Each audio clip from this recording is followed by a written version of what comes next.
Chapter 51. This was her second time here, and she still felt a sense of awe for this building, a testament to humanity's cutting-edge technology. After parking her hovercar, Sang Fiwen took a deep breath, clutching her admission ticket tightly. Filled with both anticipation and trepidation for the future, she strode towards the floor where the second-round exam would be held. Stepping into the spacious waiting area, Sang Fiwen's gaze quickly swept over the gathered crowd. Unlike the separate waiting rooms for the preliminary exam, all 20 candidates who had passed were grouped together in one place. There were already more than a dozen people there, the air thick with a mixture of tension and anticipation. She looked around, anxiously searching for that figure in the crowd, a slight sense of disappointment rising in her heart. The figure who wore the white shirt with such effortless grace wasn't among them. Just then, a commotion broke the tranquility of the waiting area. Lu Qingcheng and Hua Yun entered side by side, attracting everyone's attention like stars around the moon. As the heir to the Lu family, Lu Qingcheng was tall and handsome, exuding an innate air of nobility. His gaze precisely targeted Sang Fiwen in the corner, a gentle smile playing on his lips. He strode over and sat down in the empty seat beside her. Hua Yun, the youngest daughter of the Hua family, though pouting and lightly stamping her foot, her eyes filled with jealousy and resentment, followed closely behind. She sat down on the other side of Lu Qingcheng, occasionally casting hostile glances at Sang Fiwen. Thus, the seating arrangement became a boy in the middle of two girls, somewhat like a star surrounded by a moon. Xiao Wan, long time no see. Lu Qingcheng leaned slightly forward, gazing at her tenderly. Why don't you ever answer my calls? His voice was gentle yet tinged with melancholy, almost dripping with tenderness. An ordinary girl would likely have already succumbed to that affectionate gaze. But Sang Fiwen felt like she was sitting on pins and needles. She had long since blocked his personal terminal, and now felt as if the chair beneath her was covered in sharp spikes. She abruptly stood up, her shoulder bumping into Lu Qingcheng's chin. She made up a flimsy excuse. Oops, sorry, I suddenly have a stomachache. Without waiting for a response, she hurriedly asked a staff member for directions to the restroom, and fled this suffocating area. She was out of here. Behind her, Lu Qingcheng's eyes were downcast, his lowered eyelashes obscuring his gaze, unfathomable. Leaving the waiting room, Sang Fiwen stood in the corridor, lost in thought. A familiar figure entered her field of vision. His white shirt was still half tucked in, the other half hanging loosely, the top two buttons undone, revealing delicate collarbones, like a free-spirited ink painting. Although his features were ordinary, with only his eyes truly captivating, Sang Fiwen found the young man incredibly handsome, a pleasingly attractive kind of handsome. Bai Yuan? She waved to him. Thank you for what happened last time. How are you going to thank me? Bai Yuan's lips curled into a smile, his eyes filled with amusement. How about you save me next time? That's easy. Sang Fiwen perked up immediately, almost ready to confidently pat her chest as she always did. Fortunately, she remembered this wasn't a game world and managed to restrain herself. The two returned to the waiting room side by side. Almost everyone had arrived, only one seat remained next to Lu Qingcheng, while the other was scattered in a corner. Sitting in the corner, the twin-tailed girl twirled a photoelectric dagger with impressive agility. It was Ji Qian. Previously listless, her eyes lit up at the sight of the two entering. The appearance of these two dragon-slaying masters had Ji Qian's heart pounding with excitement. She longed to rush forward and become sworn brothers. However, being naturally introverted, she could only fantasize silently, maintaining her composure on the surface. Time arrived, and staff guided the candidates to the re-examination rooms. In the cool-tone corridor, nano-sweepers slid silently, projecting holographic guidance onto the doors of a row of 20 rooms. Sang Fiwen noticed a similar row of 20 rooms opposite, their holographic panels off, their purpose unknown. This time, the examination rooms were separate and independent. Each room contained a pure black stealth game pod, its surface shimmering with gilded ripples, seemingly containing mysterious power. Following the staff's instructions, Sang Fiwen entered a private room where a stealth game pod stood silently. As instructed, she lay down inside. The scene in this exam's private domain was a pure white space. The pure white virtual space unfolded before her eyes, with the data of 20 candidates loading synchronously. They looked around curiously, silently guessing the rules of this re-examination. Sang Fiwen stretched her body, keenly calculating her physical strength, confirming that the stealth data was the same as last time. Soon, ripples appeared on the invisible wall opposite her, and 20 figures gradually materialized. High above, the holographic projections of the examiners also lit up. Except for Principal Jingxing, the other examiners were all unfamiliar faces. They wore military uniforms, their eyes cold and stern, giving the candidates a sense of oppression. "Hello everyone, it's a pleasure to see you all again." Principal Jiangxing's voice was steady and powerful, carrying an undeniable authority. "The re-examination will be a one-on-one duel. Your opponents are outstanding students from Dillon, and only 10 will ultimately pass. Good luck." It turned out that the 20 rooms opposite were occupied by current students from Dillon. Sang Fiwen couldn't help but feel a surge of anticipation for their match. In the stealth world, she had never feared anyone. A huge light screen lit up in the sky, flashing with randomly assigned battle information. Sang Fiwen saw that her opponent was Zheng Xiao, and her heart skipped a beat. She had seen this name in the school newspaper in Chu Si's office, the champion of the previous 3-school joint examination. Teleportation arrays lit up, sending them to randomly assigned maps. In a burst of light, Sang Fiwen was teleported to a battlefield of lava terrain. The ground was riddled with jagged cracks, and scalding lava surged within it. The intense heat assaulted her senses, as if she were in purgatory. In this kind of map-based PvP, extra caution is needed when positioning, otherwise the lava damage can be devastating. 20 meters away, Zheng Xiao stood carrying a large sword, her short, neat hair framed by eyes as sharp as an eagle's, exuding a capable and powerful aura.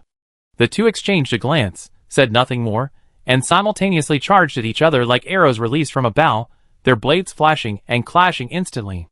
Outside the examination hall in the white-clad space, the examiners' stealth avatars were intently watching the light screen, discussing amongst themselves. "Who are the volunteers here for this assessment?" Without the students present, these examiners, who had been incredibly serious and aloof just moments before, relaxed, and the old colleagues began chatting casually. "They're all seniors, and it seems Zheng Xiao from the top class is there too." The teacher who answered instinctively grabbed a handful, only to find that there were no sunflower seeds provided in the hidden world, looking rather disappointed. "Zheng Xiao, I heard of him. The strong one who broke the joint exam record and won the championship has the potential to become the next Chu Si." As he spoke, everyone's eyes drifted to a middle-aged teacher. This middle-aged teacher was Zheng Xiao's mentor, Zhuchen Yuan.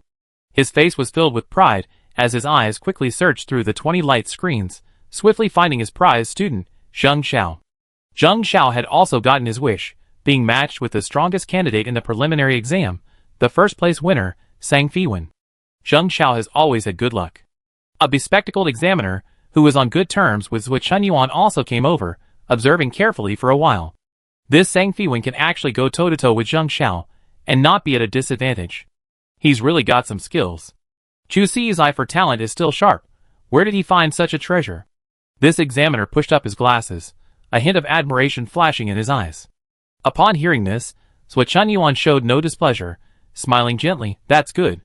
With these children full of potential, there will be new hope for the future. That candidate named Ji Qian has excellent agility. That flexibility must have been cultivated since childhood, right?" The examiners this time were all teachers at the school, naturally familiar with the students participating in the competition. It was precisely because of this familiarity that they could see their opponents. These candidates all possessed extraordinary abilities. I was worried that after Zheng Xiao graduated, there would be a period of stagnation, but now, like bamboo shoots after a spring rain. You know what, I'm already imagining the looks on the faces of those old guys from the other two schools. Haha. They'd definitely be crushed by our students in the next joint exam. This stealth exam format is really good. The students selected this time are clearly of high quality. Everyone nodded in agreement, and the topic shifted to stealth technology. How did the people at the Central Research Institute manage to develop such a technology so quietly? We never heard of it before. The examiner with glasses asked, somewhat puzzled. Upon hearing this, everyone fell into thought, unable to answer. Only the most senior, Zhuchen Yuan, spoke up. It seems to have been brought back from outer space after that incident a few years ago. All right. Jiangxing, who had been silent, interrupted Zhuchen Yuan. Don't forget where you are. This simple warning successfully silenced the teachers, ending the heated discussion. Several candidates in the 20 exam rooms had already determined their winners, with one candidate even dropping out shortly after entering, much to the displeasure of several teachers, who exclaimed that it was child's play. Who's so unserious? Treating the re-examination like a game, quitting whenever they want. Zhuchen Yuan solemnly reviewed the candidate information. By Yuan, recommended by Jiang Zi. One teacher blushed and immediately corrected himself. Since it's a candidate recommended by Professor Jiang must have made arrangements, right? The other teachers quickly changed their tune. praising him and shifting their focus away from their previous criticisms, continuing to observe the examination room. The most eye-catching battle was between Zheng Xiao, the champion of the previous joint examination, and Sang Fiwen, who ranked first in the preliminary selection. Their fight was now growing increasingly fierce. On the volcanic terrain, swords clashed, sparks flew. Zheng Xiao possessed exceptional fighting skills. Disregarding weapons, he would undoubtedly overpower Sang Fiwen. If Zheng Xiao hadn't insisted on using his sword, the match would likely have been a foregone conclusion. As their swords clashed, Sang Fiwen saw a familiar flame in Zheng Xiao's eyes, that burning fighting spirit she had also witnessed in Xiao Wuchang's eyes. Wuchang? Sang Fiwen blurted out instinctively. Zheng Xiao paused slightly, tentatively calling out "All one?" Sang Fiwen smiled and nodded. She had already guessed that Zheng Xiao was from a top-tier military academy, but she hadn't expected him to be a current student at the Imperial Blue Military Academy. Unexpectedly facing an acquaintance here, the two separated, maintaining a certain distance. Zheng Xiao, sword in hand, laughed. "I won't hold back just because we're good friends." His gaze flicked towards the empty space, hinting at the arena's surveillance cameras. Sang Fiwen twirled her sword, then charged forward, saying, "What you said is exactly what I wanted to say." The two resumed their fierce combat. Both possessed level 100 stealth abilities, but Sang Fiwen, relying on her extensive gaming experience and sword techniques ingrained in her muscle memory, gradually gained the upper hand. Just as the outcome seemed imminent, the entire space suddenly plunged into darkness. Sang Fiwen felt a dizzying sensation, her senses fading, before being ejected from the ejection chamber. In the temporary examiner's room, all the ejection chambers sprang out, causing an uproar among the instructors, who were bewildered but quickly sprang into action, rushing towards the student's location. Jiangxing slowly opened his eyes in the darkness, lying calmly on the ejected chamber, as if everything was under his control. He recalled the military's secret plan, a meaningful smile playing on his lips. As the principal of the Imperial Blue Military Academy, he had successfully used the pretext of exam technology innovation to create an opportunity for the military to infiltrate the Central Research Institute. In the heart of General Jiangxing, the supercubic starfire belonged to all humanity in the Imperial Blue Star system, and should never be monopolized by any single power. The Central Research Institute had inexplicably fallen into complete paralysis, all human technology was rendered ineffective, and every area within the building was out of control. Deep underground, in utter darkness, documents lay scattered on the floor, but no one bothered to tidy them up. Numerous staff members were frantically trying to activate emergency procedures, but to no avail. Behind the enormous glass door, a constantly shifting golden polyhedron had solidified into the shape of an hourglass, dripping golden liquid onto the floor. Each drop released a golden shadow upon hitting the ground. A staff member, terrified of the dark, huddled in a corner, overwhelmed by fear. The golden shadow sensed this intense emotion and, like a hungry wolf pouncing on its prey, burrowed into the depths of his consciousness, easily taking over his body. One moment he was trembling, the next his eyes were vacant, and he mechanically muttered, "Home, home, home." Chapter 52. A black-haired boy in white was rapidly traversing the building's emergency stairwells. With the levitation elevators disabled, this was the only way to connect the different floors. This boy, moving freely in the darkness, was Bai Yuan, or rather, Jiangchini, a boy disguised using biotechnology. Memories of his past life surged up like venomous snakes. Only after causing the downfall of the Sang family did he awaken from his dream and began investigating the truth behind his father's wrongful conviction. The person who had smeared his father's name now held immense power within the federal government. He was forced to fight alone on the space battlefield, climbing his way up from the bottom of the military. It took him a full 10 years to finally reach a crucial clue, only to discover that everything was firmly controlled by the Central Research Institute, a subsidiary of the federal government. But those 10 years were far too long. Just when he finally gained access to classified information, his young mistress perished. On the eve of his supposed ability to protect her, he himself had pushed her into the abyss. After his rebirth, he decided to directly seek help from his mentor, Jiang Zi, to avoid repeating his mistakes and to find clues to the truth as quickly as possible. This top-secret military operation naturally wouldn't bypass the military's mecha research giant. The former principal of the Imperial Blue Military Academy, Jiang Zi. Jiangchini then realized that the military clearly had no intention of letting go of the guy who defected to the federal government. Seeking out Elder Jiang was a gamble he made. Under Elder Jiang's arrangement, he endured the excruciating torment of forbidden biological techniques, akin to the 18th level of hell. However, The excruciating pain of reshaping his youthful body paled in comparison to his burning desire for the truth. In that fleeting moment of blurred consciousness, he was filled with guilt towards the young lady. He wasn't good at saying goodbye. He wondered if she would resent his abrupt departure. The black-haired, white-clad youth, following Ain's guidance, sprinted down the stairwell like a cheetah in the night, agile and elegant. Turn left. During the initial test, Ain had felt a faint resonance whenever Jiang Chunyi entered this building. With human technology paralyzed, that resonance became much clearer, an energy fluctuation it recognized, but it hadn't expected it to be the key item its host was searching for. The two, usually so disdainful of each other, now truly united, working in perfect harmony, rushing towards their goal. Jiang Chunyi suppressed his excitement. The key item he had desperately sought in his past life was finally within his grasp. In the darkness, the examinees had gathered in the hall, including the senior students who were competing.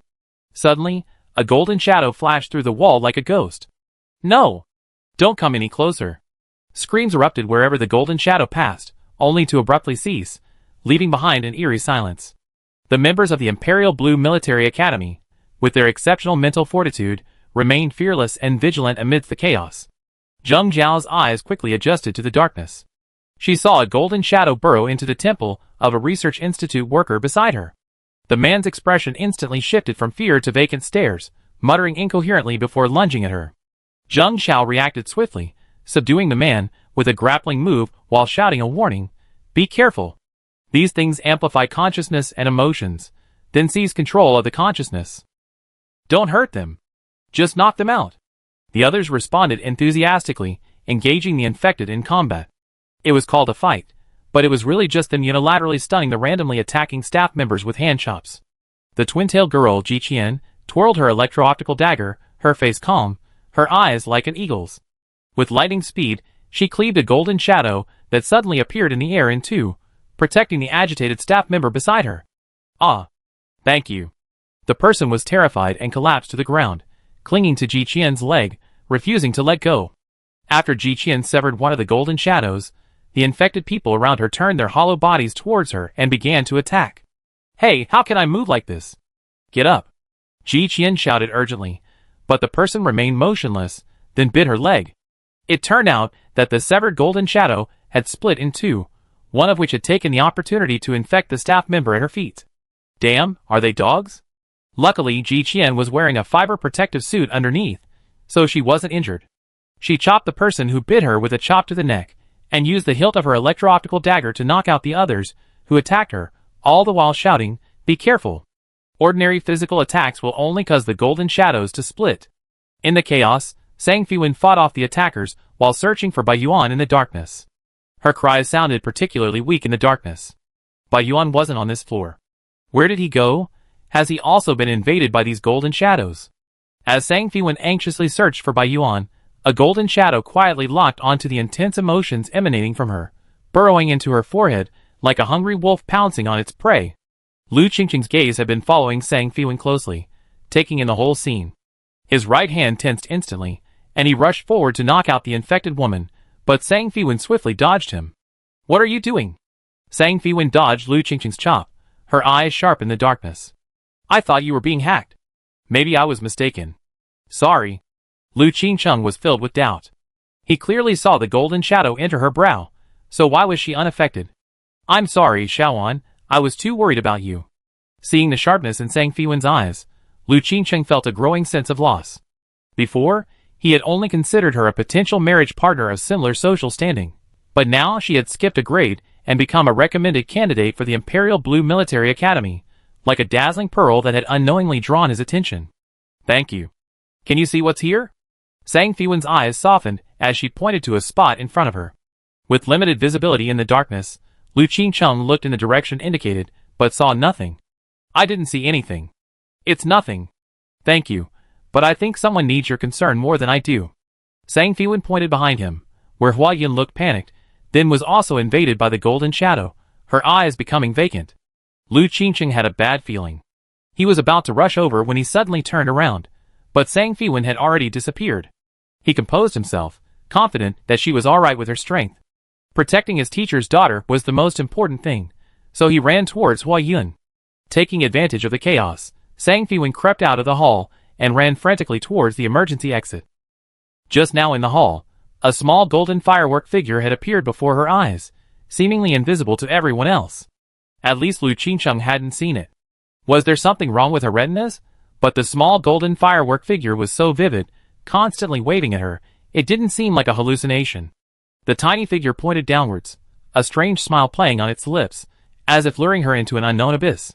Sang Fiwen suddenly remembered seeing a similar golden figure in the private domain, Dragon Ridge, before being forcibly ejected from the stealth pod at the end of the initial selection.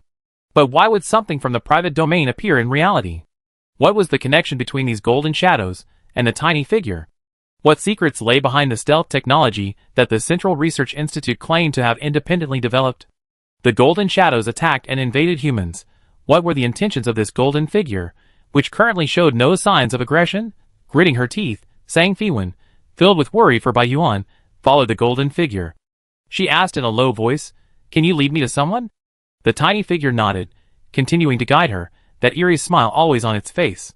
The building staff were all defenseless techies, never imagining they would be suddenly caught up in an attack by a mysterious force. Amidst the chaos, the instructors of the Imperial Blue Military Academy calmly and methodically mobilized, quickly uniting with their students to confront the mysterious golden shadow.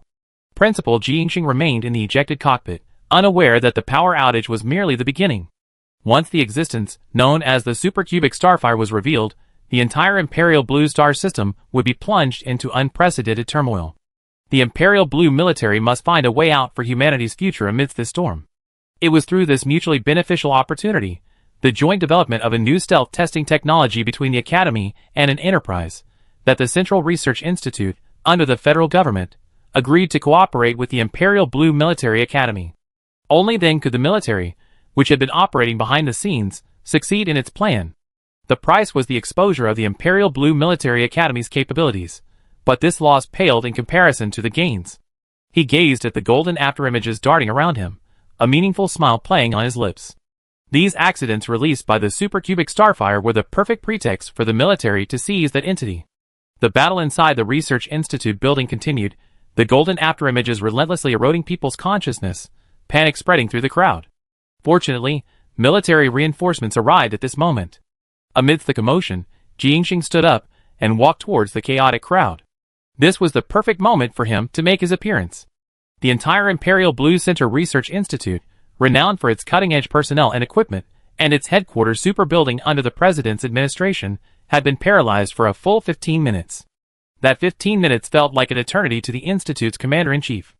The gray-haired commander narrowed his eyes, watching all the staff in the energy center collapse unconscious, their lives hanging in the balance. The main energy transmission line, along with all the backup channels, had been instantly breached. The commander was absolutely certain there was a traitor within the ranks. Looking at the precisely destroyed nodes, the commander was absolutely certain that the person who infiltrated the building with the mole was a master. Wait! So many nodes destroyed simultaneously, it must be a single team. And they left no traceable clues. Their methods were cunning and their skills exceptional. Reporting, Commander, the military has declared temporary control of the building. A staff member beside him reported the situation in a trembling voice. The commander, his temples graying, sneered, "Well done, Imperial Blue Military Academy. Those old men in the military, they hid you really well." He slammed his fist heavily on the table, making a dull thud. "Move all weaponry to the location of the supercubic starfire. Everyone else, repair the damaged nodes." He knew in his heart that this was a life-or-death struggle concerning power and secrecy. Under no circumstances could he allow the military behind the Imperial Blue Military Academy to succeed.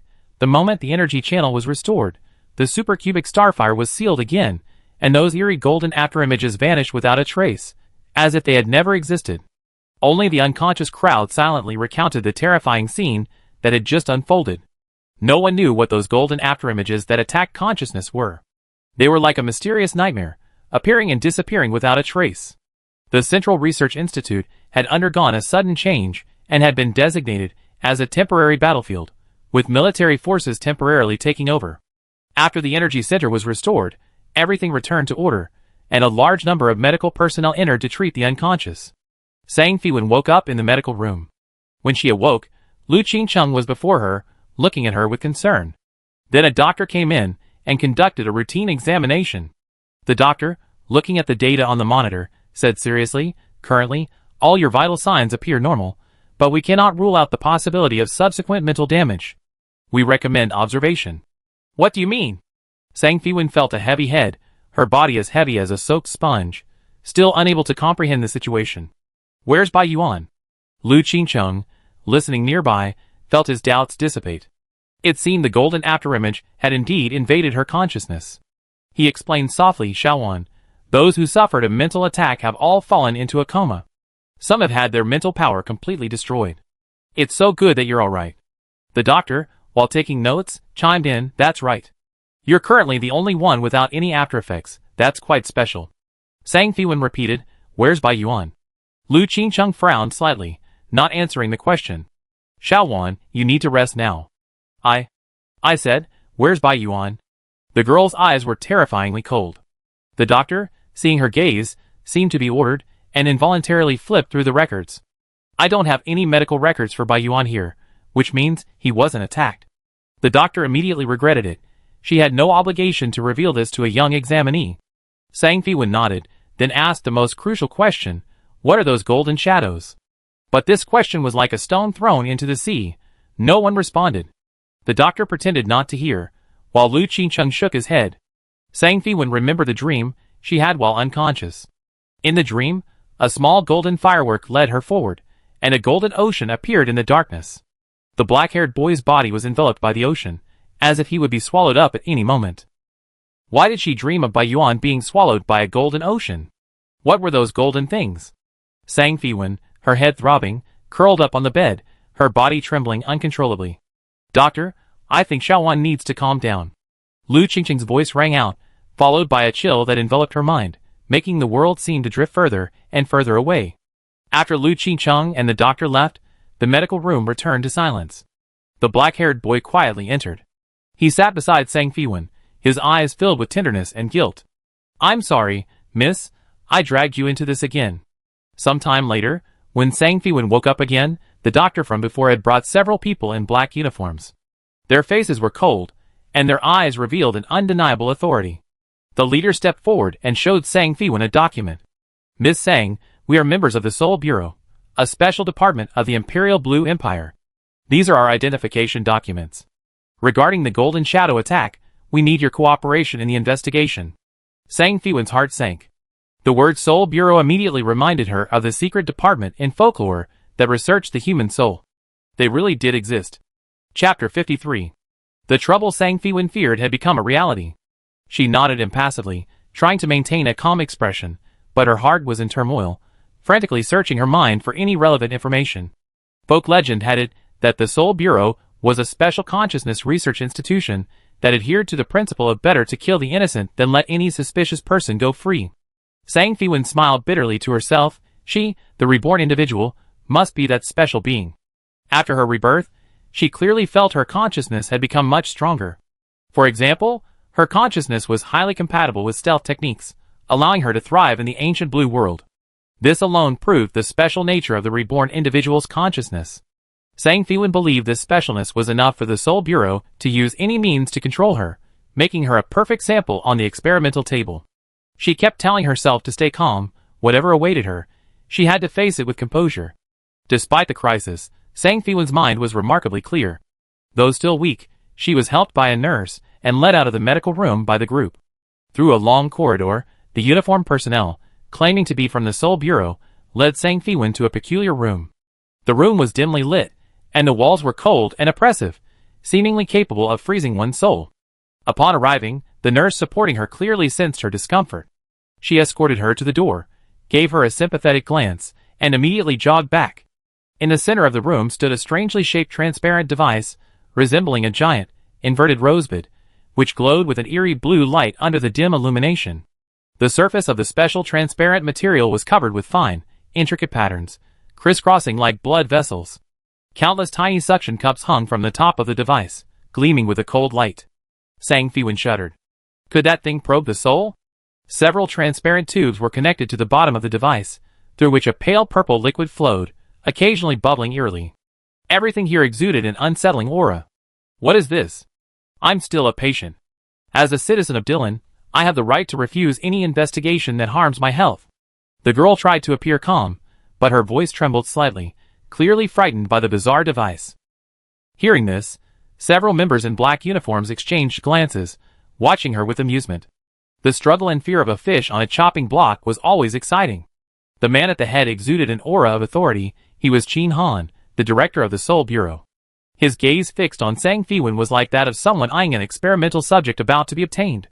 His predecessors captured a reborn being a century ago, thus giving birth to the Seoul Bureau. From that reborn being, they learned of the existence of higher-dimensional life in the universe, and the Seoul Bureau embarked on a clandestine path to find similar specimens. Following the clues, the higher-ups of the Imperial Blue Star system spent a century driving mecha innovation, mobilizing countless resources. Finally, in recent years, they discovered a higher-dimensional world in the vast universe. Of the 1,000-strong mecha team that went there, only one returned, but what he brought back solved the urgent energy crisis plaguing the Imperial Blue Star system.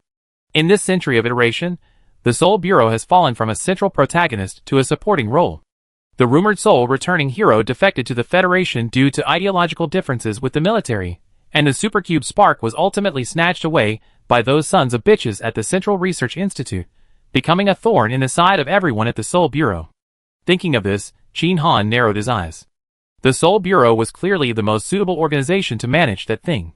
Those sons of bitches would only let precious resources fall into a useless dormant state. Therefore, when news of the Golden Shadow's attack on the Central Research Institute arrived, Chin Han was absolutely certain this would be the Seoul Bureau's chance to turn the tide. And the Central Research Institute, having experienced the collective consciousness attack, was powerless to reject his investigation request. Chin Han intuitively felt this investigation would yield a breakthrough, and a cold smile curled at the corner of his lips.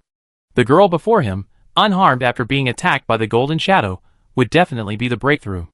Ignoring the pale-faced girl's protests, Chin Han raised his chin, his eyes gleaming with ambition and arrogance.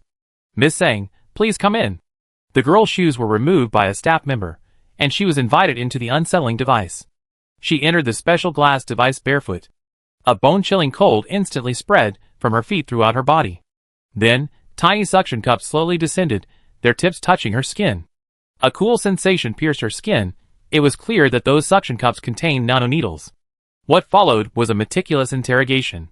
From every detail before entering the examination room, to what she saw and heard during the exam, to her movements within the research institute after the power outage, nothing was overlooked.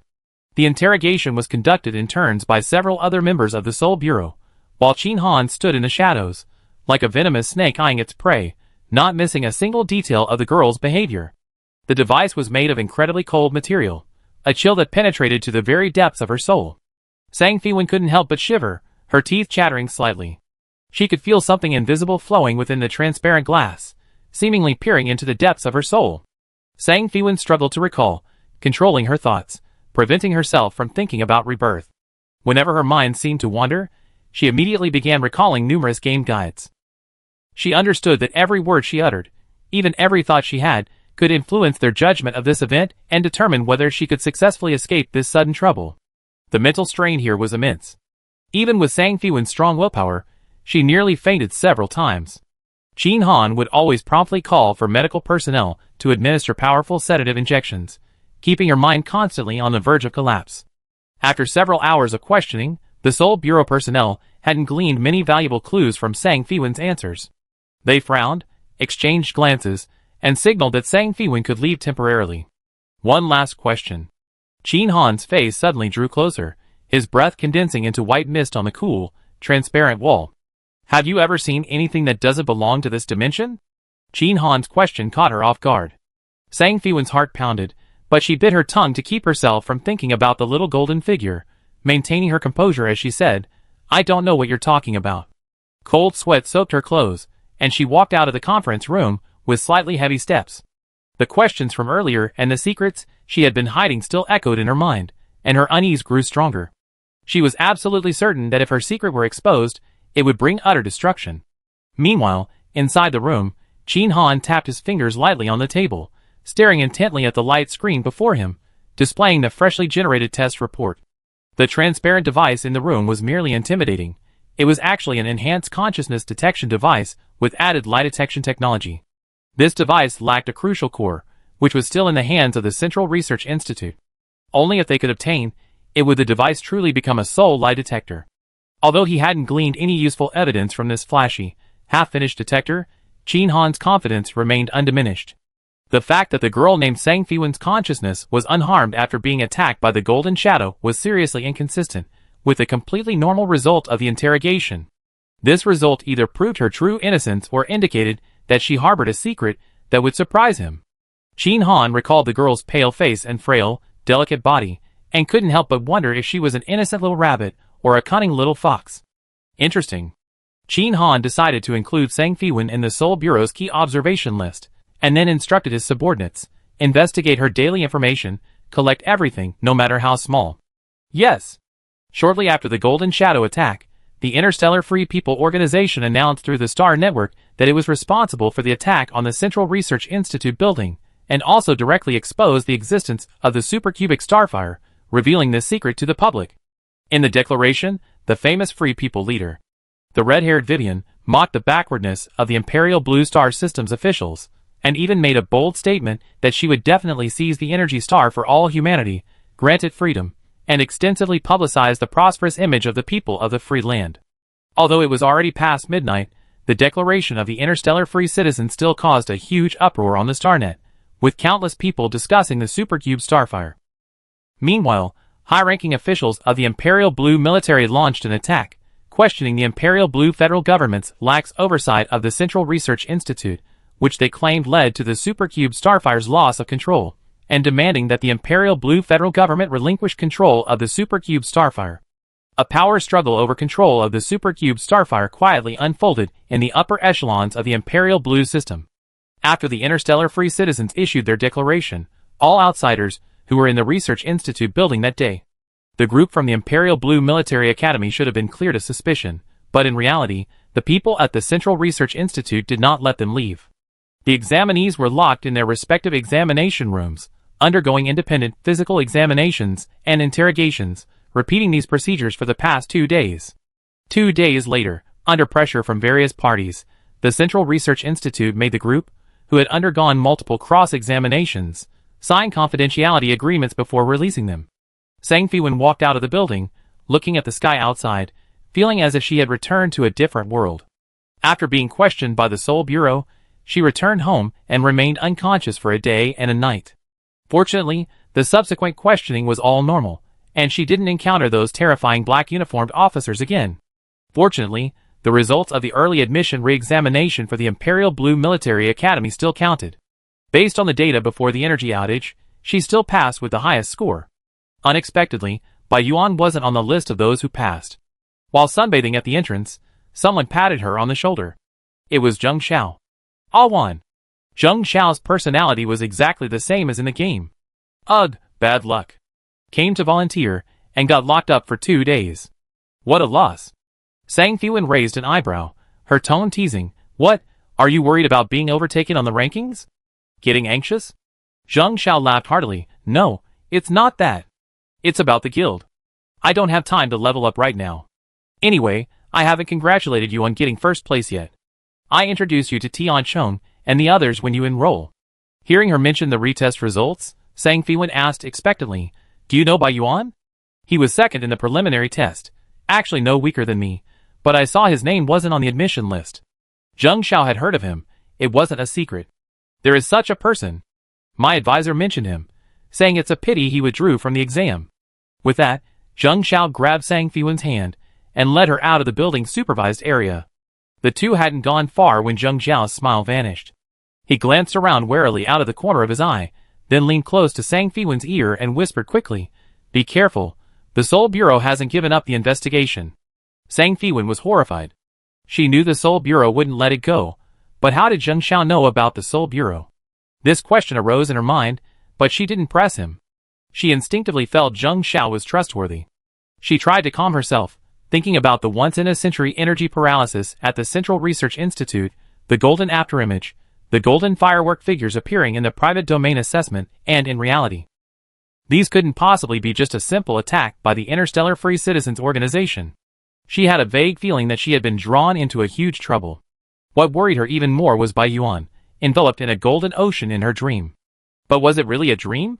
Sang Fiwen knew she had to untangle this mess as soon as possible, otherwise, not only would she be in danger, but she might also implicate her family, repeating the tragedy of her family's destruction in her previous life. The power outage at the Central Research Institute building coinciding with the entrance exam for the God Blue Military Academy couldn't be a coincidence. Sang Fiwen decided to wait until after formal enrollment to make further plans, starting her investigation from within the school. Sang Fiwen gathered her thoughts and drove her hovercar away from this troubled place. On the way, she reconnected her personal computer to the Star Network, only to realize that her previous worries about being surpassed in the game were all for naught. On the day of her re-examination, God Blue suddenly announced maintenance, which wouldn't end until the next day, during which Giant Technology would release a major update. Chapter 54. Her gaze swept over the long list of update announcements. The auction house, guild wars, guild token drops from dungeon speedrun rankings, etc. All of these were 2 months earlier than in her previous life, but what shocked her most was that the Ghost Realm had opened more than half a year ahead of schedule. Memories of her previous life flooded back. Shortly after the Ghost Realm opened, the official Gulan organization formally announced the true effects of stealth technology. Following this, countless conglomerates poured in, and the currency exchange opened, making Gulan a truly second world. Sang Fiwen's breathing became rapid, and fine beads of sweat appeared on her forehead. She was almost certain that this was related to her summoning of the Fengdu Emperor last time. Now that her path in Gulan had just begun, if she didn't accelerate her growth, she might very well be reduced to fragments in the fray among a group of giants. Meanwhile, at Sang Fiwen's home, Qin Lan was anxiously waiting in front of the news. When she learned from the news that Sang Fiwen had participated in the early admissions exam for the Imperial Blue Military Academy, and had been caught up in the attack by the Interstellar Free People, she was momentarily at a loss for whether to be overjoyed by her daughter's excellence or terrified by her safety. The past few days, since her daughter's disappearance, had felt like an eternity for Qin Lan. She had summoned Sang Zhenan, who was far away on Sabay Star, back to the capital planet long ago. The couple had been running around, pulling strings and seeking connections, but they had received very little information and hadn't even been able to see their daughter. At this moment, Qin Lan was stamping her feet in frustration in the living room, yelling at Sang Zhenan, "Old Sang, didn't you say you were a veteran of the military? How come we can't get any information at all? Were you just bragging to me?" Her voice was filled with anger and worry, and her eyes were slightly red. Sang Zhenan stood to the side, his face etched with worry. The usually imposing and powerful CEO Sang, in front of his wife, was like a large, timid golden retriever, head drooping, not daring to utter a word in her presence. He knew his wife's anxiety and unease, and could only helplessly say, "Sigh, I try again." He had been under immense pressure lately. The X-Planet Underground Exploration report he had recently received was completely different from the one Sang Peifeng had obtained from the Hua family, forcing him to suspend his decision-making, his heart filled with doubt and anxiety. What surprised him most was that the report was signed by the Imperial Blue Military Academy. At first, he thought it was a poorly made, counterfeit document, until he saw the news and realized it might be related to his daughter. Just then, Sang Fiwen walked to the door and heard her parents arguing, only then realizing that she had forgotten to inform Qin Lan of the situation. It was indeed an oversight. In her past life, she had grown accustomed to being alone for 10 years, but now she had a family again, and her father had been unjustly scolded. Filled with guilt, she quickly shouted, "Mom, I'm back." Before she could finish speaking, Qin Lan rushed out like a gust of wind, hugging her daughter tightly, looking her up and down, her voice trembling with tears. "Are you all right? You scared me to death." Qin Lan's hands trembled slightly, afraid that this was just a dream and her daughter would suddenly disappear. Sang Fiwen gently patted her mother's back, comforting her. "It's all right, I'm fine. I have good news to announce. I passed the entrance exam for the Dylan Military Academy." A radiant smile spread across her face, her eyes sparkling with excitement. Upon hearing this, Qin Lan burst into tears of joy, hugging her daughter tightly, unwilling to let go, her heart overflowing with pride. When did her daughter become so accomplished? She even got into the Dylan Military Academy. She's such a source of pride for her. Sang Zhenan stood at the living room doorway, watching his wife and daughter embracing in the entryway. The weight that had been hanging over him finally lifted. These past few days hadn't been easy for him either. Years ago, he risked the destruction of his family to take in the child of his former comrade in arms. From that moment on, he had been prepared for any eventuality. Seeing his daughter return safely, Sang Zhenan projected the exploration report from his personal terminal onto his brain and directly asked his daughter, "Water, Do you know what's going on here? Sang Fiwen glanced at it. Inwardly marveling at Chu Si's efficiency, he resolved her request in just a few days. However, she shouldn't have revealed her father's personal terminal ID to Chu Si. She frowned in confusion, then said, I know, I specifically asked my teacher for help. A hint of relief appeared in Sang Jianan's eyes. He nodded, then sighed, Sigh, it seems we have to find another way. Sang Fiwen naturally wouldn't miss this opportunity. Dad, how about we go to the Holographic Investment Promotion Conference? She looked at her father expectantly, her eyes filled with hope. Sang Jianan smiled wryly. We're a professional energy company. We know nothing about holography. How can we do that? I know it. Sang Fiwen retorted, unconvinced. Besides, how are energy and holography unrelated? Oh well, anyway, you guys come with me. Her tone was firm and unquestionable. You silly girl, you don't understand. Sang Jianan chuckled, the child was just being silly. Qinlan glared at her husband. What's wrong with going to see her? How long has it been since we spent time with Warner? Fine. Sang Jianan knew he couldn't persuade her otherwise, so he could only postpone the trip back to Sabay Star, temporarily entrusting it to Sang Peifeng, which would also keep him away from Huarong. After Sang Fiwen went upstairs to rest, Qinlan sat on the sofa and said coolly, Didn't Sang Peifeng get the survey report from the Hua family? How come it's completely opposite to Teacher Warner's results? His wife's tone was full of suspicion and dissatisfaction. Sang Jianan rubbed his temples. He knew Qinlan had never liked Sang Peifeng. He said helplessly, Peifeng must have been deceived. Hua Yi, that old fox, has quite the ambition. He even uses his own daughter as a bargaining chip. Qinlan retorted sarcastically, Your son is smart. He won't be easily fooled. All right. We talk about this later. Sang Jianan didn't want to continue the topic and hurried upstairs. In the vast expanse of space, a silver-gray mech broke the silence, its tail spewing out two dark blue jets of power, like the trails of a comet, drawing a striking trajectory in the universe. Chu Si had just finished burying the newborn singularity. This time, it went exceptionally smoothly. He completed the mission perfectly in less than 2 days, and happened to arrive at the coordinates of Star X provided by Sang Fiwen. As the mecha pierced through the atmosphere of Planet X, she skillfully used her highly synchronized consciousness to adjust the mecha's flight attitude, her gaze fixed on the dark planet below through the mecha's bionic compound eyes. Beneath thick, gray-blue clouds, in a deep canyon, fluorescent liquid metal flowed slowly. That must be the dark matter Sang Fiwen had mentioned. As the mecha landed smoothly in the designated exploration area, Chu Si activated its exploration module. The mecha's highly penetrating, custom-designed scanner pierced the surface, penetrating deeper into the underground space, beginning a comprehensive scan. Data flowed continuously to the main control system like a stream. Data scan complete. A cold, mechanical voice echoed in her mind, perfectly synchronized with the mecha. Anomaly alert. KS mecha residual signal detected. Trace model is first generation. Time: 72 hours ago. The first generation KS mecha? That model had been discontinued over a decade ago, almost impossible to find on the market now. Its spare parts stopped being supplied 5 years ago. To keep such an old relic operational, one would either have a team with top-notch maintenance technology or enormous resources behind it. What bothered her even more was that such mechs had been here not long ago. The Hua family, mentioned by Sang Fiwen, immediately came to mind. The patriarch, Hua Yi, was the colleague she had a falling out with. In his early years, Hua Yi had been a shrewd and incompetent man, reeking of money. Unexpectedly, after climbing into the president's inner circle, he not only rose rapidly in rank, but also became increasingly ambitious and ruthless in the energy industry, a man who would stop at nothing to achieve his goals. Thinking of this, Chu Si's lips curled into a cold smile. Things might indeed be as Sang Fiwen had guessed. The X-ray scanner operated continuously for half an hour, finally completing its comprehensive exploration. As expected, just as Sang Fiwen had feared, there was no trace of dark matter beneath Planet X. Chu Si methodically changed the signature of the generated exploration report to the Imperial Blue Military. After all, she had reported this operation in advance, and such an operation was within the rules. After confirming the report was correct, she sent it to Sang Fiwen's personal computer, then piloted her mecha and embarked on the return journey. Because the ancient blue was undergoing maintenance, Sang Fiwen enjoyed a rare period of deep sleep. When she slowly awoke, full of energy, she sat up and casually opened her personal computer, only to see a message from Chu Si. However, when she opened the exploration report, her pupils contracted slightly.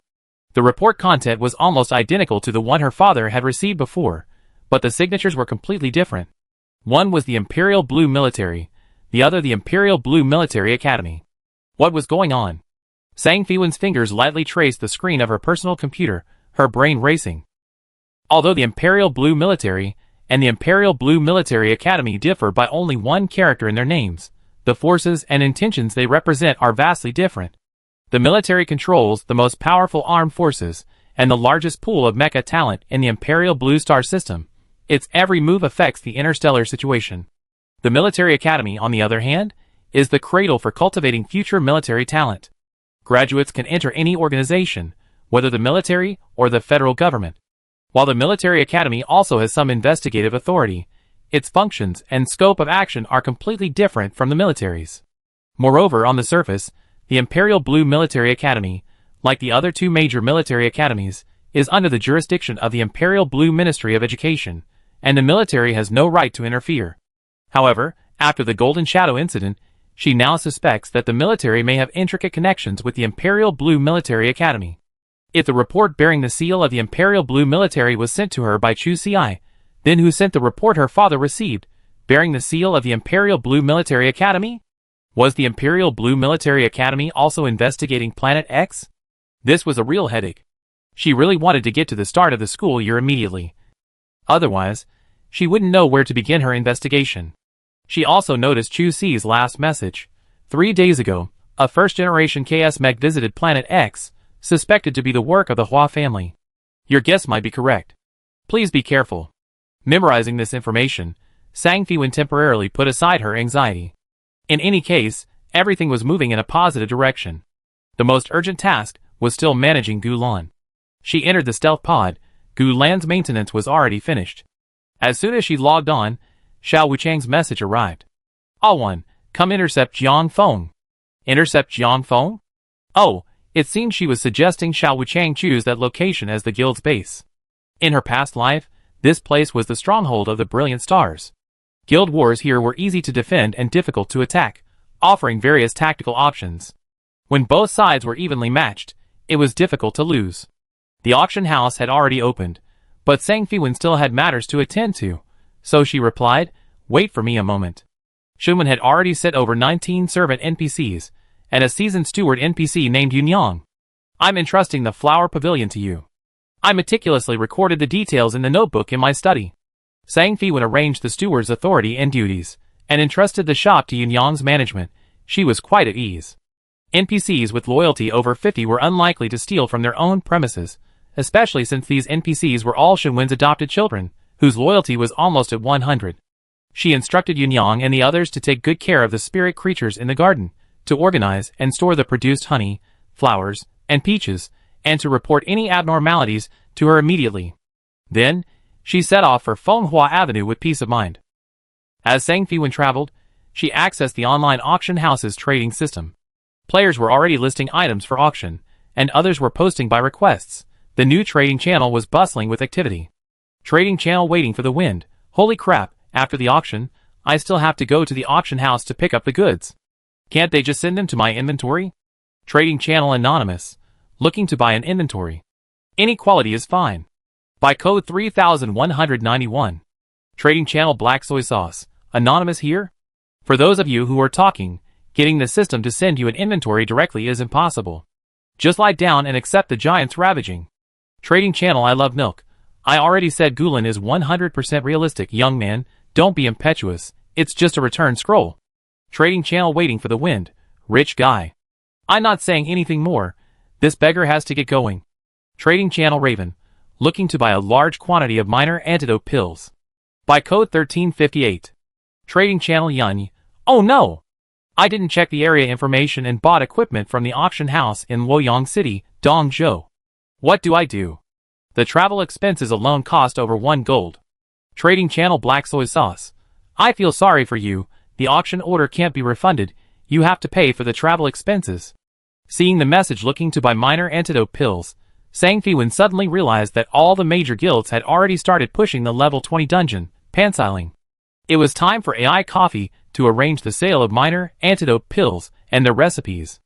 At that moment, She felt as if she could hear the heavenly sound of gold coins clattering. Her heart leaped with joy, her eyes curving into crescent moons. The first step in the shop's growth could finally be taken. Chapter 55.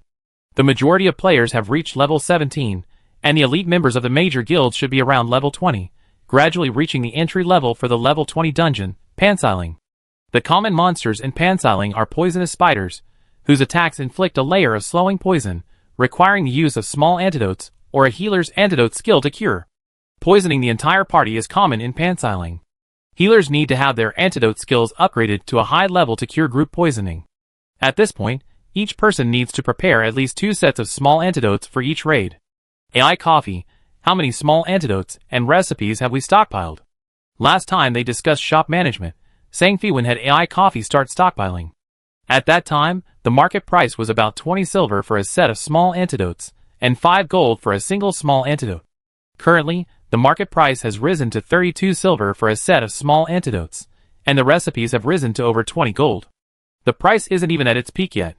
Back in her previous life, at the busiest time at the entrance to Pansiling, a set of small antidote pills could sell for around 50 silver, and a single pill could fetch up to 50 gold. AI Coffee had been unemployed for several months in real life. She originally played Gulen for leisure, not expecting to become a professional player, but unexpectedly, she met Wan Xinghui and, thanks to Xingxing, was entrusted with the important task of managing the shop. When signing the contract, AI Coffee gritted her teeth and chose 1% of the shop shares instead of a monthly salary of 11,000 star coins. Her previous job was in marketing at a department store, so she naturally saw the huge potential of Xingwan Pharmacy. She believed that once Gulen, like other holographic games, opened up the exchange of real-world currency and in-game currency, her current choice would be worthwhile. AI Coffee is currently at the forefront of her business, working with boundless enthusiasm. She's constantly coming up with new marketing strategies, making Xingwan Pharmacy a thriving business. Thanks to the high quality and reasonable prices of the pills produced by Xingxing and her team, she has many repeat customers. Recently, she even launched the 8 Immortals box, with an 8-slot capacity and a price of 2 gold, making it the most cost-effective medicine box on the market. Upon receiving a message from Wanxing, the highly motivated AI Coffee immediately replied, reporting to the great boss, "We already stocked over 700 sets of minor antidote pills, with 118 single-ingredient formulas. Most of the money earned from the 2 shops these past few days has been invested in stockpiling minor antidote pills, costing over 2,000 gold." Facing a shortage of medicinal materials, AI Coffee had to apply for more funds from Qingkong Deer. Kinkinglu had replenished the shop's working capital with Wanxing, which made AI Coffee very uneasy, worried that she would lose everything. Unexpectedly, the price of the lesser antidote pills had actually started to rise. "Boss, should we start selling now?" The price of the lesser antidote pills had been soaring recently, and AI Coffee had been itching to buy them, eagerly waiting to make her move. Upon hearing the inventory figures, Sang Fiwen was very satisfied. AI Coffee and the others faithfully executed her strategy. "Don't rush, you can continue to buy lesser antidote pills until the price reaches 35 silver, then you can start selling." After a pause, she added, "Don't rush to sell the pill formulas, but don't buy any more either." Stockpiling antidote pills did require a considerable amount of capital. Fortunately, Sang Fiwen had quite a few valuable items. Last time, when she urgently needed to replenish funds, she sold some mist berries for 300 gold each, which were quickly bought up by various guilds and wealthy solo players, relieving her immediate financial crisis. Actually, if it weren't for an emergency, she wouldn't have wanted to sell the mist berries so early. She planned to wait until players were generally level 40 or 50, when they had more funds, and sell the mist berries for a higher price. However, she was certain this surge in the minor antidote pill market would allow her to recoup her losses. Sang Fiwen continued to explain some details to AI Coffee, things she had learned from the minor antidote pill craze in her previous life. With Xingwan Pharmacy's current inventory, she had ample means to drive up the price, definitely exceeding the highest price in her previous life. Remember, sell the minor antidote pills in small quantities multiple times. Release 10 sets each time. Set the starting price to the average market price of minor antidote pills for that day, and keep the auction for 1 hour. Why not sell them in our shop? AI Coffee was puzzled. Auction house fees were higher than shop fees. This was much less profitable. Sang Fiwen was pleased, AI Coffee was taking it seriously, otherwise she wouldn't have asked these questions. She patiently explained, "First, drive up the price of the lesser antidote pills at the auction house, then sell a small quantity there. Sell the majority in the shop last. She added many more details, which AI Coffee carefully noted down. After explaining to AI Coffee, Sang Fiwen moved on to her next important business project. She was going to build a delivery network shop on the online auction house, using the power of the forest children to achieve remote auction freedom. She clicked on the online trading screen of the auction house, and precisely found the freedom category among the various channels. This category currently had no transactions listed, probably because no one had yet figured out the rules. This category would be very lively in the future, filled with personalized buying and selling transactions by players, somewhat like an online stall. The fees were much lower than in-person stalls, and the reach was wider, with much more flexible transactions. Without hesitation, Sang Fiwen registered the transaction code 555, set it to be valid indefinitely, and then began setting the item details. Item name, Traveling Mushroom. Quantity, unlimited. Details, provides all players with a Dongo Auction House errand running express delivery service. Single delivery space limit, 5x5x5, weight limit, 25. Pricing, interstate delivery incurs 80% of the equidistant teleportation array fee. Non-interstate delivery incurs 30% of the equidistant teleportation array fee. The auction house system deducts 1% of the transaction amount as tax, payable by both buyer and seller.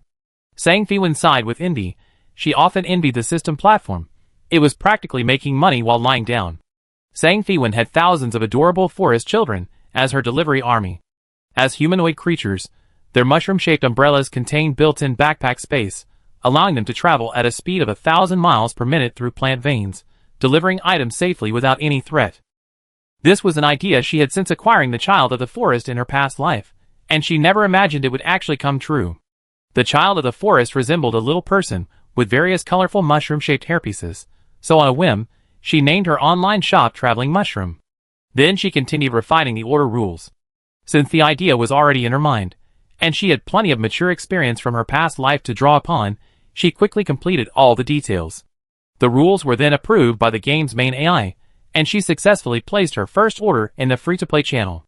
Then she opened the trading channel and, taking advantage of the unprecedented hype surrounding the newly opened auction house, anonymously sent an advertisement. Trading channel anonymous. Long-term express delivery service, item code 555, daily scheduled delivery, arrives within 30 minutes, cheap and affordable. Trading channel Yunyi, really? Genius. This is a lifesaver. Transactions in the auction channel are monitored by a central program, so there's no need to worry about fraud. This is officially stated in the auction house rules, which players can see with a simple click. Sang Fiwen saw in the back end that someone had placed the first order, Traveling Mushroom, with Yunyi as the buyer. The delivery countdown was 3 hours. If the order wasn't delivered by then, it would be automatically cancelled. At this moment, Sang Fiwen had arrived at Fenghua Avenue. From afar, he saw a pavilion with flying eaves and bracket sets rising from the ground next to Shuwan Pavilion. Large red lanterns hung from the golden eaves, swaying gently in the wind, seemingly beckoning guests from all directions. This was the game's newly opened auction trading center. A crowd surged in like a tide, players vying to cross the waist-high threshold. The newly opened auction house was already bustling with activity. The Shuwanj Pavilion next to the auction house also attracted a considerable number of customers. Some players were drawn to the purple backpack in the window, eagerly entering the store, only to stare helplessly at the exorbitant price of 130 gold. Although most ordinary players couldn't afford such an expensive purple backpack yet, news of Shuwanj Pavilion selling it spread quickly. Sang Fiwen didn't join the crowd. Instead, she went straight to the second floor of Shuwanj Pavilion, found Lun Wanchu, who was a regular resident, took out the Heart of Mist from her backpack and handed it to her. She quickly explained the operating rules of the new online store Traveling Mushroom, and shared the management rights of the auction codes with Lun Wanchu. Sang Fiwen, I discovered you have some business acumen. I really support Anshin now. You should really listen and inherit your family company. Lun Wanchu had already opened the management backend of Traveling Mushroom, her eyes sparkling as she looked at the rules set by Sang Fiwen. Suddenly, something occurred to her, and she asked urgently, wait a minute, what if other players also do this errand service? Sang Fiwen's pricing was set at 1% lower than the errand fees charged by players in her previous life. Even with malicious competition, it could be lowered further. This price had been thoroughly tested in practice, but she couldn't say that outright. Don't worry, there won't be any problem with my pricing. Even if someone initially competes with a lower price, they give up within a month, Sang Fiwen explained vaguely. Lun Wanchu now felt a strange admiration for Sang Fiwen. Her previous ambition to be the boss had long since vanished. This online shop had minimal labor costs. She only needed to use the Heart of Mist every 3 hours during the day, handing the pickup code to the shop assistant NPC to retrieve the goods from the auction house next door and bring them to Shuwan Pavilion. In fact, the task of summoning a portal using the Heart of the Mist could also be delegated to a combat-type warlock NPC, but hiring combat-type NPCs is very expensive, and Lun Wanchu was reluctant to spend that much. Expenses were already high, so saving money was crucial. As for the children of the forest, Sang Fiwen had already instructed Hua Hua to lead them to the plantation every 3 hours, so as not to delay the forest's revival. After arranging things at the shop, Sang Fiwen stopped by Xingwan Pharmacy to pick up some items as gifts for the veteran employees of the Smiling, Proud Wanderer. With everything prepared, she quickly headed to Jiejiang Peak outside Luoyang City to meet up with Xiao Wuchang and the others. While traveling, a system notification suddenly sounded. System, your specially cared-up friend is online. Boss Xiaobai is online. Sang Fiwen immediately sent a message, Boss Xiaobai. We're starting a guild, do you want to join? Coordinates, Jiejiang Peak. Okay.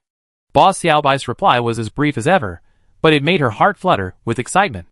Xiao Wuchang had just received his completed guild token from the Guild Affairs office in the central hall of Luoyang and arrived at Jiejiang Peak with a group of players who had fought the fallen sword demon boss together last time. At the foot of Jiejiang Peak, there was an unactivated guild teleportation array. Due to the dual guild leader system, Xiao Wuchang had to wait for Wanqing to return before he could activate it. Fortunately, Wanqing returned shortly after. The members, filled with excitement, watched them walk towards the teleportation array and together activated it with their completed guild tokens. The activated teleportation array emitted a white light, teleporting everyone present to the guild hall at the summit. Chapter 56. World Channel System Announcement. The ancient Eastern Continent sect Laughing at the World has been officially established at Jiejiang Peak on the outskirts of Luoyang. We sincerely invite heroes from all walks of life to join us on our adventures. The Golden System announcement exploded in the World Channel, attracting the attention of numerous players. Kong Liuhua, Zheng Wei, and others led the way, with guild leaders from various clubs sending their blessings. Meanwhile, in the sect's main hall, Tian Cheng was like a monkey jumping around, touching and looking at everything. Bei Meng, on the other hand, crossed his arms and strolled leisurely, while everyone else curiously examined every corner of the guild's headquarters. Sang Fiwen quickly activated her light screen and sent a guild invitation to Boss Xiaobai. A few seconds later, the guild channel displayed a notification. Lin Yuan has joined. She stared at the words, a smile unconsciously spreading across her face, her heart filled with a sweet, joyful feeling. After Lin Yuan joined, she immediately sent invitations to Lun Wanchu, Xingxing, AI Cafe, AI Nyonai, Yu Lingming, and other life skill players who had signed long-term contracts. Xiao Wuchang noticed Sang Fiwen's series of actions, raised an eyebrow, and put his arm around her shoulder, gossiping, "Ah Wan, how did you convince Boss Xiaobai, this cash cow, to join us?" Sang Fiwen looked at Xiao Wuchang's winking and said helplessly, "What cash cow? Don't you dare try to take advantage of him." Sang Fiwen was always dedicated to protecting her boss. Xiao Wuchang released her shoulder, waved his hands, "Don't worry, I won't compete with you. By the way, who are those newcomers? They're all life skill players who signed contracts with me, and they're busy working in my 2 shops now." Sang Fiwen didn't mince words and told the truth. After all, she and Zheng Xiao had become quite close during the last re-examination, and they would be attending the same school in the future. Especially considering Zheng Xiao's risky reminder about the Soul Bureau, she cherished this kindness and planned to use the shop as a source of financial support for the guild. Xiao Wuchang was deeply moved and patted Sang Fiwen's back forcefully, almost making her stumble. "My dear Sang Fiwen, I can't let you invest for nothing. You have to take another 20% of the guild's equity." Sang Fiwen waved her hand, her handsome and beautiful face full of seriousness. "The guild members, including myself, are all gathered together because of you. Shops and life skills can be accumulated. It's nothing, and..." She winked mischievously. "Wuchang, I'm going to build quite a few high-level workshops in the guild headquarters. Tailoring, blacksmithing, alchemy, crafting, you can't leave any out, and they have to be top-notch. Don't complain that I'm taking up space." Xiao Wuchang knew this was just modesty, and put his hands on his hips, his attitude firm, one thing at a time. "Even close brothers keep clear accounts. You have to take the equity." Under her insistence, Sang Fiwen had no choice but to reluctantly agree to take the equity. The initial headquarters was a single-story building with limited space, but it was enough to divide into 5 rooms. Guild headquarters typically include a guild warehouse, a tournament arena, a rest hall, a quest board, an alchemy room, a brewing room, and a forging room. The surrounding mountains can be cultivated into spiritual soil for growing herbs and raising warhorses and battle pets. Laughing Impermanence acted swiftly, first setting aside a room as a warehouse and stuffing all the previously collected equipment inside. Sang Fiwen, meanwhile, was setting up the warehouse rules, her fingers rapidly tapping on the virtual panel. Guild members could unlock equipment of corresponding levels based on their contribution points, borrow it as needed, upgrade it, return it, and exchange it for higher-level equipment. Lost equipment would deduct contribution points, and donating equipment would earn corresponding contribution points. Xiao Wuchang carefully read through the warehouse rules, giving a thumbs up. Awan, I thought you were only good at fighting, but I didn't expect you to be so good at management. Sang Fiwen had simply copied the mature management methods of various guilds from her previous life. She touched her nose, a little guilty. No, you're not mistaken, I really only know how to fight. These were suggestions from my friend. Your friend? A real-life friend? Who is it? Let's get to know each other sometime. Xiao Wuchang said enthusiastically. No problem. Sang Fiwen silently used Lun Wanchu as a shield, it's Kinkinglu, who just joined. Sigh, but the warehouse is still too empty. It's really not easy for a guild to grow big. Xiao Wuchang sighed. Although she had already asked her juniors to collect some spare equipment, even with the green gear, the warehouse was only about a third full. As for white gear, the better guilds wouldn't dare put in any to pad their numbers. This was unavoidable. After all, in Gulen, the equipment drop rate was pitifully low, and the higher the quality, the lower the drop rate. Creating a high-quality guild warehouse was incredibly difficult. If the warehouse had a few hundred blue items and dozens of purple items, it would attract many members to grind contribution points. The size and quality of the guild warehouse directly affected the rise and fall of the guild. A large, high-quality guild warehouse can not only attract new members, but also give old members a greater sense of belonging and pride, thereby fostering a positive atmosphere of actively donating good equipment to exchange for more personal guild contribution points, thus creating a virtuous cycle. Everyone had done their best to collect equipment, especially Tian Chong, Bei Meng, Fies, Zhang Yuelu, and Zin Yueu, her closest juniors, who had followed her the longest, grinding monsters every day. Sang Fiwen didn't speak, but simply waved her hand casually, and in an instant, the warehouse was filled with equipment of level 35, and above, all of them high-quality purple items. Good heavens, where did you rob all this? Xiao Wuchang gasped, rubbing his eyes, unable to believe his eyes. Sang Fiwen said playfully, I stumbled upon a hidden quest by chance. I take you next time. That's great. Xiao Wuchang excitedly patted Sang Fiwen on the back, the force almost making her fall to the ground. Looking at the sea of high-level equipment, Sang Fiwen shook her head with a wry smile. It's a pity these equipment have such high requirements. Ordinary players can't use them at all right now, and they won't solve our immediate problem. Xiao Wuchang, however, was full of confidence, clenching his fists. That's our motivation. Now that school's on holiday, we can run more dungeons. The drop rate is high, the equipment is good, and we can level up. It's a win-win. Right, and now the dungeon leaderboard gives out boxes with a chance to drop sect tokens, which we can sell for a high price to fund the guild. Bei Meng, who had somehow returned, joined the discussion. At this moment, Fei Sei, the healer in charge of guild recruitment, approached with a worried expression. Boss, not many experts are signing up. During the entry assessment, even I, a healer, could easily defeat them, let alone get past Zhang Yuelu and Xin Yuehu. Xiao Wuchang was already prepared for this, patting Fei Sei on the shoulder. It's alright, better to have fewer, but better quality. Zhang Yuelu, straightforward and outspoken, said, There's nothing I can do. Sister wants smear post. Sister? Don't say it. Xin Yuehu hurriedly covered her sister's mouth, her furry ears twitching nervously. Sister Wan, these past few days, your fans have been posting to defend you, but they all been swarmed and blocked. Only one account with a lot of followers, called Yu Lingming, has managed to get some attention. Sang Fiwen smiled frankly, her eyes filled with apology. I'm sorry, I didn't handle it well, and it's dragged everyone down. Tian Chong looked indignant. These past few days, I've been going to immediately ban those trolls, and it's been a huge struggle to get my name cleared. Sang Fiwen felt a warmth in her heart and quickly advised Tian Chong, Don't pay them any attention, it's a waste of time, I'm really fine. Bei Meng asked curiously. Sister Wan, aren't you angry? Yes, I'm very angry. But being angry doesn't necessarily mean showing it. Sang Fiwen's gaze was calm as she looked at the sky outside the guild hall. Those unfounded malices were like dark clouds, visible but intangible. The more she entangled herself, the deeper she would sink. It was better to withdraw and soar freely towards a wider horizon. She smiled at the group. All right, are you all done looking around? I show you the warehouse. Seeing that Sang Fiwen was in good spirits, and not saddened, Xiao Wuchang breathed a sigh of relief. She had been searching for clues about the complete video these past few days, but to no avail. It had definitely been bought out. It was just a loss of some recruitment advantage, nothing serious. While everyone was distracted, a teleportation beam lit up in a corner of the hall, and the figure of the black-robed healer appeared. He habitually leaned against an inconspicuous corner, his slender fingers unconsciously flicking the small, transparent snake coiled around his wrist. Listening to the group's discussion about the black post, he couldn't help but ask, Ian, what are they talking about?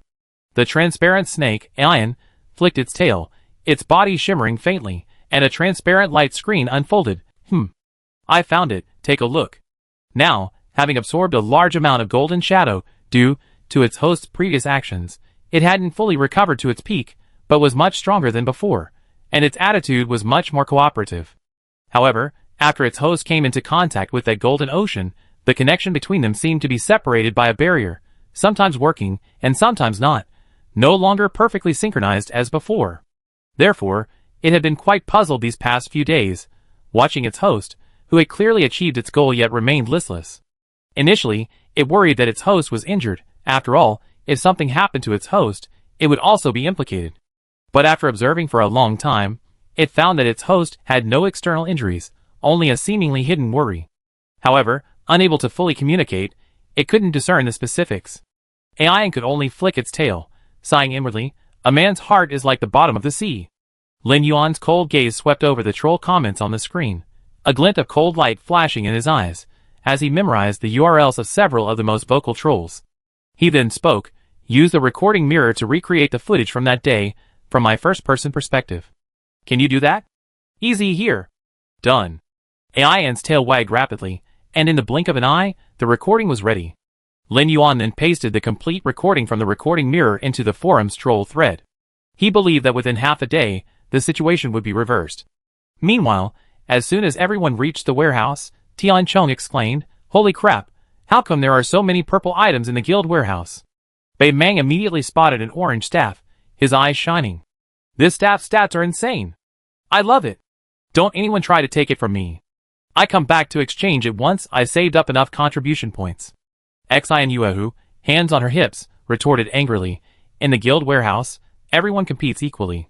I definitely earn enough contribution points before you. Her fluffy ears twitched. Boss, let's go do a dungeon. Tian Chong energetically teamed up with Bei Meng and 3 others. Sang Fiwen quickly stopped them. Wait. Are we going to pansiling? Yes. Tian Chong, Bei Meng, and the others answered in unison. That's right. Sang Fiwen hurriedly pulled out a pile of exquisite wooden boxes engraved with images of goddesses flying apsaras from her backpack, the 8 Immortals boxes from Xingwan Pharmacy. The guild's initial member gift pack contains small antidotes from the poisonous monsters in pansiling. Healers should definitely learn an antidote skill. Hearing this, the healer, Scarlet, lamented, antidotes are rare, and even if you find one, they cost over 200 gold. Antidotes are much more practical. Bei Meng, with sharp eyes, recognized the popular 8 Immortals box. Sister Wan, isn't this the 8 Immortals box that's been all the rage lately? Xian Yuehu's eyes lit up. I've been eyeing it for so long. 2 gold each, I always been reluctant to buy it. Since Sang Fiwen had never shown her face at Xingwan Pharmacy, the pharmacy's business wasn't affected. Ian Yonai recruited over a dozen alchemist players from the list.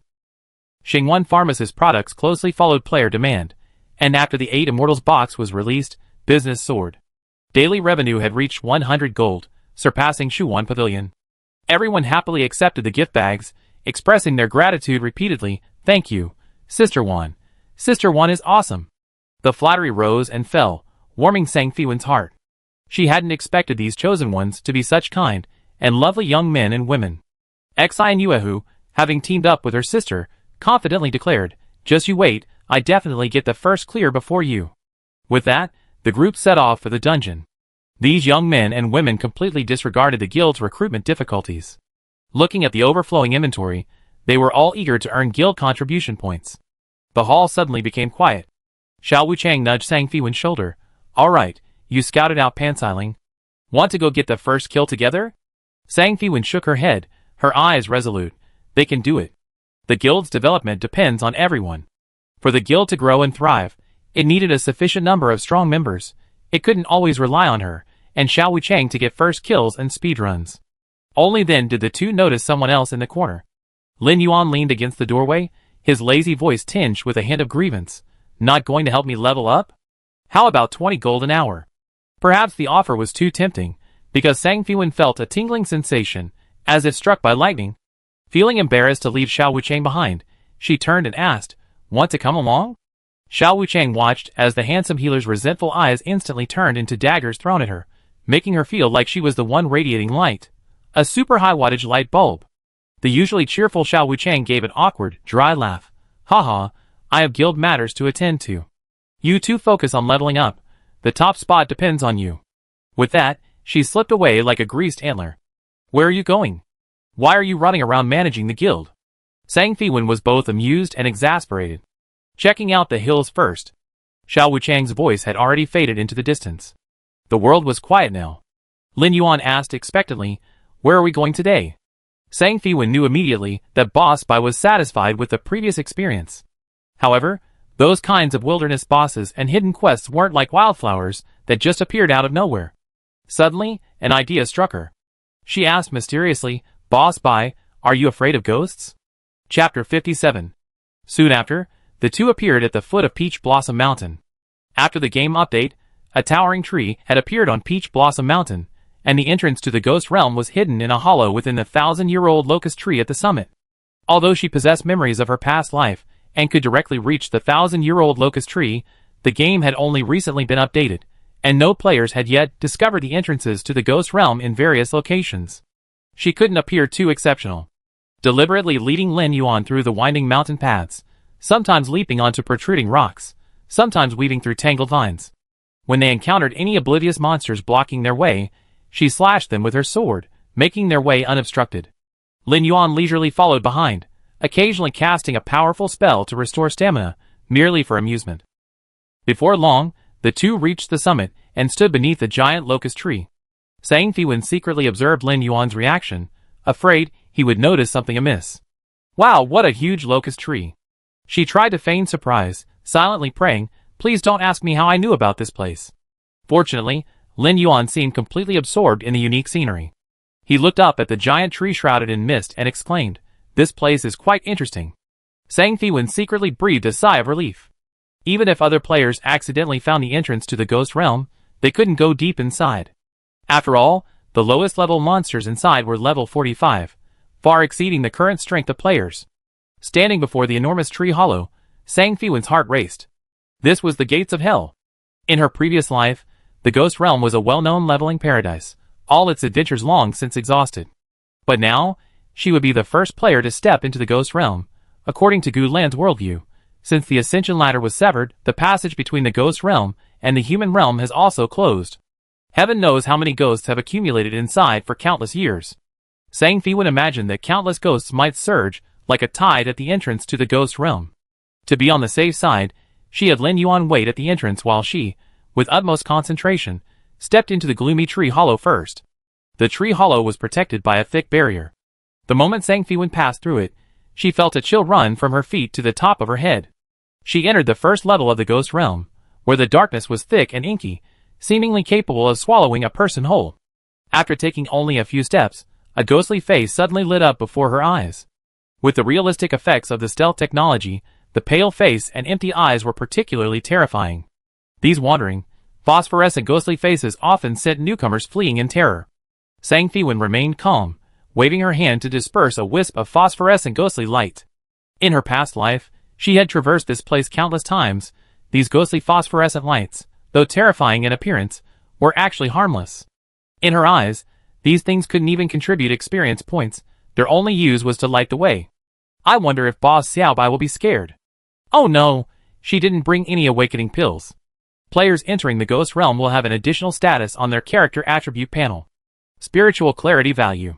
This value changes according to their mental state. When it drops to 0, the character will die instantly. Awakening Pills are medicines that replenish spiritual clarity value, essential for leveling up in the Ghost Realm. Just then, a faint Buddhist chanting arose from all directions. All sentient beings are saved. Hell is not yet empty. The voice seemed to be muffled by a layer of glass, indistinct yet imbued with solemnity and compassion. Sang Fiwen cautiously looked around, but could see nothing but thick darkness. Then, a system notification sounded. System, congratulations on discovering the Ghost Realm. You have automatically accepted the hidden quest, to prove Bodhi. Hidden quest, to prove Bodhi.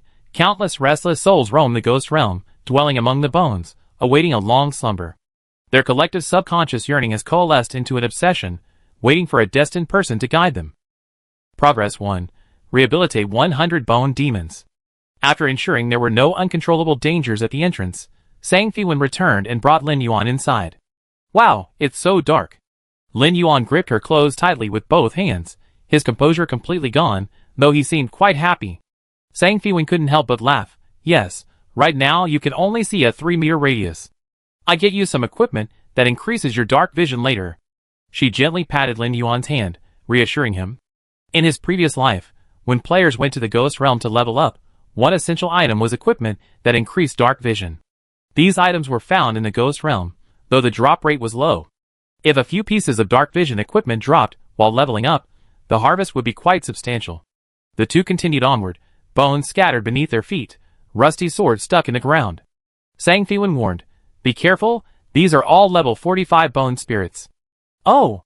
Lin Yuan, driven by curiosity, tugged at Sang Fiwen's sleeve, mustered his courage, and leaned halfway out, tentatively kicking a bone by the roadside. Sang Fiwen thought, quite bold. At least I don't need to worry about not bringing any awakening pills. After succeeding, Lin Yuan quickly withdrew. A cracking sound was heard, the bone vibrated, and ghostly flames flickered around it, being sucked into the bone's eye sockets. Crackling, crackling. Amidst the clattering of bones, hundreds of skeletons swayed and rose to their feet, the green flames in their eye sockets casting flickering light on the surroundings, dust billowing everywhere. The skeletons drew swords from the ground and charged at them. Sang Fiwen, looking at the densely packed skeletal demons, was far from panicked. Instead, she chuckled. This makes things easier. She made a hand seal, and a small bronze door beside her swung open with a roar, revealing a long-haired skeletal demon dressed in vibrant attire, bowing in submission. This time, the 100 Ghosts Parade summoned a level 50 withered, beautiful ghost. Unfortunately, the phoenix that had consumed the demon core was still asleep, and its advancement to the 3rd tier had taken longer than expected, preventing it from participating in the battle. The golden flying sword weaved through the sea of skeletons, sparks flying from its collisions. While the sword control technique had increased in power after reaching level 2, it was still somewhat strained against the numerous level 45 skeletal demons. The peony sword, being only level 15, wasn't fast enough to kill quickly enough, and the two were gradually being surrounded.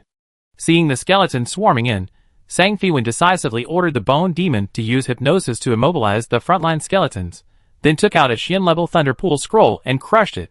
Purple lightning struck, making the skeletons fragile. A light tap with the flying sword shattered them into dust. Lightning could lower the skeleton demon's defense, making the kill much faster. While controlling her sword, she maintained a constant rhythm with the Thunderpool, and strings of damage numbers floated from the skeletons' heads.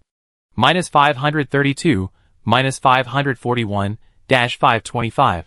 Having used up the Thunderpool scroll, she threw out a stack of flame meteor scrolls. A barrage of meteors fell, the firelight illuminating half the space. Sang Fiwen caught a glimpse of something gleaming behind the sea of skeletons, like a treasure chest. She silently memorized the location and continued to focus on the battle. Magic rained down, rows of skeletons fell, turning into white light and plunging into the Nether River. The number of white bone demons to be exorcised in her quest log skyrocketed. She initially didn't understand what exorcism meant, but after some trial and error, she learned that the condition was to kill white bone demons on the banks of the Nether River, and then let their souls return to the water. After clearing out the white bone demons, a system notification sounded. System, 100 white bone demons exorcised, title obtained Junior Exorcist. Junior Exorcist, title a hero who has vanquished countless ghosts. Wearing this title increases damage to ghosts by 10%, and grants 1 point of adoration in all human towns. Sang Fiwen's face lit up with joy. It was a special title that increased adoration. Adoration was a higher social attribute than character reputation, and also much harder to obtain, extremely useful in the NPC world. As everyone knew, red-named players would be arrested and imprisoned by NPC soldiers if they entered a town, but with enough adoration, even red-named players could pass through villages and towns without hindrance. However, the requirements vary by town. In Luoyang, for example, 5 points of reverence are needed to enter the city as a red-named player. She glanced at her quest log. The progress had been updated. Progress 2.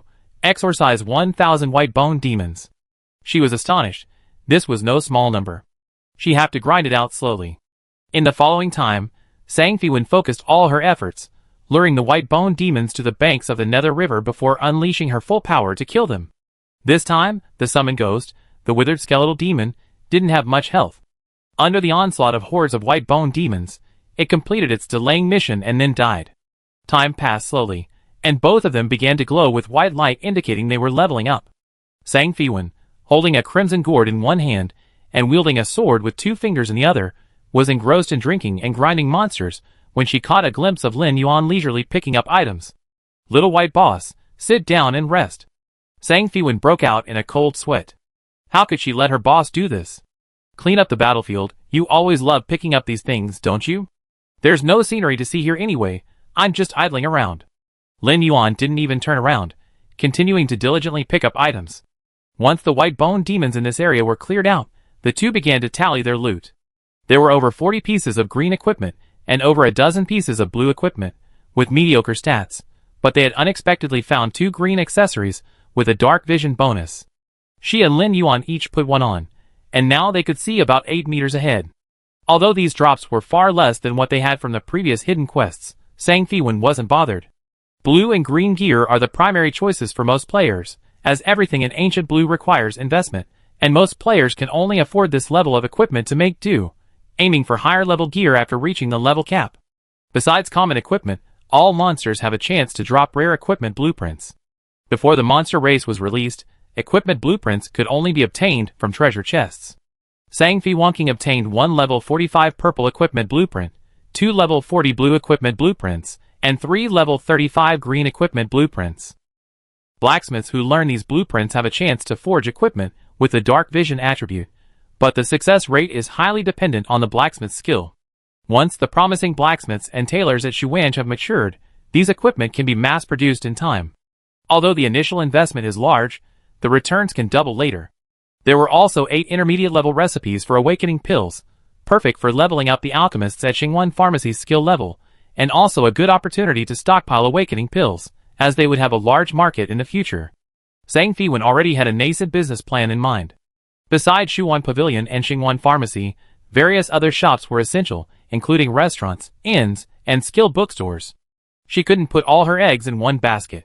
Although she was diversifying, as long as each shop had a small market share, given the future number of players in Gulan, even a small share would earn her a lot of star coins. After taking inventory, Sang Fiwen headed towards the location of the treasure chest. The terrain was rugged. Using spider webs to swing across the cliff, she indeed found a dark golden treasure chest hidden among the rocks at the top. She was overjoyed. This was even rarer than a gold treasure chest. She quickly hugged the chest to her chest and returned the way she came. "Boss Bai, come quick! It's a dark gold treasure chest." Sang Fiwen waved to Lin Yuan hurriedly. "Have you learned lockpicking?" "Of course I have." Lin Yuan strolled over unhurriedly. In the cold glow of the ghostly fire, his red-belted black robe accentuated his perfectly proportioned figure, like a bewitching red spider lily blooming by the river Styx. She was so captivated by his sight that she dropped the treasure chest, nearly hitting her foot. "Why are you walking so fast? There's no one here, it's all yours." He tossed the items he picked up along the way into the temporary party's inventory. "Boss Bai, you can exchange these for guild contribution points." Sang Fiwen reminded him, somewhat bewildered. Lin Yuan said dismissively, "No, too much trouble." Sang Fiwen had no choice but to give up, intending to directly deduct contribution points for him when she put the items into the guild's inventory. Lin Yuan's slender fingers groped across the treasure chest, and after a moment, with a click, the chest opened. He pulled out a palm-sized black stone. Sang Fiwen stared intently. It was a completely black stone, seemingly containing starlight, and exclaimed, 10,000-year black iron essence. This was a top-tier experience stone for growth-level weapons. Sang Fiwen remembered that in her previous life, various guilds had engaged in a day-long battle to seize a single piece of 10,000-year black iron essence, which was ultimately won by the Super Guild of Shizhou, Eternal Hegemony. Sang Fiwen tossed the 10,000-year black iron essence into her sword in tent space, allowing the peony sword to hone its edge within. This was the upgrade process for growth-level weapons, which required time. Once the palm-sized stone was digested by the peony sword, it would likely level up to around level 35. The two continued onward, and after killing about 200 more white bone demons, they arrived at a curved bridge. The river of the underworld flowed beneath the bridge. A silver-haired woman stood on its bank, humming a song and combing her long silver hair. Her hair was incredibly long, falling into the dark blue-black waters of the underworld, spreading out along the river and extending into the darkness. Hearing footsteps, the silver-haired woman turned. Sang Fiwen was startled to see a face that was half human, half ghost, half beautiful and alluring, half terrifying and sinister. "Oh dear, it can't just grow like that without light!" Lin Yuan exclaimed, startled. Hearing the handsome spirit's words, the silver-haired woman dropped the comb. She covered her face and wept, her hair dancing without wind, a sharp laugh escaping from between her fingers. "System, you have disturbed the lament of longing at the gates of hell, level 1 of the Eastern Continent's Ghost Realm. Lament of longing, ? Level Special Demon King, health, unknown as the woman, consumed by longing and resentment, was surrounded by surging energy. The once calm netherworld water suddenly surged with enormous waves, and countless pale arms reached out from the water, flailing wildly in the air. Her hair moved without wind, like lithe snakes, making her appear even more eerie and unpredictable. She suddenly looked up. "Young master, do you like my face now?" Lin Yuan looked up and saw that her previously half-rotten face had been completely transformed. The silver-haired woman before him had sharply defined eyebrows and slightly upturned eyes, exuding a heroic air, but her pupils were as black as bottomless abysses. He frowned slightly, his eyes filled with murderous intent. At this moment, Aiyan and Lin Yuan's sensory signal was good, and Aiyan also saw what he saw. She immediately clicked her tongue. This monster was incredibly good at changing faces. It had perfectly transformed into that woman's appearance. After seeing the boss's name and characteristics, Sang Fiwen suddenly remembered a post on a forum from her previous life. It shared information about a special boss called the Longing for the Vengeful Woman. The poster claimed that the Longing for the Vengeful Woman could scan the consciousness of those affected and generate illusions based on their deepest fears or obsessions. When the post was published, most players didn't believe such a boss existed. So the poster detailed the story, claiming he was the first to make eye contact with the Wraith and enter the illusion. His teammates subsequently fell victim to his obsessive illusion as well. As a child, he had watched a post-apocalyptic documentary. A scene of a meteorite colliding with Earth left a deep scar on his young mind. After being teleported into the illusion, he and his teammates saw a meteorite crash through the sky, hurtling towards them. Without the boss even needing to intervene, they were instantly killed. Later, the poster teamed up again to fight back, but the Wraith was nowhere to be found. A search for the Wraith ensued, but no one could find the boss, so the post was eventually deleted after players complained about it for providing false information. Don't look into her eyes. She avoided the Wraith's gaze and charged forward with her sword. It was too late. Lin Yuan, having made eye contact with the Wraith, was already under the illusion's buff. Seeing Lin Yuan enveloped in white light and then vanish from the spot, Sang Fiwen recalled her peony sword, its tip pointing directly at the silver-haired woman, gritting her teeth and saying, "If he's missing a single hair, I teach you a lesson by 1,000 cuts." She looked directly into the eyes of the resentful woman, and then the face of a decadent young man came into view. Chapter 58. Before she could think, a flash of white light streaked past, and Sang Fiwen felt dizzy, her consciousness seemingly swept into a turbulent vortex. When she opened her eyes again, she found herself in a strange yet exquisite space. Everything here was a manifestation of Lin Yuan's subconscious. The antique-style living room was exquisitely decorated, a perfect blend of modern technology and traditional Yin Kingdom aesthetics, showcasing the owner's unique taste. On the wall, a huge, dynamic family portrait shone brightly. Dynamic lighting technology was the most popular photography technique among the people of Dylan, capable of reproducing scenes and people to the greatest extent. In the center of the light and shadow display, a black-haired man with sharp, eagle-like eyes sat on a sandalwood chair, exuding an aura of quiet authority. Beside him, a woman in a cheongsam possessed a gentle yet spirited air, her eyes filled with tenderness and love. On the other side, a handsome young man with black hair stood tall, his eyes shining like stars, his pride as bright as the sun. Beside the dynamic light and shadow, several display projections floated at intervals, showcasing various items of glory. Mech cannons and medals intertwined with the morning star, trophies with simple yet elegant designs, various exotic ores, miniature mechs, and more. These exhibits were not something money could buy. Sang Fiwen only glanced at them briefly before averting her gaze. After all, it was a projection of the little white boss's inner self. Peeking too much would be an offense. Sang Fiwen quickly checked her character status. Everything was normal. Just like outside the illusion didn't seem to restrict her abilities. However, the vigilance accumulated from years of gaming experience prevented her from letting her guard down. Since this was an illusion created by the resentful woman, danger must be lurking in the shadows. Sure enough, a sharp gust of wind suddenly came from behind. Sang Fiwen reacted swiftly, spinning to the side and narrowly dodging the attack. Upon closer inspection, she saw it was a strand of silver hair as sharp as a blade. The hair vanished on the spot after missing its target, as if it had never been there. After some searching, Sang Fiwen roughly understood the situation. Fortunately, Lin Yuan's obsession wasn't a terrifying spectacle like a meteorite colliding with a planet. She only needed to carefully deal with the occasional sneak attacks from the vengeful woman, which she could manage for now. Sang Fiwen took a deep breath, gathering her strength. Her immediate priority was to find Boss Xiaobai, then improvise, break the illusion buff on him, and escape this dangerous illusion. In another space within the illusion, Jiang Chini was in a terrible mood. Since being teleported to the illusion, he had lost contact with Ayan. This wasn't the first time. The same thing had happened when he touched that mysterious golden ocean deep underground in the research institute. He recalled that dark, underground depth, when before he could do anything, he was enveloped by a surging golden ocean. A magnificent voice boomed in his heart. "Human, we have seen you before." The voice was like thunder, making his mind buzz. His limbs seemed to lose all feeling, and he felt as if he were dissolving into the seawater. The voice, seemingly containing all the languages of the world, spoke again. "The answer you seek is already within your heart. We are powerless to help you." And that little fellow, he was once one of us. Jiang Chini instantly understood. The little fellow referred to Ayan. What shocked him most was that the life form in this golden ocean claimed to have seen him before. He had searched for the answer for a long time, only to find it already hidden within his heart. After his rebirth, he discovered he had lost his memories. Could the answer be hidden within those lost memories? But how could he retrieve them? "I can't remember." Jiang Chini tried to communicate with the voice. "Can't you just tell me directly? That would restart everything. But we will help you remember everything." After being spit out by the golden ocean, an irregular barrier appeared between him and Ayan. This barrier was like a signal jammer, appearing and disappearing intermittently. And now, this barrier was unbreakable. He had completely lost contact with Ayan, trapped in this illusion filled with memories and pain.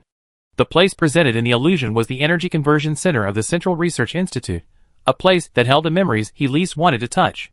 The high ceilings, with self-illuminating nanocrystals suspended in the ceiling like galactic stardust, constantly illuminated the space. Several meters below, a mysterious and solemn transparent device made of a special material stood. It was a giant container with a multifaceted structure, each transparent wall shimmering with a faint blue halo, the intermediate process of energy conversion.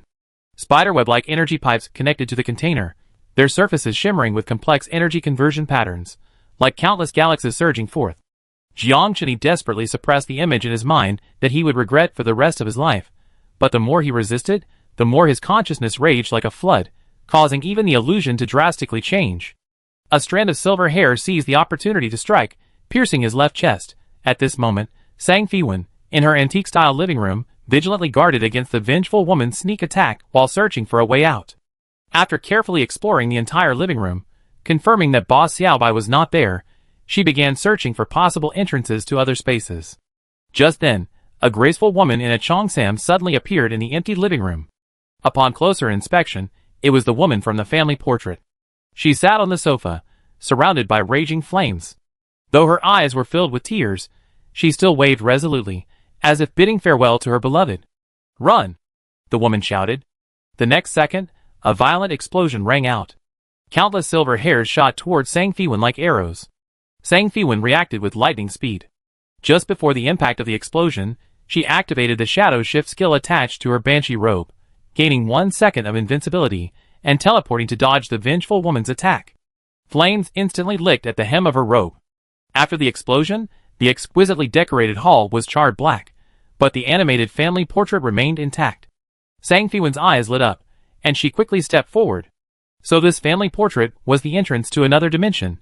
She reached out and touched the moving image, inadvertently making eye contact with the black-haired boy in it. The boy had fair skin, delicate features, and bright, star-like eyes. His lips and brows exuded pride and arrogance, bearing a striking resemblance to Lin Yuan. It must be his younger self. Sang Fiwen was puzzled.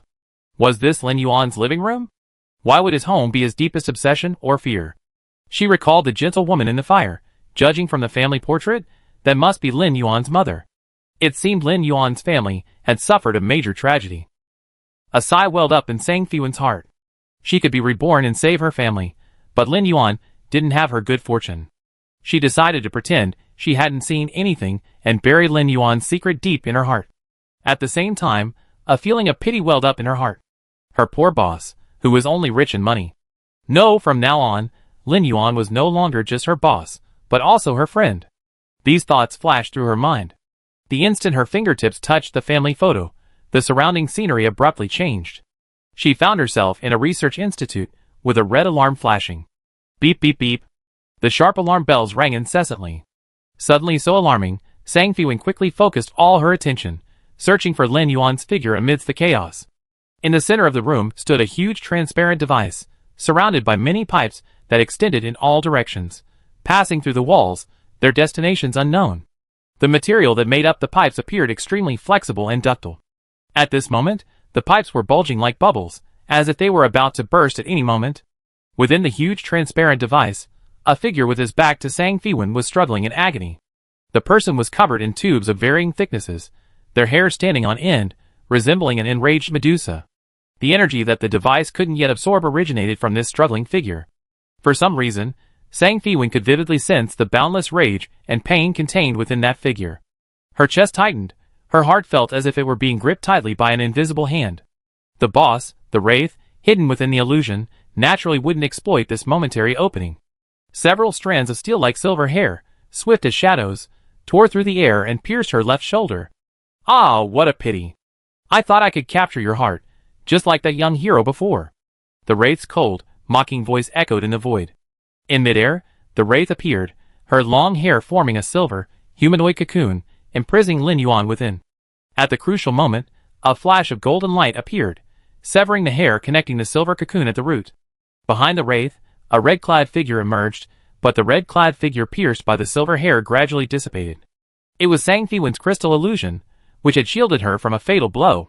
Simultaneously, she activated Phantom Step, entering an invisible phantom state, and using her superior skills to approach the wraith. The visual effect just now was flawless, successfully deceiving the wraith boss, whose intelligence was indistinguishable from a real person. Using the high-speed boost from the phantom state, Sang Fiwen closed in on the wraith, and slashed the silver threads forming the cocoon with her sword. Swish swish swish. Sang Fiwen swiftly sliced through the layers of wrapping, the silver hair falling away to reveal a handsome physician inside. Lin Yuan, are you alright? Sang Fiwen hurriedly pulled him into her arms, simultaneously manipulating her golden flying sword to pierce the wraith's true form. System, inner demons overcome. The next second, the illusion shattered, and the scene returned to the arched bridge by the river of the underworld. After the illusion dissipated, the lovesick woman was severely injured by the backlash. She clutched a silver mirror shattered like a spiderweb in her hand, her face reverting to its half-rotten state. From her only intact eye, 2 drops of bloody tears slid down, dripping to the ground and congealing into 2 blood-red gems. You two are truly of one mind, actually managing to overcome my inner demons. I have failed. But I wait and see. Time is a poison that corrodes all things. Is your bond truly unbreakable? With that, the lovesick woman plunged into the bottomless river of the underworld, disappearing instantly. System, you have been marked by the lovesick woman. What mark? Sang Fiwen quickly checked her attribute panel. In the character trait section, the lovesick woman's prey mark appeared. She carefully checked her other attributes, and found no abnormal statuses. She deduced that this was just a special mark. Although it meant the lovesick woman might have tracked her down, she wasn't afraid. Lin Yuan had also regained his senses, and thanked her. Seeing that he was alright, she went forward and picked up 2 blood-red heart-shaped gems, and a broken silver mirror from the ground. The boss had escaped. This was their only gain. Lover's Gems. Special gem, size 0.1 by 0.1 by 0.1, weight plus 0.2. A gem formed from the blood and tears of the lovesick woman. It can be inlaid, and after inlaying, it comes with a spiritual connection array. Spiritual connection array. No matter how far apart you are, connecting with this array will allow you to instantly teleport to each other's side. Seeing the gem's properties, Sang Fiwen couldn't help but exclaim inwardly, "Holy crap, this thing is a teleportation artifact." Wouldn't that mean the person holding the gem could be used as a personal teleportation anchor? Sang Fiwen thought with satisfaction. She had been worried about how to return to Donglo after going to Zhong to Shinzhou, but now, with this gem, in case of an emergency, she could quickly return to Donglo and no longer have to worry about the safety of her shop and guild. Sang Fiwen was overjoyed, not thinking at all about the meaning behind the lover's gem, and looked at the silver mirror again. Damage disguise mirror. Special item. Size 1 by 2 by 1, weight plus 0.3. Contains a disguise spell. When activated, it can temporarily change one's appearance to that of the target person for 10 minutes. Cooldown time, 850 minutes. Lin Yuan's expression wasn't good. He found a rock to sit on and rest. His consciousness had been shaken, and even Ayan had been stunned. Now he felt like vomiting. When Sang Fiwen turned around, she saw Lin Yuan's pale face and fragile, pitiful appearance. Remembering the horrific scene she had witnessed in the illusion, her heart filled with tenderness. She said gently, "Lin Yuan, are you alright? Why don't you log off and rest?" She knew that stealth technology was extremely taxing on the consciousness. In such situations, deep sleep was the best way to recover. She wiped the fine beads of cold sweat from his forehead. Lin Yuan reflexively grabbed her hand, but when he looked up, he met a gaze full of pure concern. His heart ached with a bittersweet feeling, and he said hoarsely, "I'm fine. I want to stay with you a little longer." Only in the virtual world could he approach her without restraint. Too close, and he feared she might be implicated or harmed too far, and his longing felt like a lingering affliction. Sang Fiwen had never had her hands held so tightly by a man before, and she was momentarily at a loss. But she couldn't easily pull her hand away at that moment, so she held up the still warm heart-shaped gem with her other hand, forcing a dry laugh, and said, "Here, take it." She was a little uneasy, afraid that Lin Yuan would refuse. Lin Yuan had always been reluctant to accept spoils from their travels, and if he refused again this time, she really didn't know who to ask to be her personal teleportation anchor. Lin Yuan slowly released his hand, his fingers trembling slightly, and accepted the heart-shaped gem with both hands. Did she know what this meant? That's great. Lin Yuan, as long as you're here, I can return to Donglo anytime. Seeing the girl shyly touching her nose, Lin Yuan smiled with relief. It turned out she had no other intentions. That was good too. He could do what he needed to do without any worries. Even if he were to be shattered to pieces, he wouldn't implicate her. Thinking of this, he threw his head back and laughed, sprawling on the ground. Sang Fiwen was bewildered by Lin Yuan's sudden, radiant smile. Though somewhat oblivious, she could sense a hint of sadness beneath the laughter. Did it remind him of unpleasant memories? She was momentarily at a loss, unsure what to do, but her body acted before her mind. Before she knew it, she was already leaning down and embracing the laughing Lin Yuan. At this moment, in this scene, she felt a strange sense of familiarity. The image of Jiang Chenyi's dejected face flashed through her mind. That guy, how long has he been gone? Doesn't he know that taking leave isn't resigning? He has to come back. When he does, she definitely dock all his bonuses.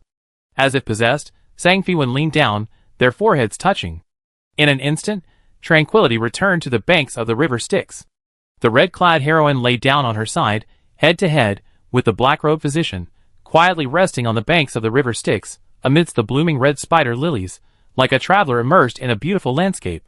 Just as their foreheads touched, Ayan awoke. Its true form resided deep within Jiang Chenyi's consciousness, where shattered light was coalescing into a complete consciousness. Chapter 59. The shattered light slowly coalesced, as if drawn together by some unseen force, converging towards a single point. What had the host remembered? Ayan, filled with curiosity, wanted to approach and peek, but was constantly repelled by an invisible barrier, leaving her restless and anxious. After a long while, Lin Yuan slowly sat up, gently patting her with his slender fingers, and said, "I'm alright, thank you." As he spoke, a lazy, casual smile returned to his face, and he resumed his usual carefree demeanor. He checked the time, his tone tinged with surprise. "Oh, it's already this late. I have to go.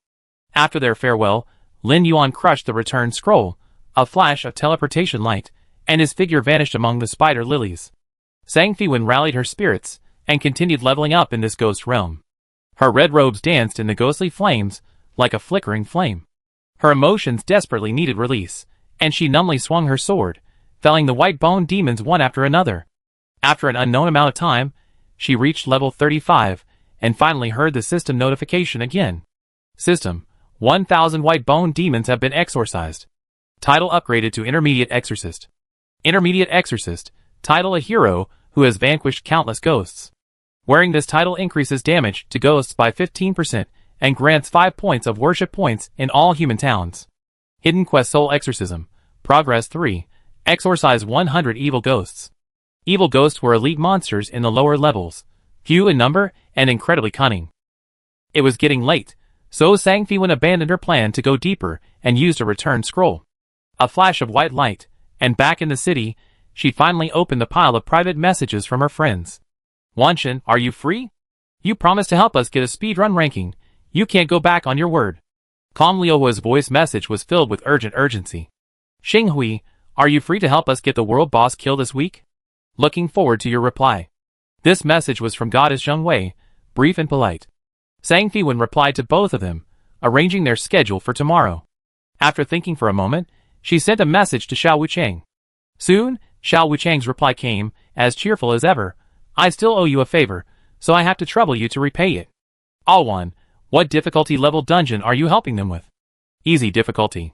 Upon receiving the reply, Xiao Wuchang immediately decided to adjust the strategy, staggering the races, and having the guild members switch to attacking the normal mode of pansiling tomorrow. At this time, the pansiling dungeon had become the hottest battlefield in the entire eastern continent. Currently, both first kills and speed runs of dungeons can yield sect tokens, and the exclusive spider set from the pansiling dungeon boasts the best stats among all level 20 dungeons. Not only are the spider set stats powerful, but its appearance is also exceptionally attractive, easily rivaling aesthetically pleasing costumes, and possessing a distinctly exotic charm. To obtain the pansiling's unique set, many players from Shizhou go to great lengths, going through the hassle of paperwork and spending considerable sums on teleportation, just to stay at the inn long term, all for the sake of running the pansiling dungeon. The entrance to the pansiling dungeon has been bustling since the day before yesterday. Not only are large clubs eager to establish sects scrambling to run the dungeon, but solo players are also showing great enthusiasm, all fighting tooth and nail for the beautiful and powerful equipment. However, most players succumb to the slowing poison of the ordinary monsters in pansiling. The poisoned spiders. The price of antidotes in the auction house is now almost doubling every hour, quickly surpassing 35 silver per set, a truly meteoric rise. As soon as antidotes appear in the auction house or pharmacy, they're snapped up instantly. Early the next morning, Kong Liuhua led his elite team directly into pansiling, intending to attack the first boss first. With yesterday's experience, today should be smoother. Thinking of this, Kong Liuhua couldn't help but recall the disastrous experience of yesterday's run. Yesterday, their elite team had already used up a set of antidotes just to reach the first boss. Running the dungeon also meant constantly kicking out the lowest DPS members, replacing them with others who brought supplies. Those kicked couldn't rejoin the team, and they had to find a strong replacement. God, pansiling is such a torture dungeon. Kong Liuhua's face was as bitter as a gourd when he was reassigning personnel. Fortunately, just as he was struggling, he suddenly remembered the favor he owed Wanshin, and grasped at this lifeline. After receiving a response to his plea for help, Kong Liuhua, who had been playing dungeons for half a day, shook off his fatigue and became full of confidence. Great. The purchasing team, hurry up and buy up the antidote pills. Don't worry about the price. Send them all to Team 1. Thinking about the soaring price of the minor antidote pills reported by the purchasing team earlier, he felt a little melancholy, but then his expression brightened, as if tomorrow's first kill was already in his grasp. Yesterday's market for minor antidote pills could only be described as crazy. Inside Xingwen Pharmacy, AI Cafe was closely watching the auction house, ready to manipulate the sale of minor antidote pills at any moment. The moment the price of minor antidote pills broke through 35 silver, she immediately took action, following Wan Xinghui's strategy, selling them in small quantities multiple times. The moment it was put up for sale, the price would immediately climb to the buy-it-now price and sell instantly. AI Coffee felt a sense of unreality. She had followed Wan Xinghui's instructions and set the buy it now price at 50 silver, but it had already broken through so quickly. As instructed by Wan Qinghui, the next small-scale sale should be spaced 5 minutes apart. If it broke through the buy it now price, the price would be increased by 2%. This time, AI Coffee set the buy it now price at 51 silver, and it sold out instantly again. AI Coffee became excited and quickly pulled AI Milk and Xingxing along. The three of them divided the work and controlled the pace of the sale, watching the buy it now price rise steadily from 50 silver to 98 silver before stopping. After the price of the small antidote pill stopped rising, AI Coffee placed it in the prime selling position in her shop, selling it for 98 silver. She also advertised it on the World Channel, attracting many players to her shop. After the price of the minor antidote pill skyrocketed, the three of them started bidding on the formula in the auction house, offering it for 40 gold coins at a time, and it sold out instantly. Love Coffee, Love Milk, and Star looked at each other, their eyes filled with shock and fervor. Making a fortune overnight was nothing new. It was already late at night in the game. Star was overjoyed and excitedly sent Wanqing a message, "Master, we're rich." Sang Fiwen had already logged off, heading to the warehouse base for some training as usual. She finished studying the mecha blueprints she hadn't yet completed before logging back in and seeing Star's message. She opened the shop's details and read the sales figures, feeling a bit shocked herself. She hadn't expected the price increase of the minor antidote pill to be even more astonishing than in her previous life. They had made 2,000 gold coins yesterday, and this was just the beginning. She first delivered the equipment blueprints from her bag to Shuanj. Now, Shuanj had recruited 10 tailors and 10 equipment blacksmiths, and the production line was finally taking shape, with dozens of custom orders every day.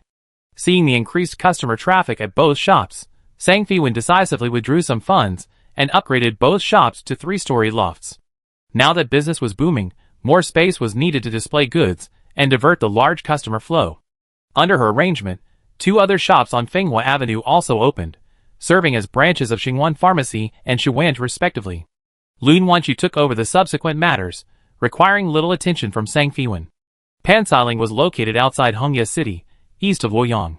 When Sang Fiwen arrived at Hongye City, Kong Liuhua's team had just finished defeating the first boss, and Kong Liuhua pulled her into the team within the dungeon. Seeing the group join, Kong Liuhua asked worriedly, "Do you need me to meet you at the entrance? The terrain inside is very complicated." "No need, I know it well." After entering the instance, Sang Fiwen skillfully navigated the complex cave terrain and arrived at the resting area after the first boss. The 4 members of the Shengshi Yanhua elite team were meditating on futons: Kong Liuhua, the guild leader and a spirit clan warlock; Ying, a demon clan swordsman wielding a shield; Qiong Yulo, a human clan healer; and Shui Zhongying, a human clan ranger. Kong Liuhua saw the red-clad figure in the distance and immediately went to greet him, handing over a set of small antidote pills. "Thank you for your help, Wanqing. Please accept the supplies. Without these, it's impossible to move an inch in this instance." He explained with a wry smile about the current shortage of small antidote pills. "Sigh, these things are expensive and hard to buy. Only 2 of our guild's alchemists know how to use them, and the maximum production is only 4 sets a day, which is far from meeting the demand." Wan Qinghui silently started doing business. "I have extra minor antidote pill formulas. I sell you 5, want them?" Kong Liuhua's eyes lit up, rubbing his hands together. "How much?" "Give me a friendly price." Wan Qinghui's lips curled into a greedy smile. "Friendly price. 50 gold each. If you want them, send someone to Xingwan Pharmacy on Fenghua Avenue to buy them from my friend AI Cafe." Kong Liuhua quickly calculated in his mind. Before level 28, they would have to run this dungeon frequently, trying to get a set of spider set for the elite members, so the demand for minor antidote pills was definitely bottomless. Thinking of this, he decisively made the deal and immediately arranged for someone to go to Xingwan Pharmacy. "Let's go!" Wan Qinghui looked at the 4 of them, whose status had been restored, and asked, tilting his head. Of course. Kong Liuhua naturally wanted to hurry, but he didn't know if Wan Qinghui had actually prepared for this, so he muttered a few words. "There are poisonous little spiders everywhere in here, and they're very good at jumping. We need to be careful." As he said be careful, the red-clad heroine, like a red lightning bolt, darted through the dark cave, already far away. "Hey, wait!" Kong Liuhua and the other 3 immediately gave chase. They were all a little worried. The light here was dim, and there were many blind spots. With Wan Qinghui moving like this, she was sure to be ambushed by the little spiders lurking in the shadows. "Boss, is she sure she can handle this?" Nighthawk, who was in a defensive melee position, was unsure of which way to go. Logically, he should be the one leading the way. Having witnessed Wan Qinghui's attack, Kong Liuhua remained calm. No rush, let's follow first. Suddenly, from the shadows around the corner, several green spiders attacked from above. Just as their venom was about to strike the red figure, she seemed to have eyes in the head, anticipating the attack. With an elegant bend, she swung her twin swords, creating a beautiful semicircular arc of light that perfectly encompassed the spider's trajectory, wiping them all out. The spider corpses fell to the ground. The fluid, effortless execution left Shui Zhongying wide-eyed, prompting him to exclaim, "A perfect hit!" Amazing! As an elite ranger in the guild, Shui Zhongying was a master of dynamic shooting prediction, making him the one best positioned to understand the skill behind Wan Qinghui's arc-shaped sword strike. These spiders were small and agile, making it difficult to hit even one, let alone a perfect hit. This required not only exceptional skill, but also incredibly fast reaction time. Ying and the others, who had been worried, breathed a sigh of relief, exclaiming that reaction time must be at least 200 milliseconds. The number one on the leaderboard truly lives up to his name. If they knew Wan Qinghui could predict the landing point of instantaneous skills, they would realize that Yi Ying's guess was far too conservative. Wan Qinghui quickened his pace, his chaotic charge drawing a dozen small green spiders, and 5 yellow-striped spiders in hot pursuit. The others were visibly alarmed. Kong Liuhua raised his staff. "What are you standing there for? Go help."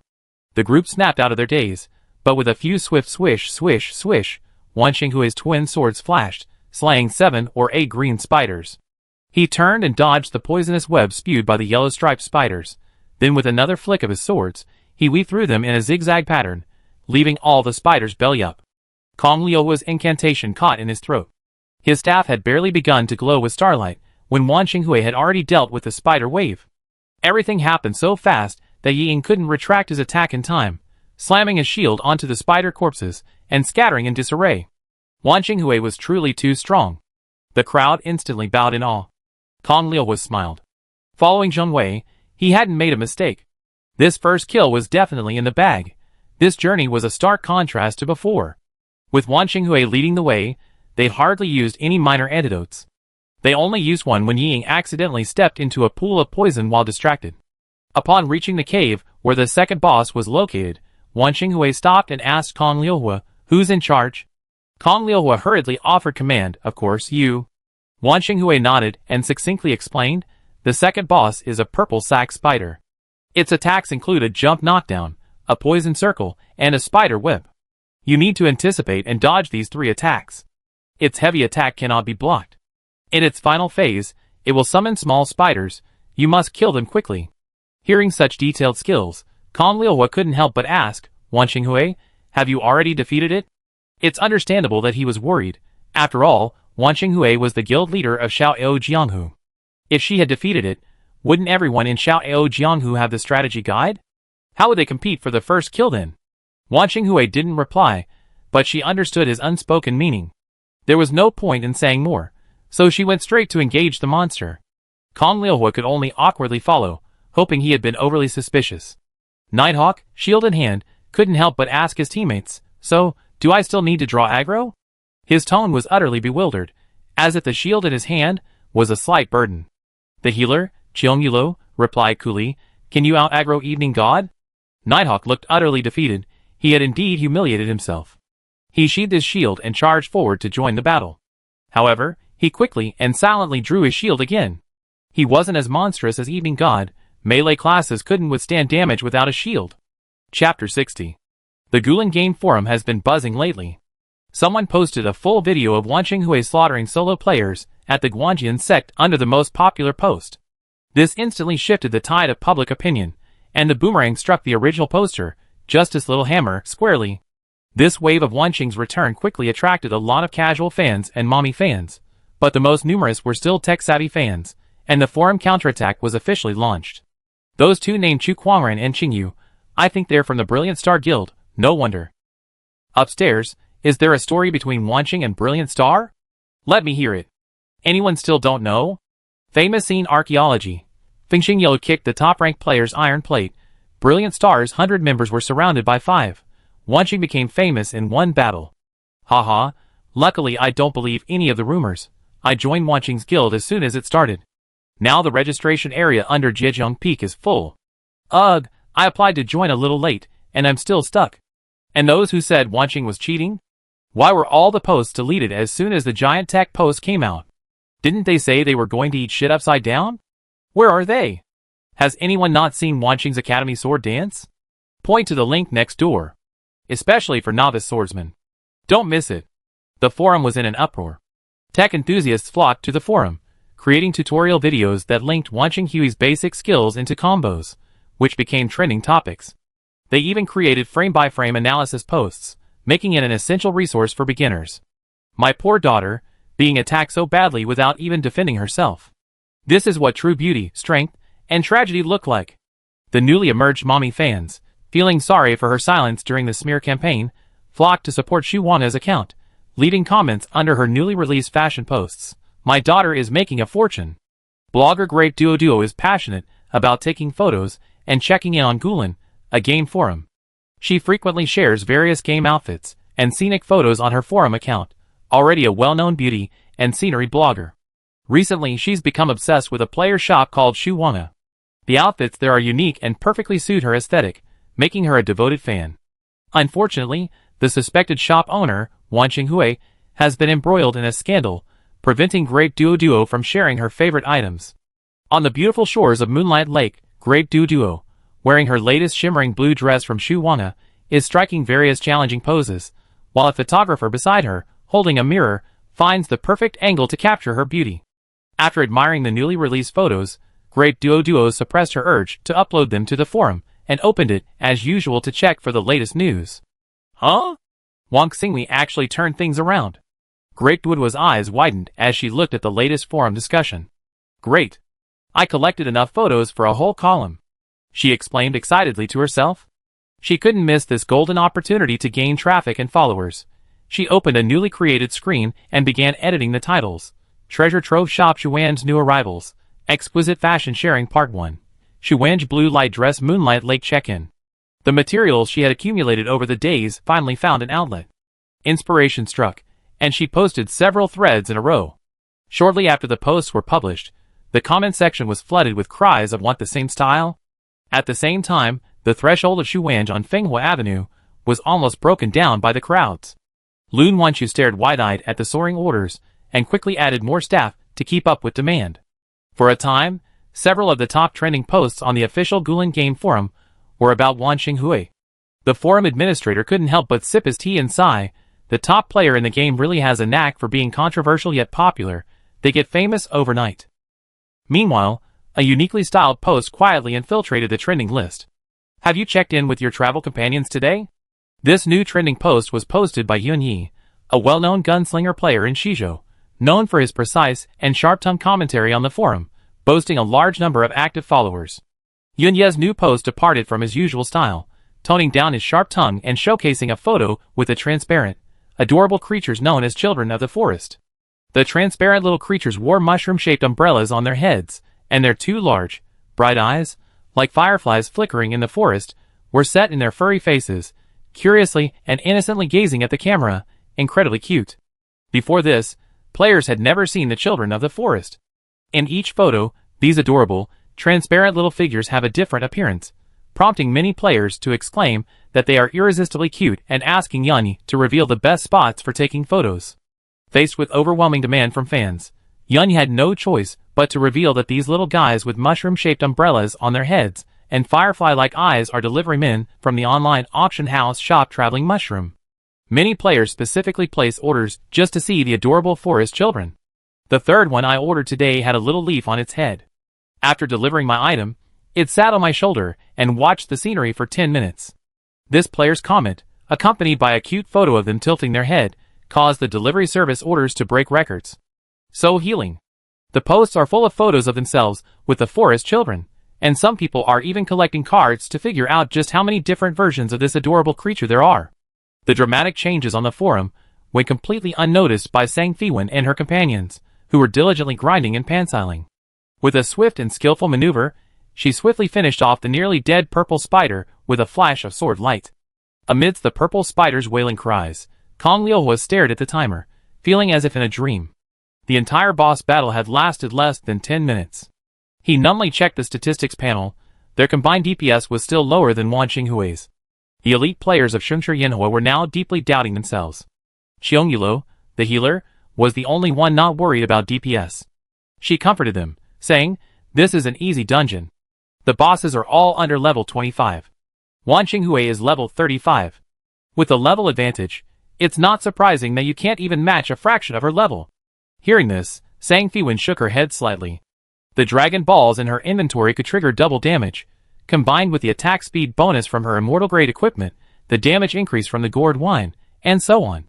A series of cumulative effects led to this rapid boss kill. If Sang Fiwen's entire equipment and item stats were revealed to all players, she believed many would risk it, leaving her facing endless ambushes every day. Thinking this, Sang Fiwen shuddered and quickly nodded in agreement. Yes, it's just level suppression. These words instantly ignited everyone's desire for rapid leveling. While resting on the meditation cushion, Kong Liuhua approached Wan Qinghui, his eyes filled with curiosity, and asked, "Goddess Wan, what leveling secrets do you have?" It's no wonder he was curious. Wan Qinghui was a full 10 levels ahead of the second-ranked player. Upon hearing this, Wan Qing beckoned with her finger, and Kong Liuhua hurriedly leaned closer, only to hear her shout at a volume loud enough for the entire group to hear, "Spend money." Seeing Kong Liuhua's embarrassed half-step back, she suppressed a laugh and made a shushing gesture. In fact, her level leaps not only relied on scrolls and wine, but also required the fortuitous encounters with large monster tides, and the ability to survive those tides. These were much harder than spending money. Kong Liuhua rubbed his ears, which had been assaulted by the sonic attack, inwardly lamenting his exhaustion. He continued to rest on the futon, but the intense gazes of his fellow members made him uneasy. He considered feigning death, but Yi Ying and Shui Zhongying exclaimed in unison, "Boss, we're going to spend money to upgrade." Wan Qinghui, having already finished adjusting, strode off, leaving behind only the words, "Hey, I already told you. President Kong, don't try to play the poor card." Kong Liuhua smiled bitterly, wishing he could slap himself. It was all his fault for being so nosy and asking about their secrets. Now look what happened. Looking at his brother's expectant eyes, the image of their boss's furious face flashed through his mind. To maintain his imposing image as guild leader, he could only quickly calculate the budget for spending money on upgrades, and said helplessly, "The budget isn't enough. Once the budget is available, I take you guys leveling up." Sigh, he could only report back to the boss, and try to get some more budget, but he needed to achieve results. Results? Results? The first kill of Pansiling was the opportunity. Kong Liuhua's eyes lit up. "If we get the first kill, I take you guys to spend money." These words were like a shot of adrenaline. Everyone's spirits lifted, and they immediately stood up, following Wan Qinghui's footsteps, speeding up their clearing of the mobs and rushing towards the final boss. They advanced triumphantly, soon arriving at the lair of the final boss, the Spider Mother. Inside the cave, a gigantic black spider coiled on the ceiling, its compound eyes gleaming menacingly. Scattered across the cave floor were black spider eggs of varying sizes, and thick, sticky white spider silk covered everything, severely hindering movement. After engaging the monster, tempering liquid will spawn intermittently around us. Nighthawk, Water Shadow, remember to apply the fire buff to your weapons promptly and burn all the spider silk to clear a path. The Spider Mother was notoriously difficult to deal with, so she focused, assigning tasks. Wan Qing, alone with her sword, leaped forward, her golden flying sword leaving a long trail in the air as it pierced the Spider Mother's hard exoskeleton. The pained black spider raised its thick mandibles and long legs, hissing, its dozens of compound eyes flashing a dark red light, quite eerie. "System, you have disturbed the Spider Mother of Pansiling." Spider Mother, Level 25 Demon King, HP 250, 000/250, 000.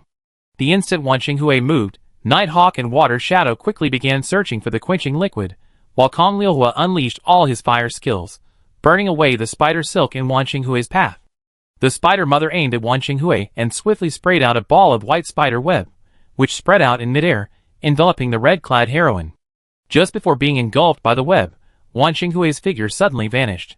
The web missed its target, falling to the ground and transforming into a thick carpet, which Kong Liuhua then cleared away with fireballs. Wan Qinghui activated Phantom Step and rapidly approached the Spider Mother. Two of the boss's hundreds of compound eyes flashed red, unleashing a detection skill that locked onto Wan Qinghui in her phantom form. It swiftly projected a venomous attack at her, which she dodged by rolling away. The venom corroded the ground upon impact, spreading to form a vast pool of poison. Ying, who was clearing spiderwebs there, was caught off guard by the sudden and swift attack and stepped into the pool. He quickly pulled out a small antidote, but blood continued to gush out. "Why isn't it working?" Ying exclaimed in alarm, seeing his blood almost drained. "Healer, use your antidote skill," Wan Xinghui shouted. Xiong Yilo quickly threw an antidote to Ying, curing him. Wan Xinghui reminded him, "The small antidote isn't high enough to cure the poison in the pool. Watch your positioning. Call me when the healer's antidote skill is off cooldown." Ying and Shui Zhongying quickly cleared a path, while Wan Xinghui charged towards the boss, her sword flashing like a blur. -4021, -4195, -4380. The rhythm was now in her hands. With incredibly fast combos, she quickly reduced the spider mother's health by 40%. "Retreat. Watch your positioning. Don't hold back your movement skills." Wanqing, who had been constantly calculating the boss's health, quickly retreated. As she retreated, the spider mother shot a thick, dense web from its tail towards the cave's ceiling. The giant black spider leaped high, tightened its web, and quickly ascended, finally coiling itself high in the cave, occasionally spitting out webs and venom downwards. Shui Zhongying tried to burn the thick, dense web with a flaming arrow, but it wouldn't burn it. She then fired a fire arrow at the coiled spider mother. "Miss!" Shui Zhongying roared helplessly, shameless. "He's invincible, and has locked health after using the top." Everyone had no choice but to focus on dodging the skills flying from above. The ground, which had just been cleared, was quickly covered in spider silk again. Meanwhile, the black spider eggs hidden under the thick layer of silk began to shake violently. "Quickly clear the spider silk!" Kong Liuhua and Wan Xinghui shouted simultaneously. Everyone sprinted to find the randomly spawning quenching liquid while dodging the spider silk and poison, their minds on high alert. "I deal with the spider eggs!" Kong Liuhua turned his fire on the shaking spider eggs, burning them with fire magic. Damage erupted from the spider eggs, causing them to rupture. -1000, -1000, -1000. Fortunately, the elites of Shengshi Yinhua were not to be underestimated. Each had their own trump card movement skills. Although the situation was tense, they maintained their speed in clearing the spider silk, preventing themselves from being surrounded by the poison pool. Even so, the number of poison pools was still too great. While clearing the spider silk, Nighthawk was doused in venom and also poisoned with a slowing effect. Everyone could only watch helplessly as he died. Nighthawk still had resurrection attempts.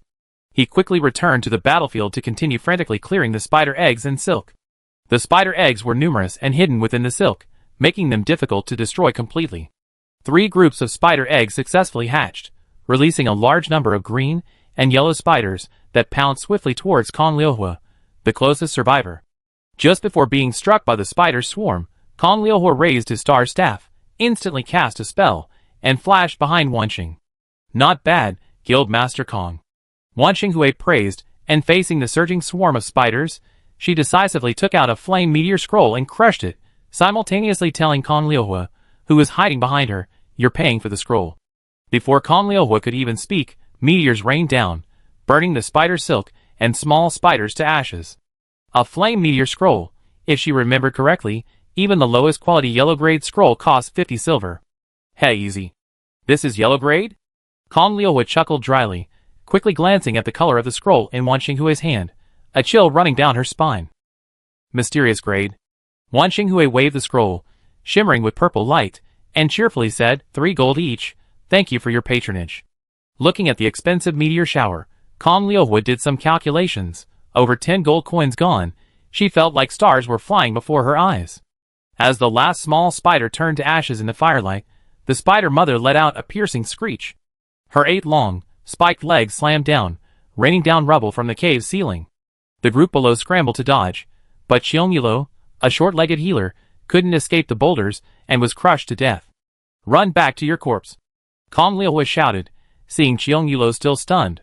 Without a healer, they would struggle to survive. "I handle it. You all retreat and focus on your survival." At this critical moment, Wan Xinghui stepped in to take over. Fortunately, Xiong Yilo quickly revived. The group continued their previous strategy, this time even faster, quickly reducing her health by another 40%. When her health dropped below 20%, the spider mother entered a berserk state. She shot a web towards the cave's ceiling, leaping like a cannonball, preparing to perch there and unleash her invincible Gatling gun-like attack. Damn it, not again? Nighthawk was in despair. Having already endured the terrifying barrage of spiderwebs and poison pools, his shield was corroded beyond recognition, its durability plummeting. Facing the poison pools with doubled attack speed, everyone's hearts were pounding in their throats, watching helplessly as the spider mother ascended into the air. Chapter 61. Watching the giant spider rapidly ascend, Sang Fiwen, not wanting to endure another Gatling gun-like venom barrage, took a deep breath and gripped her sword, gathering her strength. At the critical moment, Wanqing's peony sword shone brightly. With a flick of her index finger, a silver spider silk shot out, precisely adhering to the spider mother's swollen abdomen. The red-clad figure shot into the sky like an arrow, tracing a graceful arc in midair. The spider mother, rapidly ascending, sensed the anomaly in her abdomen. Her compound eyes glowed bright red, and she sprayed venom at her. "Watch out!" Kong Liuhua shouted, launching a fireball that collided with the venom in midair, sizzling and releasing wisps of poisonous smoke. Evening Star's hair flew wildly, her eyes sharp as an eagle's. Her peony sword, imbued with a fierce golden aura, slashed fiercely at the spider mother's exposed vital point. A golden crescent moon burst forth in midair, radiating dazzling light. Minus 49,435. A bright red critical hit number shot skyward, the enormous black spider letting out a deafening wail. Its 8 long legs twitched in midair before its body crashed to the ground like a collapsing mountain. The ground trembled violently, the billowing dust obscuring everyone's vision. "Holy crap, it's dead!" Nighthawk shouted excitedly. "It worked?" Water Shadow's voice was filled with disbelief. Sang Fiwen sheathed her sword, her heart unmoved. This seemingly perilous, desperate strike was the result of her calculations. Taking into account level suppression and armor penetration, the success rate was extremely high. Seeing her teammates' excited expressions, she simply smiled faintly. "Good luck." As the dust gradually settled, the cave finally returned to calm. The spider mother's enormous body slowly dissolved into white light and vanished, leaving behind a treasure chest that emitted an alluring glow. World Channel System announcement: the team members Prosperous Fireworks Team 1, Wan Xinghui, Kong Liuhua, Ying, Shui Zhongying, and Qiangyulo, have achieved a first-time clear of the Pansailing Easy Mode. World Channel System announcement: the Pansailing Easy Mode speedrun leaderboard is now open. Welcome all heroes and warriors to come and challenge. The members present also emitted a white light indicating leveling up, and a system notification sounded in their ears. System: congratulations on achieving a first-time clear of the Pansailing Easy Mode. Rewards: 100 silver coins, 50 character reputation, 1 skill upgrade point. System: congratulations to your team Prosperous Fireworks Team 1 for breaking the Pansailing Easy Mode clear record. Ranked first on the speedrun leaderboard, with a clear time of 3 hours, 12 minutes, and 35.19 seconds. Reward: 200 silver coins, 1 equipment box, Grandmaster, and 1 material box. The updated speedrun ranking material boxes can yield SEC tokens. Although the probability is incredibly low, 1 in 1,000, the sheer quantity makes them highly sought after by various clubs. Kong Liuhua rubbed his hands together and approached Wan Xinghui, his eyes burning with eagerness, saying earnestly, "Wan Shen, I pay to buy the material boxes. Can I have them?" Sang Fiwen replied, "I only do exchanges. If this treasure chest contains the equipment I need, I trade all my material boxes for it." The treasure chest opened, immediately emitting an orange light. Inside lay a black ring, engraved with a lifelike black spider. It really was the equipment she needed, the 8 Poison Mother's ring. Sang Fiwen decisively traded with Kong Liuhua. Besides the 8 Poison Mother's ring, she also got the payment for the Xin level scroll and the reward for the next dungeon run. Kong Liuhua, in turn, received 5 speedrun ranking material boxes. After obtaining the 8 Poison Mother's ring, she hurriedly checked its attributes. 8 Poison Mother's ring. Superior Royal Grade, size 1x1x1, weight plus 0.3. Equipment requirements: Agility 200, Agility plus 120, Perception plus 100, Intelligence plus 80, Movement Speed plus 40, Poison Resistance plus 10. Comes with Advanced Silk Spin, Spider Silk maximum length 15 meters, maximum weight capacity 500. Kong Liuhua readily paid all the fees, put away the material boxes, and was planning to send the guild's most popular member to open the boxes at an auspicious time, when the system notified her that Wan Xinghui had left the team. Wanshin, why don't you help us fight the world boss next? Kong Liuhua quickly interjected, adding, the reward is generous. Wan Xinghue waved her hand. Unfortunately, I have other requests. See you later. Kong Liuhua's face stiffened. Thorn Rose? He smiled wryly. It seemed he had to ask another ant for cooperation. Leaving Pansiling, Sang Fiwen headed straight for the nearest artisan shop in Red Leaf City. Now, her spider ring was no longer needed. The 8 poison mother ring she had just acquired came with an advanced silk spitting skill, not only increasing the range of her spider silk, but also allowing her to adjust the shape of the silk. It could be a single thread or a spider web. Arriving directly at Red Leaf City, stepping onto the avenue lined with deep red and fiery red maple leaves, a refined pavilion came into view. Its signboard was inlaid with gemstones, the 5-colored, opulent gems meticulously arranged to form the words Craftsman's Shop. The Red Leaf City Craftsman's Shop belonged to the native inhabitants of Gulen. The owner was a lavish, obese middle-aged man, adorned with emerald robes and rings of various gemstones on his fingers. He was currently behind the counter, working on an abacus, occasionally unleashing a torrent of abuse on his disliked apprentice. Players, who had visited before disliked this cunning and domineering shopkeeper, but the craftsmen at the Red Leaf City Craftsman's Shop were highly skilled, boasting a higher success rate for gem removal than elsewhere. They had no choice but to grit their teeth and come. Upon entering the shop, Sang Fiwen remembered something. In her previous life, the Red Leaf City Craftsman's Shop had a legendary, all-round master craftsman, proficient in all crafting skills and rarely failing. She wondered if she might encounter that native today. A foreigner in red entered the shop.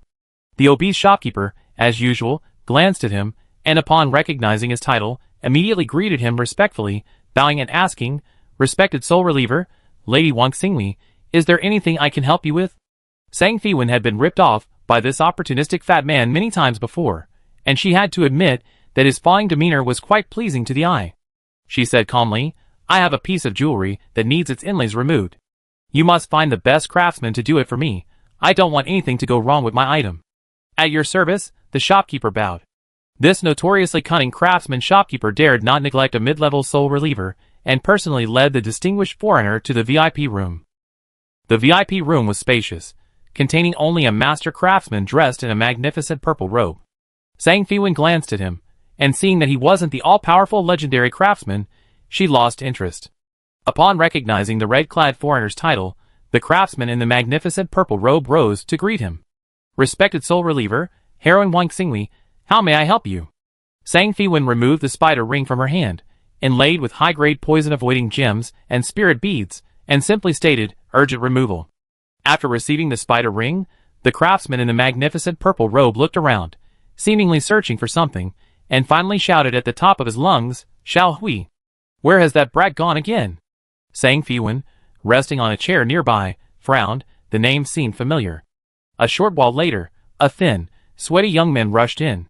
The craftsman in the purple robe was furious at Xiao Hui's tardiness. He pulled out a whip and lashed it across Xiao Hui's body, yelling, "You brat, you've been slacking off again. I picked you from 100 slaves to make you my apprentice, and this is how you repay me? I just went to temper the flint as you instructed, have you forgotten?" The thin boy named Xiao Hui's face was flushed. He had clearly just run from the hot furnace, and was jolted by the whip, but he still stubbornly tried to explain in a low voice. Sang Fiwen looked at the thin boy, and suddenly remembered that the all-powerful, legendary master craftsman's name was Hui. However, in her memory, Hui was a middle-aged man, but if this boy were a little stronger, he would look very much like Hui. Seeing Xiao Hui's explanation, the craftsman in the purple robe became even angrier and lashed out with the whip again, the force of the whip whistling toward Xiao Hui's head. Whoosh! A flash of golden light appeared, and Xiao Hui saw a figure in red shielding him. The whip, broken in two, lay limply on the ground. Upon closer inspection, he realized it was the customer, who had been sitting nearby who had stepped in to protect him. Xiao Hui rubbed his eyes, unable to believe it.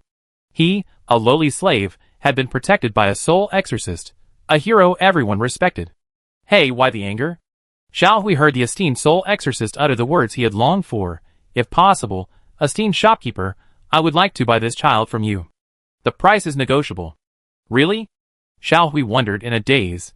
Could he really escape this hellish sweatshop? Hearing this, the shopkeeper twirled the gemstone ring on his right hand, his eyes gleaming with calculating cunning as he rapidly weighed the pros and cons. "Sure, but the price is 10 gold. The shopkeeper held up one finger, twirling his mustache. This slave had cost 50 silver. Although he was already a skilled worker, there were plenty of slaves. He could just buy another one and train him. Now that a money-making opportunity had presented itself, he naturally wanted to squeeze as much as possible out of him. No! The artisan in the purple robe anxiously intervened.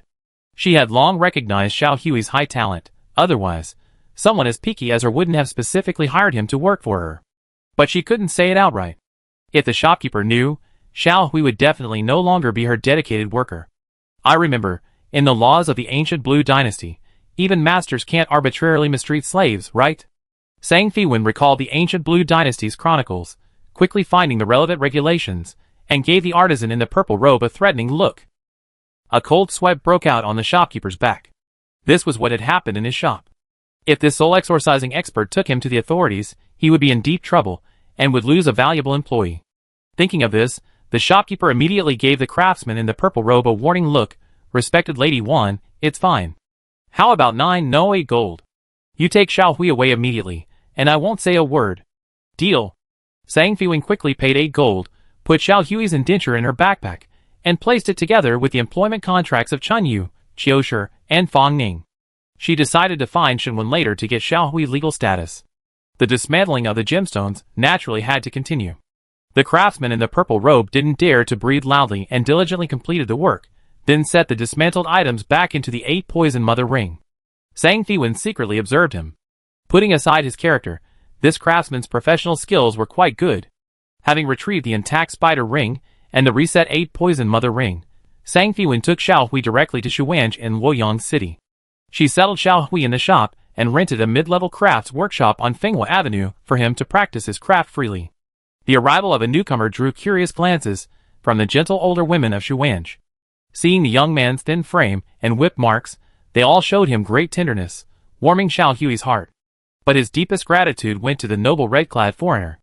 The noble red-clad foreigner showed no airs of superiority, offering him a gentle smile and saying, "I be going now. Xiao Hui, rest well today and familiarize yourself with the environment." Xiao Hui wiped his face hard, hiding his tears of gratitude, and nodded shyly with a smile. He secretly resolved to hone his skills and rise above others to repay Wang Xingwei's kindness. System, Xiao Hui's favorability towards you has reached its maximum, and his loyalty is full. Startled by the sudden system notification, Sang Fiwen had never encountered such a sudden surge in favorability before. Was this the power of doing good deeds? Her mood brightened, and she hurried towards the mountain where the Guanjian sect was located. Today was the spawn time for the Guanjian sect's world boss, the fallen sword demon. Sang Fiwen traversed the long bluestone path, and could see the bustling crowd on Jianshang Mountain from afar. The usually quiet mountain, shrouded in mist, was now densely packed with players, the flags of various clubs fluttering in the wind. There was no sign of the Xiaoyao Jianghu Guild, a decision Sang Fiwen had made in advance with Xiao Wucheng. Zhang Wei had promised a generous reward for inviting Wanqing to assist, giving Xiaoyao Jianghu all her income except for sect tokens, plus 100 gold. Since monsters were scarce on Jianshang Mountain, the players assumed it was due to the special mechanics of the world boss spawn location. The players could only chat and gossip, engaging in friendly sparring under the blue sky and white clouds to pass the time while waiting for the boss to respawn. The sound of conversation and clashing weapons made the mountain exceptionally lively. Only Sang Fiwen knew that the monsters here were all transformed from Taoists of the Guanjian sect. Each one killed was one less to be found. She had already slaughtered most of them last time, and the rest had been struck down by heavenly lightning. Now, this was just a desolate mountain. Passing through the mountain hollow where Chu Kuangren and his group had caused trouble last time, Sang Fiwen paused slightly. She couldn't help but recall Chu Kuangren's arrogant face, and Feng Xingyi Luo's haughty tone, and her anger flared. Once the Brilliant Star Guild officially established its sect, she would launch the first sect war in front of the entire server, determined to make Feng Xingyi Luo taste utter defeat, and leave them utterly defeated. Thinking of the Brilliant Star Guild's rigorous performance evaluations, a cold smile curled at the corner of her lips. Just as she was reveling in her revenge, a group invitation notification sounded. System, the Thorns and Roses team invites you to join. Do you agree? Chapter 62. After everyone joined the group, Zheng Wei noticed Wanqing, who had looked somewhat troubled, and teased, "What's wrong?" That backlash on the forum was brilliantly executed. "Is something bothering you?" Sang Fiwen was taken aback and blurted out, "What backlash?" She immediately realized she'd been focused on dungeons and quests, and had completely lost touch with the forum. She quickly opened the forum and browsed through the popular posts. She'd only been away for half a day, but suddenly there were so many posts related to her. A complete video reversing the events of the Guanjin sect, combo tutorials made by players, and praise and recognition of her skills. Good news about Shu Wana and Traveling Mushroom flooded in, and her slightly furrowed brow gradually relaxed. You didn't know? Was it Xiao Wuchang's doing? Zheng Wei's eyes were full of surprise, and she felt even more appreciative of her cousin Zheng Zhao's methods. Perhaps? Sang Fiwen closed the forum interface. Remembering the important matter at hand, she quickly composed herself and looked seriously at Zheng Wei. President Zheng, I can't guarantee we land the final blow this time, but I do my best to help you get the treasure chest. The final blow isn't important, the treasure chest is the key. Zheng Wei's eyes were burning. As long as we can get the sect token inside, it's all worth it. However, this time it will probably be very difficult. Look over there. As she spoke, Zheng Wei pointed to the opposite side, where a well-equipped group of 100 people was gathered. Those people were on high alert, none of them displaying their IDs above their heads. Sang Fiwen scrutinized them. Although they were outnumbered, their posture was upright, their aura steady, clearly indicating they were well-trained. Where did such a group of experts come from? She couldn't help but ask. Zheng Wei puffed out her chest, her tone tinged with pride. Eastern Continent's game resources are currently leading. They're the Eternal Tyranny Guild from Western Continent. Eastern Continent possessed unparalleled world-class Demon King resources, attracting players from Western Continent who were willing to travel far to claim a share. Sword Mountain was packed with people. Zheng Wei glanced at the throngs of people around her, feeling quite pleased with herself for choosing Eastern Continent as her base. Sang Fiwen's gaze unconsciously fell on Zheng Wei.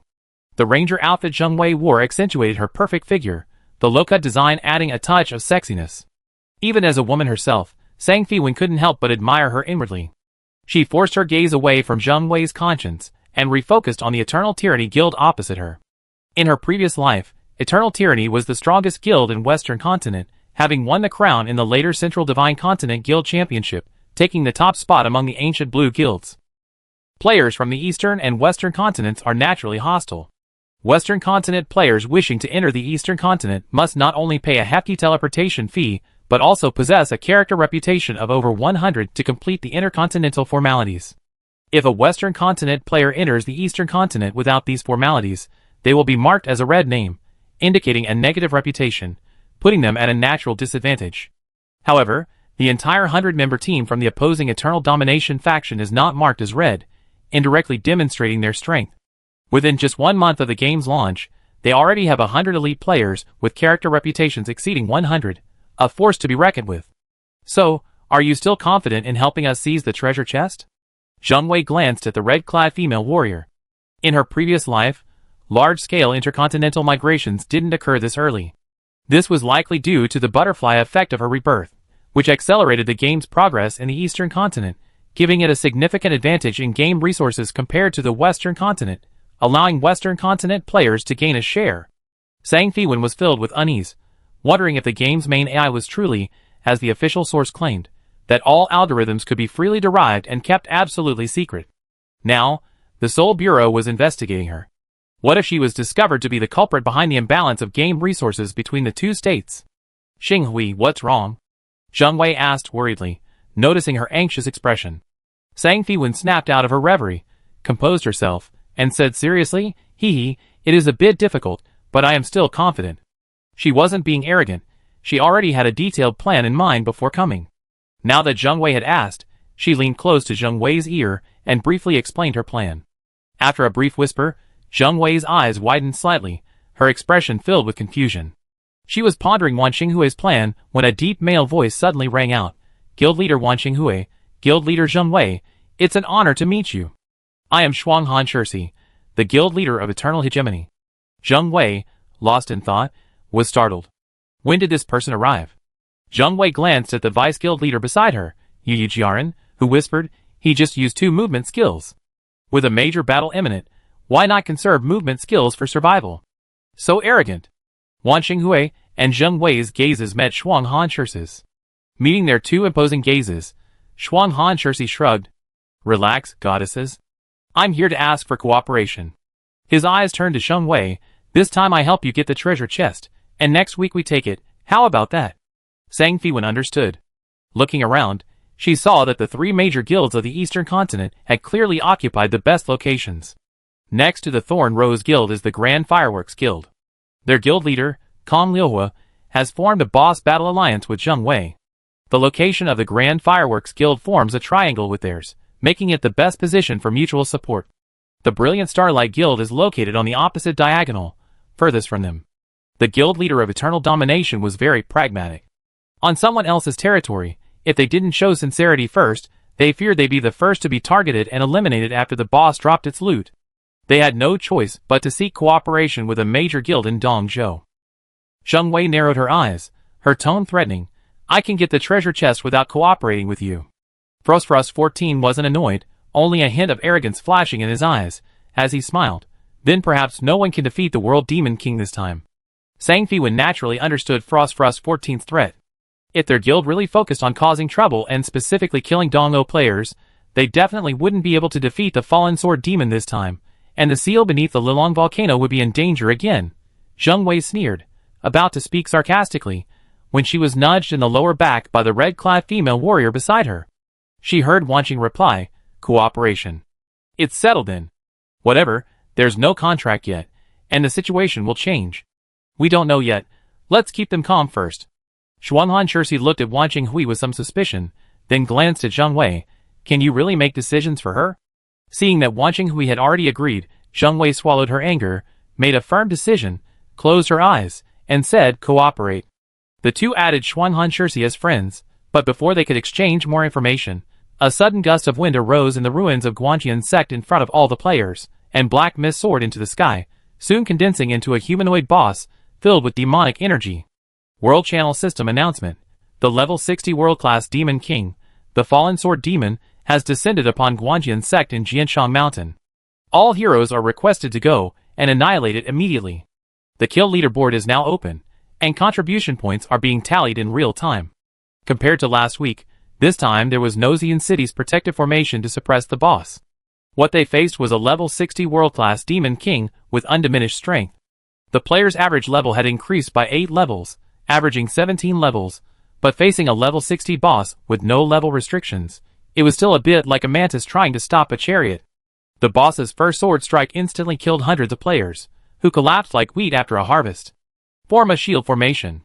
The commanders of the various guilds reached a consensus, and a wall of shields of various colors appeared around the boss. While all melee classes in the game can wield shields, they are not very effective for melee players who have focused on attack output. Some melee players have now embraced the feeling of tanking monsters in the front line, allocating all their attribute points to Constitution to become dedicated frontline tanks. As long as they don't fall, the players behind them won't take any damage. Some players who don't understand this underestimate melee mage, thinking they only need good equipment and high health. However, tanking and drawing aggro are actually quite complex skills, and a good mage must have flexible adaptability. Fortunately, the Fallen Sword Demon's attack frequency isn't too high. It unleashes a sword strike every 5 seconds, followed by a wide area attack after 5 strikes. The rest of the time, it uses normal attacks. The shield-wielding teams from several major guilds had clearly reached a passing grade. Although some died occasionally, they were quickly replenished and resurrected, maintaining a solid defensive line. The ranged attackers behind them were now steadily focusing on dealing damage. As the damage output rhythm stabilized, Zheng Wei noticed a red-clad female warrior had somehow infiltrated the shield-wielding group, diligently using her shield to block the boss's attacks. Seeing Wanqing Hui like this, Zheng Wei joked, I thought that with your personality, you wouldn't use a shield and would just go straight for the boss. You misunderstood me. You can only deal damage if you're alive. The general strategy for fighting world bosses is to play defensively. Sang Fiwen certainly didn't intend to force her way in. Anyone who dared to step forward would become a sitting duck, getting attacked not only by the boss, but also by a massive number of other players. Zheng Wei examined the shield. It was entwined with lush flowers and plants, obscuring its intricate patterns. However, its active skill wasn't activated, so she couldn't determine its quality, only knowing it looked quite impressive. She tentatively asked, Don't tell me this is a celestial grade shield? Haha, guess. This shield was the Forest Guardian shield, obtained by Sang Fiwen from the Misty Forest. It had a passive skill that reflected 50% of damage. For now, She just needed to blend into the crowd and absorb some reflected damage. Her goal was simply the final treasure chest. To avoid aggro, she didn't even use her sword control technique, instead using Crystal Mirror to create a double-sided shield, doubling the reflected damage. More DPS would be good for securing a higher ranking on the kill leaderboard, as the rewards were quite substantial. Although the boss was powerful, its skills and tactics were gradually being figured out. With tactics, there are counter-tactics. The various guilds tacitly agreed to take turns tanking the boss. With players advancing wave after wave, they collectively reduced the boss's health to 20% after more than an hour. Watch out! The boss has enraged. The team leader simultaneously warned in their chat. In its enraged state, the fallen sword demon swelled into a half-human, half-beast form, with monstrous attack organs sprouting from its back. Its attack methods increased in number and frequency, and the intervals between skill releases became shorter, causing massive damage wherever it went. Shield-wielding players fell like paper. But the enraged state meant the boss's health bar was nearing zero. The players didn't back down. Instead, they fought with even greater ferocity, unleashing their full damage potential. Players who had initially planned to retreat and recover health with cheap food abandoned their reservations, pulling out all their resources and consuming pills and wine without restraint. Various skill lights flashed, obscuring the black demonic energy emanating from the fallen sword demon. Countless damage values appeared above the boss's head. While individual values weren't high, the simultaneous appearance of 10,000-1 damage values still resulted in tens of thousands of damage outputs per second. Hold on. The boss is about to fall. Someone in the crowd shouted, energizing the players who, as if injected with adrenaline, unleashed their attacks relentlessly, entering a state of complete absorption. Suddenly, the boss stopped its wide-range attack, rising from the ground with a powerful gust of wind that knocked over many shield-wielding players. Is the boss trying to escape? A player exclaimed. The boss had risen high into the air, beyond the range of most ranged skills. Sangfiwen knew that the fallen sword demon was a mindless puppet and wouldn't escape. She narrowed her eyes, seeing the sword in the boss's hand glowing red in midair, attempting to unleash a powerful ultimate attack. Quick, everyone scatter. Zheng Wei also noticed this and shouted. A sword, imbued with devastating demonic energy, descended from the sky, nearly cleaving a gaping hole in the mountaintop and creating a massive fissure in the earth. Many players, who couldn't scatter in time, lost their footing and fell into the abyss. After unleashing its ultimate attack, the fallen sword demon, as expected, didn't flee but instead landed back where it was after its demonic energy dissipated. The surviving players rushed back to their DPS positions and frantically began dealing damage. The fallen sword demon, now inflated like a balloon, seemed poised to burst at any moment. Wan Xinghui shouted, "The boss is about to self-destruct. Increase your DPS." Everyone unleashed their most powerful attacks. Sangfiwen also used her sword-controlling technique, her golden flying sword mingling with various spells, and a dense barrage of arrows, unleashing devastating bursts of damage. A minute later, the fallen sword demon collapsed to the ground, and the world chat was flooded with kill announcements and leaderboards. However, no one paid attention to the kill announcements in the world chat. All eyes were fixed on the scattered orange equipment. Be careful of eternal tyranny, they didn't go all out, Wan Xing whispered to Zheng Wei beside her. Proceed according to plan. Her figure gradually vanished into the void, secretly moving ahead with the acceleration of phantom step. Players standing at a distance surged forward like a tidal wave, scrambling for the unclaimed loot. How could they not fight tooth and nail over the orange glow on the ground? Their eyes were bloodshot as they fought tooth and nail. Several players immediately set their sights on the same orange weapon, their tempers flaring as they began to PK, player kill. Several PK events broke out simultaneously in several locations.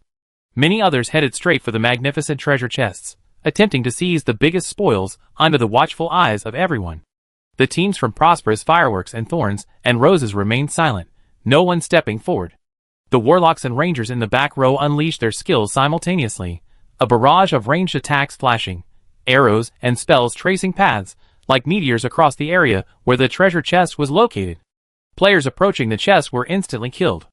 The players frantically grabbing the loot quickly retreated, knowing when to stop. They watched helplessly as the treasure chest was engulfed by fire, lightning, frost, and arrows, unable to get close. As the two guilds launched their combined attacks, Evening Star Returns activated her phantom step, her ethereal figure rushing towards the treasure chest enveloped by ranged attacks. Approaching the area of effect, she calculated the time and distance, sent a message to Zheng Wei, and then activated Goddess of the Luo River's possession. For the next 3 minutes, she would be immune to magic damage and 80% physical damage. One hand reached for the hastily equipped 8 Immortals medicine box at her waist, ready to draw a healing pill at any moment. The rangers from Thorn Rose and Flourishing Firework simultaneously ceased their attacks. Only the warlock skills continued to bombard the battlefield, raising clouds of dust that obscured the view inside. In the distance, Windwalker Leafall, from brilliant starlight, lost his temper and angrily questioned Zheng Wei, an empty flowing fire. Are you going to destroy the treasure chest? Sang Fewen advanced amidst the barrage of attacks, feeling she was finally experiencing the treatment of a boss. Following her memory, she found the treasure chest. Overjoyed, she opened it and reached out to grab it, only to unexpectedly bump into another hand. Chapter 63. Who? Sang Fewen was startled. Were there other players thinking the same thing as her? Various ranged skills exploded around her, visibility was extremely low, and she couldn't see who was next to her at all. Without hesitation, she grabbed the item in the treasure chest with one hand and slashed forward with her peony sword, unleashing a crescent moon strike. A muffled groan came from ahead. The opponent had been hit. Given Sang Fewen's familiarity with Gu Lan's skills, she knew the opponent was currently unable to retaliate unless they also possessed a growth level immortal weapon, which would allow them to attack while immune to attacks like she had. She felt the resistance in her hand vanish. The opponent was indeed unable to retaliate. Taking advantage of this moment, she immediately used the teleportation ability attached to her fire scorpion robe, her figure suddenly disappearing from the spot, flashing back behind Zheng Wei. Sang Fewen whispered behind Zheng Wei, got the item. Feeling it was a small, square object, it was undoubtedly a sect token. She handed it directly to Zheng Wei. The barrage of fireworks and thorny roses gradually subsided. Kong Liuhua approached from the side, looking curiously at Wan Xinghui, and asked, "Did you get her?" Wan Xinghui shrugged, looking at Zheng Wei beside her, asked Boss Zheng, "I'm just an employee." Zheng Wei raised an eyebrow, put away the sect token, and turned to look at Wan Xinghui. "Then are you willing to work for me forever?" She never gave up on poaching people. Shuang Han Shirsi stepped forward, cupping his hands in congratulations. "Congratulations, is our alliance still valid?" Before Zheng Wei could speak, Wan Xinghui, before she could, thrust her sword at Shuang Han Shirsi. Shuang Han Shirsi instantly drew his sword to parry, and the two exchanged over a dozen blows in a short time. All were basic skills without any fancy moves, yet the fight was incredibly intense. Zheng Wei noticed that Wan Xinghui wasn't using the peony sword, but a willow leaf slender sword. What was she trying to test? In the heat of battle, both simultaneously unleashed backhand sword strikes, only to be parried by the other at the same time. Their movements were so similar, it was as if they were looking in a mirror.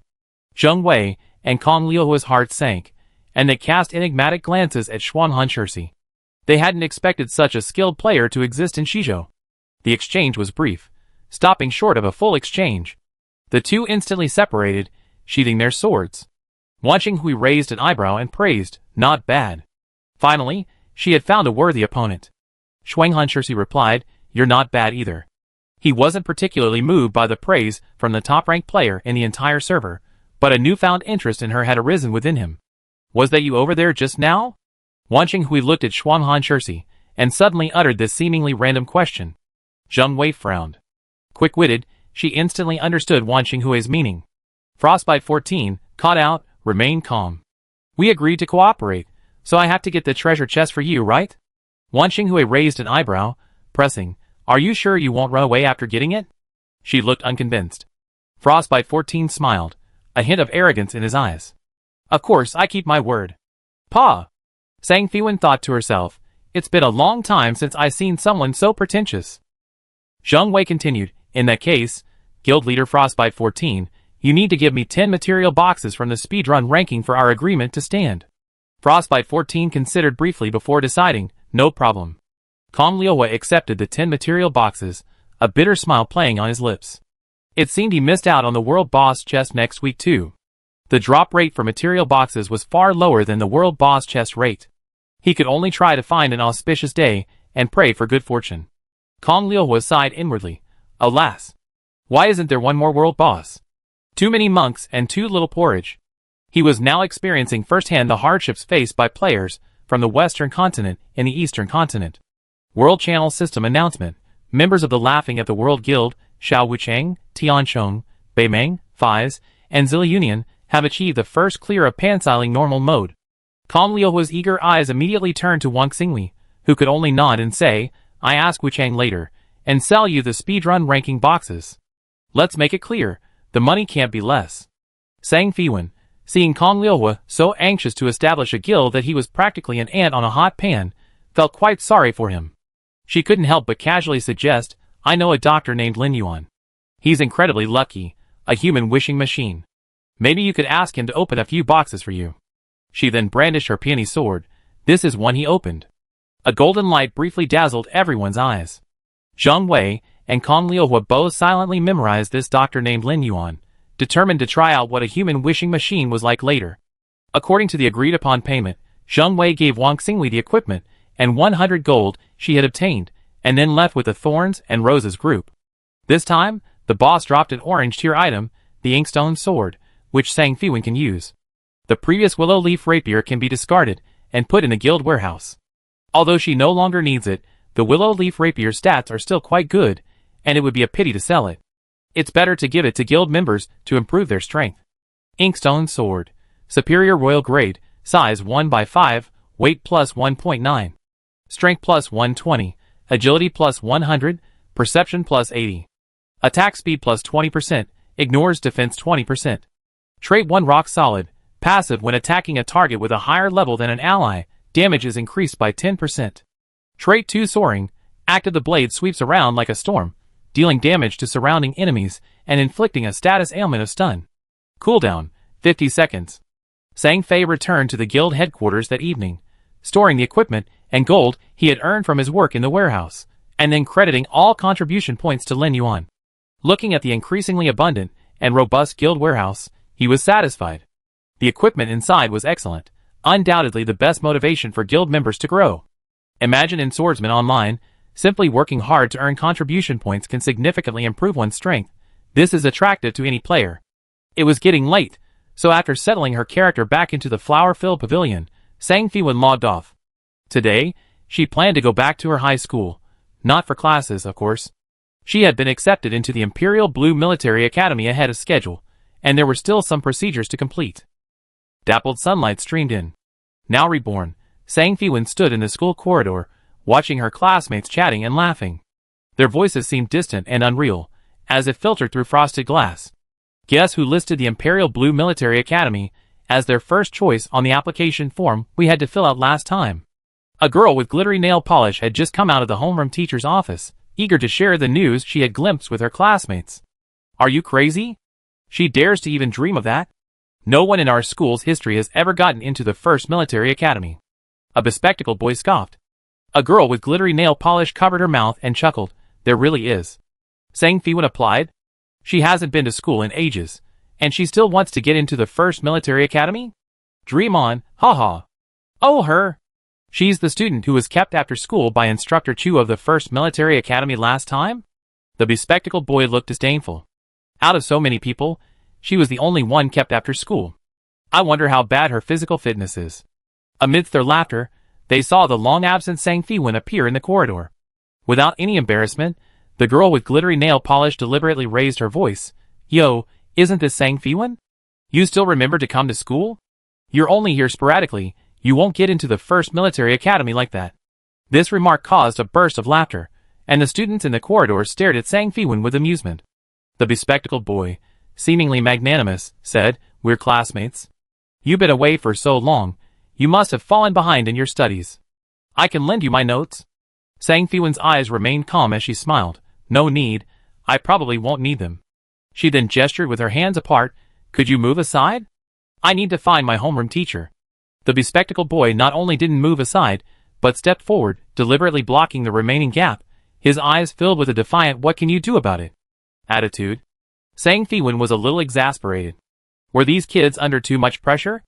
They even did something so pointless? Just as she was starting to feel a headache coming on, a clear, cold voice broke between the two.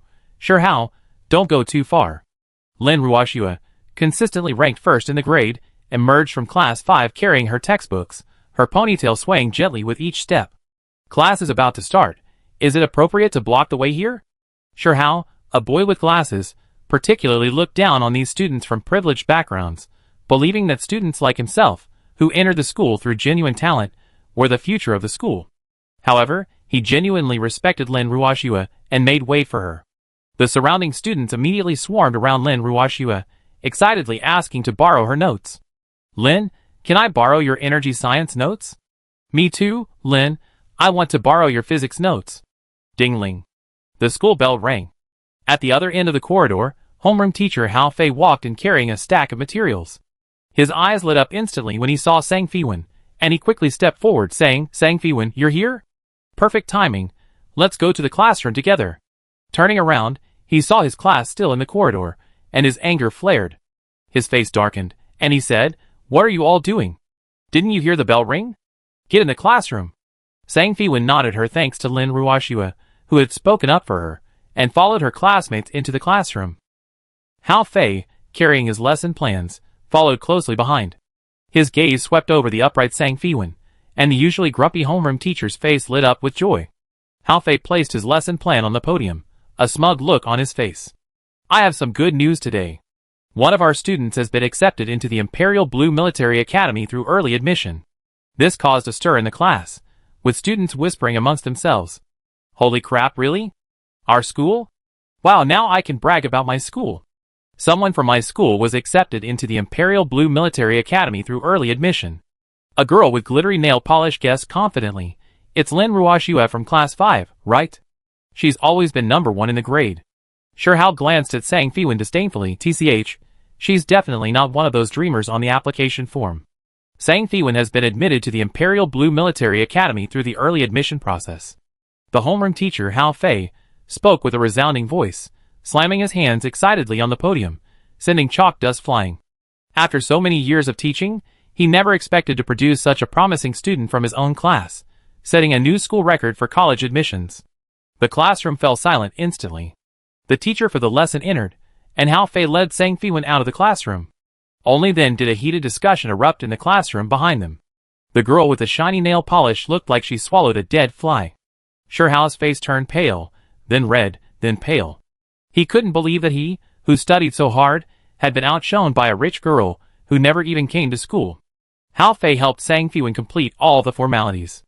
After everything was finished, Sang Fiwen thanked Hao Fei. Just as she was about to leave, she was stopped by the principal at the school gate. The principal first offered congratulations and admiration, then lowered his voice, his tone hesitant, and said, "Recently, several visitors have come to inquire about you. I think they're quite influential. They were wearing matching black uniforms, and their identification said they were from the Seoul Bureau.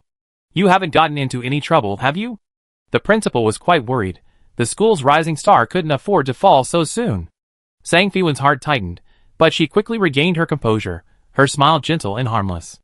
"There was a bit of an accident during the re-examination, but it's all been investigated. It's probably just a routine follow-up." The principal, recalling the overwhelming news coverage of the past few days, instantly felt relieved. Since it was related to the Imperial Blue Military Academy, it couldn't be anything serious.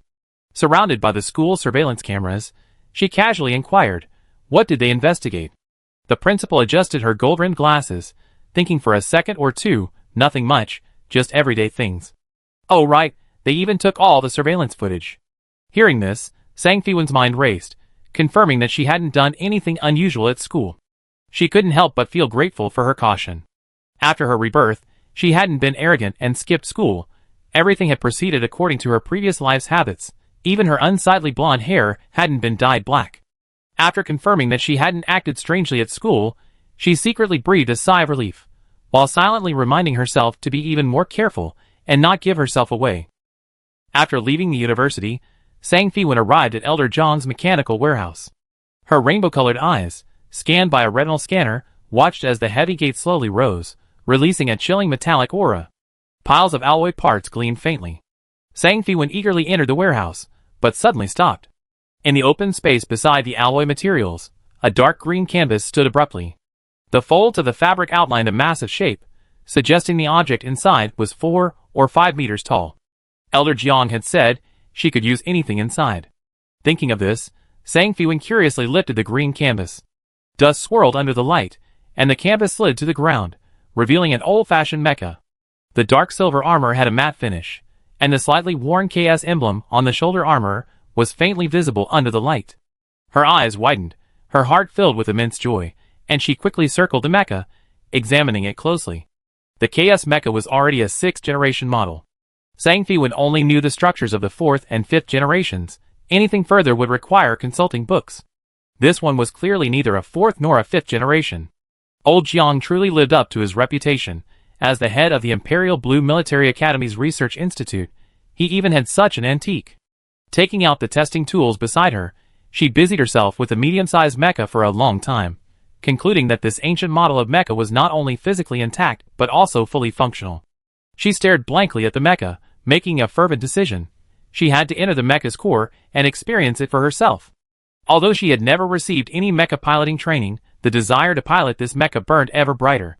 When she came to her senses, she had already climbed up the armored ladder on the mecha's thigh and entered the core located in the mecha's abdomen. The hatch slowly closed before her eyes. Only then, already seated inside the mecha's core, did Sang Fiwen belatedly begin to worry. What if she damaged the mecha due to improper operation? Even if it successfully activated, the warehouse didn't offer much space for her to maneuver. The instant the mecha's core activated, an electronic announcement rang out from inside the cabin. "Sang girl, I knew you lose your composure. You're probably already inside the mecha by now, right?" Chapter 64. It's Elder Jiang. Sang Fiwen's tense nerves instantly relaxed. The synthesized electronic voice continued, "I already modified the core cabin of this mecha into simulated piloting mode. Go ahead and try it." "Great." Excitement shone in Sang Fiwen's eyes, and her lips involuntarily curled into a smile. The cabin slowly filled with an unknown oxygenated nutrient solution. The pale purple liquid washed over her ankles. Sang Fiwen held her breath, curiously observing the oxygenated liquid, so different from the stealth cabin. She pulled the cool mask over her face, closed her eyes, and let her consciousness sink into that mysterious ocean of consciousness. Soon she entered a profound state of resonance, only to hear an electronic voice simulating Elder Jiang's voice prompting in her ear, "Please select the simulation control level." Not wanting to rush things on her first time, Sang Fiwen chose the lowest difficulty, level F. Then she seemed to ascend rapidly, followed by a vast black universe. She appeared to be constantly moving forward, with flashing red, yellow, and green lights appearing before her. Is this what it feels like to control a mecha? It's amazing. Even with her eyes closed, she could synchronize with the simulated images in the mecha's compound eyes. The synthesized voice continued, explaining the basics of mecha control. The old man's voice was patient and encouraging, and soon Sang Fiwen understood the basic controls. F-level training mainly focused on basics. She needed to use the mecha's built-in energy cannon to destroy red lights, use detection instruments to explore blue lights, and maneuver the mecha around yellow lights. The simulated movement was slow. The only slightly complex aspect was the rapid change of the lights. 1 second it might be red, the next green. Some red lights were multiple layers of red light, meaning multiple consecutive strikes with the energy cannon were needed to destroy them. Time ticked by. As the simulation speed increased, the frequency of the appearing lights became dazzling and unpredictable. She concentrated, her mind exceptionally calm, observing intently and making swift, correct choices, as if she were one with the mecha, her movements fluid and graceful. Finally, the frequency exceeded her reaction limit. In a flash, a yellow light appeared. Sang Fiwen's reaction was a beat too slow. A violent explosion unfolded before her eyes, and the system notification sounded, F-level difficulty simulation complete. Control level rating, S level.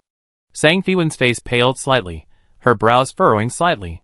She could have gone even faster. She wouldn't have crashed here. Just as she was about to continue the challenge, the synthesized electronic voice mercilessly announced, "Low mental strength detected. Forced exit. Please try again in 24 hours. Watching the rapidly fading pale purple liquid, Sang Fiwen shook her head with a wry smile. Old Jiang truly understood her temperament best. Climbing down the suspended ladder, Sang Fiwen grabbed a mental strength recovery nutrient solution and drank it down in one gulp. A sweet and sour liquid slid down her throat. She stretched her slightly stiff shoulders and began exercising according to the physical training plan Chu Ci had customized. Push-ups, high knees, flexibility stretches. Gradually, sweat soaked through her clothes. After a month of consistent physical training, her body was now incredibly resilient. She could easily perform all sorts of strange and flexible poses. In the mirror, she saw a well-proportioned figure with clearly defined muscles, and her abs were faintly visible. Now, her physical strength had exploded, and her jumping ability and flexibility had improved significantly. Moreover, Sang Fiwen had a feeling that her mental strength had also increased considerably in the past month, allowing her to control this body more precisely, as evidenced by the high level of resonance she experienced while piloting the mecha earlier. She easily completed the physical training set by Chu Ci, secretly pleased with herself. She planned to show off her skills when Chu Ci returned, proving she hadn't been slacking off. After a short rest, filled with curiosity, Sang Fiwen approached the safe. Old Jiang had given her the method to unlock it last time, allowing her to retrieve the blueprints for self-study. She opened the outer layer using iris recognition, revealing an old-fashioned mechanical combination lock. Turning the lock, she took a deep breath and retrieved the KS series design blueprints. Holding the blueprints, Sang Fiwen glanced at the KS mech modified into a simulator beside her, wondering which generation it was. If she could find the corresponding model's blueprints, having such a real machine in front of her would allow her to conduct complete and systematic mech research. Spreading the blueprints out on the table, the specially made, enormous blueprints were covered with intricate lines and knots as numerous as stars. An ordinary person with mental strength below A level would not be able to browse the detailed blueprints containing the complete mech design. Even a fleeting glance would cause dizziness, and forced viewing would damage one's mental strength. This was common medical knowledge. The patterns and structures of the KS series blueprints were clearly different from the EN series she had studied before. She quickly became immersed in the sea of knowledge, finding blank paper to trace the details. Her hand moved steadily and smoothly, unlike that of a beginner. In the Seoul Bureau office, the cold white overhead light intertwined with the eerie blue of the suspended light screen, casting alternating light and shadow on Chin Han's angular face. On a wall of light screen, dense text and constantly moving dynamic images flowed, recording every milestone in the girl's life from birth to the present. Chin Han carefully flipped through it, not missing a single detail, the faint blue light reflecting on his face. On the screen was Sang Fiwen's investigation report. Chin Han's gaze, sharp as a hawk's, swept over the seemingly ordinary resume line by line. Going to school, taking exams, participating in club activities, Sang Fiwen's life trajectory was no different from that of millions of people in the Imperial Blue Star region. Even with his preconceived notion of being a reborn individual, he couldn't find anything suspicious.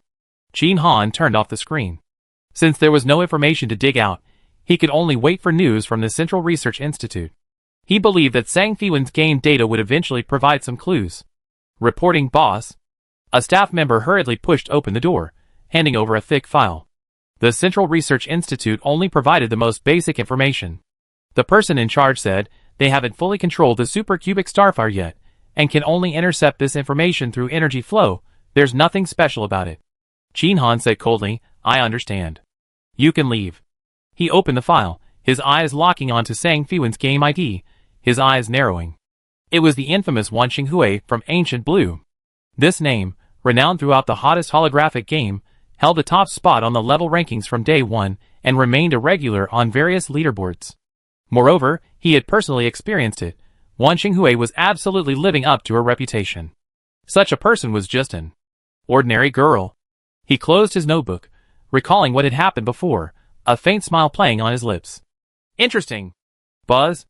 The obsidian quantum computer on his wrist vibrated gently, the preset alarm clock pulling Sang Fiwen, who was engrossed in her studies, into a profound state of flow. Is it already time? With a light tap of her finger, she summoned the light screen. It was almost evening, and only then did she realize how hungry she was, her head throbbing slightly. Remembering old Zhang's instructions, Sang Fiwen quickly gathered her documents and put them back in the safe. Just as she was about to head home, Lun Wanqu called, Sang Fiwen. You have to help me this time. As soon as she answered, her best friend's mournful face was projected onto the light screen. What's wrong? Sang Fiwen asked calmly. She cleaned up similar messes 100 times over. Half an hour later, the hovercar slowly landed on the Lu family's private helipad.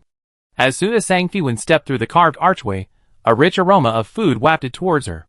Knowing she was coming, Lu's mother had specially commissioned a 5-star chef with intelligent humanoid technology to prepare a lavish meal. At that moment, housekeeping robots were bustling about in the hall, the silverware clinking against the porcelain plates with a pleasant, gentle sound. Hearing the hovercar's movement, Lun Wanqu darted over like a rabbit to greet her, lowering her voice, My mom's confiscating my holographic device. You have to save me. Otherwise, you lose a teammate forever. With college entrance exams approaching, Lu's mother had ordered Lun Wanchu to study hard and stop indulging in frivolous pursuits, relegating holographic games and her previous character designs to the realm of mere toys. "Leave it to me." Sang Fiwen had already prepared her response, but suddenly remembered Lu Qingcheng. She belatedly asked, "Is your brother not here?" Before she finished speaking, a gentle male voice came from behind her. "Xiaowan, you're here." Sang Fiwen turned around, meeting Lu Qingcheng's smiling gaze. Sang Fiwen was silent for a moment.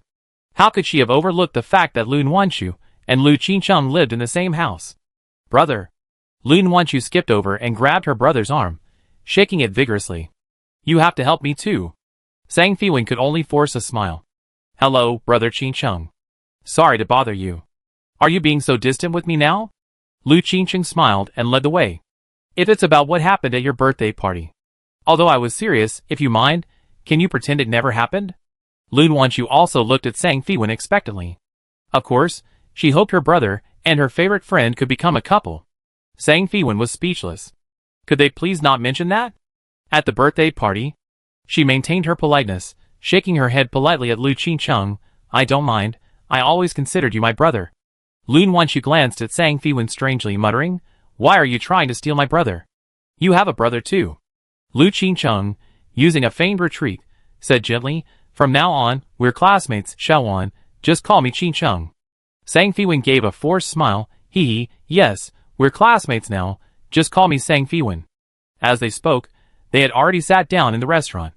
Fortunately, Lu's mother's appearance timely diffused the awkwardness, preventing the conversation from continuing. Lun Wanchu quickly sat up straight. "My mom's here." She tugged at Sang Fiwen's sleeve. "I'm counting on you. My mom loves you the most." Lu's mother's face lit up with a big smile when she saw Sang Fiwen. She warmly pulled her around, looking her up and down. "Oh, Fiwen's here. Auntie missed you so much. Why haven't you come over often lately? Come visit more often." Sang Fiwen greeted her politely. Lu's mother was overjoyed and continued to chatter. "I heard from your mother that you got into the Dillon Military Academy. You and Qingcheng will be classmates from now on. You two grew up together, so please look after each other. It's a family dinner today. Please eat as you please." Sigh, if only Lun Wanchu were as obedient as you. I don't know what she's up to now, spending every night in that black machine and sleeping all day. As she spoke, Lu's mother gave Lun Wanchu a disapproving look. Sang Fiwen put down her knife and fork, wiped her mouth, and said slowly, "Auntie, Lun Wanchu wasn't being unreasonable this time. She started a virtual company with me." Sang Fiwen avoided discussing the future of energy and pointed out the commercial potential of Gulan. Lu Qingcheng's warm brown eyes reflected Sang Fiwen's radiant appearance. He naturally knew her secret from Lun Wanchu. Wan Qinghui, who had stirred up a storm in the gaming world, was now sitting opposite him, discussing her business plans. After Sang Fiwen finished speaking, Lu's mother hesitated but nodded slightly. Lu Qingcheng seized the opportunity to chime in. "Yes, Mom, Teacher Hua's daughter revealed some inside information. Gulan will become the second world in the future." Sang Fiwen glanced at him with some surprise. Lu Qingcheng really didn't treat her like an outsider, even sharing such secrets with her. However, with his help, the hesitation in Lu's mother's eyes lessened considerably, as she had always trusted her eldest son. She asked, "Since it's about opening a shop, do you have enough funds?" Lu's mother had already elevated Gulan from a toy to a business. "No, I have to talk to your father about it."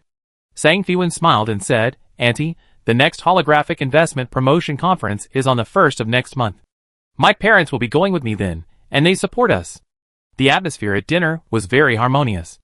After leaving the Lu family, Sang Fiwen returned home and checked her savings. Although her family was quite wealthy, she was still a minor, and her savings were all her accumulated allowance. Fortunately, she hadn't been a spendthrift in her previous life and had managed to save a considerable amount.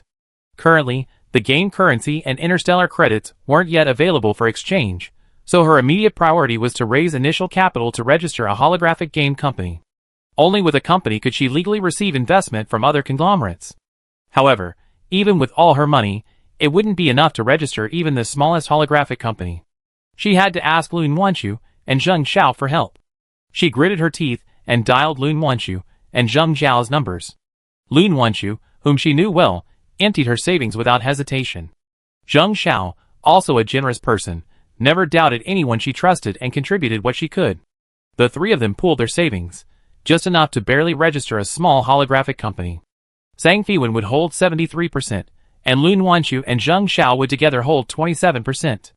Without hesitation, Zhang Fiwen applied to register a holographic company on the Star Network. All virtual assets in the game would be linked to her Dylan citizen identity, and since the Star Network required iris verification, the procedures were simple. Having completed all the formalities, she now only needed to wait for approval before paying the fees at the Dylan Industrial and Commercial Bureau to obtain the company's license.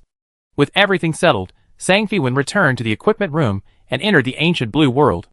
This time, she browsed the game forum first to avoid being caught off guard every time. The popular posts on the forum were still the same as before. Photos of the mischievous forest child with other players dominated the page, interspersed with fashion dyeing tutorials, maintaining high popularity. The comment section was filled with players enthusiastically discussing the dye they had snapped up from the Star Pavilion, showcasing stunning outfit combinations that were dazzling to behold. Seeing the high level of discussion, Zhang Fiwen's lips unconsciously curled into a smile, her eyes practically seeing piles of gold coins. Even without checking the shop's revenue, she knew business must be booming. She could imagine Lun Wanqiu busy in the game, and it was precisely because of the shop's popularity that Lu's mother was paying so much attention. Just as she was about to close the forum, her finger accidentally touched the refresh button, and several new posts appeared on the homepage simultaneously. Their uniform titles immediately caught her attention. A sincere apology to Xiang Wenqing. Zhang Fiwen frowned slightly, and quickly clicked on these posts. The scene in the video surprised her greatly. Several players, who had previously led the smear campaign against her on the forum, were now bowing deeply to the camera. She carefully checked the poster StarNet addresses. They were indeed all from the capital Star, matching the information Lun Wanqiu had previously mentioned about the smearers. However, this sudden change was too strange. These people couldn't possibly be apologizing without a reason. Zhang Fiwen was completely bewildered. Had someone tracked them down via the StarNet? Otherwise, how could a real-life apology video appear? She zoomed in on the video, trying to find clues in the background. The people in the video seemed to have shifty eyes, looking fearfully out of the frame, as if someone was threatening them. Could someone have really traced their real address through the StarNet? Who was helping her? Zhang Fiwen's thoughts were interrupted by a sudden system notification. The cooldown time for items in your inventory has been reset. Please check them immediately. She had no choice but to close the forum. The teleportation array attached to the Dragon Ball had cooled down. After a brief preparation, she activated the teleportation array attached to the Dragon Ball, and in a scene shift, she arrived at the illusory Old Dragon Ridge. Chapter 65. As soon as she landed, she sprinted and rolled away from her initial spawn point, flames erupting behind her. Having dodged the initial dragon attack, the remaining threats were negligible. Hearing the rustling sound of a giant lizard crawling 10 meters away, Zhang Fiwen held her breath and carefully circled around it. Her senses were now strong enough to easily avoid ancient beasts below the 4th tier. She circled around until she reached a quiet spot, where she began skillfully gathering basic wild herbs. The entire process went smoothly. After gathering misty berries in the Misty Forest's plantation last time, her gathering proficiency was already 55. If she worked hard this time, she should be able to raise it to intermediate level. As her proficiency increased, a pale green optimal harvesting line would automatically appear in her vision as she approached a basic herb. She would precisely slice off the herbs with her dagger, and soon her backpack contained over 200 basic herbs, evenly distributed in red, yellow, blue, and green. A system notification sounded. Your basic gathering skill proficiency is full. Finally, she had reached the maximum proficiency level. Now she only needed to go to the academy to upgrade her gathering skill to intermediate, and then she could gather higher level herbs. After a day of labor, her stamina was critically low.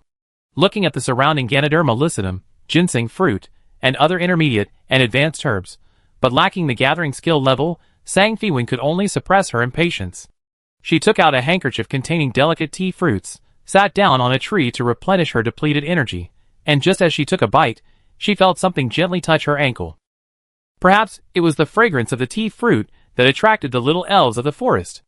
A translucent mushroom-shaped creature peeked out from the grass, its big, dark eyes fixed on the perilla tea fruit between her fingers.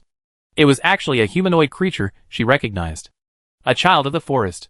How come there are forest children in the ancient world? Zhang Fiwen's fingers trembled. The tea fruit rolled to the forest child's feet, but the little figure bent down to pick it up.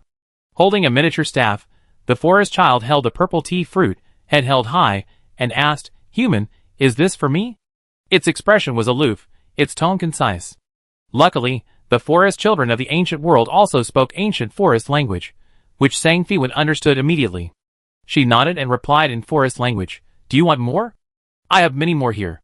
She pointed to the tea fruit in her handkerchief. Coming to her senses, Sang Fiwen sighed inwardly. This race had existed in the ancient world of Gulen.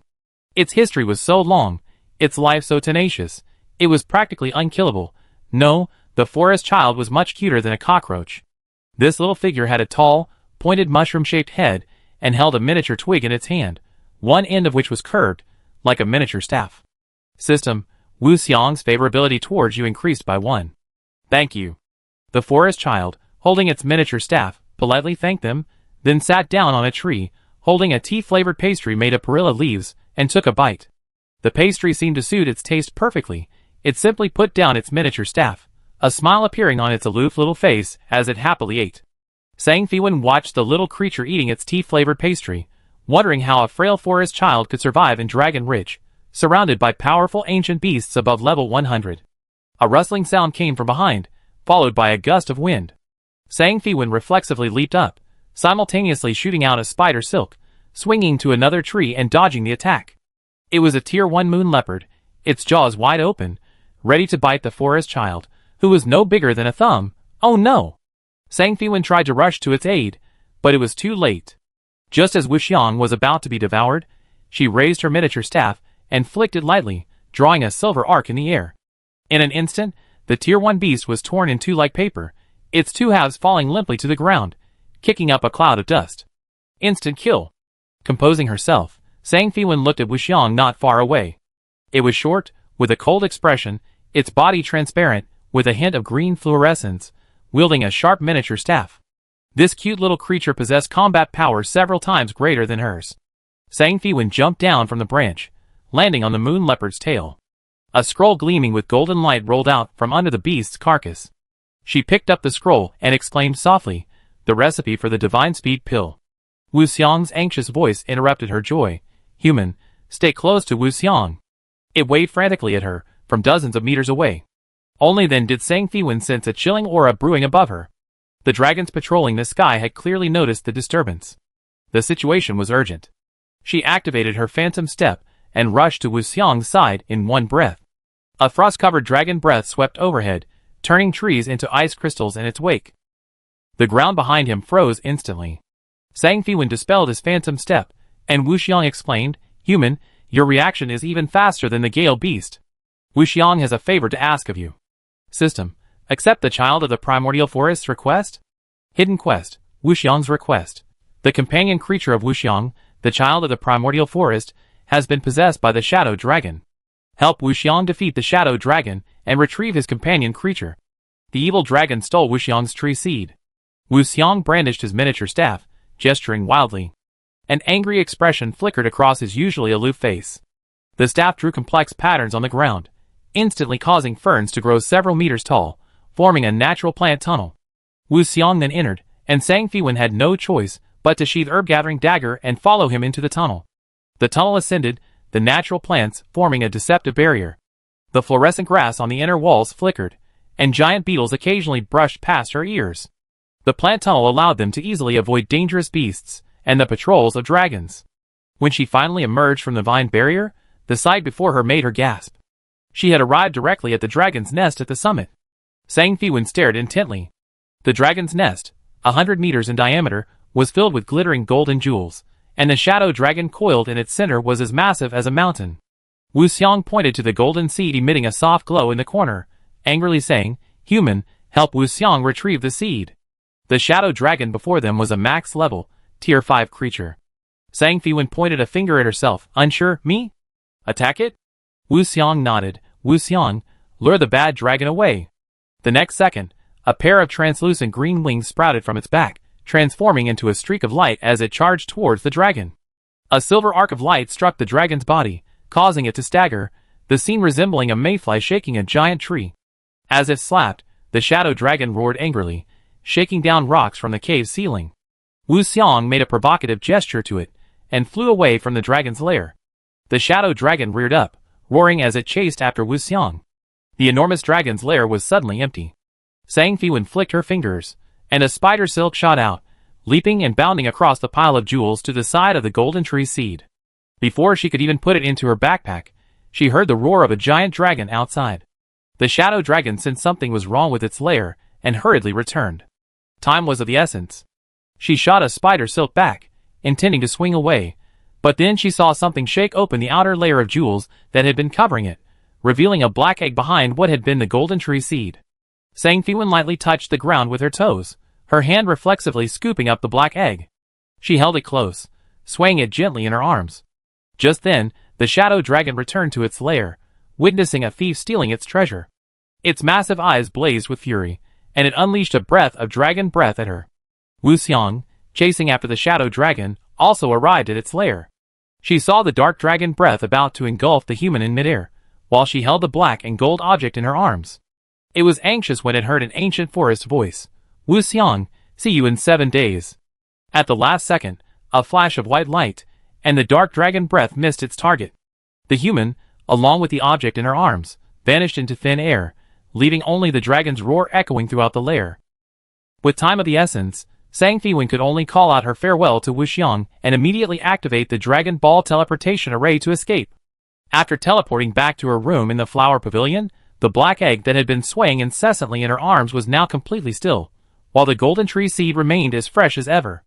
Sang Fiwen noticed that when the two items were placed together, the black egg seemed to breathe. If the golden tree seed was moved away from the black egg, it would sway wildly. To be on the safe side, she could only place the two items side by side in her ink space to nurture them carefully, and then make further plans after returning to Dragon Ridge in 7 days. Carrying the wild herb she had just harvested, Sang Fiwen went straight to Fenghua Avenue, and on the way, she went to the academy to upgrade her gathering skill to intermediate level. Several player-run shops had recently sprung up on the bustling Fenghua Avenue, their advertisements rising and falling, but none could drown out the noise in front of Xingwan Pharmacy and Wanqing Pavilion. These two shops were already 3-story buildings, more luxurious than the other player-owned shops. The goods in the display cases were incredibly attractive, drawing players into the shops. They were greeted by clean and tidy counters, beautiful decor, and enthusiastic and professional staff. They stood out even among the established NPC shops. A female player in red, with a crimson gourd hanging from her waist, pulled her hood low and slipped into the shop, the aroma of medicinal herbs and the hum of a cauldron filling the air.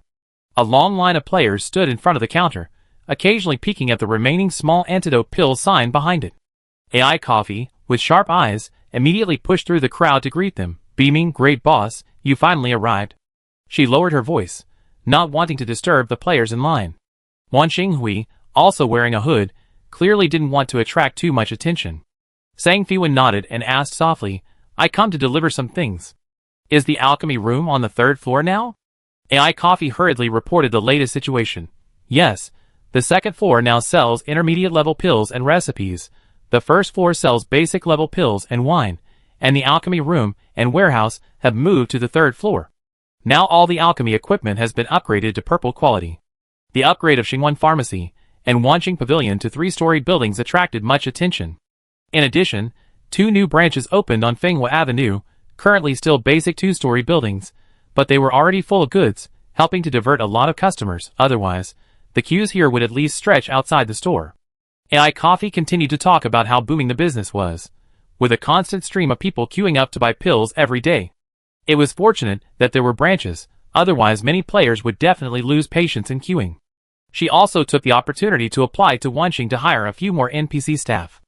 "Our daily turnover has already exceeded this figure," AI Coffee said in a low voice, holding up 2 fingers with her right hand, her voice brimming with barely suppressed excitement. Ascending the spiral staircase to the 3rd floor, the alchemy room was filled with the humming of cauldrons and the delicate fragrance of herbs. 15 purple cauldrons hummed softly, 13 novice alchemists intently controlling the flames, while the cauldrons of 2 intermediate alchemists emitted a faint aroma of medicinal pills. The room was filled with wooden cabinets, each with square drawers with handles, storing herbs for making pills. Each drawer was labeled with the name and price of the herb, allowing alchemists to register and use it. A special record system kept track of material waste. The daily material waste rate was approximately 25% to 31%, an astonishingly low rate compared to other alchemists. Looking at these 15 alchemists, each of whom was destined to become a high-level alchemist at the very least. Zhang Feiwen felt a surge of pride. She hadn't expected her Xingwan pharmacy to already have so many potential alchemists. Beginner alchemists were like bottomless pits, so naturally they preferred to cooperate with powerful pharmacies that could provide medicinal herbs. With Zhang Feiwen providing the list, Ai Nyonai was able to recruit so many potential alchemists with relatively little effort. Among the group of alchemists, Xingxing, seeing her master arrive, abandoned the small antidote she was refining and rushed over like a joyful little bird. Master, look at my newly improved alchemy technique. She was already an intermediate alchemist, and was preparing to break through to the high-level alchemist level. Unexpectedly, Wan Xinghui was the real shop owner. The group of alchemists stirred slightly, but being introverted tech geeks, they stared at her with eager eyes. Yu Lingming was among them. Thanks to Xingwan Pharmacy, he could now focus solely on alchemy, and was already a mid-level alchemist. Seeing Wan Xing return, he greeted her warmly. "Hello, boss." "Hello, everyone." Zhang Feiwen responded to the group of alchemists, then ruffled Xingxing's hair before addressing them with beaming enthusiasm. "Gentlemen, thank you for choosing to cooperate with Xingwan Pharmacy. I know what you're all hesitating about, but I have some good news to announce." All the alchemists stopped what they were doing and listened intently. Their current employment model was that Xingwan Pharmacy provided the materials, the formulas, and the alchemy room. The pharmacy was responsible for selling the produced pills, and the alchemists received a basic salary plus a share of the profits, which depended on their individual output. Legitimate holographic clubs pay casual players with star coins, but her Star Evening Pharmacy pays with in-game currency. Currently, there's no way to exchange in-game currency for star coins. Although Star Evening Pharmacy provides excellent alchemy conditions, it's unlikely they retain the alchemists in the long run. Wan Xinghui said proudly, "Your wages will soon be converted to star coins and credited to your accounts. Our Star Evening Pharmacy will not only be good in the future, but bigger, and we make everyone know." She paused, her gaze sweeping over each alchemist. Star Evening Pharmacy is synonymous with elixirs. Once her holographic game company is established, she can start paying all the contracted casual players with star coins.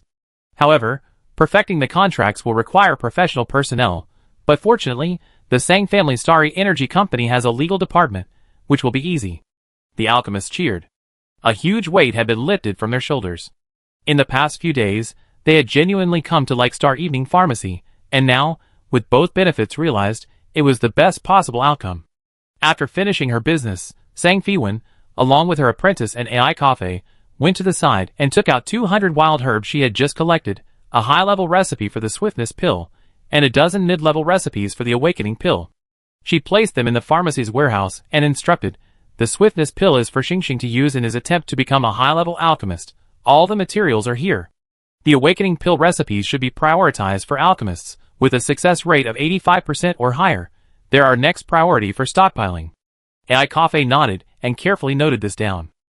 After arranging things, Zhang Feiwen left Xingwan Pharmacy. With some wild herbs still in her backpack, she went to a secluded shop in Qianlong Town to exchange them with Zhang Lianing for some scrolls. This time, she obtained Earth-grade scrolls, a level higher than Xian-grade scrolls. With Earth-grade scrolls, she could handle the situation in the Central Divine Continent. She still had quite a few Xian-grade scrolls left. She could use them today to take the Guild's elite team to the Ghost Realm for leveling. Having finally made the trip, Zhang Feiwen naturally didn't forget about commissioning the Dream Fragrance doll for Xingxing. "Grandma Zhang, I remember you can make all sorts of dream fragrances?" Chapter 66. "Grandma Zhang, you said that the illusionary fragrance can induce hallucinations. So could it make people see hallucinations of specific images?" Zhang Lianing replied with a smile. "What new idea have you come up with this time?" Zhang Feiwen explained her idea in detail. After listening to her idea, Zhang Lianing pondered for a moment, then his cloudy eyes suddenly lit up. "Girl, your idea is more suitable for making talismans. If you use talisman paper to materialize spiritual power, it might work. Would you like to learn my Zhang family's secret method? System. Learn hidden life skill, Zhang family talisman making?" Zhang Feiwen immediately nodded, of course not missing this precious opportunity to learn talisman making. A new skill, gleaming with golden light, appeared in her skill bar. This was a huge win. After her initial joy, she pondered the old man's words. Spiritual power? Did the ancient blue NPCs also have this knowledge? Watch closely. Zhang Lianing took out a cinnabar pen and silver talisman paper from the drawer, outlining the illusion talisman that had just appeared in her mind. His strokes were fluid and effortless. Sang Fiwen watched from the side, barely daring to breathe. As she watched, she seemed to have a sense of familiarity. Those vermilion lines were fluid and captivating, almost like the lines of a mecha? Just as she was savoring the mysterious connection between the mecha design and the talisman, Zhang Lianying had already finished creating her illusion talisman. The old woman handed her a vermilion pen and blank talisman paper, saying, "Try it." Having just gained some insight, she seized the opportunity, took the exquisite vermilion pen, took a deep breath, closed her eyes, and replayed the old woman's brushstrokes in her mind. When she opened her eyes again, the pen tip was already flowing smoothly like water. As the final stroke was completed, a faint glow suddenly appeared on the talisman paper, and an identical illusion talisman was created. System: successfully created an illusion talisman, quality rating, mystic level. System: illusion talisman creation method unlocked. The rabbit phantom on the completed silver talisman paper flicked its ears, causing a faint fluctuation of spiritual energy. "Come again tomorrow, I teach you a new talisman." Zhang Lianying put the talisman paper into the sandalwood box, suddenly sighing, if my good-for-nothing grandson had half your comprehension. She couldn't help but think of her own snot-nosed grandson, who was much smarter when he was young. After leaving the shop, Sang Fiwen pondered carefully. If the principle of this illusion talisman were applied to the design of mecha, it might improve its cumbersome nature. She wished she could log off now and put her doubts into practice. However, it was late at night, and the Imperial Blue Military Academy prohibited entry and exit, so she had to suppress her impulse. She still had something she had promised Xiao Wuchang to do. In a few days, she would be borrowing Zhang San's one-way ticket to travel to the Central Divine Continent, and it seemed she wouldn't be able to return to the Eastern Continent for a long time. With the Guild War about to begin, Sang Fiwen couldn't just shirk her responsibilities, so she could only do her best to help the elite team members level up. After much thought, the Ghost Realm seemed to be the most suitable place for leveling up, especially since there were evil spirits deep within. It would be a good opportunity to continue the Proving Bodhi quest and upgrade her title of Savior of the Souls. It was during the holiday, and the elite members of the Laughing Proud Guild were all students from the Imperial Blue Military Academy. Almost all of them were online, and had already arranged to meet her at the foot of Peach Blossom Mountain. Many people came to participate in the leveling activity today. Familiar faces like Xiao Wuchang, Tian Chong, and Beimang were naturally present. The healer, Fies, was busy with guild recruitment screenings, so only one human healer named Lian Qingxue was present today. "Wuchang, why are there so few healers in our guild?" Sang Fiwen asked, glancing at the class ratio. Xiao Wuchang hadn't really paid attention to this before, and paused for a moment. "It really is. I never noticed this before, but it's not a big deal." Sang Fiwen shook her head inwardly. These guys were definitely battle fanatics. Just then, a figure in a snow-white healer's robe slowly approached. "Xiao Wan." Lian Qingxue's voice was gentle, carrying a hint of barely perceptible expectation, as she whispered, "It's me." "What do you mean me? Who are you?" Sang Fiwen looked up and saw a familiar face. Sang Fiwen's vision blurred. She felt like the sky had fallen. Lu Qingcheng? He was incredibly narcissistic, actually using his real appearance. Xiao Wuchang then said, "You didn't know?" He was recommended by Qingkong Lu. Things were rushed. It's normal that Xiao Wan doesn't know. Lian Qingxue moved closer and whispered in Sang Fiwen's ear, "The Lu family is going to invest. You know my dad's temper. I have to check the situation first." "What, you don't welcome me?" Sang Fiwen quickly grabbed Lian Qingxue's shoulders with both hands, giving her a safe distance. "Welcome. I just didn't expect you to play Gulan too, Lian Qingxue's lips curled into a meaningful smile. "Didn't your teacher tell you that you must play Gulan?" Sang Fiwen remembered Chu Si's instructions when he first took her home. He had indeed mentioned it. It seems that the teachers at the Imperial Blue Military Academy knew the true wonders of Gulan stealth technology a long time ago, and felt that her decision to start investigating this direction from the school was becoming more and more correct. After the team was assembled, Sang Fiwen distributed revitalizing pills to everyone before leading the group into the gates of hell. It hadn't been too long since her last raid, and the white bone demons on the first level hadn't spawned many, so she quickly swept through them. On the second underground level of the Peach Blossom Mountain Ghost Realm, faint cries of "Hungry! Hungry!" echoed in the darkness, carried on the eerie wind, sending chills down their spines. The group stepped into this place, breaking the deathly silence that had lasted day after day. In their limited field of vision, they could see many small green ghosts with bellies as big as buckets and necks as thin as needles. "Holy crap, what are these?" Tian Chong, who had been terrified by the white bone demons above, had barely managed to calm himself down when he saw the ghosts on this level. His body visibly trembled, and he quickly stuffed a revitalizing pill into his mouth. Bei Meng mocked mercilessly, "You better eat sparingly."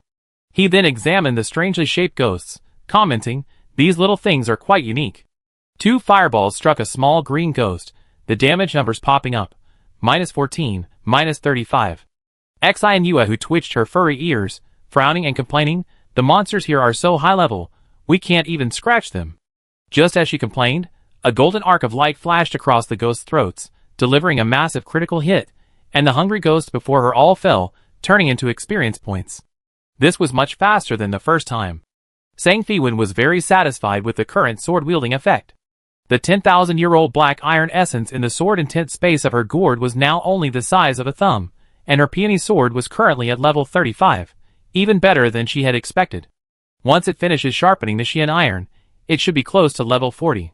Sang Fiwen quickly drew several routes to lure monsters, instructing several fast melee fighters to follow them.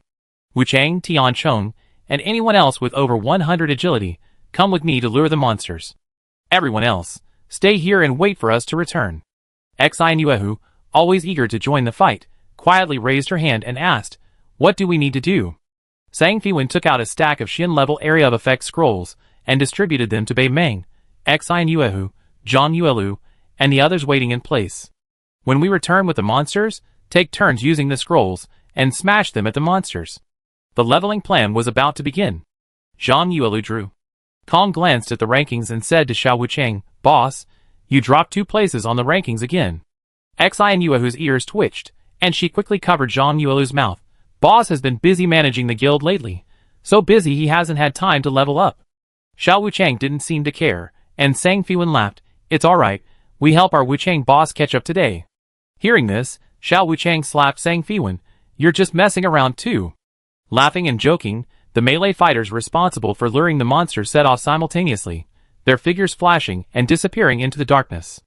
About 2 minutes later, they felt a faint tremor beneath their feet. Lian Qingxue suddenly exclaimed, "They're here." Bei Meng couldn't help but glance at him. This healer's perception was incredibly high. Due to the limited visibility in the darkness, by the time they could see clearly, there was already a tidal wave of hungry ghosts 5 meters in front of them, densely packed with 300 or 400 of them. Everyone's hearts were in their throats. The melee fighters at the front, who were luring the monsters in, shouted, "Scroll." Earlier, when Sang Fiwen distributed the Xian-level scrolls, he had already explained the usage techniques. To completely cover this wave of monsters, at least 3 people needed to place scrolls simultaneously. To avoid waste, they had already discussed which areas each person would be responsible for. Lian Qingxue calmly said, "Me, Zhang Yuelu, and Bei Meng, we placed the first scroll." The 3 of them crushed their Xian-level frost scrolls, and a large area of frost enveloped the tide of hungry ghosts. The frost sizzled and spread with a teeth-grinding sound, freezing the monster's advance. "Send up 3 people with flame meteors." The 3 team members with flame meteors stepped forward and crushed their scrolls. Boom, boom, boom. Patches of flame crashed down like meteors, the firelight briefly illuminating the underground space. Clusters of exploding sparks struck the frozen ice, and fire intertwining, unleashing astonishing power. The hungry ghosts turned into experience points amid screams. Tian Chong, watching his experience bar rapidly rise, shouted excitedly, "That's awesome."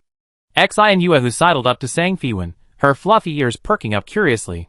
"Sister Wan, this scroll is amazing. Where did you get it?" Her eyes were full of admiration, reminding Sang Fiwen of her apprentice, Xingxing. Bei Meng stroked his chin, his eyes shining. "Holy crap, ice and fire fusion deals so much damage. Are there any other elemental combinations?" He remembered the scroll's release order that Sang Fiwen had specifically instructed him on, and he was already mentally reviewing the sequence. Everyone was excited, chattering away. Xiao Wucheng gestured for a pause. "Ask one by one." Sang Fiwen smiled slightly, patiently explaining, "The scroll was bought in the nameless alley in the west corner of Qianlong town. Ice and fire fusion is an elemental reaction. Fire and lightning are also powerful elemental combinations." Bei Meng seemed thoughtful, muttering, "It seems quite worthy of research. What are the proportions of each element? How to precisely control them?" Sang Fiwen's eyes flashed with surprise, then she nodded, "Yes, all of that will affect the effect, so whether it will be effective remains to be seen in practice." She hadn't expected Babe Mang to grasp the intricacies of elemental reactions so quickly. In her previous life, a player had specifically summarized a game theory on this, called the Advanced Element Theory, which was indeed very profound. Sang Fiwen had only understood it after applying it extensively. She secretly planned to perhaps give Babe Mang some pointers, relying on him to promote the Advanced Element Theory within the guild ahead of time, elevating the team's strength to a new level, ensuring their DPS would far surpass others. Xianyue, who wasn't interested in elemental combinations, she was only focused on leveling up as quickly as possible. Her big eyes blinked as she asked, "Sister Wan, this scroll leveling is so awesome. How many gold coins is one?" She repeatedly examined the talisman paper in her hand, which looked like a doodle. If only leveling could always be this easy. 2 Xian level scrolls for 1 gold coin, Sang Fiwen said casually, as if she were saying a cabbage costs 2 copper coins. Then she led her melee fighters out to lure monsters. The remaining people gasped. Xianyue, whose eyes widened, her face filled with shock and admiration. "Wow! Sister Wan is so generous. Sister Wan is so generous." The others echoed sincerely. 1 gold coin was enough to buy a fairly good purple-grade item. For most players, this leveling method was obviously an extravagant expense, unimaginable, let alone the possibility of duplication. Soon, the next wave of hungry ghosts surged in. As the team members crushed the scrolls, they all grimaced, as if tearing out their own hearts, their expressions filled with anguish, as if they were bleeding profusely. Sang Fiwen, however, remained calm. With Zhang Lianying's high favorability rating, these scrolls weren't too much of a loss for her. Even if she really had to spend money to level up, she was willing to do it for these like-minded friends. With each luring of monsters, and the smashing of scrolls, the team's screen lit up with white light announcing leveling up. The team shouted excitedly, and in the brief lures, the station team members swiftly gathered up the loot scattered on the ground. "Sister Wan, boss, so many blue and purple gear dropped. And some with dark vision. There are also equipment blueprints here, and a pill recipe too." Sang Fiwen nodded in satisfaction. "You can choose any equipment you like. Put the extras in the warehouse to exchange for contribution points. The blueprints and pill recipes are crucial for the guild's development, so please hand them in as well." The group gradually ventured deeper into the center of the second level of the Ghost Realm, where scattered blue-skinned demons began to appear. These demons were hideous, their sharp teeth gleaming coldly, frightening several team members, who quickly pulled out calming pills to soothe their nerves. Sang Fiwen used her golden flying sword to easily dispatch these scattered demons blocking her path.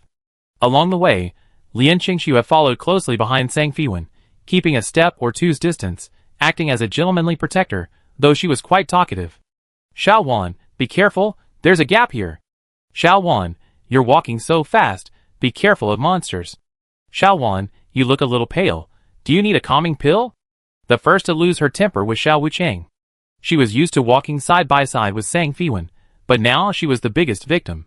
She leaned close to Sang Fiwen's ear and whispered, "Tell me, where did you find a male mother?" Sang Fiwen sighed.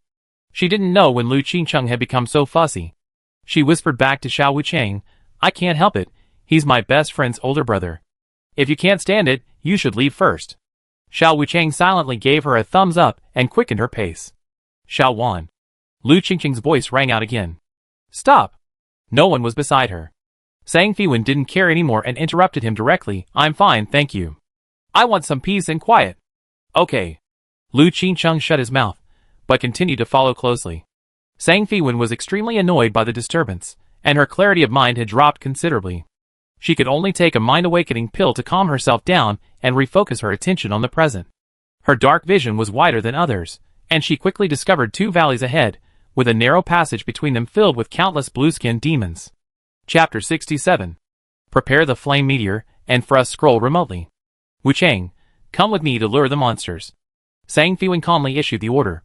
Under her command, the group cooperated seamlessly, and quickly cleared the evil spirits from the passageway. The system notification sounded. Her hidden quest in the Ghost Realm had reached its progress target, and her title had successfully upgraded to Advanced Exorcist. Advanced Exorcist, title a hero who has annihilated countless ghosts. Wearing this title increases damage to ghosts by 20% and grants 10 points of worship in all human towns. Hidden quest Soul Exorcism, progress 4, exorcise 10 Yakshas. Yakshas? Seeing the new quest objective, Sang Fiwen frowned slightly. Yakas are demon king level beings. Exorcising 10 of them is no easy task. The group passed through the narrow passage, and a circular ruin appeared before them. In the center of the ruin, a massive green mountain of flesh slowly writhed, emitting a nauseating stench. How disgusting, like a pile of rotten flesh. Xi and Yue covered her nose and shrank back. The stench here was unbearable, and she was about to throw up. Bei Meng frowned, suppressing his physical discomfort. Although this place is suitable for leveling up, only people like this actually do it, he said, giving a thumbs up. Sang Fiwen remained calm. Having spent years leveling up in the ghost realm in her previous life, she was already used to it. She asked, who specifically chose the defense branch? Me. Tianchong's arm instantly rose high. Sang Fiwen took out the forest shield and handed it to Tianchong. After taking it, Tianchong was first startled by the attributes of this immortal-grade shield, and then shocked by the abnormal passive damage reflection of 30%. Holy crap! This is too. His exclamation was interrupted by Xiao Wuchang grabbing his shoulder. Attack first. You can drool later. Tianchong, holding a large, ancient shield entwined with vines in his left hand, and a spear in his right, charged forward, drawing the attention of the massive mountain of flesh within. The shield slammed heavily against the thick fleshy wall, the immense recoil nearly causing him to drop it. Tianlang charge. He roared, activating his dash skill, only to see a negligible damage number appear above the boss's head. This guy's defense is incredibly high. Tianchong exclaimed, his hand numb from the impact. System, you have disturbed the gluttonous ghost of the Hungry Ghost Path, level 2 of the Eastern Continent Ghost Realm. Gluttonous Ghost, level 50 Wild Demon King, HP, 520, 000/520, 000. Seeing the gluttonous ghost's level and HP, everyone gasped. The gluttonous demon awoke with a start, roaring as it unfurled its 6 arms. Its massive form resembled a small hill, and its gaping maw seemed to reveal countless writhing, wailing ghosts, their rotting flesh exposing stark white bones. How disgusting. This boss actually eats its own kind. Xi and Yue pinched her nose and twitched her ears, but her hands were busy. Purple arcs of light swirled around her staff, and streaks of purple lightning struck the boss's shoulders. Xiao Wuchang also drew a shield, joining Tianchong's attack, flanking the boss. When one's health was low, they would take turns tanking. The healer Lian Qingxu was healing always timely, taking good care of the shield warrior who was drawing aggro. The gluttonous demon swung its enormous arm, aiming at Xiao Wuchang and Tianchong who were surrounding it. The two quickly used their movement skills, the giant hand grazing their clothes, narrowly escaping death. Fortunately, a barrage of ranged attacks momentarily blinded the gluttonous ghost, allowing Xiao Wuchang and Tianchong to escape danger. After a brief exchange, they had roughly figured out the boss's moves, dodging attacks while maintaining aggro, and the team entered a stable period of damage output. After the boss's health dropped by 20%, a shimmering golden shield appeared around it. Sang Fiwen immediately warned, not good. It's skill absorption. Scatter. The golden shield absorbed all the skills, removing all damage. Then, the shield flashed, and the skills that had just been unleashed surged back like a tidal wave, reflecting back at everyone. Luckily, the warning had been given. Zhang Yuelu's arrow grazed past her ear and embedded itself in the rock wall behind her, sending sparks flying. The skill reflection prevented any casualties. Scatter, everyone! Sang Fiwen shouted. Break through the hiding little hungry ghosts. They're the core of the formation. With that, she moved like a butterfly, weaving and dodging among the rocks. Her peony sword drew a golden arc, piercing straight at the boss shrouded in golden light in the center. She killed the boss alone, buying time for her teammates. The surroundings were pitch black. The group searched diligently among the rocks. Finally, Zhang Yuelu found a shrunken hungry ghost, and pierced its heart with an arrow as it tried to escape through a crack in the rocks. As several little hungry ghosts were destroyed, the golden light shield surrounding the gluttonous ghost visibly dimmed. Good job. Keep searching. Sang Fiwen rolled repeatedly, huge palms slamming down, whistling past her clothes. Lian Qingxue's eyes were fixed on the red-clad heroine in the center, repeatedly casting speed-enhancing auras on her. The red-clad female warrior fluttered like a butterfly in a whirlwind, seemingly about to be swatted away by the giant hand at any moment, but each time she managed to dodge the boss's fierce attacks. The group frantically searched the ground for the hidden little hungry ghosts. When the last one transformed into a flash of white light, the golden light shield shattered. Full power. Sang Fiwen pointed her sword at the boss. Xiao Wuchang and Tianchong immediately moved in to flank it, drawing its aggro. The frontline melee fighters were constantly flashing with healing spells from the healers, while the backline ranged fighters formed a circle, unleashing a barrage of skills. The boss's health was steadily decreasing. Sang Fiwen thrust her sword forward, slashing a deep wound.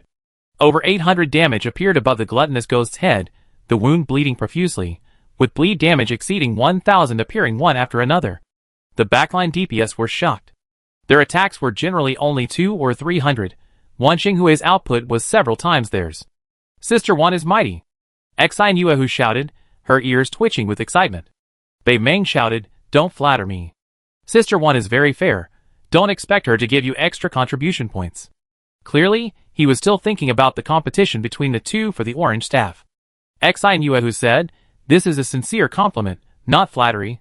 Mentioning contribution points, the team members became even more focused, concentrating on the boss fight. Before the first shock subsided, two identical red-clad female warriors appeared on the field. Their afterimages and real forms swung their swords simultaneously, an upward slash, a double slash. The damage numbers above the boss's head rose rapidly, and bleeding damage skyrocketed. Xiao Wuchang, who was tanking the boss, shouted, Wan, you're losing aggro. Be careful.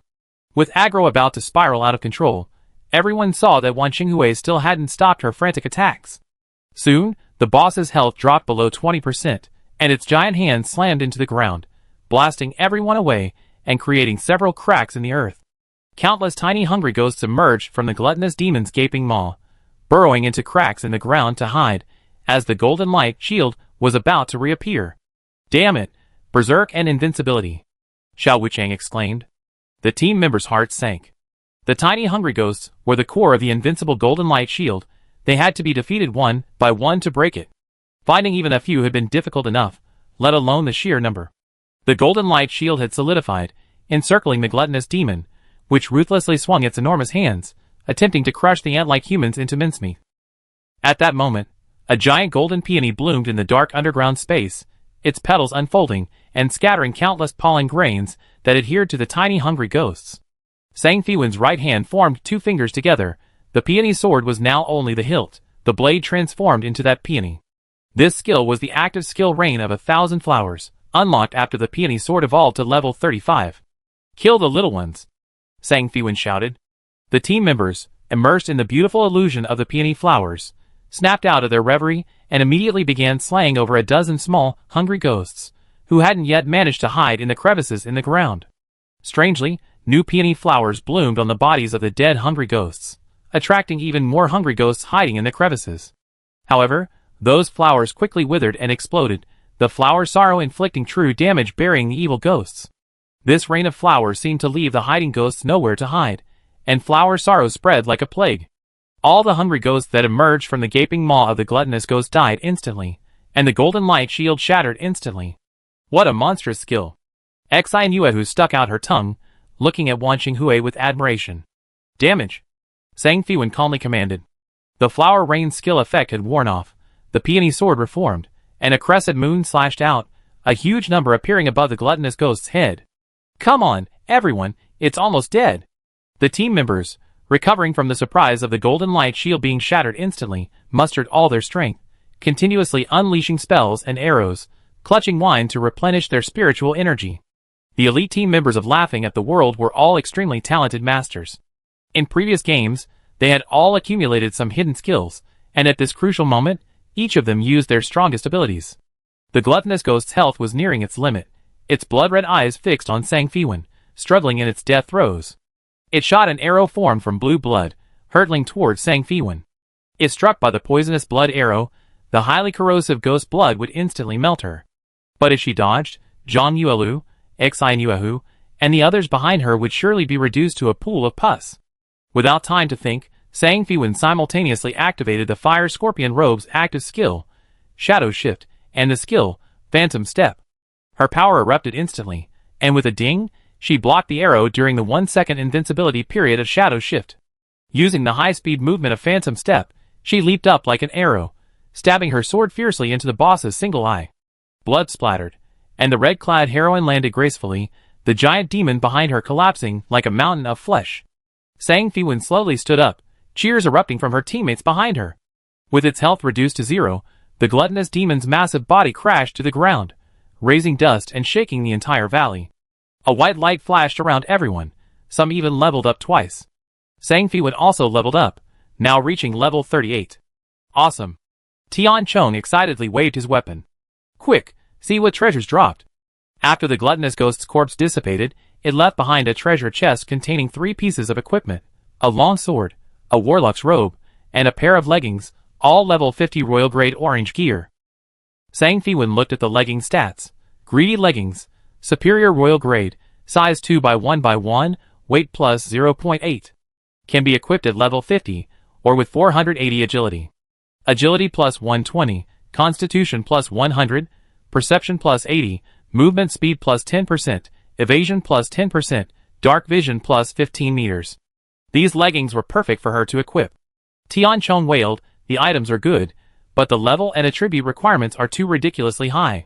I can't equip them now. Bei Meng reminded him, aren't there gems that lower level requirements? Buy a few, and you can equip them at level 35. Or you can level up faster. Look, Sister Wan is already level 38. Xi and Yuehu exclaimed exaggeratedly, you actually dare to compare your leveling speed with Sister Wan?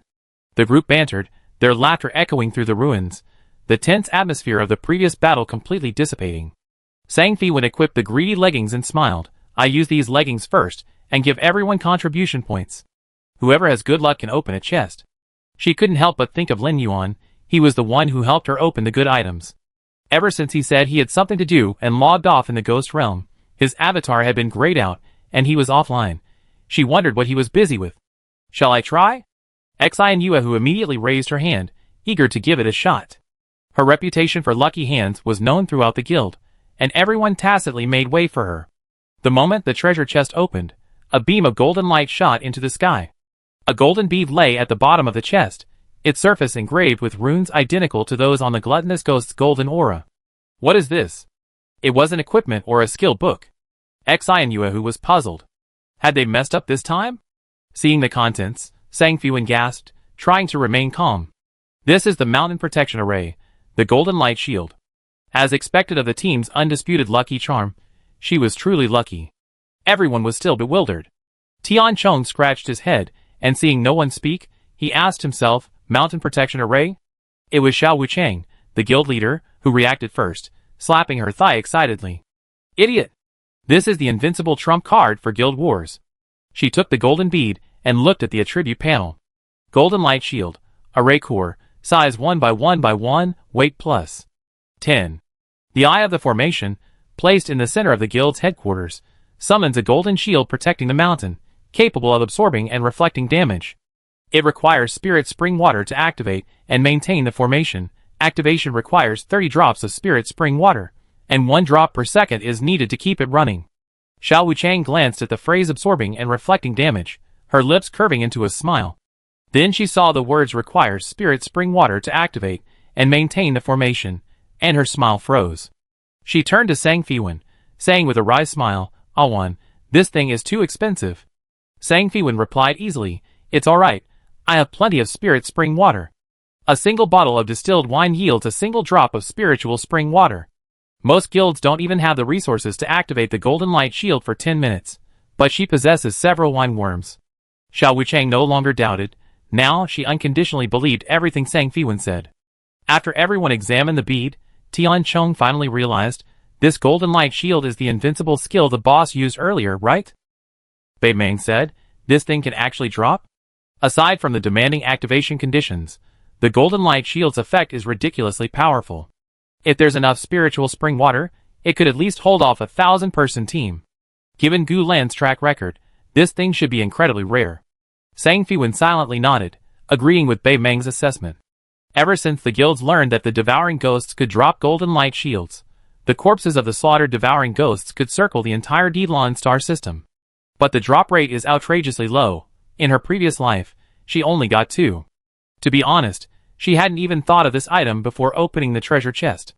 Now, with a golden light shield, guild wars would undoubtedly dominate for a long time to come, and she could confidently venture into the central divine continent. Thinking of this, Sang Feiwen whispered to Xiao Wuchang, I'd be leaving Donglo for an extended period in a few days, so I leave the guild affairs to you. She felt a little guilty, realizing she'd been neglecting her duties. Xiao Wuchang pulled her close, cheerfully declaring, Awan, you just focus on climbing the rankings. Leave the guild matters to us. On the day Guild Wars open, I'd be the first to take down Brilliant Starlight. Sang Fiwen laughed. Maybe I can even participate. Guilds were already being established one after another, almost reaching the minimum number needed for Guild Wars to open, a much faster pace than in her previous life. Hearing their conversation, the others chimed in. Yes, Sister One, don't worry. Xinuehu flicked her fluffy fox tail and sweetly said, Sister One, if you get any good treasures in the Central Plains, remember to share them in the guild as soon as possible. Show them to us, and broaden our horizons. Bei Meng said, don't get too carried away. Of course. Sang Fiwen chuckled, then patted her chest and declared with boundless confidence, after that, we come to the Ghost Realm to grind monsters and level up. I provide scrolls and pills. The goal? Everyone will reach level 30. The team members cheered. Leveling up like a rocket, and getting their hands on the top-tier equipment from the guild's warehouse as soon as possible was every player's dream. Joy radiated from every face. Chapter 68. As dusk approached, the Fenghua Avenue in Luoyang was bathed in the amber glow of the setting sun. Sang Fiwen was browsing the sales figures of various shops. A transparent screen unfolded before her eyes, displaying data like flowing water. The red highlighted growth figures filled the screen, and a smile played on her lips. Fortunately, no one was around, and no one saw her greedy grin. Traveling Mushroom's daily orders had exceeded 1,000, Shuwan's daily revenue had surpassed 2,000 gold coins, and Xingwan Pharmacy had made a fortune of over 10,000 gold coins thanks to the astonishingly high price of its minor antidote pills. I need to stock up now. Sang Fiwen muttered to herself, as if making a firm decision. She withdrew 3,000 gold coins from her account, and then went out. She stepped into teleportation arrays, paying no heed to the cost. Amidst flashing lights, she traversed major cities of Dong'o, from the misty corridors of Jinling to the ancient cobblestone alleys of Linen. At each location, she went straight to the central trading hall, swiftly and decisively purchasing shops and land. By the time dusk had completely enveloped the land, her asset list had grown to include over 20 prime plots, each possessing immense development potential. She also conveniently completed the Shizhou entry permit procedures. After paying the exorbitant teleportation array fees, Sang Fiwen finally arrived at Shizhou's largest main city, Chang'an.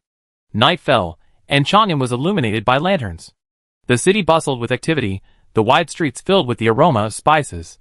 A silver-scaled rhinoceros, its nostrils flaring with white mist, strode forward, carrying a small sedan chair on its back. Inside the sedan chair, a player sat playing a flute, using the music to control the beast. There were also lions with manes like flames, wearing fire-resistant saddles, carrying their owners swiftly across the street, leaving a trail of sparks. The corners of the clothes of some roadside players were set on fire, and they berated the lion's owner. Truly worthy of being the premier city of Shizhou. Sang Fiwen clicked her tongue in admiration. Although the environment of Shizhou was harsh, it was rich in tameable beasts. While the average game level was only 25, almost every player here already possessed a mount of various shapes and sizes. Currently, sea transport wasn't open, otherwise, many players from Dongzhou would surely come to Shizhou to seek out exotic beasts as mounts. If sea transport were open, Chang'an City would be bustling with activity. Sang Fiwen was determined to acquire the shops here. Passing by a beast taming shop on the street, a group of players were arguing endlessly with the corpse of a failed taming violent tall bird, trying to persuade the beast tamer NPC. As Sang Fiwen passed by, she sensed a disturbance in her inkwash space. The black egg she had previously stolen from the shadow dragon's nest in Dragon Ridge was gently vibrating. She had kept the black egg and the golden tree seed together, and it had remained well behaved. She wondered what had attracted the black egg. She tested it. The black egg only reacted near the beast taming shop. The NPC beast tamer surrounded in the center was named Linshi. Her eyes were red-rimmed, and her light blue animal ears drooped listlessly. It really wasn't me. The taming process was all standard. Several players angrily retorted, impossible. This kangaroo was captured alive by us brothers, after 7 days of painstaking surveillance in the Valley of the Storms. We didn't even break its skin when we captured it. You must have killed it. They say there's a chance of a swindler among NPCs, and I think this Linshi is a swindler. Sang Fiwen mingled among the onlookers, her eyes sweeping over the beast tamer named Linshi. Her expression was anxious yet somewhat bewildered, suggesting she genuinely didn't know anything. Behind her, behind a pillar in the beast taming shop, a gray-robed NPC watched her with schadenfreude. Sang Fiwen activated her phantom step, silently blending into the shadows, and approached the gray-robed NPC hiding behind the pillar. Within the inkwash space, the black egg's vibration frequency began to increase. It's all your own fault. Who told you to try and steal my title of Chief Beast Tamer? The gray-robed NPC cursed under his breath, then stared at a small box in his hand, his eyes gleaming. What a treasure! The small box emitted a strange fragrance, and the black egg trembled incessantly, seemingly in mourning. Sang Fiwen felt the fragrance was familiar. Looking at the corpse of the ferocious tall bird, her eyes widened, veins bulging, as if it had been scared to death. Sang Fiwen appeared, grabbing the gray-robed NPC's hand and shouting, "Gentlemen, the swindler you're looking for is here. Don't wrongly accuse the wrong person." Lin Shi stared wide-eyed at the gray-robed NPC whose wrist was being held, muttering, "Master?" Several players entered the shop, looking at the red-clad swordsman who had appeared out of nowhere, then at the gray-robed NPC whose wrist was being held, frowning as they asked, "What do you mean?"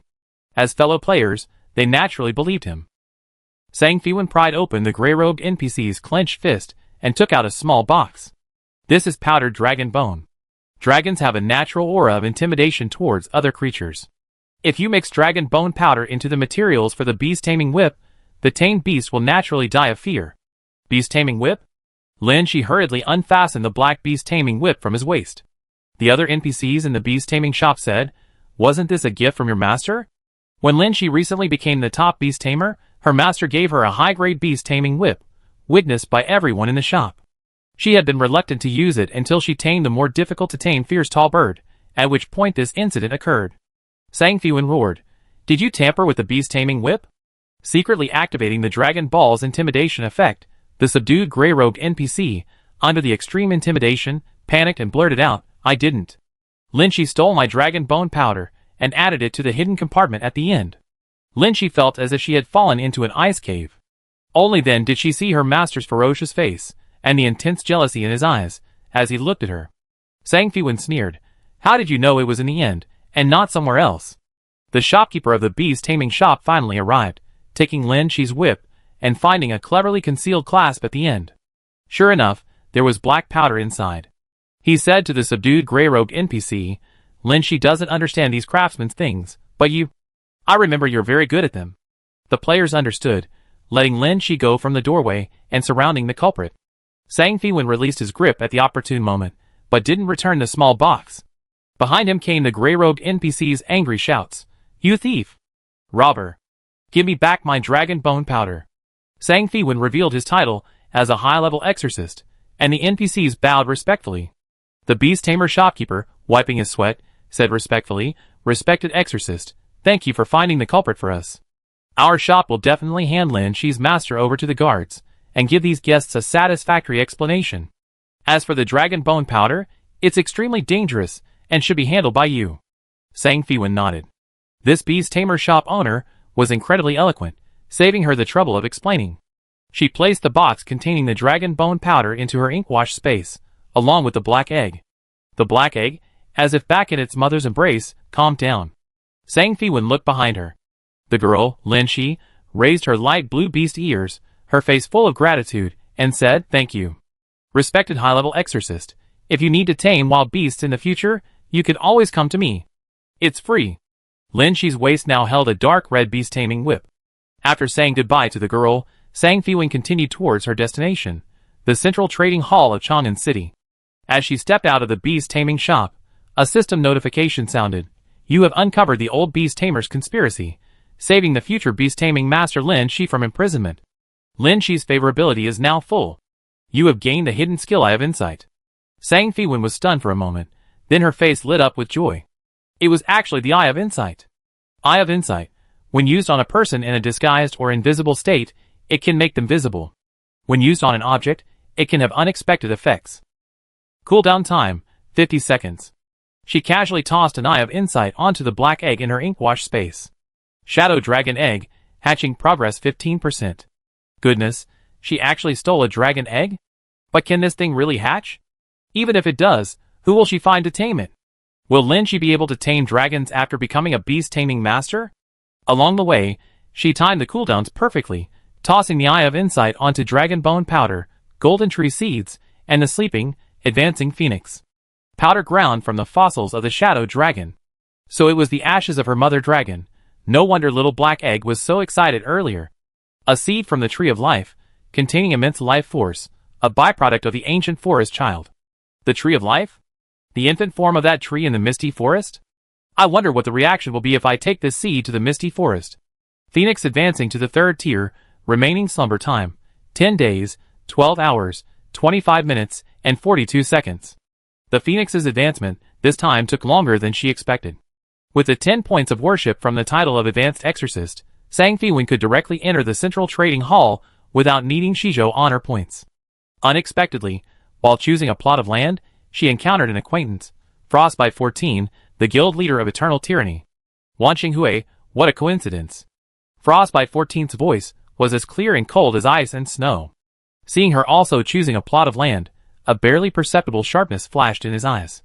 Sang Fiwen looked up and met his slightly raised eyebrows. His eyes were like those of a lone wolf lurking in the snow, brimming with an ambitious determination. Having encountered a local tyrant, Sang Fiwen realized her mistake. She should have used a disguise mirror to disguise herself. However, buying land wasn't uncommon these days, so she relaxed and said, "What? You can come to Dong'o, but I can't come to Shizhou?" "Hee, of course you can, welcome," Shuanghan Shirsi said. "Why don't you stay a few more days and experience the local customs of Shizhou? I treat you. What's in it for me?" Sang Fiwen calmly buried herself in selecting land. Land in Chang'an was also scarce, only 2 plots remained, and she immediately targeted the remaining ones. "Hey! My land!" Before Shuanghan Shirsi could react, the map showed it was sold out. "First come, first served, don't blame me." Sang Fiwen waved her hand and followed the female official to complete the formalities, but Shuanghan Shirsi still followed relentlessly. "Forget about the land, it's yours." "I'm serious. Wan Qinghui, want to come and play with Eternal Tyranny?" Sang Fiwen glanced at Shuanghan Shirsi, who was sticking to her side, puzzled. Wasn't the leader of Eternal Tyranny supposed to be a cold and aloof swordsman? Why was he like a piece of chewing gum? "You still haven't answered me. What's in it for you?" Sang Fiwen hadn't had anything important to do these past few days, besides leading the guild elites in leveling up. If she could make some money in Shizhou through Eternal Tyranny, that would be good. "I'm naturally sincere in inviting you." Shuanghan Shirsi produced a conch-shaped item. Sang Fiwen glanced at it out of the corner of her eye and secretly tossed it an insightful eye. The key to the Silk Palace. Her eyes were immediately fixed on it. It was actually the entrance item to the Silk Palace. The Silk Palace was a hidden map, and also the habitat of the merfolk. The legendary quest triggered by the Sorcerer's Notebook she had found last time. The Legend of the Western Sea. She must be looking for clues here. She scanned Shuanghan Shirsi up and down, warily asking, "What are you up to? You're not planning to kill and rob, are you?" Faced with such a fortuitous encounter, Sang Fiwen admitted she was somewhat tempted. Why would Shuanghan Shirsi give a spot to an outsider like her? Shuanghan Shirsi didn't hide her ambition, frankly saying, "Hee, not at all. I just enjoy interacting with experts, and it would be best if they could join my guild. I know you're the guild leader of Laughing at the World. Don't refuse yet, we can be friends." Sang Fiwen thought for a moment. Even if surrounded by many people, she was confident she could escape. So she accepted Shuanghan Shirsi's invitation and agreed to go to Shaodong together the next day. With this extra arrangement, she would probably have to miss the guild's leveling session tomorrow. She had no choice but to return to Qianlong town and buy scrolls for the guild members to use for leveling the next day, spending several hundred gold. She didn't mind the expense, after all, it was an investment that could widen the gap in member levels.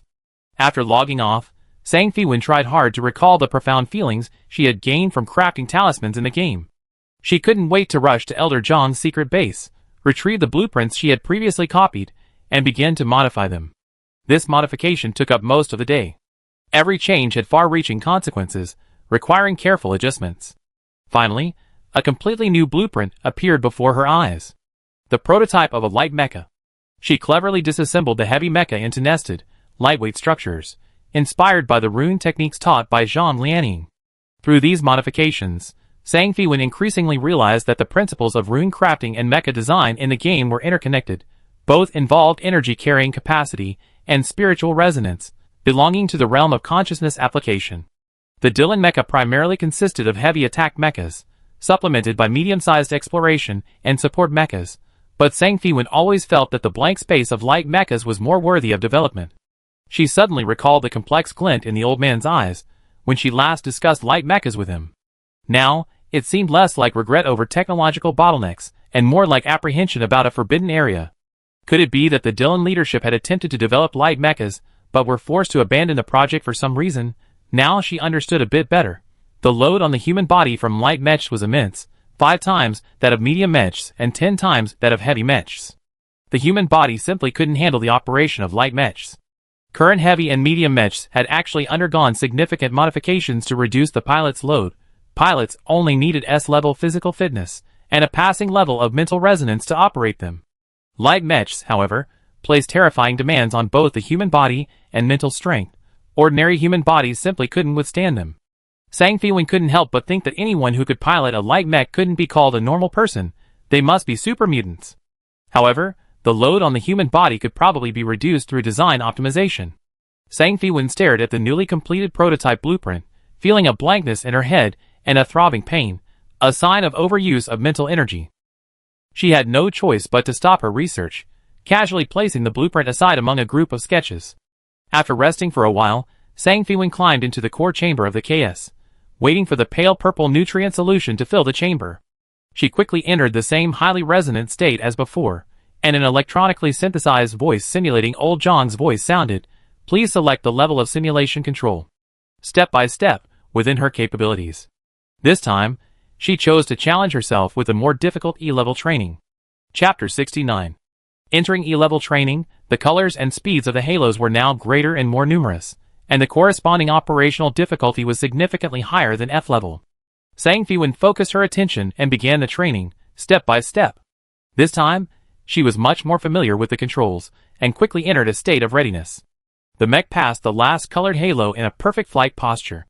The halos all disappeared, and just when she thought it was over, a notification sounded in her ear. Basic stage perfectly passed. Enter extra training?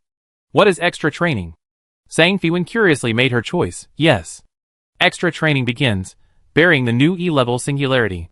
The simulated vast universe before her was like a piece of black velvet, suddenly revealing a halo composed of shimmering stardust, pulsating as if it had a pulse, radiating immense gravitational pull. Before she could even admire the cosmic spectacle, countless small meteorites suddenly appeared before her, hurtling erratically at high speeds due to chaotic gravity. It looked as if her mecha was about to collide with one of the meteorites. Under the immense gravitational pull, Sang Fiwen's control over the mecha instantly deformed. She struggled to adjust her posture, narrowly escaping the meteorite. A series of close calls ensued. Although she narrowly missed the first meteorite, she ultimately crashed into another, ending the extra training session in a crash. Fine beads of sweat appeared on Sang Fiwen's forehead, her eyes filled with excitement. The feeling she had just experienced was exactly like a real space adventure. E-level training complete, time 20 minutes 5.31 seconds, currently ranked second. Second? This was her first time challenging E-level, whose record was first. She curiously looked at the record. The first place finisher had only taken 5 minutes. This was like a bucket of cold water, extinguishing her earlier excitement, but also igniting her competitive spirit. Just as she was preparing to challenge again, a merciless electronic voice announced, "Low mental strength detected. Forced exit. Please try again in 24 hours."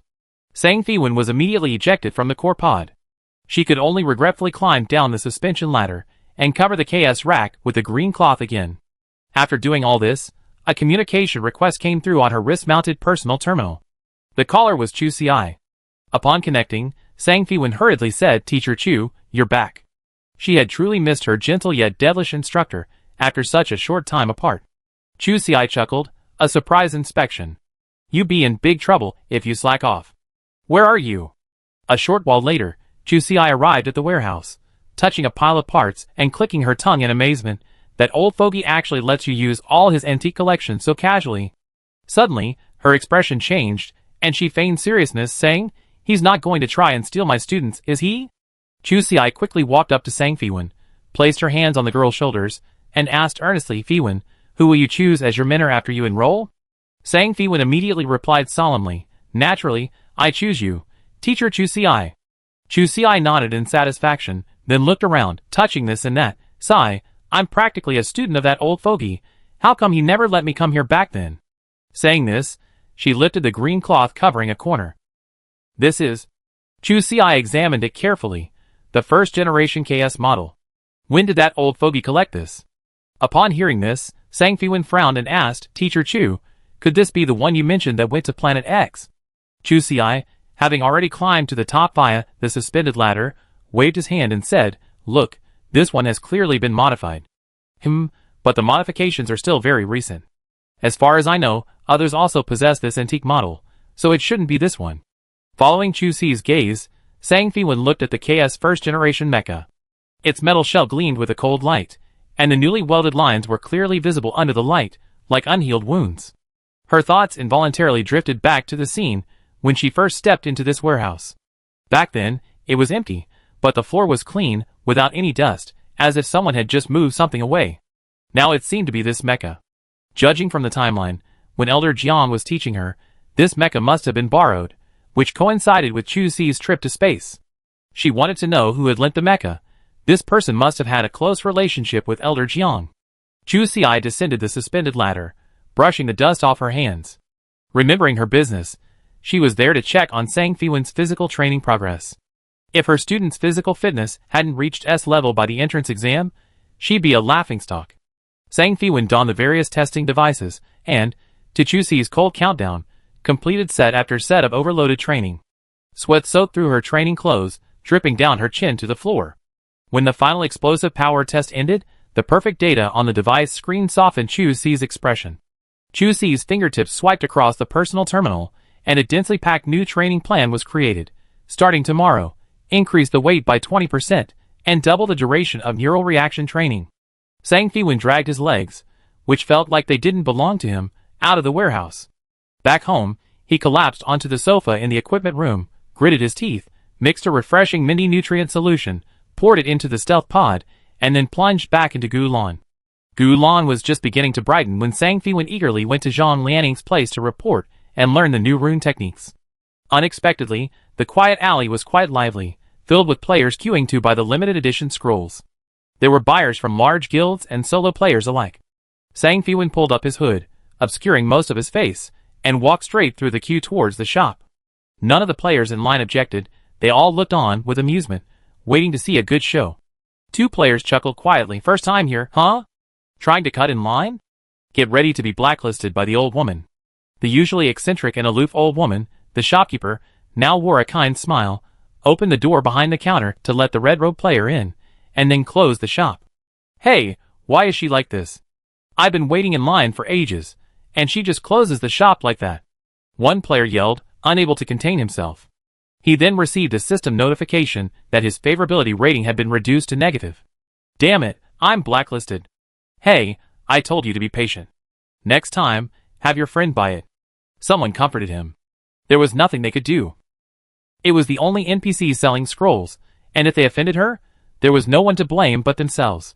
Inside the room, Zhang Lianing took out materials and a cinnabar brush, and this time drew 3 common talismans: a return-to-town talisman, a random teleportation talisman, and a speed-up talisman. "Why aren't there any spells?" Sang Fiwen asked, quite disappointed. Zhang Lianing snorted. "A little girl, who can't even walk yet wants to run. She's all talk and no action." Sang Fiwen stuck out her tongue, picked up her brush, and began to replicate Zhang Lianing's drawing method. In less than 15 minutes, she had finished 3 talismans. She drew a few more illusion talismans, intending to give them to Xingxing later. While drawing, a system notification sounded. "The cooldown time of items in your inventory has been reset. Please check them promptly." It turned out the imprinting function of the heavenly question Jade Slip was working again. Zhang Lianing wasn't the type to covet treasures, so Sang Fiwen simply activated the Jade Slip. Familiar inkwash characters floated in midair, forming the message: "Please state the name of the skill you wish to imprint." Transferring flowers and grafting trees. Sang Fiwen chose this skill, which could transfer aggro to a specific target. With her current DPS in team battles, it was easy to create aggro confusion. If she were soloing, it wouldn't be a problem, as she wouldn't have to worry about affecting other players. But now she wasn't a lone wolf player anymore, she frequently raided with her guild, and this skill would be much more convenient in team battles. A flash of white light, and the skill book for transplanting flowers and grafting trees appeared before her. She clapped her hands, learning this skill with an extremely low drop rate. Zhang Lianing watched from the side, intrigued by the heavenly inquiry Jade Slip. "Girl, may I take a look at this jade pendant?" The old woman took the Jade Slip, examining it closely under the lamplight. She then took out paper and pen and began to sketch. The array within is quite subtle. Sang Fiwen leaned closer to look.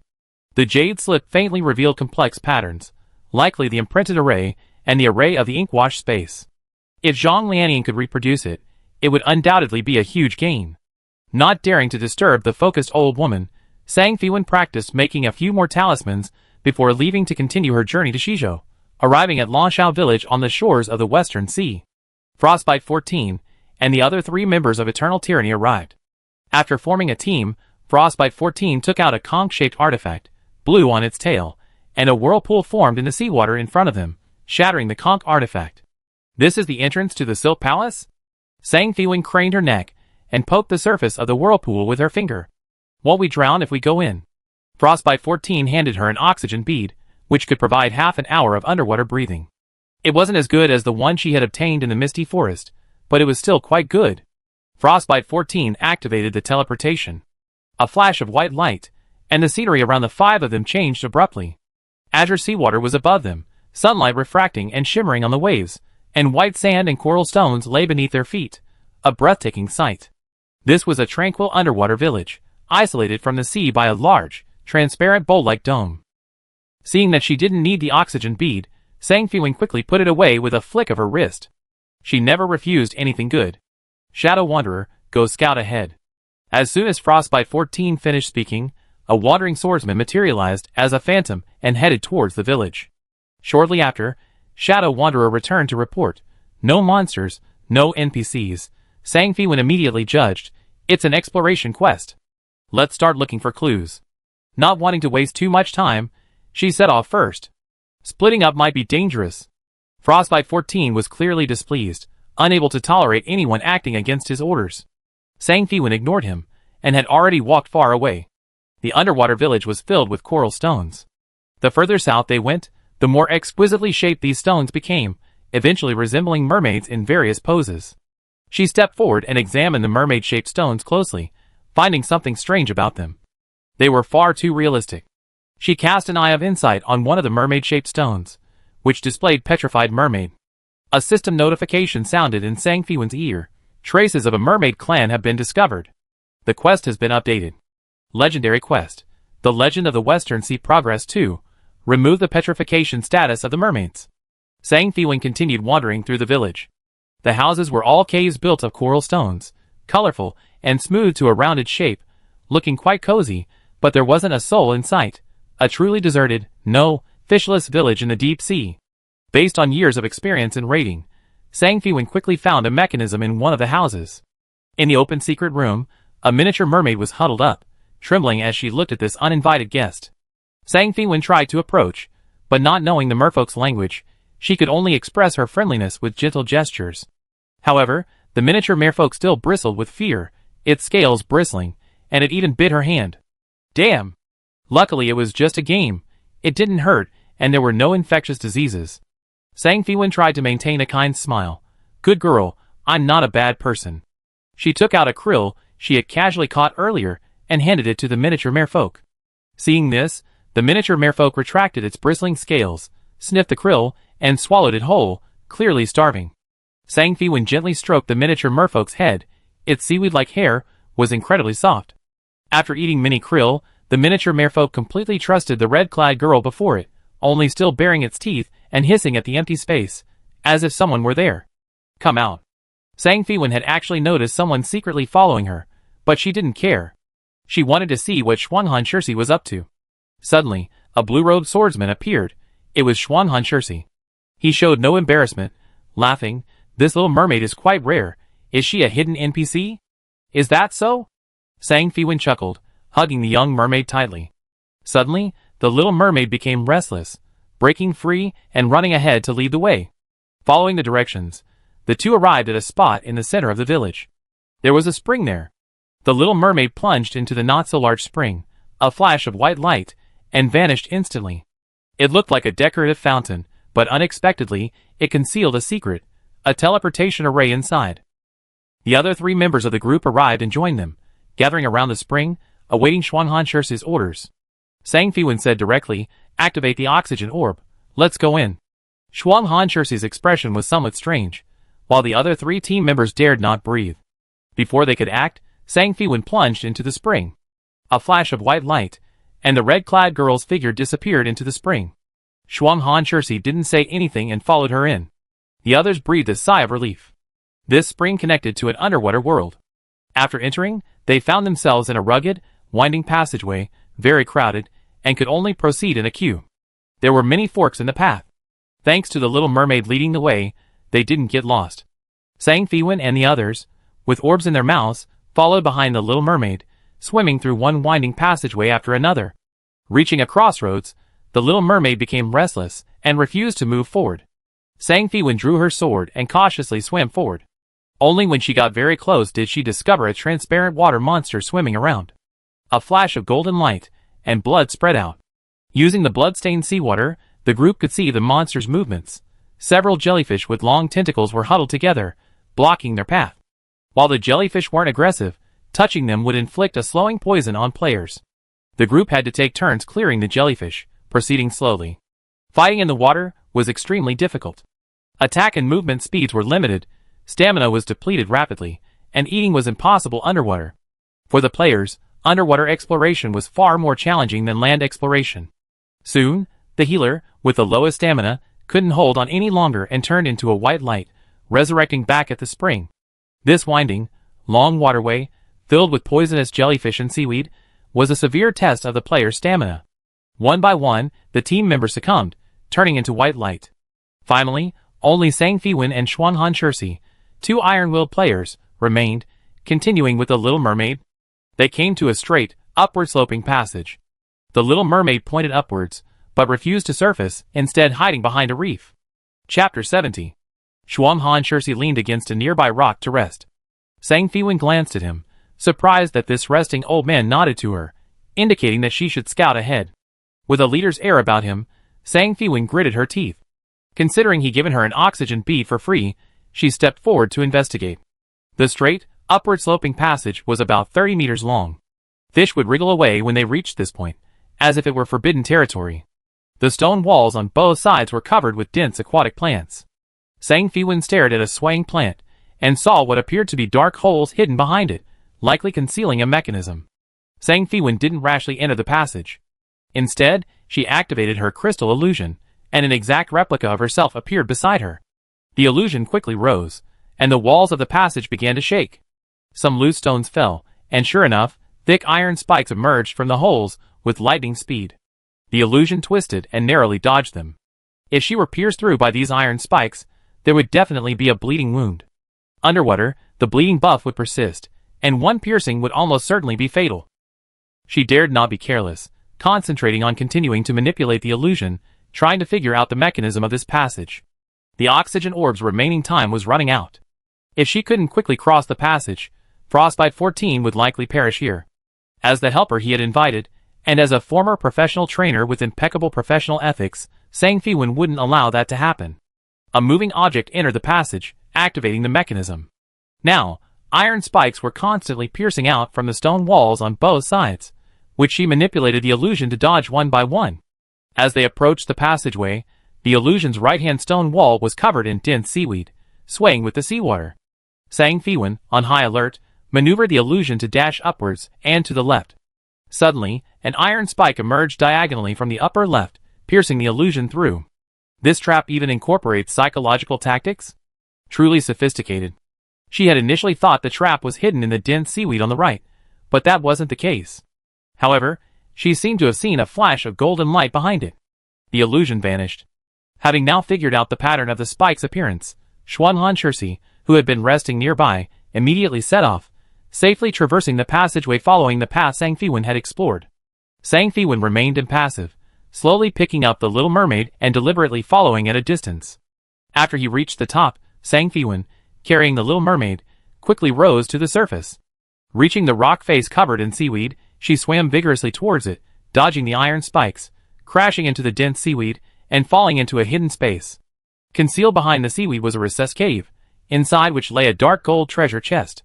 Sang Fiwen opened the chest. Inside was a universal skill book, Underwater Fitness Technique.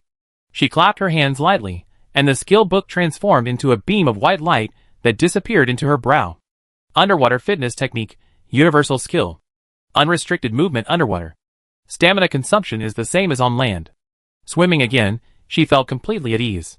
The previous sluggishness in the water vanished, her attack speed was no longer limited, and her stamina consumption was indeed much slower. Sang Fiwen surfaced, and a large natural cave came into view. Looking around, she saw only a few scattered stone platforms to step on. She climbed onto the stone platform, just as the oxygen orb that Frostbite 14 had given her reached its limit. She silently calculated that her stamina bar was now 3 times its original level, but it would only last for 30 minutes underwater. With the body strengthening technique, she estimated it could reach 50 minutes, which was still a bit short. She needed to collect some stamina boosting gems to socket into her equipment, or simply buy equipment with stamina bonuses. They would definitely be useful when going out to sea. However, stamina boosting gems were rare. They were usually only obtained by opening treasure chests in the wild. Sang Fiwen suddenly remembered Ji Qian Lu, the top treasure chest hunter. However, looking at her friend's list, this guy seemed to have been offline for a long time. She wondered if he was busy in real life or stuck in some hidden map. Sang Fiwen took out some tea fruits and ate a few to restore her stamina. The terrain here was open, and she was sure there would be a boss battle soon. Seeing Xuanhan Shirsi meditating nearby, she handed him a few fruits. "Thank you." Xuanhan Shirsi took the tea fruits. Meditating was too slow. No one should be coy at a time like this. In the center of the pool stood a massive stone platform, shaped like a lotus seed pod.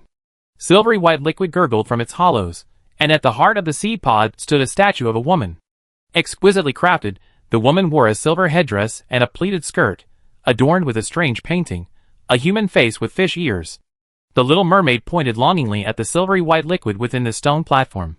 Sang Fiwen tentatively asked, "Do you want the liquid in there?" The little mermaid nodded, but let out a low, hostile growl at the statue. Sang Fiwen lightly patted the gourd at her waist. A golden thread shot out, and the peony sword hovered in midair. She flipped onto the sword and flew towards the central statue, casually casting an insightful eye spell on it, the priestess's sacrificial statue. As they approached the statue, the water in the pool below suddenly boiled violently, and something burst forth with a splash, creating a huge spray. It was 9 enormous snake heads, each a different color, instantly filling the empty cave. Some of the snake heads were blind, while the others coldly stared at the 2 tiny humans who had intruded. "System, you have disturbed the wild demon king, the guardian of the spirit pool. Spirit pool guardian. Level 50 mutant demon king. HP 550, 000/550, 000. Frostbite 14 narrowed his eyes. The Hydra's stats were incredibly high. This was a boss that would absolutely crush them. He was curious to see how the top-ranked player, who always leveled up by killing monsters much higher than themselves, would deal with these monstrous creatures. Sang Fiwen was unaware of Frostbite 14's thoughts. With the peony sword in hand, breaking through the defenses of monsters of a higher level wasn't difficult, but she lacked information about this boss, and could only pray that the Hydra didn't have a finishing move. 9 snake heads of different colors, their bodies submerged in the water, revealed a massive, round, colorful ball of flesh beneath the surface, their shared body, clearly not the structure of a normal organism.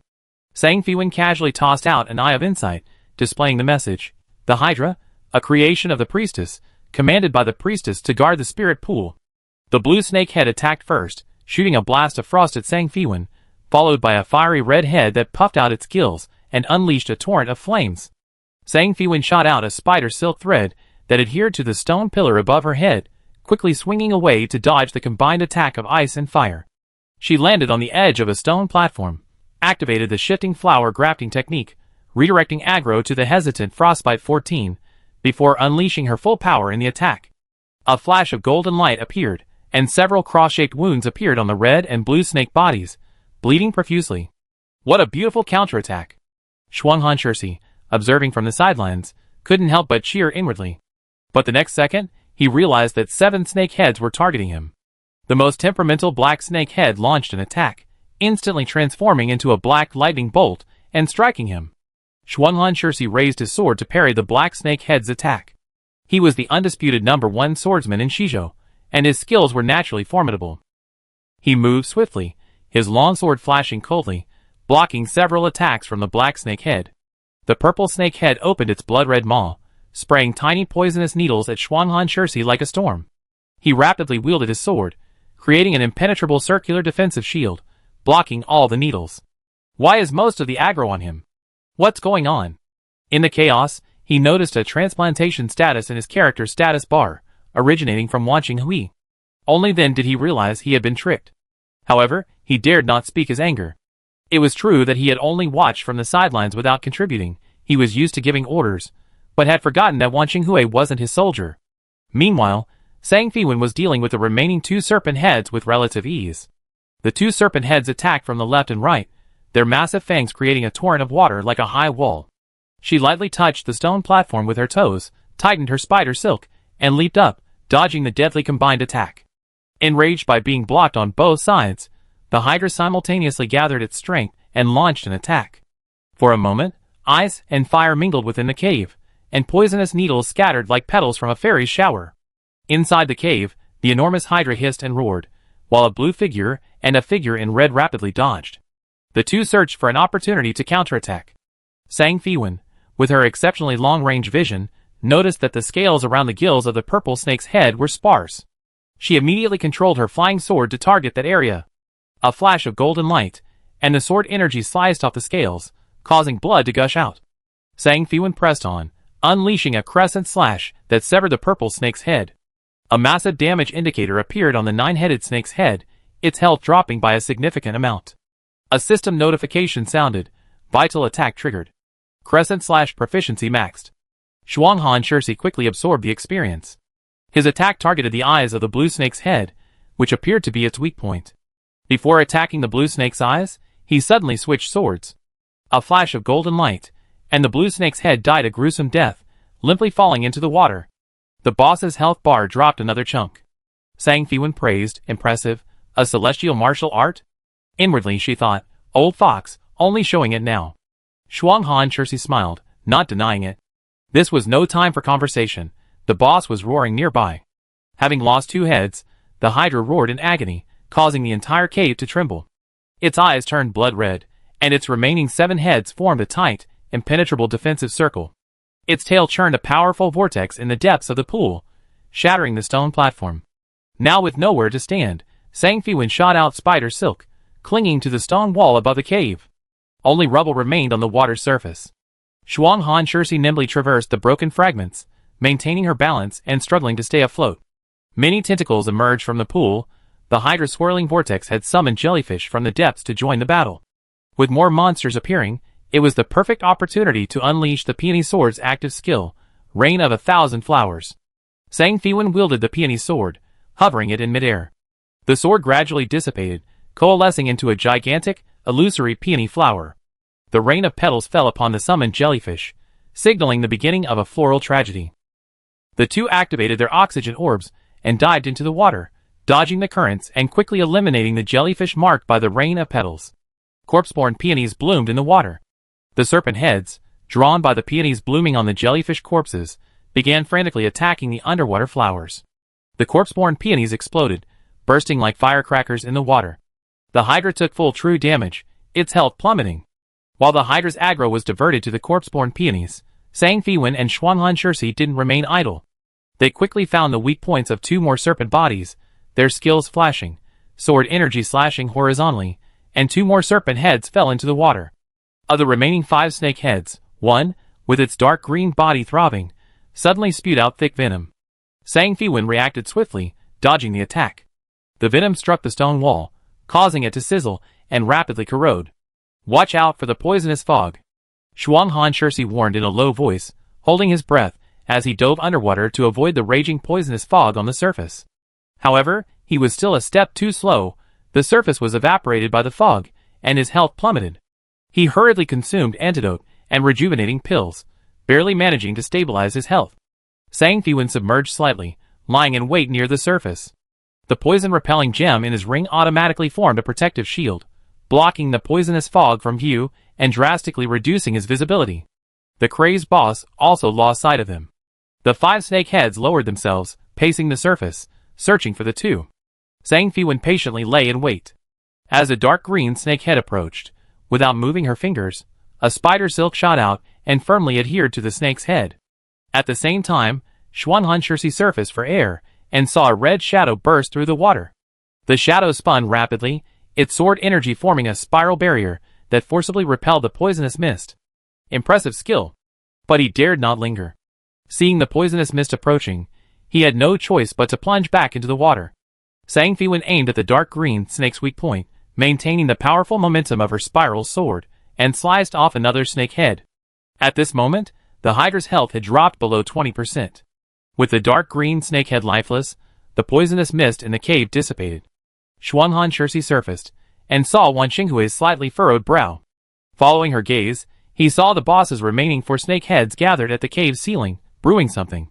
4 snake heads opened their foul-smelling maws, and the pool water began to surge upwards, converging at the center of the 4 mouths to form a gigantic water sphere. Sang Fiwen's heart sank. This water sphere attack was a map-wide ultimate move. There was no way to retreat in the cave. The boss's shameless finishing move had still appeared. As the water sphere grew larger, the pool water level dropped by 2/3, revealing the spherical snake body beneath. Sang Fiwen cast an insightful eye and immediately shouted, "Focus fire." This is its Achilles heel. She took a sip from her gourd, and her peony sword, trailing a long golden tail, flew forward, unleashing a massive golden sword aura with Frostbite 14. As the water sphere above crashed down with earth-shattering force, 2 golden sword auras crossed below, like 2 sharp golden threads, piercing straight through the fleshy, canister-like body. The remaining sword aura continued forward, carving 2 deep marks on the stone wall. The tumor-like body was split into 4 pieces, and the 4 snake heads on the cave's ceiling simultaneously stiffened, lifeless. The water sphere, no longer guided by the boss, scattered with a roar, turning into a torrential downpour that slowly eroded the two's health. The system notification sounded, "Successfully defeated the Wild Demon King, Spirit Pool Guardian." Frost 14 said casually, "Pleasant cooperation." He sheathed his immortal weapon, switching back to his previous one, without mentioning the earlier incident of being tricked. Sang Fiwen didn't mention his initial passive observation either, but instead said first, "I want half of the boss's loot, I choose first." "Of course you choose first." Frost 14 was in a good mood and didn't argue. Sang Fiwen unceremoniously stepped forward, opened the treasure chest, and pulled out a golden skill book, the swordsman's horizontal wave slash. She slapped it down with both hands and learned it. Horizontal wave slash. After charging, quickly spin and unleash a circle of sword energy around yourself, dealing triple damage to all creatures within a 5x5x5 area. Cooldown, 1 hour. The boss also dropped 3 orange tier equipment pieces. After a quick comparison, she chose the orange gauntlets that provided a stamina bonus. The remaining leggings and shoes automatically went to Frostbite 14. Hydra gauntlets, superior royal grade, size 2x1x1, weight plus 0.5. Can be equipped at level 50, or with 480 constitution.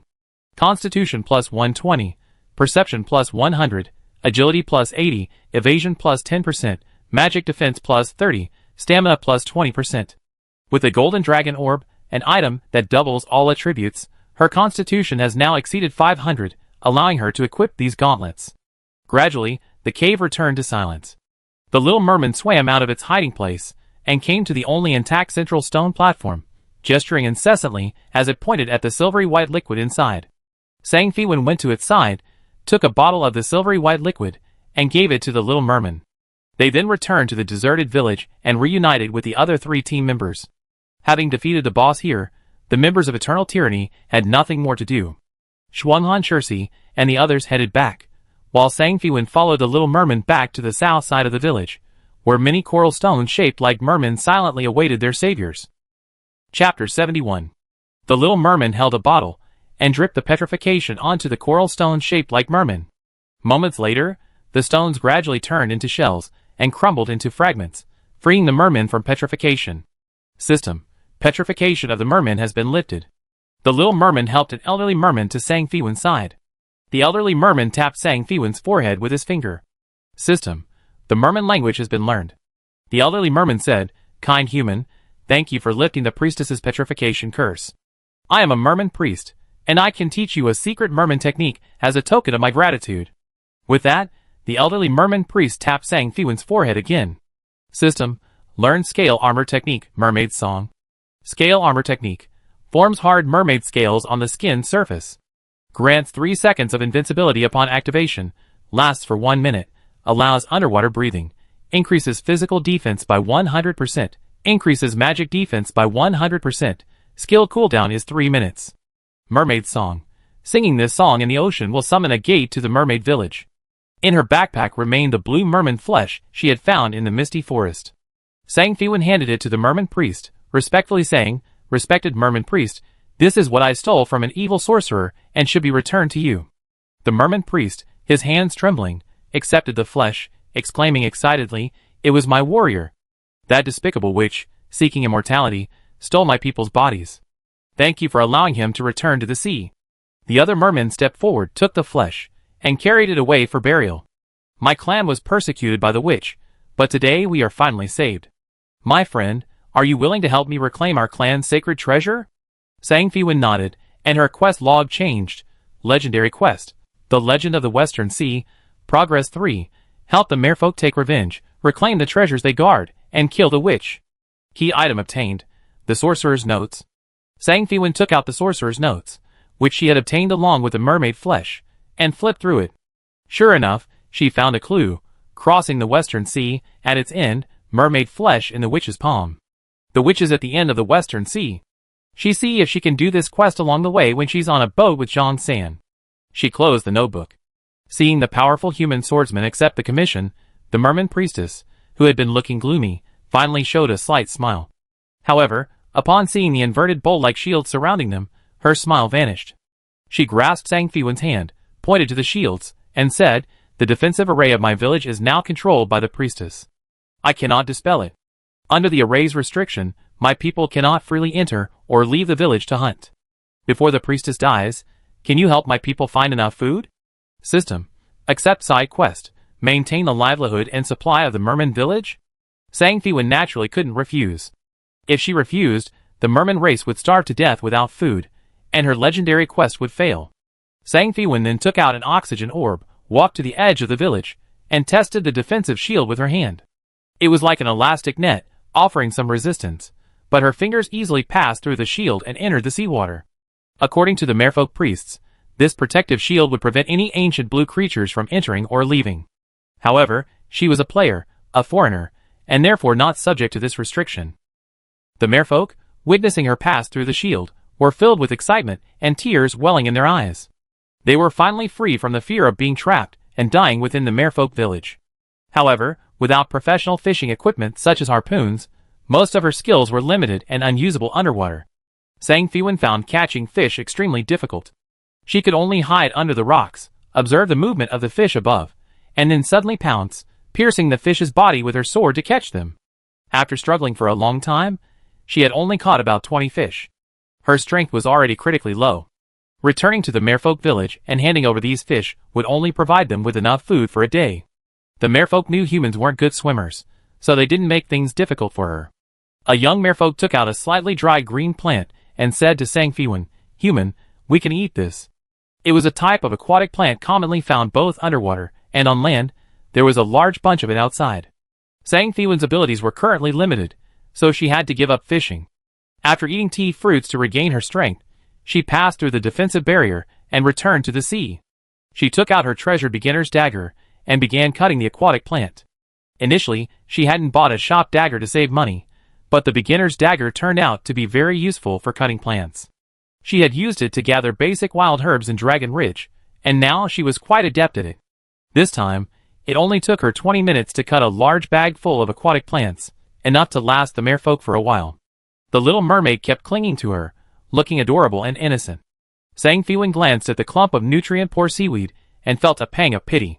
She could only pat the little guy's head and say, "Don't worry, after a while, once I learn how to fish, I definitely catch the best tuna for you." The little merman clung happily to her, unwilling to let go. The elderly merman priestess emerged from the house, accompanied by 2 handsome merman princes, each carrying a tray. The merman priestess approached Sang Fiwen and said kindly, "Human named Wan Xinghui, thank you for everything you have done for our people. This is our people's token of gratitude, please accept it." Sang Fiwen looked over. The merman prince on the left carried a tray of sheer fabric, its texture as thin and translucent as tears, its weave intricate, and its touch smooth and silky. The merman prince on the right carried a tray overflowing with pearls. One of the merman princes spoke softly, 10 bolts of merman silk, 10 bushels of pearls. Please accept this, Miss One. Merman silk. So this gossamer thin fabric was merman silk, the rare material that players in her previous life had fought tooth and nail for at auctions. Some players use it to create beautiful costumes, which they then give to their beloved girls. Other players use it as a crafting ingredient for special attributes.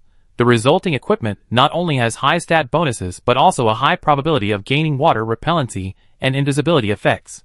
While pearls aren't as rare as mermaid silk, they are still highly sought after inlays.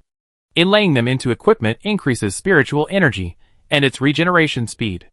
Naturally, the more the better, they can be stored in the guild warehouse for members to exchange. Sang Fiwen accepted these superior and precious items and quickly thanked the mermaid priest. Our village will migrate with the tides.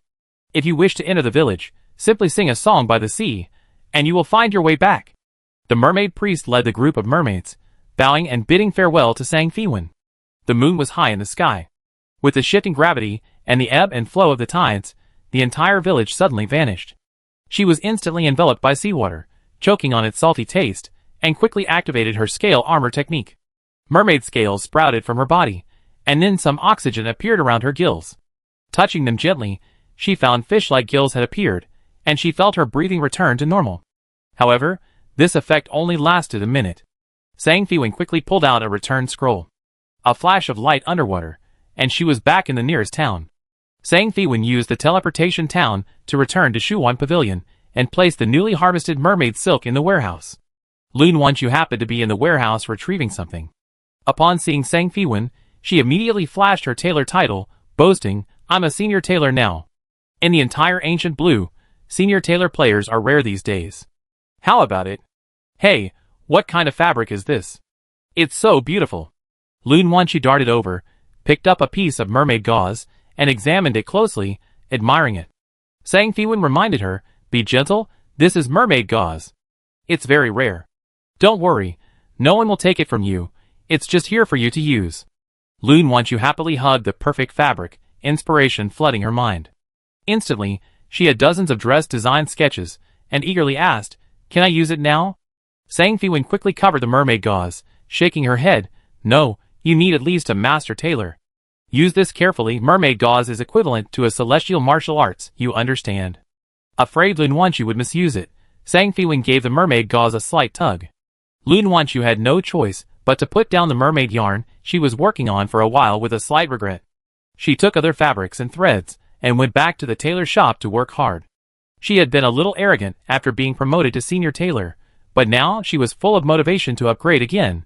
Sang Fiwen didn't disturb the hard-working staff in the tailor shop, but instead wandered around downstairs. She wanted to find Xiao Hui, the artisan apprentice NPC she had brought back last time, to see how he was doing. But Xiao Hui wasn't in the shop. According to the other staff at Shuanj, the young man went to the rented intermediate-level artisan workshop next door to practice diligently every day before dawn, and it wasn't time for him to return yet, he was probably still there. Sang Fiwen needed to get some pearls to inlay on her equipment. After leveling up her swordsmanship to level 2, the consumption was quite high, and her spiritual energy was always insufficient. She planned to inlay all the remaining equipment slots with pearls. She strolled over to the artisan workshop next door, and, sure enough, saw Xiao Hui in the rented workshop. He was swinging a hammer, striking a red-hot lump of iron, the young man sweating profusely. His wounds, treated with wild herbs from Xingwan Pharmacy, had already healed completely. Upon seeing Wanqing return, Xiao Hui quickly wiped his sweat and hurried over from the blazing stove, a little reserved but mostly overjoyed. "Master, what brings you here?" he exclaimed. He was still as shy as ever, but much more outgoing. Sang Fiwen found the way he was addressed so distasteful, as if she were some kind of heartless slave owner. She quickly said, "You're now a free person, don't call me master anymore. I came to inlay something, and also to check on you. How are you doing?" Xiao Hui scratched his head, but upon hearing that she wanted him to inlay something, his eyes lit up, and he confidently said, "Master, Sister Wan, can I help you with the inlay? I'm already a high-level craftsman, I can do everything." Sang Fiwen was taken aback. Although she knew Xiao Hui would eventually become a master craftsman, she hadn't expected him to progress so quickly. Already a high-level craftsman, Xiao Hui worked swiftly, quickly setting all the pearls. Sang Fiwen carefully examined the craftsmanship. Though not an expert, she could tell it was no different from the work of those expensive, master-level NPC craftsmen outside. "Xiao Hui, you're amazing. Sang Fiwen then took out a broken disguise mirror, wondering if Xiao Hui could repair it. Xiao Hui, can you repair this? Xiao Hui took the cracked mirror, carefully stroking its surface. After a moment's thought, he smiled and said, I should be able to, but I need to use pearl powder to fill the cracks, and then... Sang Fiwen smiled, I still have pearls, take them. Xiao Hui nodded emphatically, I do my best. He then took the mirror and the pearls, and other materials, and went into the workshop. While she was there, Sang Fiwen went to the central hall to complete the necessary procedures, upgrading all the shops. She upgraded all 4 shops on Fenghua Avenue to 5-story lofts to match the current customer traffic. After upgrading the attic, Sang Fiwen returned to the craftsman's workshop. Xiao Hui, quick and efficient, had already repaired the mirror. The cracks on the mirror surface were filled with pearl powder and repolished. Now, the disguise mirror looked brand new, and its attributes had changed. The disguise duration had increased to 50 minutes, and the cooldown time had been significantly reduced, theoretically allowing for seamless disguise. She was still thinking about her heavenly question Jade's slip, wondering if Zhang Lianning had finished researching it. When she arrived at Qianlong Town, she heard a commotion outside as she exited the teleportation array. There's a fight over there, let's go see. Several players ran past. Looks like the newbie village's big shots are fighting with the brilliant gold farming team. Sang Fiwen wasn't initially interested in these conflicts, but upon hearing the name Brilliant Starlight, she changed direction and followed the players to a hillside in the wilderness. This was a spawn area for level 5 bison, offering high gold farming returns and making it a popular spot for gold farming groups from various guilds. A player named Yangchen Baishua was protecting several newbie players, fighting off a group of gold farming players from Brilliant Starlight. Several arrows grazed past him, but his advanced newbie skills prevented him from dodging them, and he was hit, losing a significant amount of health. Yangchen Baishua, is it? I advise you to be sensible, this place is ours today, the gold farming team leader said resentfully. This Yangchen Baishua, already level 28, but not yet having changed classes, was always wandering around various newbie villages, his hobby being answering questions for newbies and leading them through monster farming. He was always clashing with gold farming groups, making him a rather unusually famous figure. Yangchen Baishua carried a sword, spear, and bow on his back, and held a sword in his hand. Facing different attacks, he quickly switched weapons and reacted differently, demonstrating considerable skill. What kind of playstyle is that? Players and their companions whispered among the onlookers. You don't know? Yangchen Baishua created an all-around melee playstyle, but only he can play it. He's already maxed out all weapon mastery skills, but once he changes classes, he can only keep one mastery, which is why he hasn't changed classes yet. Huh? That's so useless. Many powerful skills require specialization, and he can't use high-level weapons. With this playstyle, he'd probably have trouble even breaking through the defenses of level 30 monsters. Sang Fei Wan was also among the onlookers. She remembered Yangchen Baishua. In her previous life, he was a famous expert before level 30, but due to weapon limitations, he fell behind due to the advantages of different classes after level 30. However, this person was quite eccentric, only liking to be a chivalrous hero in the newbie village. She wondered if he had some kind of obsession. At this moment, a member of the Brilliant Stars team ran to the gold farming team leader and whispered, Captain, our reinforcements have arrived. A large group of people surged forward, all high-level members of Brilliant Stars, averaging level 25, dressed in excellent equipment. They surrounded Yangchen Baishua and the others, while the other members began dispersing the surrounding onlookers. Yangchen Baishua angrily retorted, Why do you have this whole area to yourself? This is everyone's leveling map. The gold farming team leader arrogantly replied, Because we can kill you. Attack! The high-level reinforcements swarmed forward, targeting several newcomers first. Yangchen Baishua was secretly anxious. He might be able to escape, but what would be the point? Chapter 72. Yangchen Baishua's eyes stung from the gleaming white blade. He recalled the helplessness he felt as a newbie, being harassed and driven away by large guilds. Even now, with his increased strength, the situation remained the same. He still couldn't change reality. The other newbies, though somewhat panicked, were all fiercely competitive, raising their weapons to fight back. At that moment, a red figure gracefully arrived, landing beside Yangchen Baishua and the others. She wielded an exquisitely crafted peony-patterned sword. With a beautiful spin, a circular golden sword aura emanated from the point where Yangchen Baishua and the others were located. A horizontal slash. The sharp sword aura repelled the surrounding players, while those at the center of the aura stood unharmed, frozen in disbelief. Yang Chun Baishua's hand, gripping the sword, trembled slightly, for he realized that those from the brilliant Starry Sky faction hadn't just been knocked to the ground, but instantly killed. His gaze shifted to the red-clad female warrior, who had just landed beside him. The golden longsword was now returning to the gourd at her waist as a thin streak of light. Red clothes, gourd, immortal weapon? Wan Xinghui, thank you. Yang Chun Baishua hurriedly expressed her gratitude.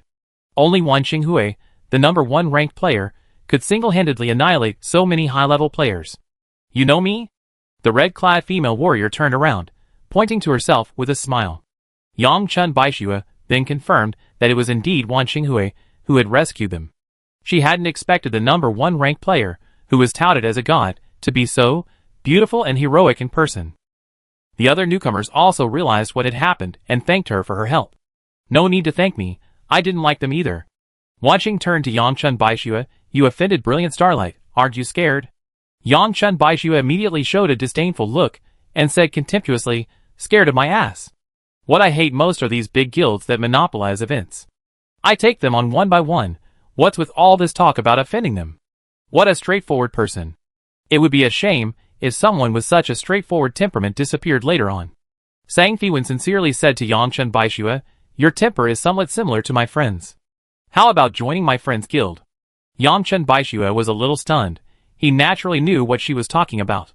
Laughing at the World was the first guild established in the entire server, with a very high entry threshold. Players who passed the selection process were all experts.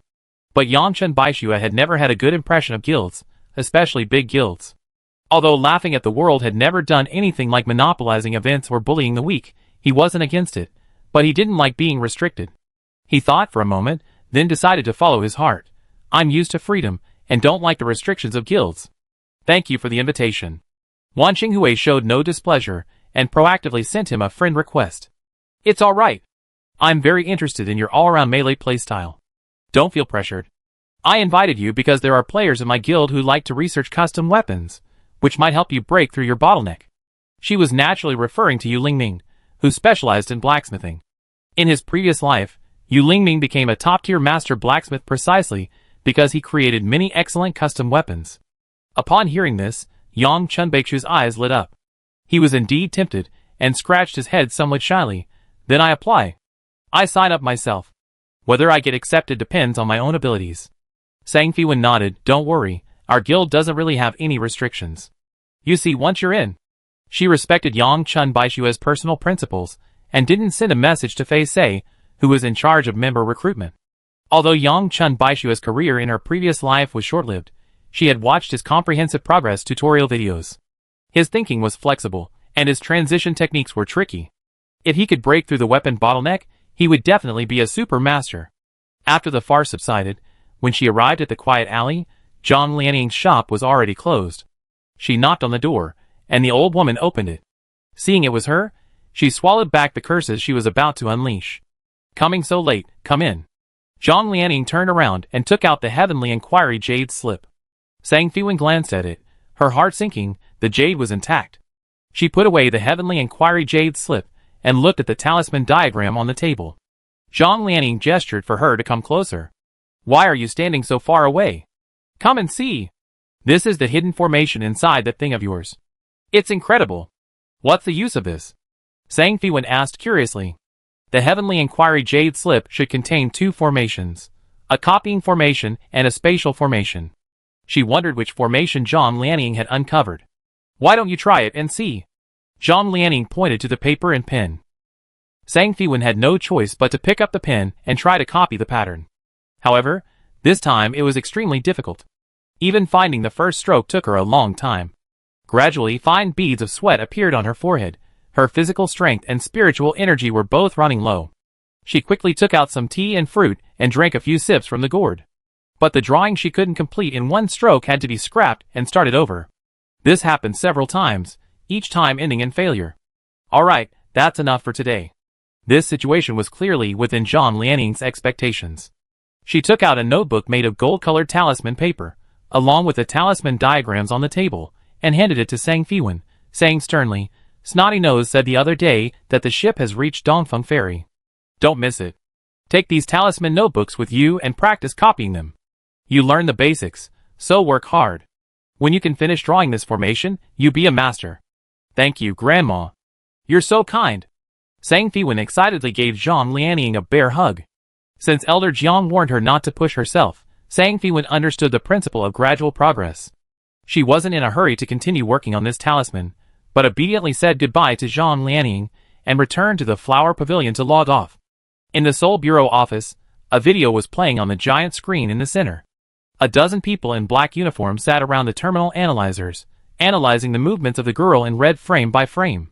Reporting to Director Qin, based on this video, our analysis shows that Sang Fiwen's fastest neural reflex speed has exceeded 119 milliseconds, and her mental strength is infinitely close to 3S level. Qin Han stared at the girl fluttering like a butterfly on the screen. A flashback to her sharp eyes during the battle with Hydra, filled with confident arrogance, stirred a strange ripple within him. No abnormalities whatsoever? Qin Han tapped the controller with his finger. The central holographic projection switched from recording to waveforms from the analysis instrument. The dense lines perfectly matched the mental fluctuations of each frame. Although they fluctuated, they remained within the range of human history, without the slightest deviation. The technical supervisor pulled up the data for comparison, adjusted his glasses, and said, "Yes, there is. Sang Fiwen's consciousness synchronization rate is as high as 99.1%, but after the Hydra went berserk, her synchronization rate experienced an abnormal peak of 0.1 seconds, reaching a theoretically impossible 100%. However, due to the short sample time, we cannot determine its accuracy. Actually, boss, the most accurate is still a first-hand biological sample. Game samples, after all, are biological fluctuations that have undergone 2 layers of processing. Using that as evidence might make it difficult to apply for an arrest warrant," the technical supervisor said somewhat awkwardly. "I know." Qin Han's gaze was sharp, but he still ordered, "Have everyone continue searching for high-level hidden dungeons." Since this Hydra wasn't enough to force out her full strength, he would find an even more powerful boss for her. He watched the red-clad female warrior gracefully sheathing her sword in the screen, a mysterious smile playing on his lips. For him, obtaining a first-hand biological sample of a young girl wouldn't be difficult. When Sang Fiwen arrived at the mechanical warehouse, her first task was to continue refining the preliminary sketch she had drawn previously. She pulled out the design drawing from among several sketches, and a drawing next to it floated out and landed lightly on the ground. She bent down to pick it up, only to find that it depicted a weapon she had never seen before, a small, retractable lightsaber. She sat down and carefully examined the weapon design, discovering that it perfectly matched her prototype light mecha. She couldn't help but glance around. This design drawing wasn't among the previous stack of sketches. Someone must have slipped it in later. And judging by the weapon's excellent fit, this person must have seen her mecha design. Thinking this, Sang Fiwen's heart pounded, and her face instantly flushed red. She wanted nothing more than to eat her hastily drawn sketch. It was too embarrassing. Sang Fiwen tried to calm herself, her mind involuntarily drawn to the blueprint. She realized the materials in the warehouse were sufficient to make this small lightsaber, so she immediately sifted through a pile of metal to find the necessary parts. After some cutting, polishing, and assembly, a small, silver cylindrical handle lay quietly on the table. The girl used tweezers to hold a thin, translucent chip. The core program from the weapon design blueprint was already laser printed onto the tiny crystal, about the size of a fingernail. Fine beads of sweat appeared on her forehead, but her hands remained perfectly still as she steadily inserted the core chip into the groove in the center of the silver cylindrical handle. Success? A flash of silver light appeared in the groove inside the handle, followed by a beam of light as sharp as a blade, its cold light reflecting on her satisfied face. After admiring and playing with the lightsaber for a while, Sang Fiwen lifted the protective clasp, pressed a button hidden inside, and the silver lightsaber vanished into thin air. Sang Fiwen happily put away the small weapon, imagining the day her lightweight mecha would be developed, and how majestic she would be, wielding this weapon as she soared through the universe. Next came the daily physical training, which she never missed. Following the newly tailor-made plan for her by Chu Ci, she strapped weighted sandbags to her arms and calves and began warming up.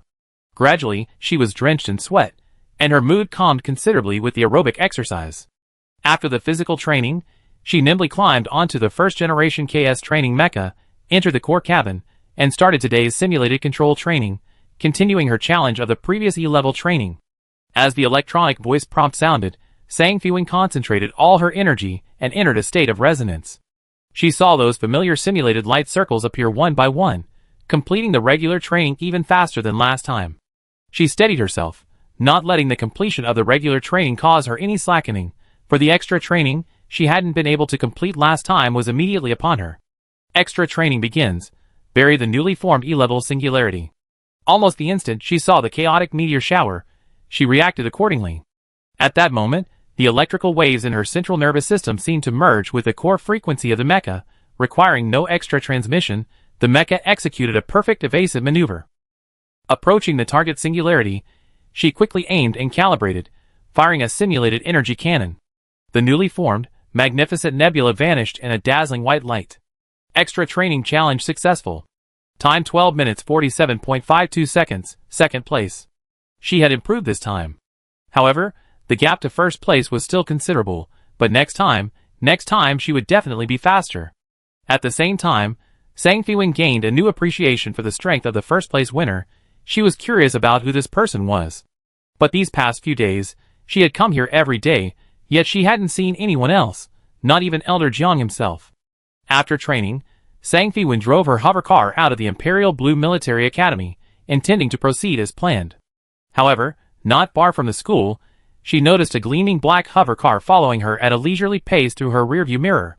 She tried to take a detour, but upon noticing her action, the black hover car suddenly accelerated, overtook her, and pressed against her, attempting to force her to stop. After being forced to stop, she sat in her car, preparing to call the police using her personal terminal, but someone getting out from the opposite direction stopped her. A man in a black uniform stepped out of the black hover car that had forced her to stop.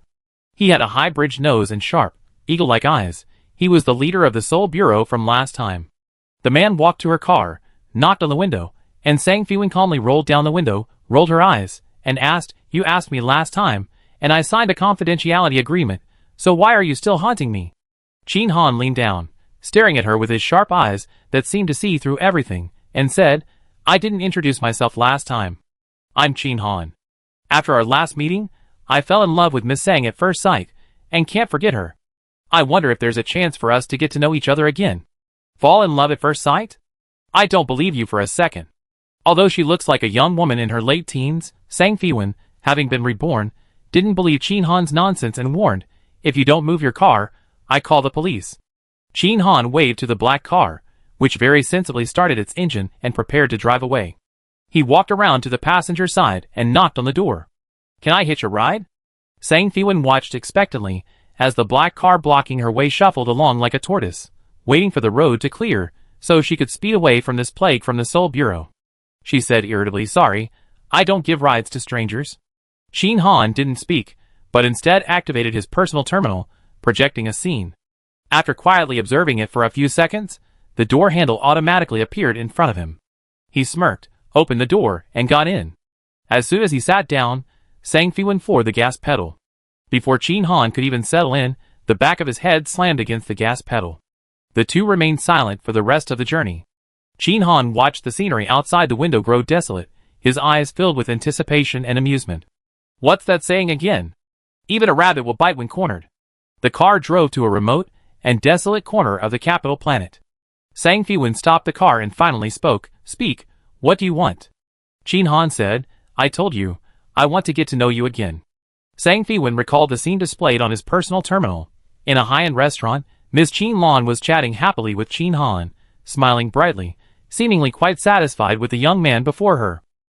She clenched her fists, her fingertips almost digging into her palms. She slowly leaned closer to Chin Han and said, "Take whatever you want from me, otherwise." A cold, sharp object pressed against Chin Han's neck. "I can kill you right here." Chapter 73. Chin Han, composed and unperturbed, showed no awareness of the impending danger, watching the predatory rabbit with the eyes of an eagle. His tone was relaxed. "You misunderstand. That recording was a service provided by the Egret restaurant. My aunt and I had a pleasant conversation, and it would have been a shame not to record it." Sang Fiwen naturally didn't believe Chin Han had fallen in love with her at first sight. He must still harbor doubts about the previous interrogation results, which was why he approached her family. If she revealed even the slightest flaw, this man would immediately turn her into the perfect specimen on his experimental table. Seeing that the girl's grip on the dagger didn't loosen at all, he continued, "I'm telling the truth. I admire her daughter, so I offered myself. Apparently, your mother is quite pleased with me. What do you think? Sang Fiwen sneered. You investigated me privately? Is this how the Seoul Bureau operates? Do you have no constitution? Jin Han raised his hands in surrender. I just followed the person investigating you and glanced at what he collected. Want to know who he is? Enough nonsense, who? Sang Fiwen was nervous, but her face remained icy. The dagger pressed even closer to Jin Han's neck, a trickle of blood flowing down. Her hand trembled for a moment, then gripped even tighter. Jin Han seemed oblivious to the cut. Since I wanted to get to know such a beautiful girl again, I naturally came with sincerity. Shall I show you a few more videos? Jin Han turned on his personal terminal, brought up the screen, and began playing the videos. There are several segments, some of which are daily surveillance footage of the Sang family, showing the figure of a decadent young man. Later, there are footage of Sang Jianan's daily routes, and the butler reporting on his travel arrangements. These are all fragments he leaked to the Hua family. At first, he was specifically collecting footage of your bodyguards, and recently, he's been specifically collecting information on your father's daily movements. Oh, I forgot to mention, he's your brother, Sang Peifeng. Impossible. You're lying. Sang Fiwen shouted reflexively, but the hand holding the dagger suddenly dropped. At that moment, many things flashed through her mind. The Hua family survey report that Sang Peifeng had proactively provided, his strong advocacy for heavily investing in the X-Star project, and Sang Peifeng's sudden return home and his head towards the monitoring room, despite his aversion to going home. And in his past life, he disappeared after a mining accident, while the eldest daughter of the Hua family gained a regular lover. Jin Han said, You know perfectly well whether I'm lying or not. Oh right, I also know that soon, a meticulously orchestrated accident will occur at the Sang family. He touched his neck, hissed softly, and chuckled in a low voice. It really bites. Sang Fiwen took out a wound spray from the box below, and quickly sprayed it on the wound on Jin Han's neck. The shallow cut was quickly covered with a medical dressing. Her eyes were dark, still immersed in the information she had just received. What accident? Sang Fiwen's voice was a little hoarse. Jin Han stared intently at her, and said seemingly casually, Although the Hua family might send an ability user this time, don't worry, I will handle that accident. However, after it's done, you need to promise me one thing. Sang Fiwen subconsciously repeated, An ability user? Judging from the little rabbit's reaction, she really didn't know. Jin Han gave her one last look before explaining, Ability users are humans whose mental strength exceeds a 3S rating, and who have a certain probability of mutating into superpowers. They are even rarer than mecha pilots. This is top secret information that ordinary people don't know, so you better not leak it. Just know that I agreed to help you this time with absolute sincerity. After it's done, you better not go back on your word. Sang Fiwen digested this information, quickly weighing the pros and cons in her mind. For her, the safety of her parents was the most important thing. She hated herself for still harboring familial feelings for Sang Peifeng. This had blinded her. She had been too careless in intervening in the events of her past life. She should have realized the far-reaching consequences. What Jin Han was referring to was very likely that Sang Peifeng had brought forward his assassination plan against her parents. After she successfully prevented her father from investing in X-Star, the powerless Sang Peifeng would inevitably make other choices, such as directly connecting with the Hua family through Huarong, as he was doing now. But this time, Sang Jianan wouldn't go all out by taking Qin Lan to explore the ancient mine, so this accident definitely wouldn't be a mining disaster. Now, she could only take it one step at a time. Having made up her mind, Sang Fiwen let out a deep breath and agreed, okay. She didn't trust Jin Han. She was consciously dealing with a dangerous situation. Sang Fiwen dragged her tired body home, busied herself in the kitchen for a while, and then brought Sang Jianan and Qin Lan each a freshly prepared late-night snack. Seeing her parents' pleased smiles, she felt a little more at ease. Her father seemed to be reminiscing about his comrades in arms. Before she went into his study, she saw him looking at old photos again. Sang Fiwen glanced at one of the photos her father had tucked away. One photo, with a dynamic light and shadow, showed half of it. It seemed to be a family portrait, but it wasn't of their family. Sang Jianan was engrossed in enjoying his lovingly prepared late-night snack, a perfectly cooked bowl of oatmeal. Following his daughter's gaze, he smiled and said, Those are all your father's comrades in arms. Sang Fiwen asked, Why is there a family photo? Sang Jianan said, That's your Uncle John's family. They're all gone now, Sai. Seeing her father's somber expression, Sang Fiwen changed the subject. Don't worry, Mom and Dad, I will protect you and all your hard work. She logged into Gulan relatively late today, and unexpectedly, the number of guilds reached the requirement to open guild wars last night, and the system announced the start of guild wars early this morning. Xiao Wuchang, who logged in early this morning, immediately went to the Sect Affairs office to launch a sect competition against Brilliant Starlight. After the announcement on the World Channel, many players went to the Sect Affairs office to join the fun. When Sang Fiwen logged in, she saw the announcement on the guild channel that they had declared war on Brilliant Starlight, and Xiao Wuchang and his group were already preparing at Jiezhong Peak. Sang Fiwen first rushed to the Sect Affairs office, only to find it packed with people. She quickly pulled up her hood to cover the gourd at her waist, then showed the NPC her title as a high-level exorcist before being led to the VIP room by staff. Before reaching the VIP room, she overheard the players gathered there engaged in a heated discussion, all revolving around the day's first guild war. I don't think Swordsman Online will do much better. After all, its size is what it is.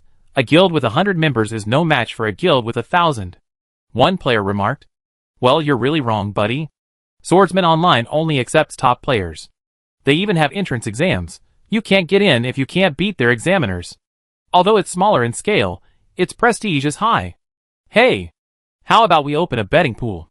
Anyone betting on Brilliant Starlight to win? I go first. I bet on Brilliant Starlight to win 2 gold coins. A seemingly slick and experienced player spoke up, sparking a frenzy. He even opened a betting pool in a custom category on the online auction house. I bet on Laughing at the World to win. My entire fortune, 10 gold, 30 silver, and 48 copper. The guy who had previously strongly supported Laughing at the World went all in. Sang Fiwen also clicked on the newly opened betting pool on the online auction house, and saw the bets on Brilliant Starlight soar, quickly surpassing 200,000 gold coins, while the bets on Laughing at the World were only a quarter of Brilliant Starlight's. Although Brilliant Starlight's reputation hadn't been great lately, everyone was honest when it came to money. While most players acknowledged the strength of Nightstar Return, the top-ranked guild on the level leaderboard, they still favored the established, large guilds in the guild war. Sang Fiwen staked all her 3,000 plus gold coins on the Swordsman Online website, then went into the VIP room and had a friendly exchange with the sect competition staff. She used all her charm, her persuasive skills, and her high-ranking title to persuade them to agree to her request. After finishing there, Sang Fiwen left the Sect Affairs office and went to Shuwan Pavilion on Fenghua Avenue. When she emerged, her enormous backpack was stuffed full of hundreds of pieces of equipment that enhanced dark vision. She then headed to the guild's headquarters at Jiezhong Peak. Upon seeing her, Xiao Wuchang was pleasantly surprised. Alwan, weren't you supposed to be rushing to the ferry today? How come you have time to come? Don't worry about the guild war, we're enough. It's alright, I just need to get to the ferry today. This is equipment that enhances dark vision. It'd definitely be useful for today's guild war. Let all the members who don't have dark vision equipment come and get some. Sang Fiwen took out equipment from her backpack and distributed it to the members who participated in the battle today. Thank you, Guild Leader Wan. Looking at the equipment with the rare attribute dark vision, the members were overjoyed and sincerely thanked their guild leader for her generosity. Xiao Wuchang leaned closer and whispered, "Why did you think of distributing this?" Sang Fiwen smiled mysteriously, "You find out soon enough." Xiao Wuchang shrugged, not pressing further, and walked to the side, placing a golden, hollowed-out bead on the central array pillar. Below the pillar was a shallow pool filled with spiritual spring water. After distributing the equipment, Sang Fiwen also walked to the array pillar, and stood side by side with Xiao Wuchang. Looking at the pool of spiritual spring water, Xiao Wuchang said, "Alwan, can we not activate this mountain-protecting array? I really feel like we're burning money." The spiritual spring water was extracted from the evaporation of rice wine. A bottle only produced a few drops. Seeing Xiao Wuchang's pained expression, Sang Fiwen felt ashamed, wondering if her own stinginess had infected the usually straightforward Wuchang. She teased, "What? Was the wine I sent not enough?" "It's enough. If it weren't for the wine you sent, we wouldn't be able to afford this golden light shield." Xiao Wuchang sighed, looking at the shallow pool. "Perhaps we shouldn't use it. It's just brilliant starlight." Sang Fiwen said seriously, "Wuchang, you mustn't underestimate us just because we defeated their 100-man group before. Brilliant Starlight is a large and powerful force. The number of people Wind and Fallen Leaves can mobilize is on a completely different scale than a guild war. We are outnumbered, so the Golden Light Shield is crucial." Xiao Wuchang's pained expression vanished. Remembering the difference in numbers between the two sides, he asked seriously, "So, should we focus on offense or defense this time?" Sang Fiwen patted the array pillar, revealing a triumphant smile. "Naturally, we be the main attackers." At 9 o'clock in the morning, the first guild war in Gulan began. Laughing at the World initiated a sect competition against Brilliant Starlight, with both sects' peaks being teleported into random spaces. The sect affairs offices in each city were packed with players. For a ticket of 1 silver coin, one could enter to watch the live broadcast of the sect competition. Players sip melon seeds, peanuts, and tea in front of the 1:1 scale holographic screens. You say Laughing at the World only has 500 people. How can they compare to Brilliant Starlight's 5,000? A warlock asked a ranger beside him, cracking melon seeds. You don't know this? Laughing at the World's Jejeong Peak is easy to defend and difficult to attack. 500 people are enough. This ranger had just been to Jejeong Peak and, feeling smug, shared his opinion. If Laughing at the World Guild only defends and doesn't attack, what's the point of fighting? At best, it'd be a draw. This guild war was initiated by their leader. Laughing without end, they can't just cower and not strike. The warlock player, munching on melon seeds, clearly didn't believe the ranger's explanation. The ranger, stumped, simply said, well, how would I know? It started, I'm not talking anymore. The sect competition would teleport the main peaks of both guilds to a random scene. The weather, time, and location were all randomized. Since this was the first guild war, all players on the server were curious about what it would be like. When the time came, the peaks of Laughing at the World and Brilliant Starlight were instantly enveloped in white mist. When the mist dissipated, the landscape had vanished. And the battlefield they were randomly assigned to for this sect competition was an ancient battlefield on a cloudy, dark night. The players watching the live stream were completely absorbed. In the night, a mountain peak surrounded by a rushing river and a majestic mountain stood facing each other, connected by a massive circular plaza. The plaza was littered with ruins and scattered giant crossbows, guarded by undead. Thousands of players from the Brilliant Stars faction surged forth from the majestic mountain, while hundreds emerged from the direction of intercepting River Peak.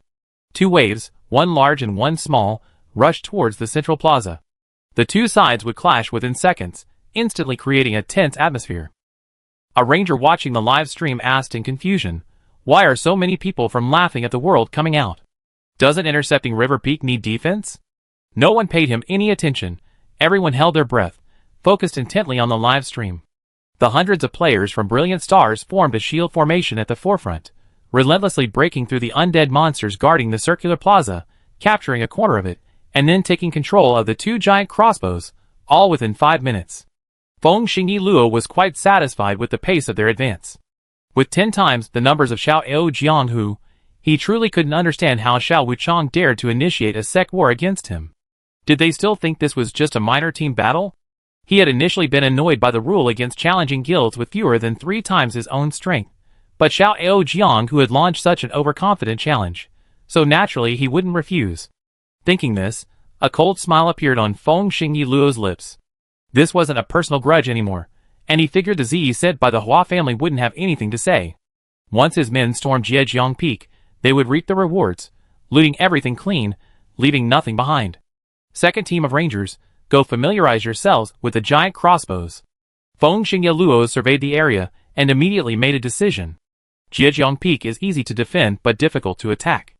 If they can utilize the giant crossbows, a powerful siege weapon, properly, it will undoubtedly be a huge advantage. In the darkness, the second team of rangers, skilled in crossbows, surrounded the giant crossbow. The 5 rangers looked at each other, puzzled.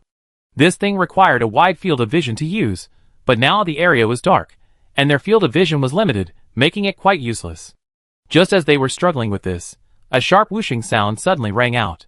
Several huge crossbow bolts pierced through the shield formation of Brilliant Starlight and embedded themselves in the territory they occupied. Because the members of Brilliant Starlight were densely packed, many were instantly felled by the crossbow bolts, and flashes of white light indicating death and elimination lit up the screen. Scatter! Feng Xingyi roared. In the darkness, he couldn't see the casualties, only the death toll on the statistics panel steadily rising. Around him, members screamed in panic. Once the crossbow barrage subsided, he quickly tallied the numbers. 104 were eliminated, and 210 had lost most of their health to crossbow bolts. Those who lost health, returned to the base immediately to replenish your health. The use of elixirs and wine was forbidden in guild wars. It had only just begun, and wasting the healer's spiritual energy was clearly not worthwhile. Fortunately, the journey wasn't far, and returning directly to the base's spiritual spring to replenish health was the wisest choice. There was no resurrection in guild wars, meaning that before even engaging in close combat, they had already lost nearly 100 members.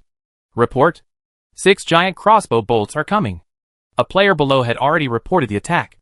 The sheer number of crossbow bolts raining down was astounding. Xiao Jianghu had already deployed at least 6 giant crossbows. Enraged, he roared at the rangers surrounding the giant crossbows. Are you all just sitting around doing nothing? Fight back. Now, the rangers could only roughly determine the enemy's direction by the sound of the bolts whistling through the air. They pulled the triggers, and 2 bolts flew off with a whistle. Everyone stared at the kill count panel, but no kills appeared. Get out of the way. I handle this.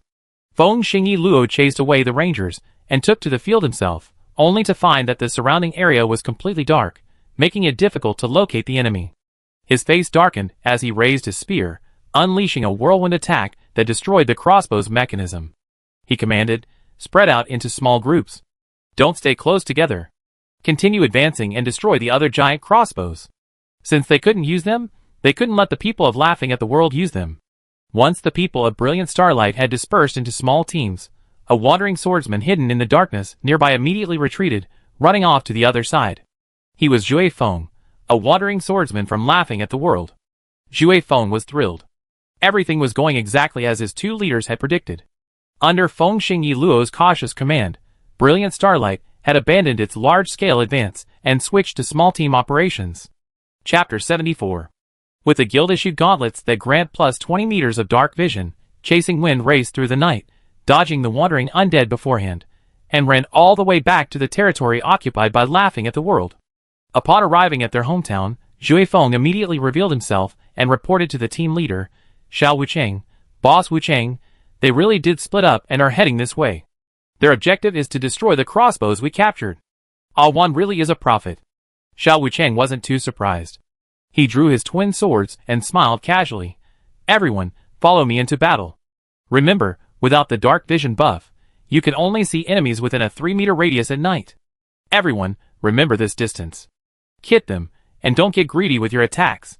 Yes, boss. The members of Xiao Jianghu responded in unison. They split into standard 5-person teams, and immediately began moving in the darkness. Behind a crumbling wall, Tian Chong and Bei Meng crouched. Among them, Zhang Yuelu had the most dark vision equipment. She could see within a 50-meter radius.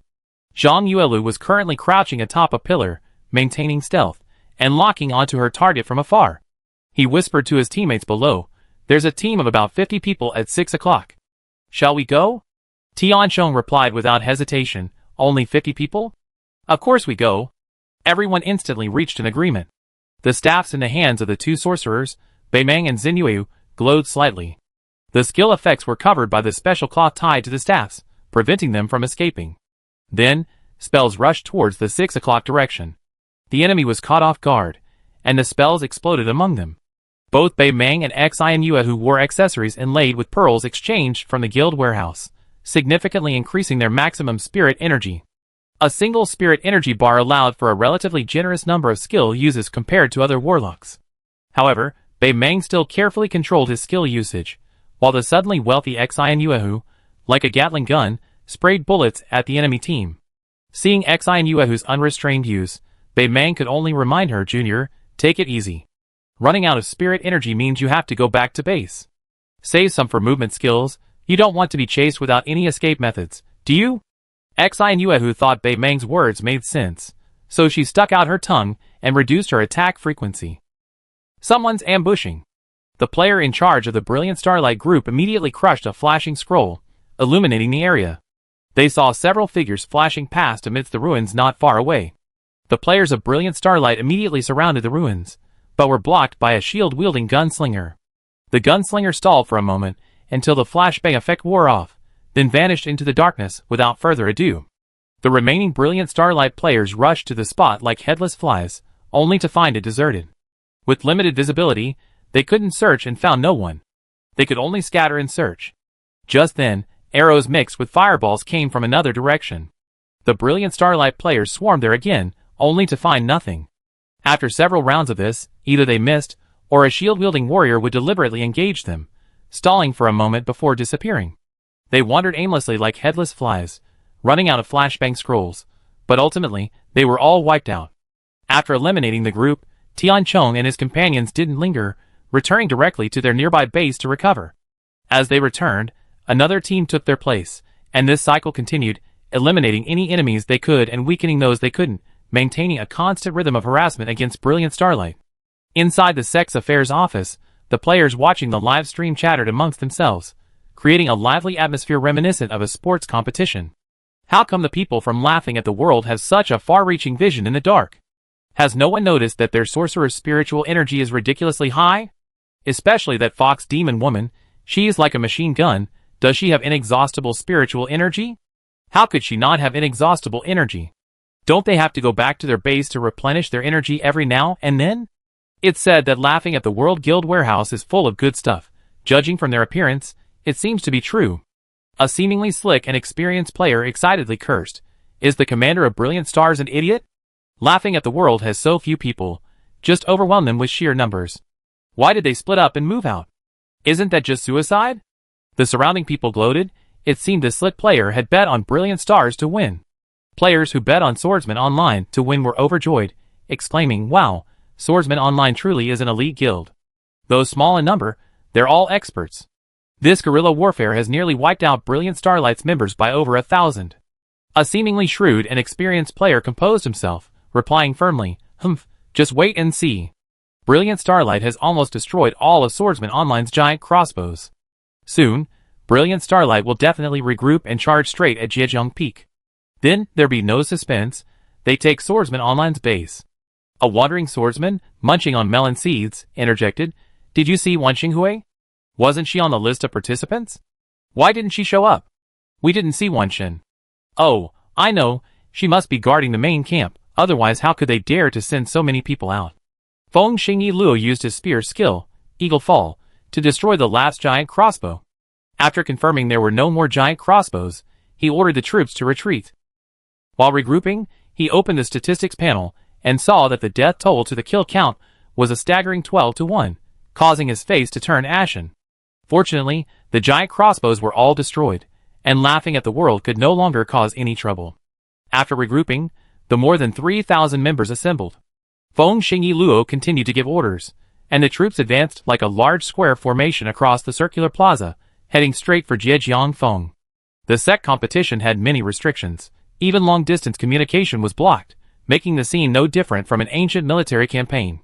Feng Xingyi Luo could only grasp the general situation by waiting for the leaders of each regiment to report their findings.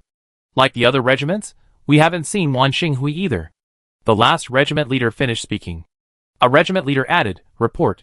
We discovered a giant crossbow is missing to the south, and all the accompanying arrows are also missing." After the report, silence fell. Everyone awaited Feng Xingyi Luo's next decision. Feng Xingyi Luo pondered for a moment, then sneered, "The missing one must have been pushed onto Zhejiang Peak. Trying to put up a last-ditch resistance? No way. Have everyone guarding Huiri Mountain come and converge. Focus on breaking through Zhejiang Peak's defenses. Don't linger. The flag bearers, go and plant the flags." The SEC competition would end once the Brilliant Stars Guild flag was planted in the center of their guild headquarters on Zhejiang Peak. The guild leader, who had added the last sentence, hesitated, but finally asked, "All of them? What if someone bypasses us and launches a sneak attack?" Feng Xingyi interrupted him. "So many of you didn't see Wan Xinghui just now. Where do you think she is? She must be guarding the flag planting spot in the headquarters hall. So I'm emphasizing again, those 10 flag bearers, don't think about defeating her. Just find an opening, as long as one of you can plant the flag, understand?" "Yes." The Brilliant Stars players answered in unison, continuing their advance towards Zhejiang Peak. Meanwhile, another 300 players surged out from the majestic Huiri Mountain. They were originally stationed on Huiri Mountain and were bored. Now, having received the order to attack, they naturally. She ran incredibly fast. Unbeknownst to anyone, at the foot of Radiant Sun Mountain, in the homeland of Brilliant Starlight, atop a tall, dense tree, a woman in red was reclining leisurely on a thick branch, enjoying the moonlight. Seeing the 300 players guarding the base depart, a smile played on her lips. She leaped down the tree, took a silver mirror from her bag, and instantly her appearance began to change, transforming into a human man clad in silver armor and carrying a black spear. None other than Windwalker Leaf Fall. Having transformed into Windwalker Leaf Fall, Sang Fiwen held the disguise mirror, looked at herself from left to right, and smiled with satisfaction, saying, "I arrived." She imitated Windwalker Leaf Falls Gate, walking arrogantly to the foot of the mountain. Looking through the gate, she saw a few scattered teams still guarding the area. Although Feng Xingyi Luo had been relieved of his duties as vice president, in the hearts of the members, he remained the high and mighty vice president. Upon seeing Feng Xingyi Luo return alone, the team leaders rushed forward to greet him and open the mountain gate's defenses. Sang Fei Wan looked closely and saw that the one who opened the gate for her was none other than Chu Kuangren. She wondered how Chu Kuangren would feel if he knew the truth later. The taste of having personally let the wolf into the house must be quite bitter. "Boss Feng, why are you back?" Chu Kuangren bowed and scraped, asking obsequiously. Sang Fei Wan, now disguised as Feng Xingyi Luo, mimicked his arrogant and nonchalant manner, saying indifferently, "The spiritual energy was depleted, so I came back to use the spring." She then stepped inside. "Oh, okay." Chu Kuangren hurriedly followed behind her. Sang Feiwen grew anxious seeing him following her so closely. She wasn't familiar with the area, and if Chu Kuangren continued following, he surely noticed something was wrong. She feigned displeasure and said, "What are you following me for? Go guard the gate." Chu Kuangren didn't dare utter a sound and turned back to guard the foot of the mountain. Sang Feiwen hurried along the stone steps, and seeing no one around, breathed a sigh of relief. Under the moonlight, the silver-armored gunslinger transformed back into the red-clad female warrior. She pulled a banner from her bag, a banner from the Laughing in the Wind sect, and hummed a tune as she headed towards the mountaintop encampment. On the other side, at the foot of Jijiang Peak, the water surged, and traps were scattered along the way. Feng Xingyi Luo led the assembled main force, finally managing to cross the river. To avoid losses, they sent a group of wandering knights ahead, spending considerable time dismantling the traps. Along the way, they encountered numerous ranged harassments. The sorcerers and rangers of the Smiling Proud Wanderer Guild would fire arrows from afar, striking briefly, and then retreating, never getting close. As the group advanced, Feng Xingyi Luo felt uneasy. Was the Smiling Proud Wanderer Guild simply waiting to be killed? Although it was somewhat of a waste of time, the group's progress wasn't significantly hindered. In his memory, Wan Xinghui wasn't the type to sit idly by and wait for death. What was she planning? The Brilliant Starlight Guild broke through various cleverly designed defenses. When they reached the summit, a golden light suddenly shone from the Smiling Proud Wanderer Guild's headquarters. The light quickly spread, enveloping the area around the headquarters like an inverted golden bowl. From the center of the bowl, in the guild's headquarters, a group of people emerged, heads held high, exuding an air of triumphant confidence. The leader, Laughing Impermanence, smiled at Feng Xingyi Luo, revealing her pearly white teeth. With a wave of her hand, a group of members behind her swiftly pushed out a giant crossbow, aiming at the large formation of Brilliant Starlight. Whoosh whoosh. The massive crossbow bolts, accompanied by a gust of wind, hurtled towards Brilliant Starlight's main force. Feng Xingyi Luo's expression changed, and she shouted, "Scatter." But everything happened too fast. The giant crossbow bolts struck like tofu, reaping the health bars of hundreds of players. Having come this far, there was no retreat. They had to create a path with sheer numbers. Feng Xingyi Luo simply drew her spear, rushed to the front, and thrust it straight at the golden light shield, simultaneously ordering, "Attack their defensive shield with all your might." Today's Guild War victory will grant everyone 100 contribution points. Killing an enemy will earn you 10 contribution points. Encouraged, the players of Brilliant Starlight roared, unleashing a dazzling array of skills at the golden light shield. Ripples spread across the golden light, and the spiritual spring pool beneath the array pillars visibly evaporated. Crimson, guarding the array pillar, hurriedly reported to Laughing Impermanence, "Boss, the golden light shield probably won't hold for much longer." Laughing Impermanence calmly replied, "Pour in all the remaining spirit springs. Keep the crossbow bolts going. Warlocks and rangers take turns healing at the spring. Everyone, stay alert and keep attacking." However, as the next volley of attacks from Brilliant Starlight arrived, cracks appeared on the golden light shield, clearly indicating it was nearing its end. Laughing Impermanence drew his scimitar, and said to Tian Cheng and the others, "You guard the flag eye, don't let a single fly in." The rest of the members shouted, "The rest of you, follow me to fight." Inspired by the scene, the members were all fired up and answered in unison, "Yes." Crack. A crisp sound came from the golden light shield. The spirit spring at the array eye dried up, and the array quickly shattered into starlight. With a wave of his hand, Windwalker and Fallen Leaves sent players from Brilliant Starlight surging into the Laughing Impermanence base like a tidal wave. Dozens of rangers simultaneously vanished into the void, rapidly advancing towards the flag eye, which was surrounded like an iron barrel by members of the guild laughing at the world. Elite members like Tian Chong, Bei Meng, Xin Yueyu, Zhang Yuelu, Fies, and Lian Qingshu were all guarding the guild's flag eye. Tian Chong and other melee fighters formed a shield circle on the outer edge, while Bei Meng, Xin Yueyu, and other ranged fighters were positioned inside. They worked together to repel the attacking players, but the enemy's numbers were overwhelming, and the situation was extremely tense. A dozen rangers from the Brilliant Starlight faction seized the opportunity to reveal themselves, stunning the frontline melee fighters of laughing at the world, creating an opening for the rangers carrying the flag. Healers like Fies and Lian Qingshu quickly used Purify to remove the stun from the frontline melee fighters. One stealthy ranger didn't attack, but instead slipped through a gap, revealing himself under the effect of the true sight's range at the flag eye. At that moment, the Brilliant Starlight flag in his hand was about to pierce the laughing at the world flag eye. Chapter 75.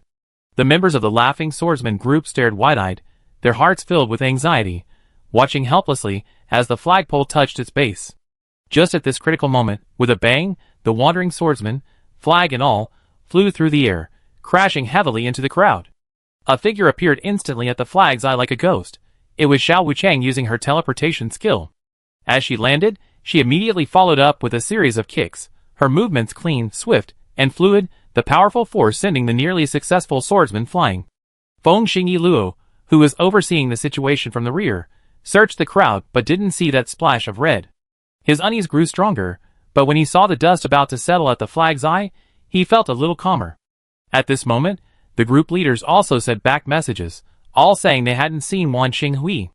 Feng Xingye opened the statistics page and confirmed again that Wan Xinghui was indeed on the list of participants, but no one had found her. He thought to himself, if she's not here. Suddenly, his expression changed, a sense of foreboding rising within him. He cried out, "Not good. Elite Team 1, come with me." Just then, everyone's movements seemed to be paused. A golden system announcement appeared. Wan Xinghui, the sect leader of Laughing at the World, has successfully planted her flag at Radiant Sun Mountain. The sect competition is over, and Laughing at the World has won. The sect rankings are now open. Rank 1, Laughing at the World of the Eastern Continent. Rank 2, Eternal Hegemony of the Western Continent. Rank 3, Thorns and Roses of the Eastern Continent. Feng Xingye's face instantly turned ashen, his eyes filled with despair and disbelief. He deliberately chose the high-risk all-in mode when he joined the battle, thinking victory was assured.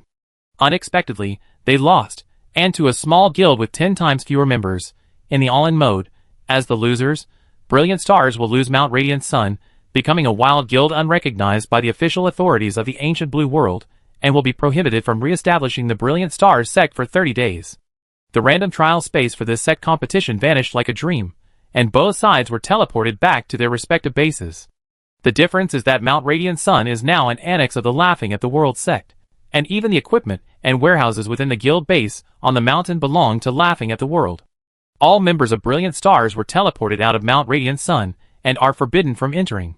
This is the consequence of losing the sect competition by choosing the all-in mode. Not only that, but as soon as the results of the sect competition were announced, Feng Xingye Lu immediately received a message from Z. The Hua family was withdrawing their investment and demanding that the Brilliant Starlight Club return the previously improperly spent funds. Worse still, given the style of the Brilliant Starlight Club's big boss, he would definitely pin everything on him, the project manager. He would then lose his job and be heavily in debt.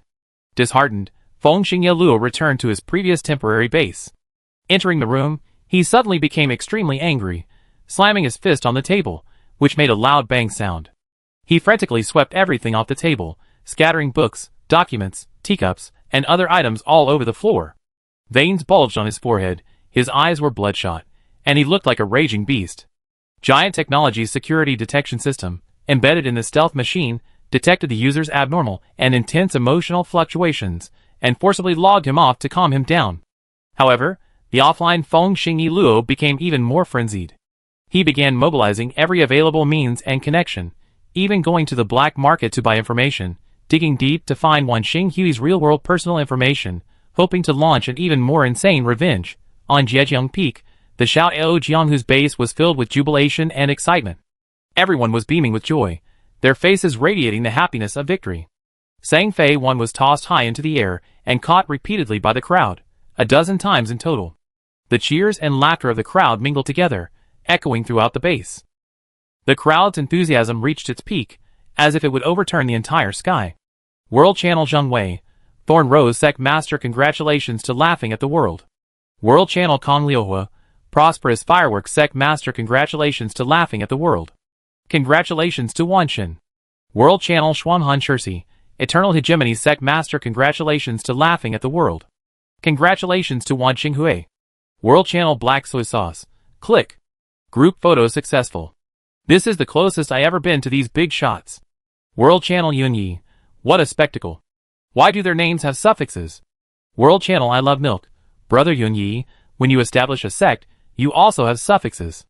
Chu. World Channel Chu Quangren. Wanqing Hui, you shameless bastard. You cheating liar. You definitely cheated. I'm going to report you. World Channel Only Love Wanshin. Chu Quangren, right? You dare to insult me, Wanshin? You wait. I specifically wait for you from now on, and kill you every time I see you. World Channel Xin Yuehu, count me in.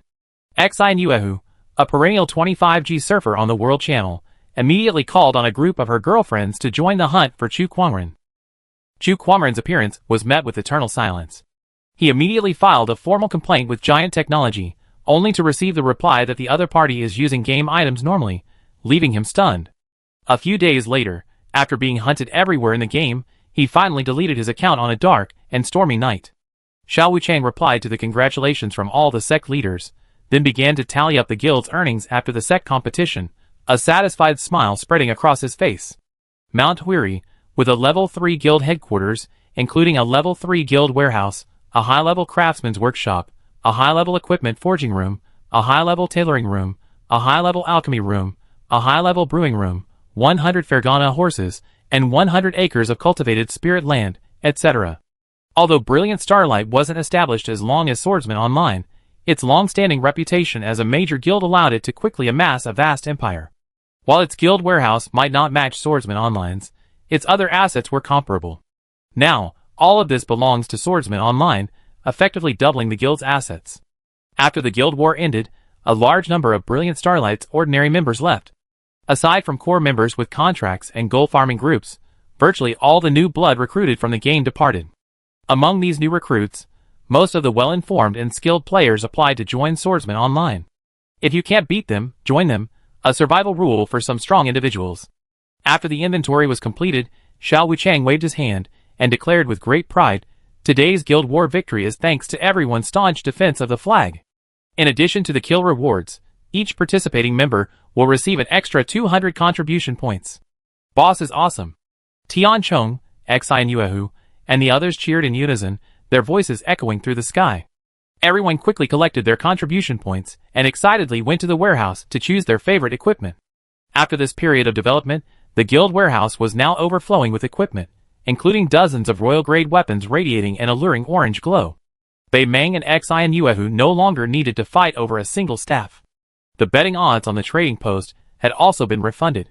The 3,000 gold coins had only tripled. Sang Feiwen opened the panel and glanced at it. It turned out that a large sum of money had been injected when the betting closed, betting on Xiao Ao Jianghu to win, reducing the odds of Xiao Ao Jianghu winning the guild war from 1:5 to 1:3. There were some unread messages in her private messages. Kinkinglu, I found the betting odds for today's guild war online. I put all the working capital from the shop into it. Seriously though, my judgment on betting on Brilliant Starlight was terrible. Another message from her said not long ago, damn! Betting on us to win was definitely a brilliant decision. Our working capital tripled. We're rich. We're rich. I'm going to expand. Sang Feiwen replied, expand? New tradable shops will be added in a couple of days. Remember to go and wait, especially that empty plot of land I emphasized before, you absolutely must buy it. She was referring to the empty plot next to the future currency exchange location. She continued, after you cleared out the shops, keep the money for paying salaries and maintaining the guild's daily operations. Use the rest to buy gems. I give you a list to buy later. After currency exchange is enabled in the future, the current gained gold coins will rapidly depreciate. Converting disposable cash into shops and rare items will preserve their value. Sang Feiwen quickly compiled a list of rare items. backpacks with extra-large storage space, master-level potion recipes, mermaid pearls, rare celestial treasures, fruits that permanently boost attributes, and 10,000-year-old black iron essence, all items that will retain their value into the later stages of the game. According to this plan, Lun Wanchu, AI Coffee, and AI Milk will be quite busy for a while. There are also private messages of congratulations from Zheng Wei, Kong Liuhua, Xuanhan Shirsi, and others. Judging from their tone, they probably also bet on their side to win. From the last wave of injected funds, it's not hard to deduce this. Lun Wanchu's shop cash alone couldn't have raised the odds to this level so quickly. These guys are really making a killing on their own. They have to find a way to make it back next time. Sang Fiwen replied to all the messages, glanced at the sky, and realized it was getting late. She inwardly cursed. If she didn't get to Dongfeng Ferry soon, she missed the ferry. She quickly said goodbye to Xiao Wuchang and the others, and hurried back to Luoyang City. In the city, she packed ample supplies, enough for her upcoming sea voyage. After thinking for a moment, she gave all the illusion talismans she had drawn in her spare time to Xingxing, then went to the academy to upgrade her Crescent Slash and Phantom Step skills, which she had already maxed out. After upgrading Phantom Step, it gained a 1-second invulnerability effect upon activation. In addition, the duration of the illusion state increased to 12 seconds, and the movement speed effect was increased to 80%. The effects of the level 2 Crescent Slash were also improved. Damage increased to 150% to 400%. Enemies lost sight for 3 seconds, and there was a chance to kill enemies with less than 21% health. Having made all the preparations, she rushed to Dongfeng Ferry, leaving a message for Lin Yuan along the way, explaining her journey to Zhongzhou. After leaving Dongzhou, long-distance transoceanic communication would be impossible. She could only leave a message now. Upon arriving at the entrance of Dongfeng Ferry, Sang Fiwen saw someone craning their neck to look out from afar. It was Zhang San. The ferry was vast, with a 2-story ship moored on the shore. Its hull was intricately carved, and its massive size allowed it to carry hundreds of passengers. Even from a distance, the ship resembled a small hill. This was a luxurious passenger ship, crafted by the artisans of Zhongzhou, worth a fortune. Dongfeng Ferry usually saw only large cargo ships. The sudden arrival of this passenger ship attracted considerable attention from players. Small groups gathered to take pictures of the ship, while others surrounded the NPCs beside it, inquiring about how to board, but all to no avail. A commercial street lined the ferry crossing, filled with various charming NPC shops, mostly selling seafood, with some selling local specialties. Many players frequented these shops, especially the freshly caught seafood, a favorite among many chef players, who dedicated themselves to recreating those historically recorded delicacies in the game. Zhang San, seeing her finally arrive at the ferry, hurried to greet her, complaining, "Miss Wan, you kept me waiting. Any later, and the boat might have really left. Come with me quickly." Sang Fiwen smiled apologetically, glancing at a nearby shop selling fishing gear. Remembering the merfolk in the merfolk village, who relied on her for food, she quickly said, "Just wait a little longer." Then she hurried to the shop. The shopkeeper was a young woman in a light blue blouse, with a gentle and charming appearance. The shopkeeper greeted her warmly, explaining that the fishing gear they had was basic but sufficient. Everything else could be discussed once on the boat. Sang Fiwen didn't hesitate, choosing one item from each set. Using her persuasive skills, she finally negotiated a 12% discount, acquiring a brand new set of fishing gear from the shopkeeper. As she left the shop, Sang Fiwen used a disguise mirror to change her appearance to that of the gentle and charming shopkeeper. She wore a light blue blouse, her features gentle and beautiful, yet her brows held a hint of heroism. She quickly walked back to Zhang San, only to find him ignoring her, continuing to stare at the shop. Sang Fiwen thought to herself that the disguise mirror was remarkably effective, even fooling a master sorcerer. She cleared her throat, patted Zhang San's shoulder, and said in her original voice, "Hero Zhang, I'm ready. Let's set off." Zhang San looked at the young woman in the blue dress with suspicion, and only after some secret techniques did he realize that she was indeed Wan Xinghui. He clicked his tongue in admiration. "Your disguise is remarkable. I didn't expect you to be so clever and thoughtful. On this journey to the Central Plains, people along the way don't welcome foreigners. Your actions have saved you a lot of trouble. Time waits for no one. Let's go." However, this is your first time taking a ferry, so there are some things you might not know. Spatial magic and flight are forbidden at sea. Please remember this. Zhang San rambled on about the rules of the sea, things Sang Fiwen already knew from her previous life, so she listened quietly. Sang Fiwen discreetly followed Zhang San through the numerous checks at the ferry entrance, reaching a high platform inside. A narrow staircase, as wide as a narrow alley, led to a massive ferry. A tall railing surrounded the ferry, and at the end of the staircase was a gap in the railing. Sang Fiwen followed Zhang San up the steps, and boarded the ferry through the only entrance. An elderly man in brocade robes was waiting at the entrance. Seeing Zhang San approach, he bowed politely and asked, "Are you Master Zhang?" Zhang San, now displaying the demeanor of a superior being, just as Sang Fiwen had when they first met, nodded without saying a word. The elderly man in brocade robes glanced at the person behind him and hesitated, asking, "And this gentleman is?" Zhang San produced a bright yellow token from his sleeve, flashing it briefly. "The people I brought on this trip, 2 top-tier rooms." The elderly man in brocade robes caught sight of the token, immediately bowed low, and without asking further questions, led the way. Passing the bustling first floor, they continued up the stairs, and soon arrived at the second-floor pavilion. The room was exquisitely decorated, though there weren't many. Zhang San entered a deluxe single room with a plaque reading Top Tier 1, while Sang Fiwen, taking advantage of his presence, stayed in the opposite room, Top Tier 2. In the luxurious room, Sang Fiwen jumped onto the large bed, feeling as if she were sinking into a soft cloud. It was even more comfortable than her bed at home. The room also had a private balcony with a view. She opened the door and stepped outside. A sea breeze blew by, and the ferry had already departed from the Dongfeng ferry terminal. In her eyes, the sunset rippled on the azure sea. The sea voyage had begun. Chapter 76. Sang Fiwen opened her arms to embrace the sea breeze. Looking down at the water from the observation deck, with her current vision and senses, she could see schools of fish darting back and forth in the shallows. In that instant, her fishing DNA kicked in. Sang Fiwen immediately went outside, and quickly went to the first deck of the ship. Here, a large number of ordinary NPCs were gathered, mostly merchants, who profited by transporting goods between the two regions. The NPCs in the central divine continent were highly anthropomorphized.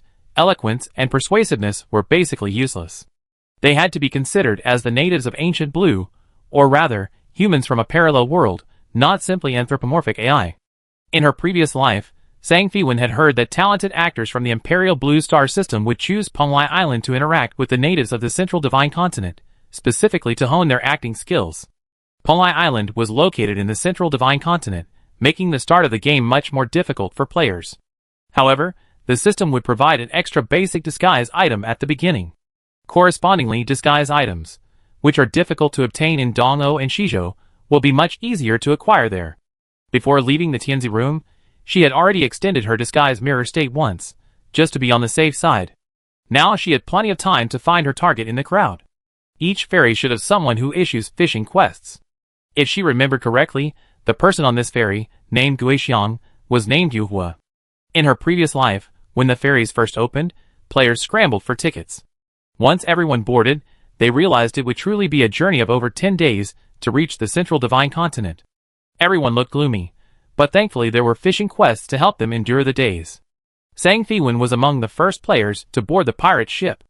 A boss had managed to snag 2 tickets and hired her to explore the Central Plains. She enjoyed fishing, making money along the way while traveling. However, fishing wasn't easy. First, you needed to learn the fishing skill. Second, you needed good equipment, and finally, you needed good luck. Otherwise, after a lot of work, you might only earn a meager income, or even nothing at all. Sang Fiwen wasn't learning the fishing skill yet. She had already bought a brand new set of fishing gear. If she wasn't confident in her method of acquiring the skill, she wouldn't have been so reckless. The first-floor passenger cabin of the ferry was bustling with activity. It was lunchtime, and many people had already ordered the ship's food, all seafood. A burly man, clearly hungry, ordered a braised octopus and started eating. After just one bite, he complained, "Boss, this fish isn't very fresh." "What do you mean it's not fresh? It's freshly caught. Don't try to scam me." A rough voice came from the other end of the cabin. Sang Fiwen followed the sound and finally found the familiar target.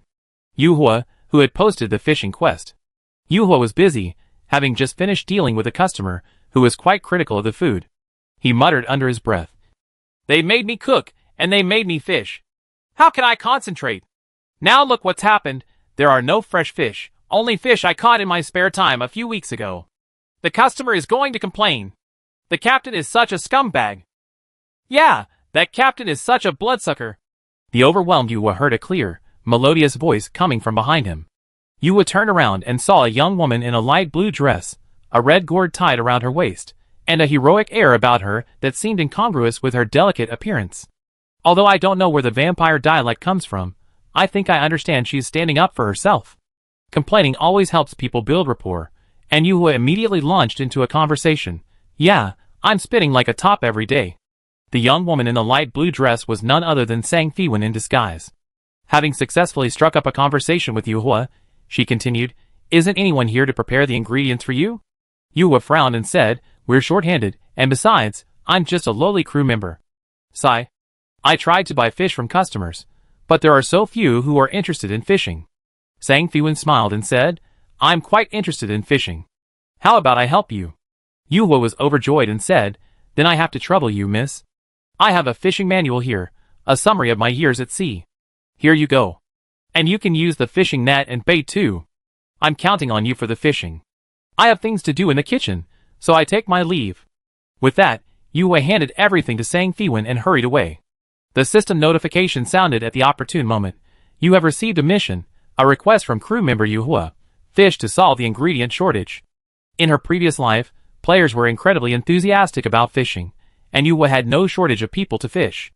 Sang Fiwen only managed to strike up a conversation with Chef Yuhua after catching quite a few fish. However, she remembered the quest was called the chef's request, and she hadn't expected that Yuhua wasn't a chef yet, and still had to work hard.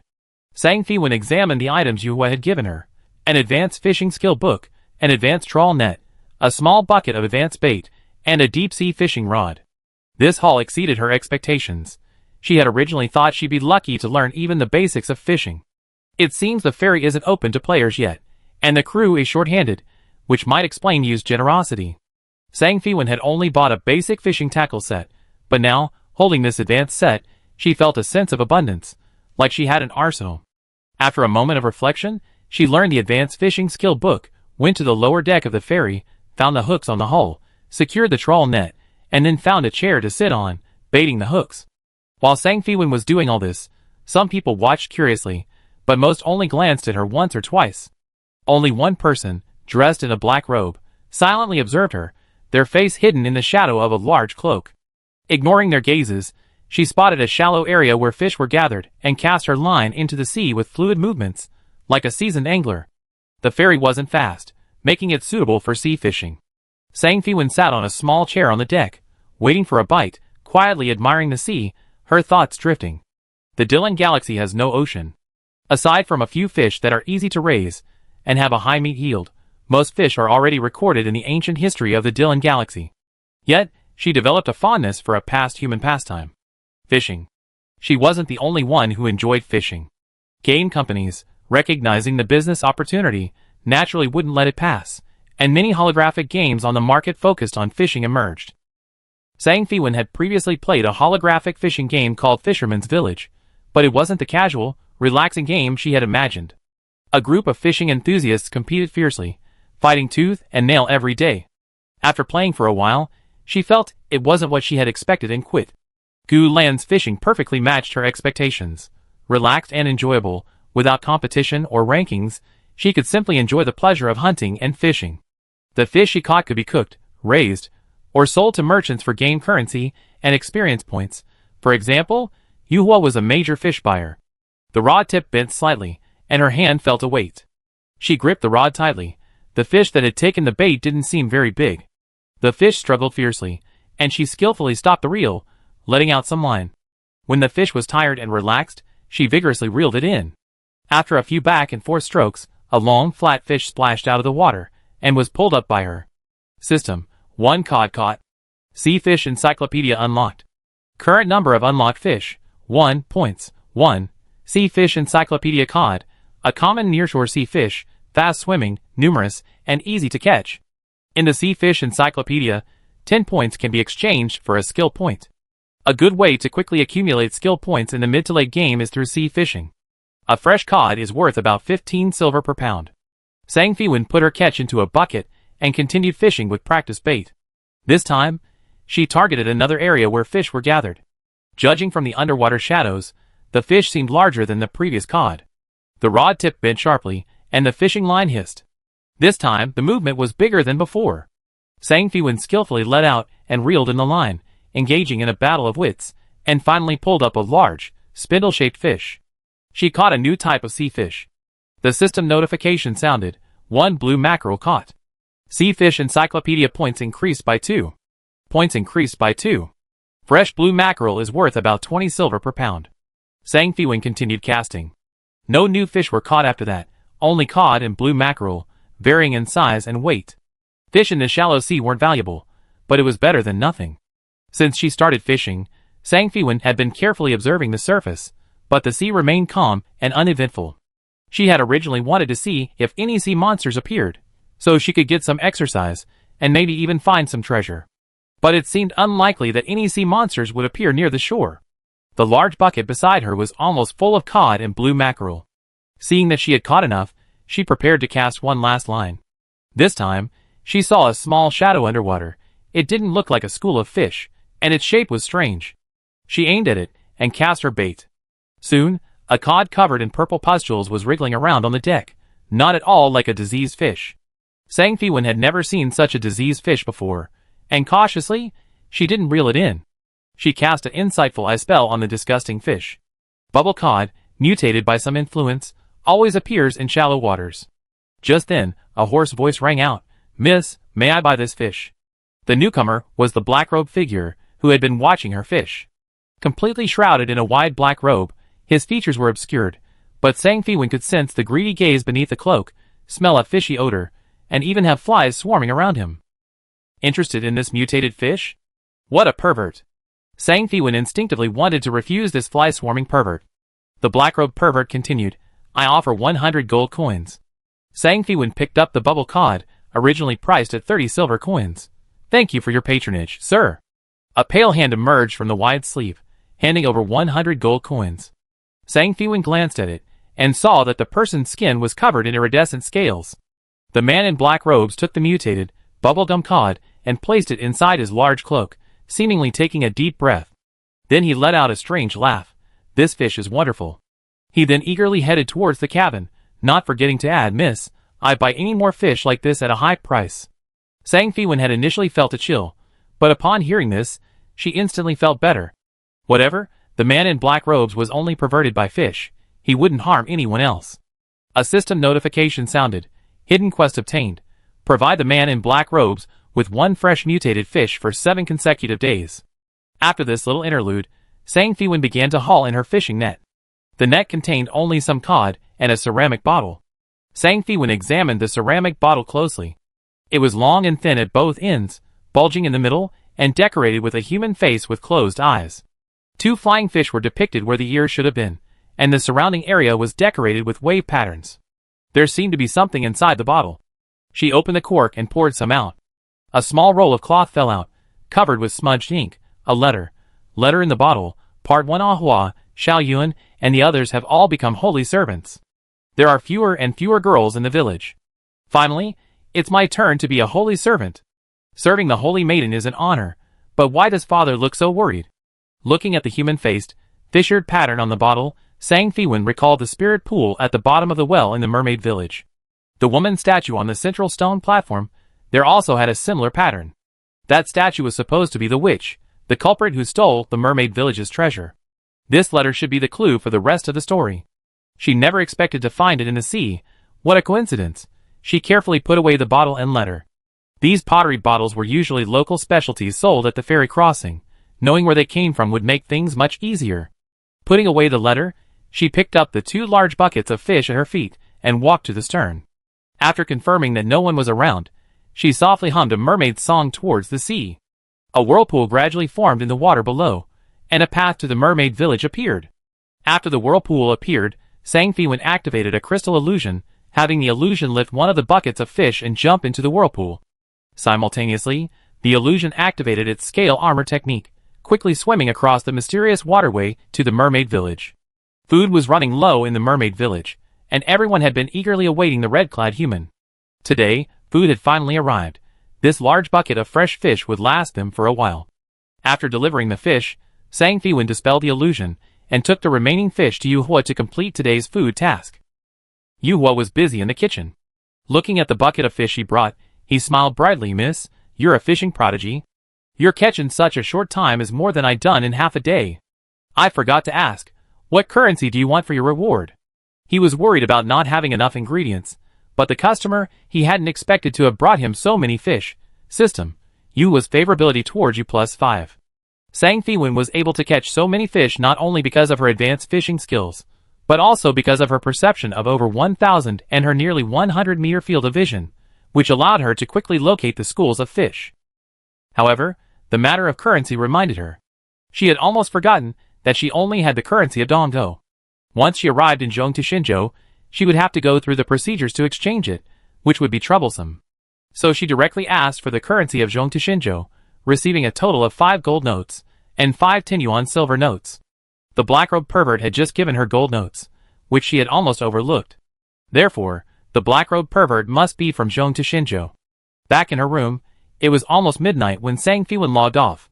Today was the start of a new month, and the holographic investment conference was also today. She had already discussed it with Lun Wanshu and Zheng Xiao beforehand. Today was a perfect opportunity to promote her newly established holographic company. Chapter 77. Sang Fiwen arrived early at the Nebula Expo Center in the Xingxi district of the capital, the venue for the upcoming holographic trade fair. After parking her hover car, before getting out, Sang Fiwen remembered the information Qin Han had given her earlier. Things seemed rather turbulent lately. Just to be on the safe side, she had already brought her homemade lightsaber with her. Sang Fiwen packed her bags and bags, filled with exhibition setup materials, and loaded them all onto a small cart. She accessed her personal computer interface, which displayed a notification from the organizers of the holographic trade fair. Following the instructions, she found the merchant entrance and showed the staff her electronic ticket and company credentials. While going through security, she suddenly remembered the lightsaber in her jacket pocket and felt a little uneasy. Fortunately, the scanner didn't detect the dormant homemade weapon, it only detected metal. The staff examined the small metal rod, assuming it was just an ordinary metal ornament. Sang Fiwen passed the check and secretly breathed a sigh of relief. Indeed, most lightsaber weapons on the market are oversized, with cumbersome laser switch designs, making them inconvenient to use. Who would have thought this little thing was a lightsaber? The venue was huge, capable of holding 20,000 people without feeling crowded. The signage inside was very detailed, with 3 main areas, each divided into 5 smaller areas. Following the map, Sang Fiwen walked for over 10 minutes before finally finding her company's area. Bearland B, Booth 8, wasn't centrally located, but it wasn't remote either. A sign at the entrance read Starry Holographic Club. As a startup, she was quite lucky to get this location. On the day they named the company, the 3 initial shareholders, Sang Fiwen, Zheng Xiao, and Lun Wanshu, were all terrible at naming things. In the end, they gave up and simply adopted the style of the Sang family's company name, Fanqing Energy, and came up with this name. Sang Fiwen unloaded the things from the cart, opened the bags, and began setting up the venue. Soon, Zheng Xiao and Lun Wanshu arrived. Zheng Xiao brought 2 boys with her. She patted the tall, strong boy and said, "This is Qi Chong." Then, she gestured to the other boy, who had delicate features, "That's Yu Meng." The 2 boys, who had been dragged out by Zheng Xiao that morning, were still a little sleepy. Although Zheng Xiao didn't mention their game IDs, Sang Fiwen had already matched them up. The tall, strong boy was Tian Chong, and the boy with delicate features was Bei Meng. Sure enough, Zheng Xiao leaned closer to Sang Fiwen, winked at her, and whispered, "These are all acquaintances you know, Tian Chong and Bei Meng." Qi Chong looked at the petite, pretty girl in front of him, then glanced around to make sure no one else was there, and said incredulously, "You're the junior from the next Ace class?" Zheng Xiao clearly hadn't revealed Sang Fiwen's game identity to them. Zheng Xiao gave Qi Chong a sharp tap on the head, "Be polite." The genuine junior from the next Ace class, Sang Fiwen, who ranked first in both internal exams.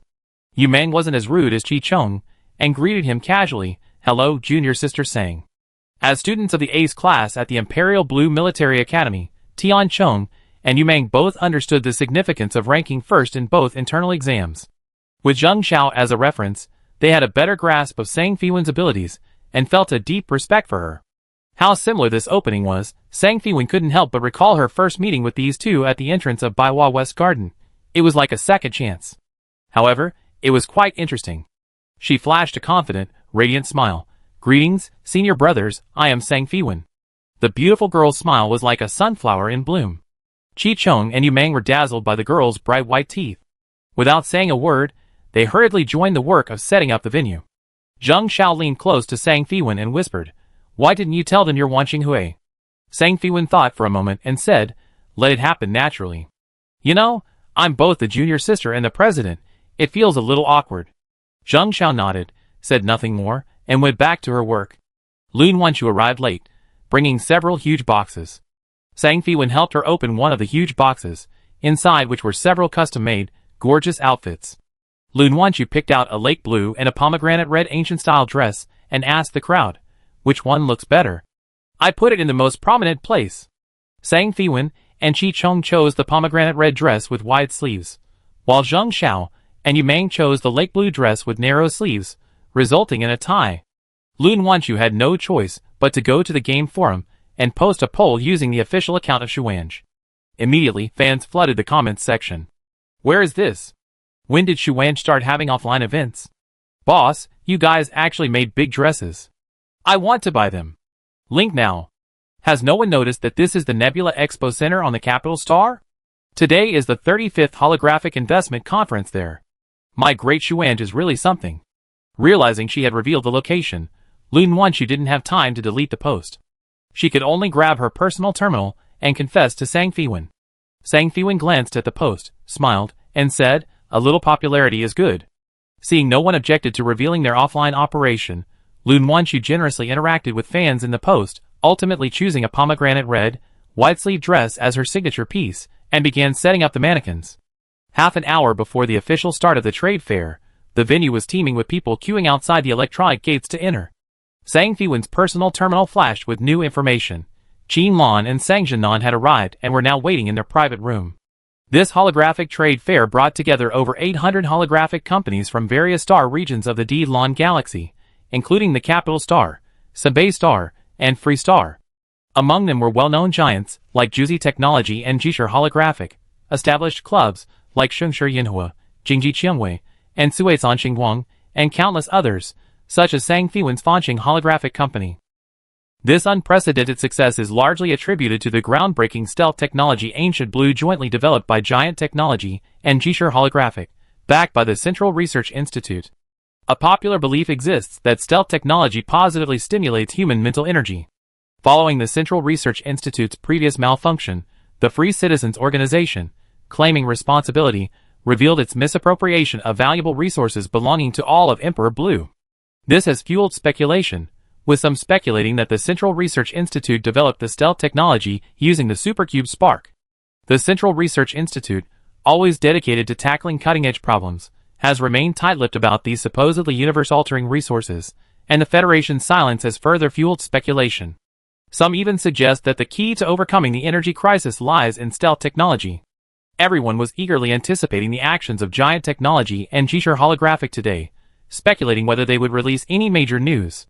Today, the upper-level VIP boxes were filled with dignitaries, politicians, and business tycoons from the upper echelons of the Imperial Blue Entertainment Group, making security paramount for entry and exit. Inside and outside the venue, androids in security uniforms were everywhere, with a human security guard monitoring and managing every 10 androids. In this setting, security was upgraded to a high level. The android security guards meticulously checked those queuing to enter, ensuring they were free of weapons or other issues before allowing them to proceed to the waiting area. Finally, the entrance gates opened, and a flood of people poured in, holographic game enthusiasts, professional cosplayers dressed as game characters, and formally dressed business investors in ties. The faces of those entering were filled with anticipation and smiles. The crowd was bustling and vibrant. "I heard that Giant Technology and Jishur Holographic are having a joint exhibition today. I'm so excited." "Yeah, even people from Free Star are here. I wonder if Vivian the Redhead will come too." "Probably not. After all, the Capital Star is within the Federation's sphere of influence. Vivian wouldn't walk right into their trap." "That's not necessarily true. During the holographic trade fair, this is a peace zone. This is a joint agreement of the Imperial Blue Star system.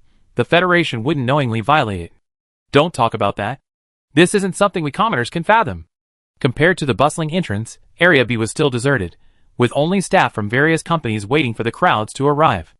Area B was quite far from the entrance, and initially, it wasn't very popular. Sang Fiwen was prepared for this, and wasn't discouraged at all. Like other businesses, large and small, they were fully prepared. Just then, several people wearing uniforms with the glittering star logo passed by carrying lamps, gossiping. "Have you heard? Lu Fengxing has been fired by the big boss, and they're even pursuing charges for misappropriating company property. When he left, he threatened revenge." "Revenge on whom? The big boss?" "Not just the big boss. I heard he used all his connections, even went to the black market, to buy the real information of the number one on the Gulan ranking list. Actually, I disliked Lu Fengxing for a long time. Thanks to Wan Shen for beating him and teaching him a lesson. If you ask me, he shouldn't have gone into the Gulan project. Even if he had, he shouldn't have gone against the number one on the Gulan ranking list. Now that things are like this, he still won't let go. He's going to get into trouble. TSK, I never thought the former Fengxing and Yilua would end up like this. What a turn of fortune." The group gossiped and laughed as they passed by. Zheng Xiao and Lun Wanchu's gazes shifted to the face of the person who had brutally beaten someone. Sang Fiwen smiled gently. It's obvious that Lu Fengxing isn't very popular in the company.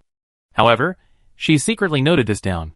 Should she ask her father to hire some new bodyguards for her when she goes out recently? Since Jiang Chini disappeared, she had objected to her father hiring new bodyguards. With her current strength, protecting herself against ordinary thugs wouldn't be difficult. Qi Chong overheard some gossip that was closely related to him, and he immediately felt an itch to share the inside story. Qi Chong looked around.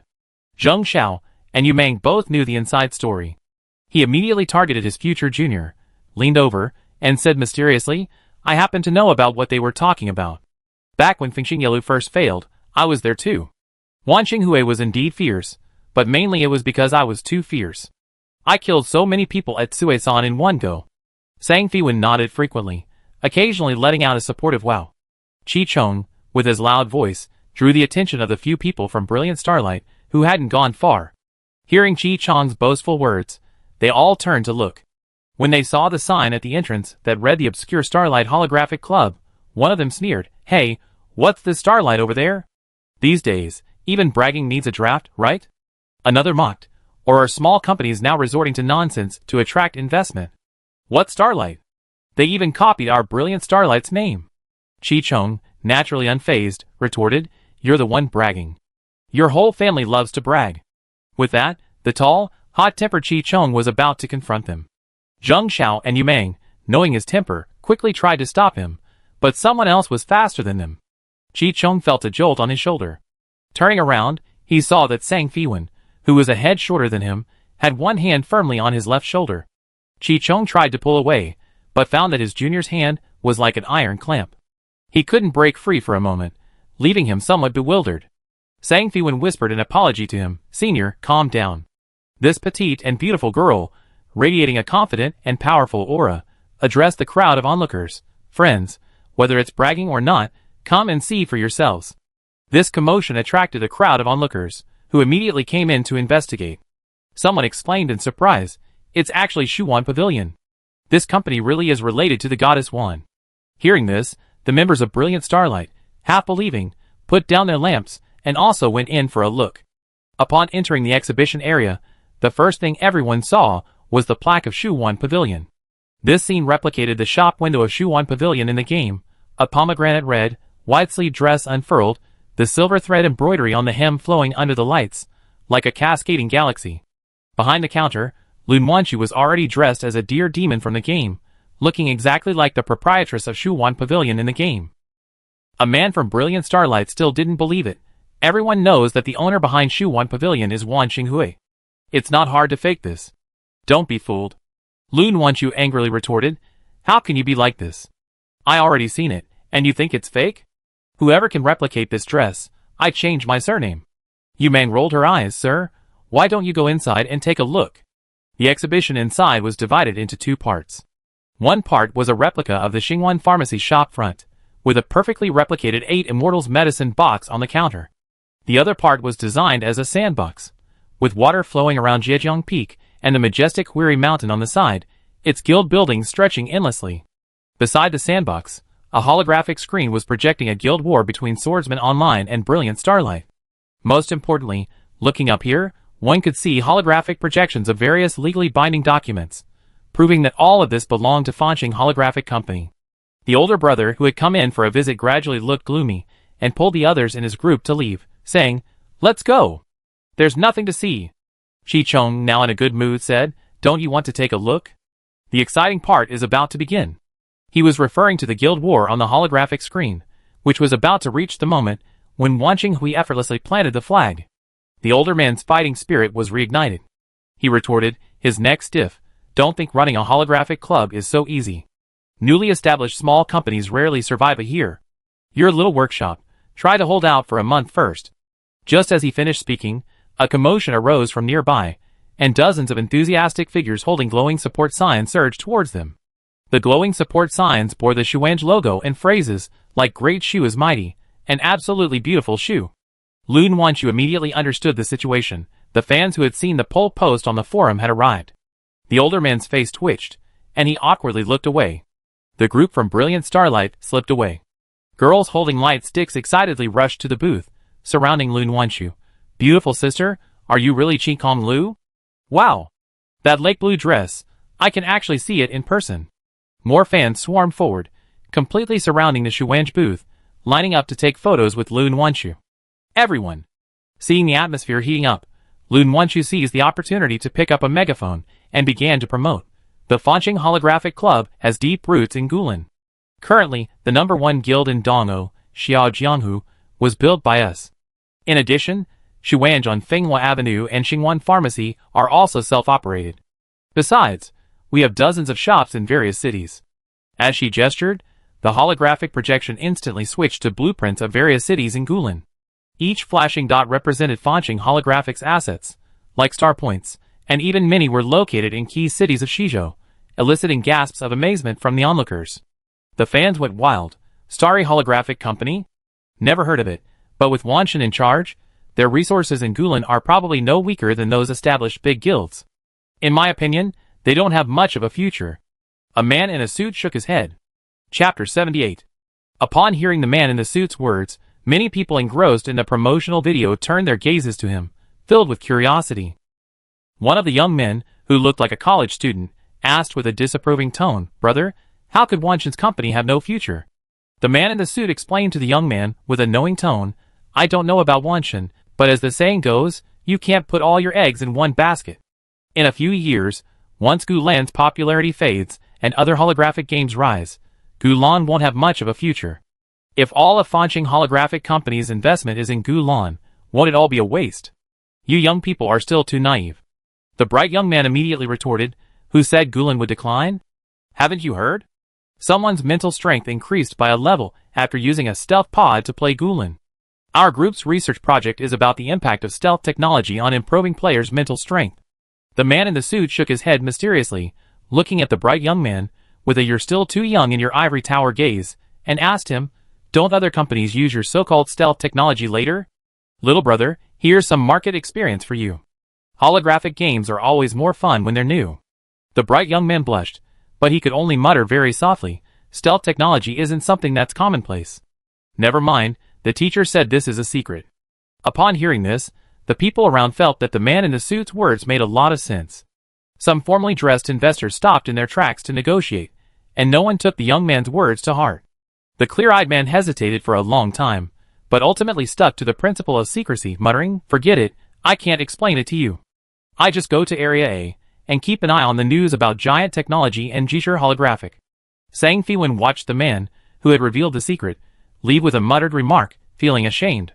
She hadn't expected that after her rebirth, the public speculation about the true effects of stealth technology would be so close to reality so soon. This might accelerate Giant Technology's official announcement of their stealth technology, and she had to acquire all the resources she could before then. Sang Fiwen's gaze swept across the exhibition area, somewhat dejected. It was bustling with people, everyone was having a good time, but no one came to her business consultation counter to inquire about investment. The investors here clearly shared the same doubts as the man in the suit. Just as she was pondering how to break this deadlock, a commotion arose on the outskirts of the crowd. Several bodyguards in black suits and sunglasses parted the crowd, and surrounded by them, a middle-aged man in a dark gray bespoke suit, exuding the air of a successful businessman, strode confidently towards the Fanqing Holographic Company's exhibition area. Some people nearby recognized him as Sang Jinan, the founder of Fanqing Energy Company, a company deeply involved in the energy industry. The man in the suit, who had been talking incessantly just moments before, immediately put on a fawning face, enthusiastically saying, "Oh, Mr. Sang, I'm Xiao Lu. I didn't expect to see you here again. What a coincidence." Sang Jinan glanced at the man in the suit, didn't recognize him, nodded slightly, and walked directly past him to the business consultation counter on the inside. Looking proudly at the capable Sang Fiwen, he nodded and said, "Fanxing Holographic, I invest 30 million. Sang Fiwen resisted the urge to hug her father, smiled professionally, and deftly produced the necessary paperwork. Her father was truly a lifesaver. The onlookers were speechless for a moment before erupting in excitement. Other investors around them were eager to participate, but some whispers still lingered. Starry Energy and Starry Holography, their names are so similar. Could they be parent and subsidiary companies? Possibly. This is one of their own shills? Just then, Lu Qingcheng and his mother arrived. Lu's mother elegantly handed the investment agreement to Sang Fiwen, saying with undisguised admiration, "I'm investing 10 million on behalf of the Lu Group."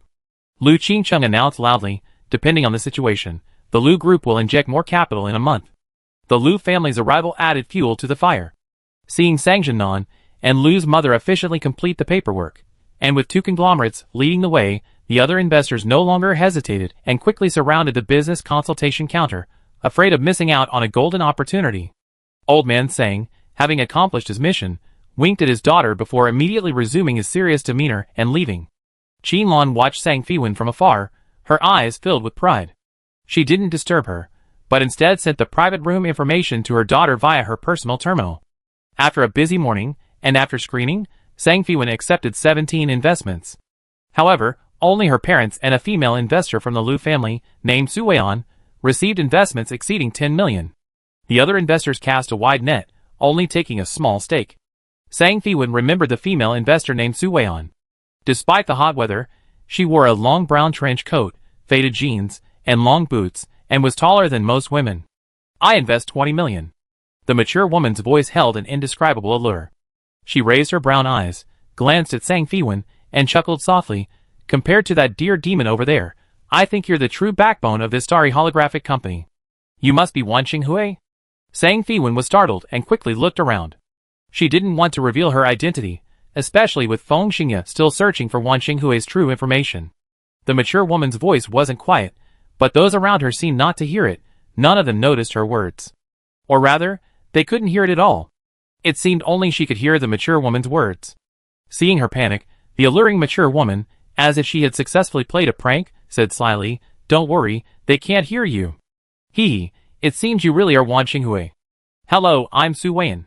Su Weian wore a brown cowboy hat pulled low, her hair neatly styled, with only a single, slightly curled, fiery red strand hanging down her right temple. Regardless of Sang Fiwen's reaction, Ms. Su Weian had already completed the investment procedures via iris verification, confirming her identity as Wan Qinghui before leaving. "Oh, by the way, here's a piece of advice. I just checked your horoscope. You encounter some minor issues today. You and your friends should probably avoid wandering around this area." Su Weian blended into the crowd, but her alluring voice seemed to linger in Sang Fiwen's ears, and only she could hear these words. Her words perfectly matched Sang Fiwen's recent situation. Combined with her seemingly encrypted communication skills, Sang Fiwen suspected that Su Weian might be the mutated human with 3S mental strength that Qin Han had mentioned, a power user. Sang Fiwen wanted to chase after her, but she found that Ms. Su Weian had disappeared into the crowd. She couldn't find her anywhere. There were still people queuing at the counter, so she couldn't leave to search for Su Weian. After spending most of the day handling procedures and exhausting herself with explanations, Sang Fiwen finally finished serving the potential investors. She rubbed her aching shoulders, saw a message from Qin Lan on her personal terminal, and turned to Zheng Xiao and the others, saying, "You guys keep an eye on things, I'll be right back." Zheng Xiao said, "You finally finished? Aren't you going to check on Area A? I heard that Giant Technology and Jishur Holographic are putting on a joint program. There should be a big announcement." Sang Fiwen shook her head. "No, I find out later anyway." Su Weian's parting advice made Sang Fiwen worry about the safety of her parents, who were also in the venue. After leaving the exhibition area, she went straight to the private rooms. Fortunately, security there was still orderly, and it didn't seem like there was anything wrong. Dozens of android security guards meticulously checked her identification and iris scans, verifying that the information matched her appearance before allowing her entry. On the upper level of the venue, directly opposite the vast light screen, lay the best viewing area in the private boxes. As soon as Sang Fiwen entered, the overhead lights flickered a few times before going out powerlessly. The android security guards, who had been patrolling earlier, all crackled, sparked, and emitted plumes of black smoke before becoming paralyzed. Not just here, but the entire venue suddenly lost power. Panic erupted, and even through the floor-to-ceiling windows of the corridor, Sang Fiwen could hear the commotion. A grand holographic trade fair, a gathering place for celebrities and dignitaries, would undoubtedly have the highest level of logistical support. How could the power suddenly go out? The sudden power outage brought back memories of the incident at the Central Research Institute. Qin Han's warning and Su Weian's reminder flooded her mind. Her heart raced, and she began running down the corridor, simultaneously checking Qin Lan's message again. They were in room 205. Just then, Qin Lan sent another message, "Don't come to the room."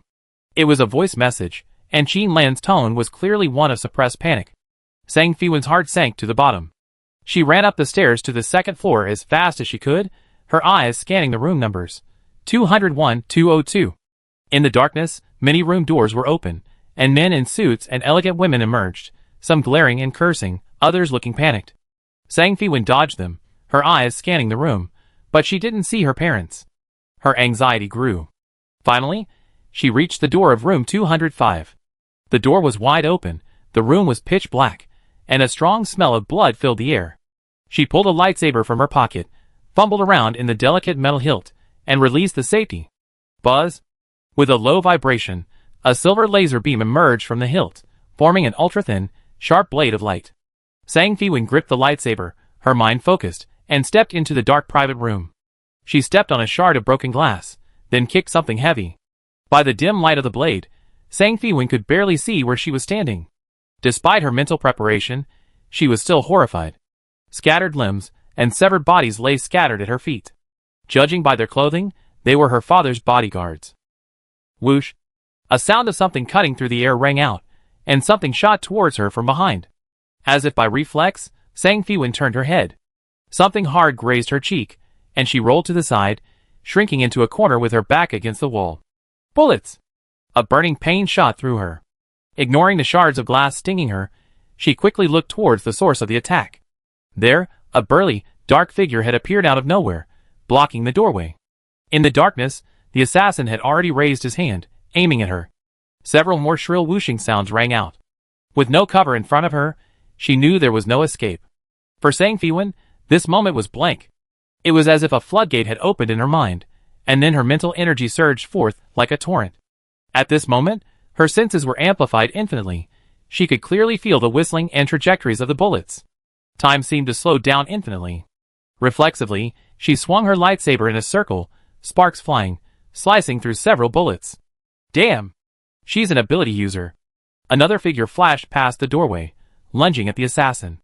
A heavy thud echoed down the corridor. The doorway to the private room was now open, the perfect opportunity to break out. Sang Fiwen immediately rushed out the door, only to see another tall, slender figure subduing the person on the ground in the right-hand corridor. The immobilized assassin cursed, "Sang Fiwen, you filthy bitch, I kill you." The assassin quickly fell silent, as the tall figure holding him down punched him, shattering his teeth. Try cursing her again? The man's chilling tone was filled with murderous intent. The assassin, gripped by excruciating pain, flinched for a moment.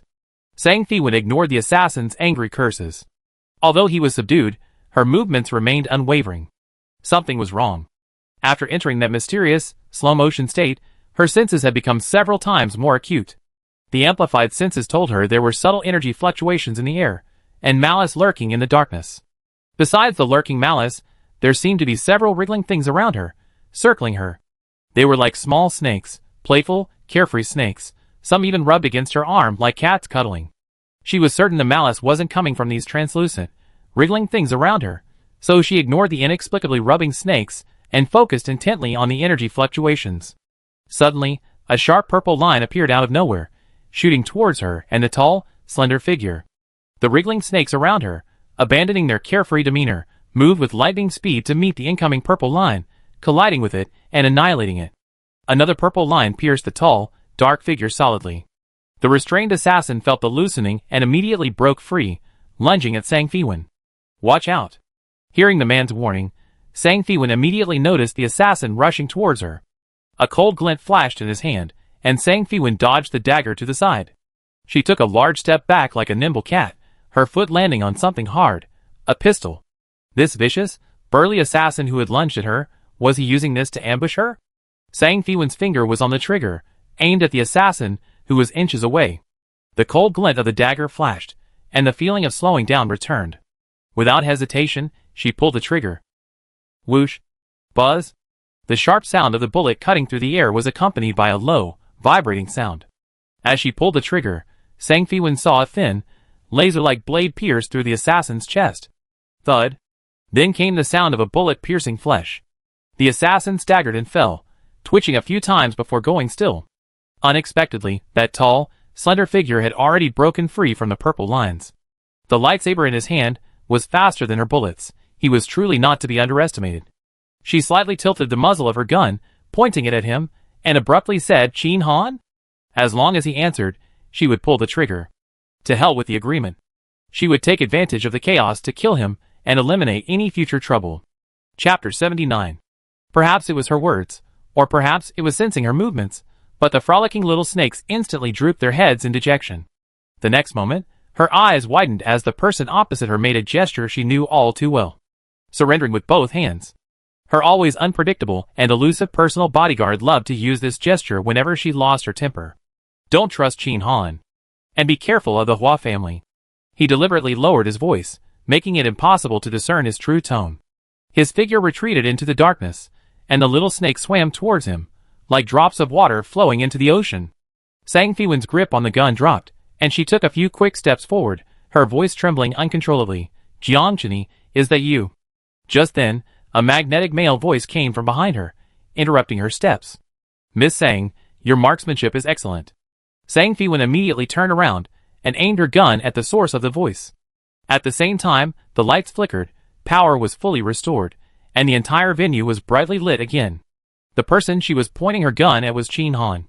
Sang Fiwen quickly turned her head, but the tall, slender figure was already gone. A crack opened in the fire door at the far end. "What are you looking at?" Chin Han followed her gaze to the end of the corridor, which was empty. He asked with concern, "Are you alright?" Sang Fiwen put away her gun and lowered her eyelashes. "I'm fine. If you had come any later, you could have been collecting my corpse. Where are my parents?" Chin Han ignored the girl's sarcastic tone and replied, "Your aunt and uncle are safely home now." Sang Fiwen relaxed, casually saying, "I just saw purple lines suddenly appear out of nowhere. They attack people." Chin Han's usually composed demeanor cracked slightly. That was a Hua family ability user. "How did you survive against him?" Sang Fiwen shook her head. "He didn't attack me. I saw it from afar. Someone was fighting him." Having gotten Chin Han's answer, she realized something. The person who could stop the ability user must also be an ability user. Chin Han frowned deeply. 2 ability users appeared. "This was my oversight. Thankfully you're alright." Sang Fiwen pressed. "What exactly is an ability user?" Having already witnessed ability users, Chin Han didn't hide anything. "I told you last time, humans with 3S level mental strength and mutations can manipulate their mental energy within their consciousness and materialize it in reality. You can understand it as mental energy being a very high form of energy that they can condense into a physical form and use in different ways. For example, the purple line you saw attacking someone was one such form." Sang Fiwen understood immediately. Those translucent snakes that had surrounded her earlier must have been a manifestation of that person's spiritual power. Gathering her thoughts, Sang Fiwen stared at the hellish scene in the private room, suppressing her nausea, and questioned Chin Han, "Why didn't you save them while you were at it?" Those bodyguards, who had died so tragically, had been with her father for a long time. Chin Han coldly glanced at the carnage on the floor. "I only said I would protect your parents." Sang Fiwen's face turned deathly pale. Unable to hold back any longer, she rushed to the end of the corridor and bent over, retching. Chin Han hesitated slightly. Being somewhat of a germaphobe, he ultimately didn't follow. After she calmed down and returned, Chin Han handed her a white handkerchief. Sang Fiwen glanced at it, and without any hesitation, took it to wipe her tears and snot, then handed it back. "Thank you, here you go. It's yours." Chin Han didn't take it. Sang Fiwen said "Oh," and casually tossed the handkerchief into the trash can. Chin Han didn't mind her rudeness and handed her a black crystal card. This is an access card with address information on it. I hope you won't go back on your word. Come here when it's convenient for you, and I tell you what to do. Sang Fiwen took the crystal card and asked in a low voice, who planned this assassination? Chin Han glanced at the girl, inwardly amused. She clearly already knew the answer, but still asked him, simply because she harbored a sliver of hope. Sang Peifong. He ruthlessly shattered her hopes. The evidence has been sent to your personal terminal. Star Police will be arriving soon, but I advise you not to give it to them. Sang Fiwen opened her personal terminal and played the recording Chin Han had sent. A soft, alluring voice came through first. What brings you here, young Master Sang? I remember we already broken off our engagement. If you keep coming like this, I think you've fallen in love with me. Huarong, I come sincerely to discuss cooperation. Although Sang Jinan cancelled his investment in X-Star, isn't your goal to acquire the Sang family's company at a low price? I have other methods. Oh! I'd like to know what methods you, young Master Sang, who has been stripped of all power, still have. I have Sang Jinan and Qin Lan's schedules. As long as I find an opportunity to get rid of them. My sister has never been interested in the company's development. In the end, the company fell into my hands, and the terms are negotiable. Hee, young Master Sang is truly filial. You know. Is it okay or not? Give me an answer. Of course, deal. Sang Fiwen's body trembled slightly, but she still managed to listen on. Later, at Huarong's request, Sang Peifong informed Huarong of the Sang family's holographic investment conference scheduled for the day. The two meticulously crafted the assassination plan, even deploying Hua family members with special abilities to ensure absolute success. After listening to the entire recording, Sang Fiwen closed her eyes and bit her lip, thinking to herself, as expected, the mining disaster in her previous life that led to her father's death and her mother's illness was indeed orchestrated by Sang Peifong. After that mining disaster in her previous life, the Sang family never recovered.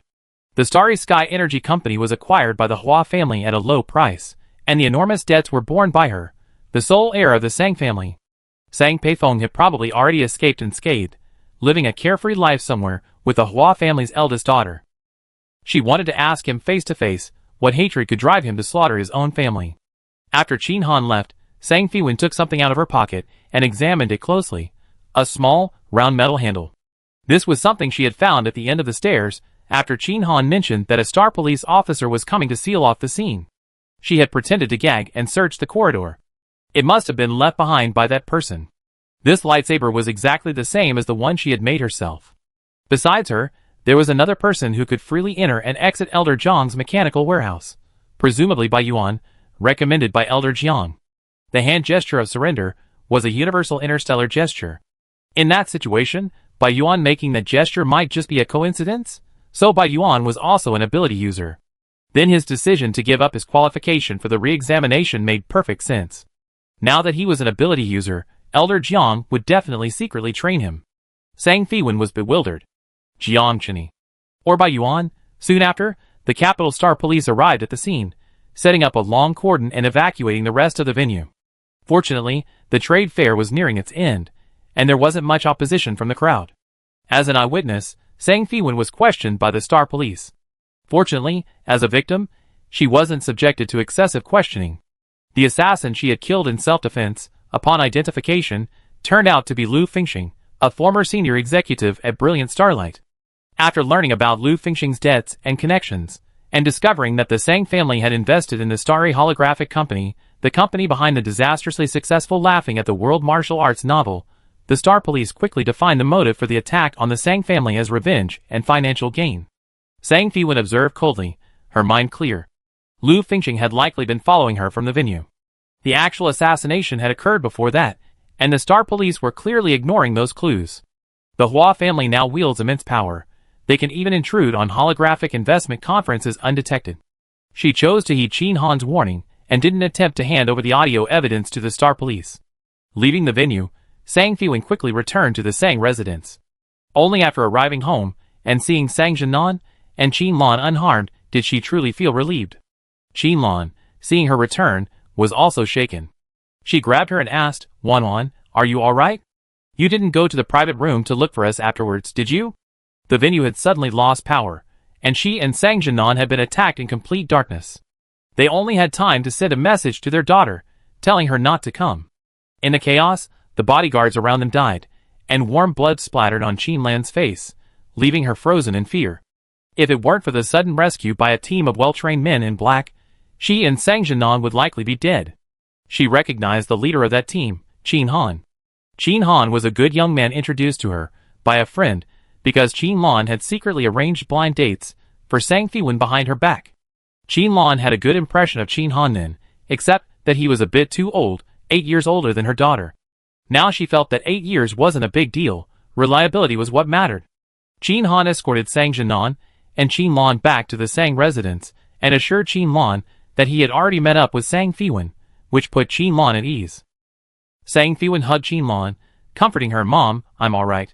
She told the other housekeepers to go back to their rooms and played the recording Qin Han had given them for Sang Jinan and Qin Lan. After listening to the recording, both of them turned ashen-faced. Qin Lan, her face cold, pointed at Sang Jinan's nose and yelled, "It's all your fault. You caused this mess, you see what happens."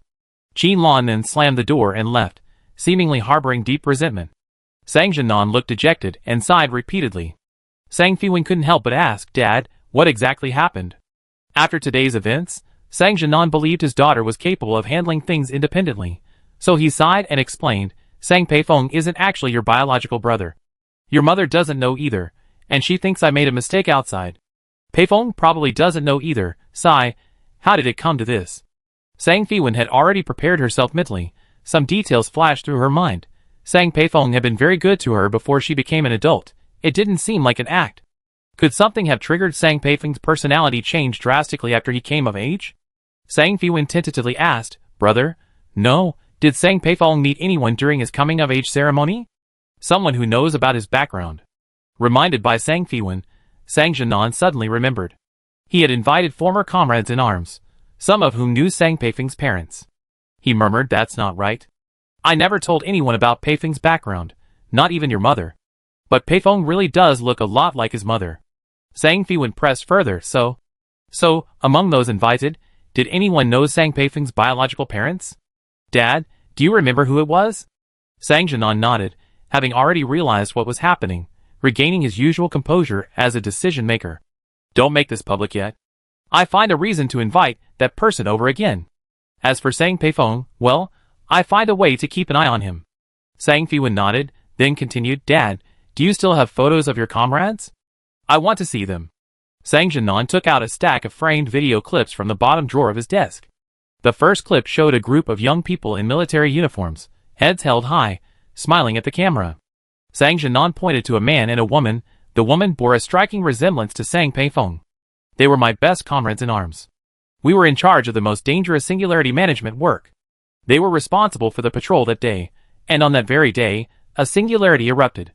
They were all wiped out, and the stellar power of the eruption directly buried an entire star system. And the higher-ups actually held them accountable for negligence during the patrol. It's pitiful that their newborn child was to be recorded as the offspring of criminals and become the lowest-class citizen. I was injured at the time, and had already applied to leave the army. After hearing all this, I couldn't bear it, so I asked another good friend of mine this." Sang Jinan's finger moved slightly, pointing to a black-haired youth. Sang Fiwen felt that this person's eyes were sharp as an eagle's, as if trying to see through the thin, moving image to beyond it. Sang Fiwen couldn't help but ask, "Who is he?" She had only seen this kind of gaze in Boss Xiaobai's illusion. The male head of the household in that family photo also had that look.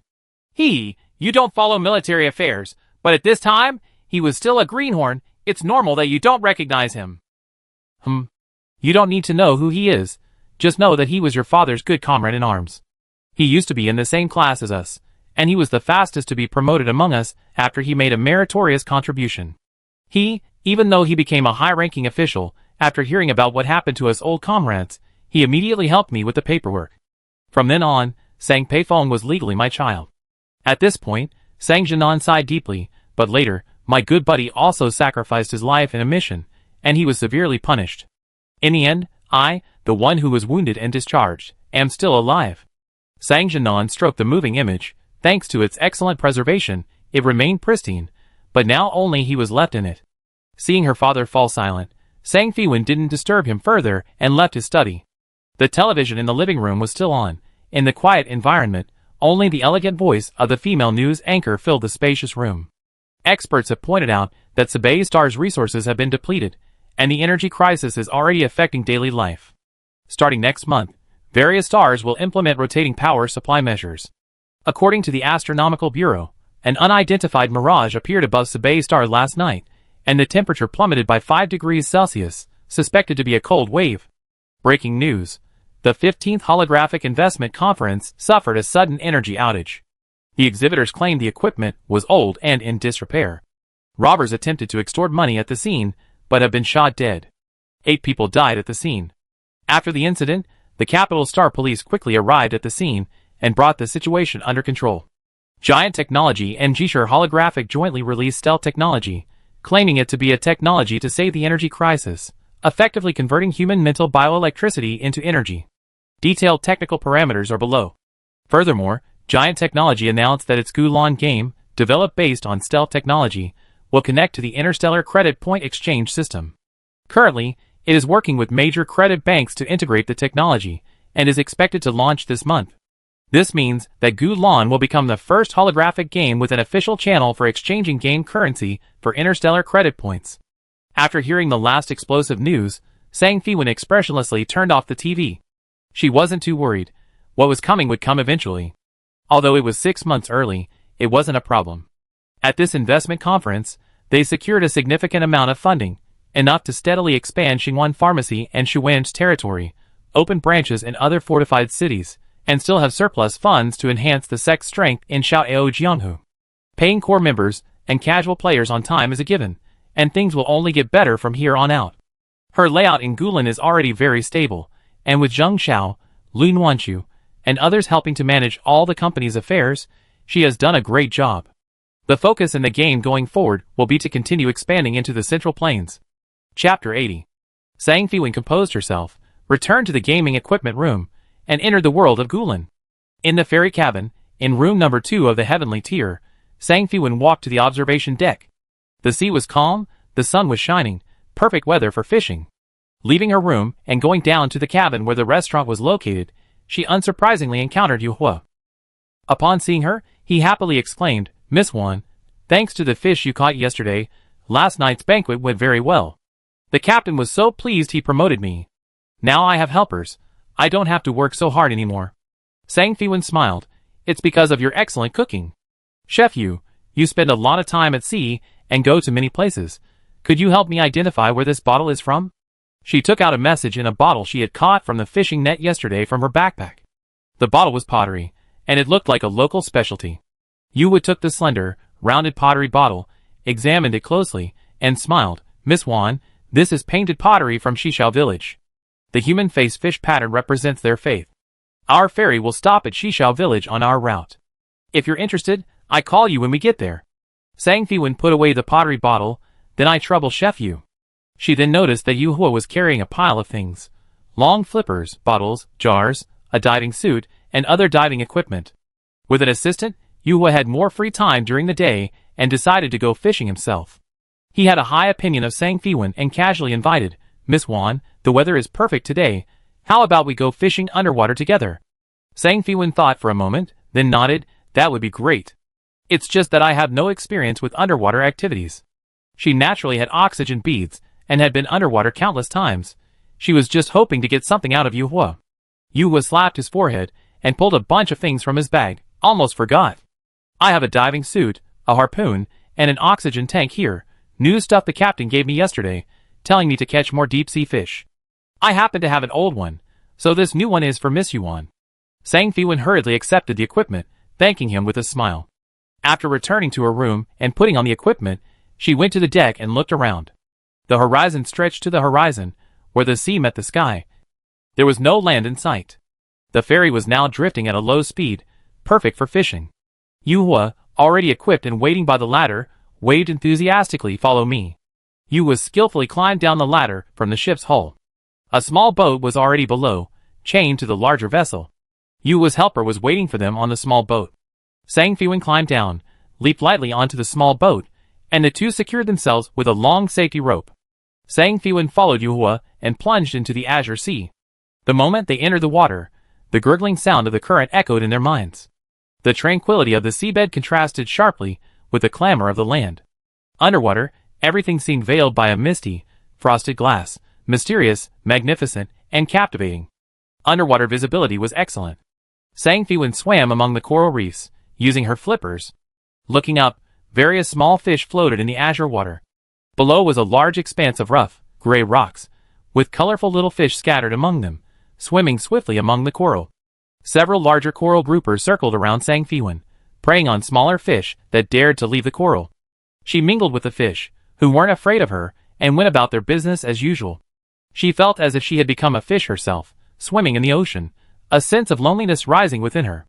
In her past life, she was used to being a lone wolf, either alone or with her boss, but back then, she was focused on making money to pay off debts, and had no time for sentimentality. That's how she got by.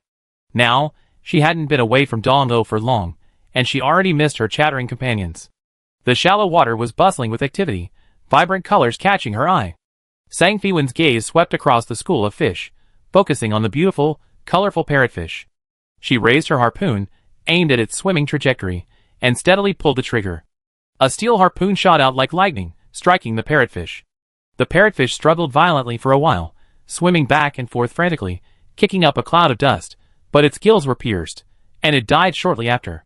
Seeing the parrotfish was dead, Sang Fiwen didn't waste the precious space in the fishing net, but instead put it in his backpack. Live parrotfish have tender flesh and are worth 50 silver coins per pound. Dead ones are worth less. Yue gave a thumbs up, but these small fish in the shallow water were clearly not his goal. He pointed downwards to Sang Fiwen and swam down. Sang Fiwen followed. During the descent, they had to remain relatively still relative to the safety rope and dive deeper, which was quite difficult. Fortunately, Sang Fiwen had often caught sea fish to sell in his previous life, and was quite familiar with this sport, steadily keeping up with Yue's pace. As they descended, a short while later, an octopus with blue glowing tentacles appeared before them, a bioluminescent octopus from the deep sea. Yue, maintaining a safe distance, fired her harpoon before the octopus could be startled. Sang Fiwen only saw a white line shoot straight towards the octopus, then suddenly transform into a net, trapping it firmly. Yue's harpoon was a modified net gun. She thought to herself that this cook was quite skilled, even proficient in mechanical arts. Under the captain's pressure, Yue had seemingly cultivated both excellent culinary skills and a rudimentary understanding of fishing gear and mechanisms. Sang Fiwen found it difficult to catch the bioluminescent octopus with her harpoon, so she sought other prey. At this moment, a saw shark with a long, sharp serrated snout emerged from behind a rock and attacked her with lightning speed. This saw shark clearly mistook the small human for its prey, intending to cleave it in half before slowly devouring it. The saw shark was incredibly fast, and being right behind Sang Fiwen, in the nick of time, her skin hardened, transforming into shimmering silver scales. The saw shark rammed into Sang Fiwen's hardened scales, its long, serrated snout snapping in two. Sang Fiwen grabbed the broken snout, good material for weapons, and retaliated by harpooning the saw shark's eye. A creature struck in a vital spot dies instantly, and this ferocious saw shark, over a meter long, was dead in a flash. Sang Fiwen quickly put the saw shark into her backpack. It was quite valuable, even in death. A system notification sounded. Yue's favorability towards you has increased by 10. Yue, who had witnessed the entire event nearby, clapped excitedly in the water. Yue thought to himself, this guest is quite skilled. It seems we can explore deeper today. Sang Fiwen hadn't expected Yue to be so focused on intensity. Yesterday, she caught so many fish for him, yet his favorability hadn't increased so dramatically. Now, after just a little display of skill, his favorability was skyrocketing. This was a good thing though. The higher Yue's favorability, the higher the price he charged her for fish. The two planned to continue diving, but Yue suddenly stopped them. Sang Fiwen followed his gaze, and saw a huge, dark shadow not far below. It could be a large reef, or it could be a large deep-sea monster. The former was manageable, but she worried about tearing her diving suit. The latter would be fatal. She already used her underwater survival skill, the scale armor technique, so it was best to proceed cautiously. Fortunately, Yue wasn't stubborn. The two decided to swim forward, bypassing the huge shadow. At that moment, a red crack appeared in the darkness below. The crack suddenly widened, becoming a huge red sphere with a black dot in the center. Both of them saw clearly. It was a gigantic eyeball covered in bloodshot veins. The gigantic eyeball opened and spun wildly several times before abruptly stopping, locking onto the two of them. The surrounding seawater churned, and several tentacles lunged at Sang Fiwen. The slowing effect in the sea was a debuff, and although she tried her best to dodge, the oxygen tank on her back was still struck by a tentacle. The shattered tank instantly leaked out most of its oxygen, and a string of pearl-like bubbles quickly rose to the surface. Then, two enormous, purplish-black tentacles wrapped around her waist, instantly dragging her towards the gaping maw of the abyss below. Sang Fiwen immediately pulled out her oxygen sphere, put it in her mouth to activate the oxygen supply, solving the oxygen deprivation problem. She then lightly patted the crimson gourd at her waist, golden light flashed on the seabed, and the thick tentacle that had been gripping her instantly severed in two. Sang Fiwen breathed a sigh of relief. Fortunately, she could control her sword underwater, although the speed and range of her flying sword were reduced by about 50% compared to on land, barely enough to deal with a giant monster. If she couldn't control her sword underwater, she might have died in the ocean, making her trip pointless. All spatial arrays are forbidden on the ocean, and there's no resurrection point on the ferry. She would return directly to Donlo after resurrecting. Pulled down by the tentacles, Sang Fiwen, now freed from her restraints, felt confident in her sword control. Instead of retreating, she moved closer to the enormous shadow, casting an insightful eye. A system notification sounded. A glowing octopus mutated by demonic energy.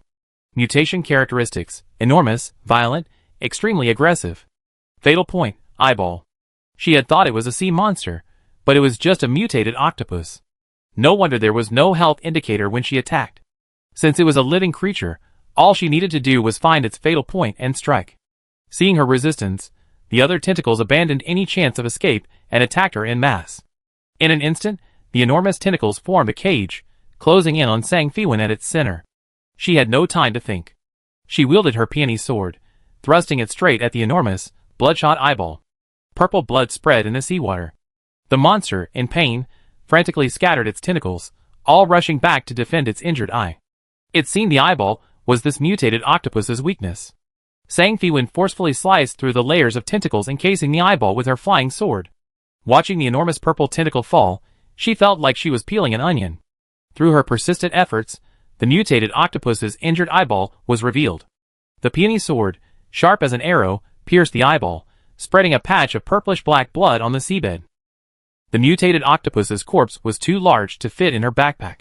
Sang Fiwen could only keep two fleshy purple tentacles, thinking that she had found a place for the mutated fish she had given to the black-robed man today. There seemed to be something inside the remaining broken eyeball. Sang Fiwen simply cleaved the octopus's head open with her sword, revealing a ceramic bottle. The pattern was the same as the bottle she had retrieved earlier, both bearing eerie human face fish patterns. After carefully storing the ceramic bottle, a blackish-purple sphere floated out of the octopus's head. Sang Fiwen cast an insightful eye on it, fragment of the aberrant magic core, emitting a strong attraction to certain creatures. A system notification sounded. Fragment of the aberrant magic core collected. Hidden quest unlocked. Collect the complete aberrant magic core, 1/3. Chapter 81. Yuhua had already escaped back to the small boat, and was anxiously waiting on it. The sea was calm beneath the surface, showing no sign of the fierce hunt taking place in the depths. Thinking of the enormous, glowing octopus, Yuhua's face turned deathly pale. He wondered how Miss Wan was doing. Although she was agile, that deformed giant octopus was too ferocious. He could only hope she was alright, otherwise, if something happened to the guests in the top-tier room, he feared he would lose his newly promoted title of head chef. Not only could he not save it, but if anyone investigated, he might even go to jail. Yuhua gritted his teeth, just about to go into the water to check on the situation, when a burst of bubbles rose from the water, and a person surfaced. It was the guest named Wan Qinghui. Yuhua said, half crying and half surprised, "Thank the Lord of the Ocean for protecting you. Miss Wan, are you alright?" Sang Fiwen was running out of energy, and was pulled onto the boat by Yuhua and the helper. In her fishing net were several lively deep-sea fish, which she had caught casually while surfacing, 2 squid as long as her forearm, a twisted, curved eel, and a flat, long-tailed stingray. The system notified her that her fish encyclopedia points had reached 10, so she exchanged them for a skill upgrade point. Seeing that Yuhua was unharmed, Sang Fiwen breathed a sigh of relief. If Yuhua had died, who would she sell her fish to on the ship?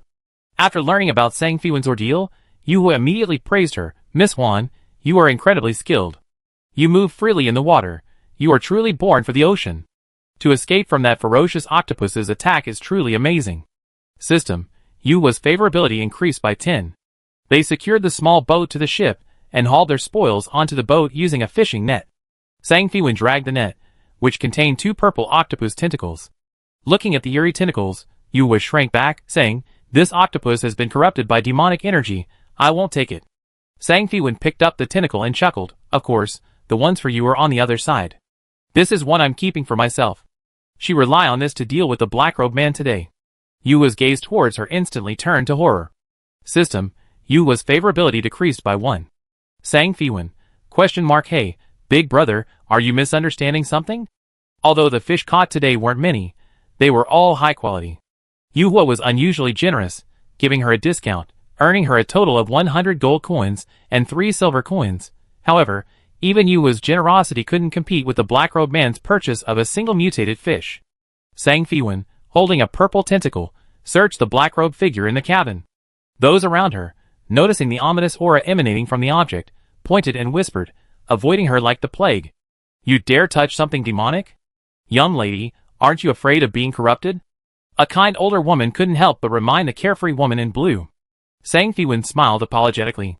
As a player, of course she wasn't afraid of such things. The older woman sighed, "Ah, what a pity she's a fool." Sang Fiwen's smile froze. Seeing everyone's sensitivity to demonic objects, she carefully placed the tentacle into a woven bag, concealing it slightly to avoid causing panic. She definitely didn't mind being mistaken for a fool. After searching around, the person in black robes wasn't on deck or in the lower cabins. Thinking about it, the person in black robes was quite wealthy and probably stayed in a superior room, so she went to the upper cabins where the top-tier rooms were located. Searching for someone in over a dozen rooms was impolite. Knocking on each door would be too rude. If she offended some powerful NPC, she'd just have to turn back.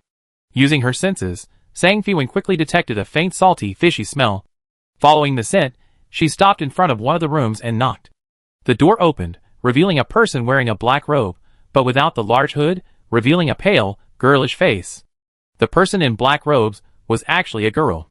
Her face was pale, her skin looked as if it hadn't been exposed to the sun in a long time, but there was nothing unusual about her skin. Seeing the purple tentacle in Sang Fiwen's hand, a ripple appeared in the pale girl's eyes, and a blush spread across her cheeks. "Let me see. Such a beautiful tentacle." This time, her voice wasn't disguised. Hearing it from a young girl's voice made Sang Fiwen feel even more disgusted. "I'm very satisfied. Here's your reward." The pale girl impatiently slapped 200 yuan bills into Sang Fiwen's hand, snatched the tentacle, and slammed the door shut.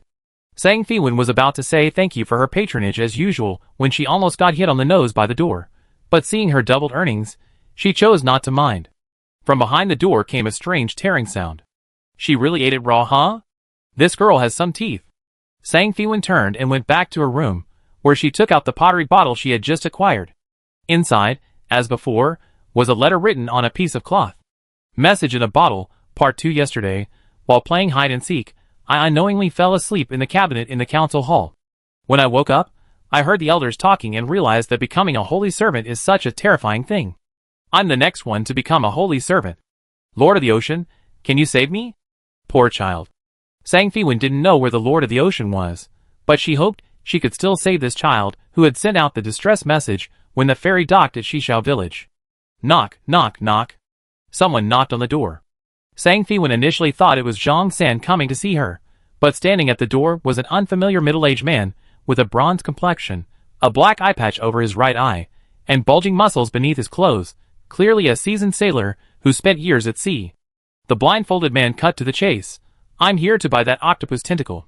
Name your price." Sang Fiwen only handed over one tentacle to the pale girl in the black robe. She originally planned to deliver the other one tomorrow, but who knew if she'd still be able to get the mutated fish by then. However, Sang Fiwen recognized the man.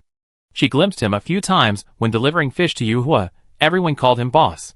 Considering Yuhua's earlier comment that the captain was one-eyed, the man's identity was obvious. Sang Fiwen turned and went back to her room, unhesitatingly taking out the remaining purple tentacle and tossing it to the man. "I don't want money. When the ship reaches Shishao village, I need you to do me a favor." The man narrowed his left eye, weighing his options, and said, "Do you know who I am?" Sang Fiwen instantly felt seen through, but stubbornly replied, "No." Just as Sang Fiwen thought he was about to refuse, the uncle withdrew his tentacles and agreed. That afternoon, Sang Fiwen didn't go fishing. Instead, she stayed in her room, carefully studying the mutated magic core she had obtained from the glowing octopus. This thing resembled a broken walnut, constantly emitting a strange demonic aura. Therefore, she hadn't dared to put it in her ink-wash space containing her battle pet and spirit creatures, only keeping it in her misty backpack. Now, she simply took it out to observe it. While observing, Sang Fiwen wasn't idle either. She carried the mutated core to her study and placed it on a corner of her desk.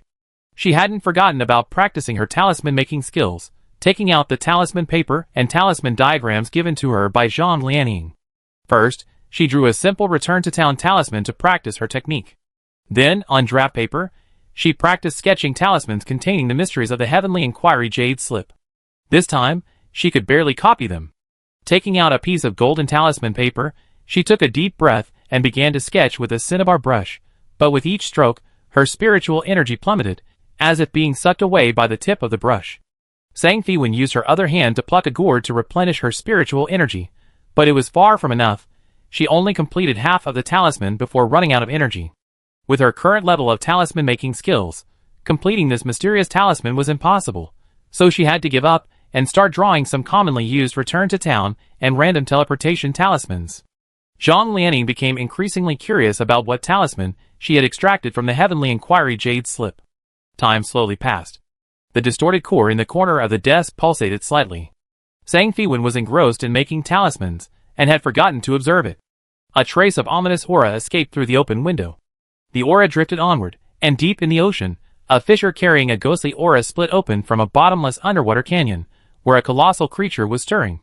On the Guixiang ship, Sang Fiwen received a notification from the stealth pod. Her personal terminal was bound to it, and someone was urgently calling her. She put down her pen and logged out of Gulan. Sang Fiwen piloted a hover car to a desolate area. There stood only an antique-style building with a sign at the entrance, its characters bold and unrestrained, reading Seoul Bureau. The person who had urgently called her was Qin Han, urging her to keep their appointment today. This was the outskirts of the capital star, near the intergalactic spaceship airport. The area was desolate, with only a single hover train line leading directly to the city center. The location was difficult to find. She had used her personal terminal to read the navigation information from the black chip Qin Han had given her, following the path. The Seoul Bureau's architectural style was that of ancient Yin Kingdom, a style replicated in Gulan. She hadn't expected to find official buildings like this in the D-Lan star system. Entering the Seoul Bureau's offices, she found it different from what she had imagined. It wasn't a strangely shaped, cold, and eerie environment, nor were there any gruesome experimental subjects inside. There weren't many staff members, but they were very orderly. Seeing her arrive, they didn't ask many questions, and someone led her to an office. Everything here was normal, completely different from the atmosphere during her interrogation last time. Qin Han was inside. Seeing her arrive, he took out a tea set and began brewing tea. "I thought you'd forgotten what you promised me," Sang Fiwen said. "Director Qin, I'm here. Just tell me what you need me to do." Qin Han added fragrant tea leaves to the teapot.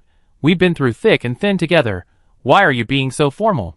"Sang Fiwen, if you're not going to tell me, I'm leaving." "No rush, take a look at this first." Qin Han set the heating temperature, stood up, and turned on the holographic projection. A dimly lit, cramped room with only an iron window and door, inside which huddled a man wearing gold-rimmed glasses. The upper right corner of the screen displayed the current time. This was live surveillance video. Sang Fiwen was stunned. Sang Peifeng? The Sang family had been searching for him for days, and Sang Jinan had assumed he had fled to escape punishment, constantly sighing and lamenting.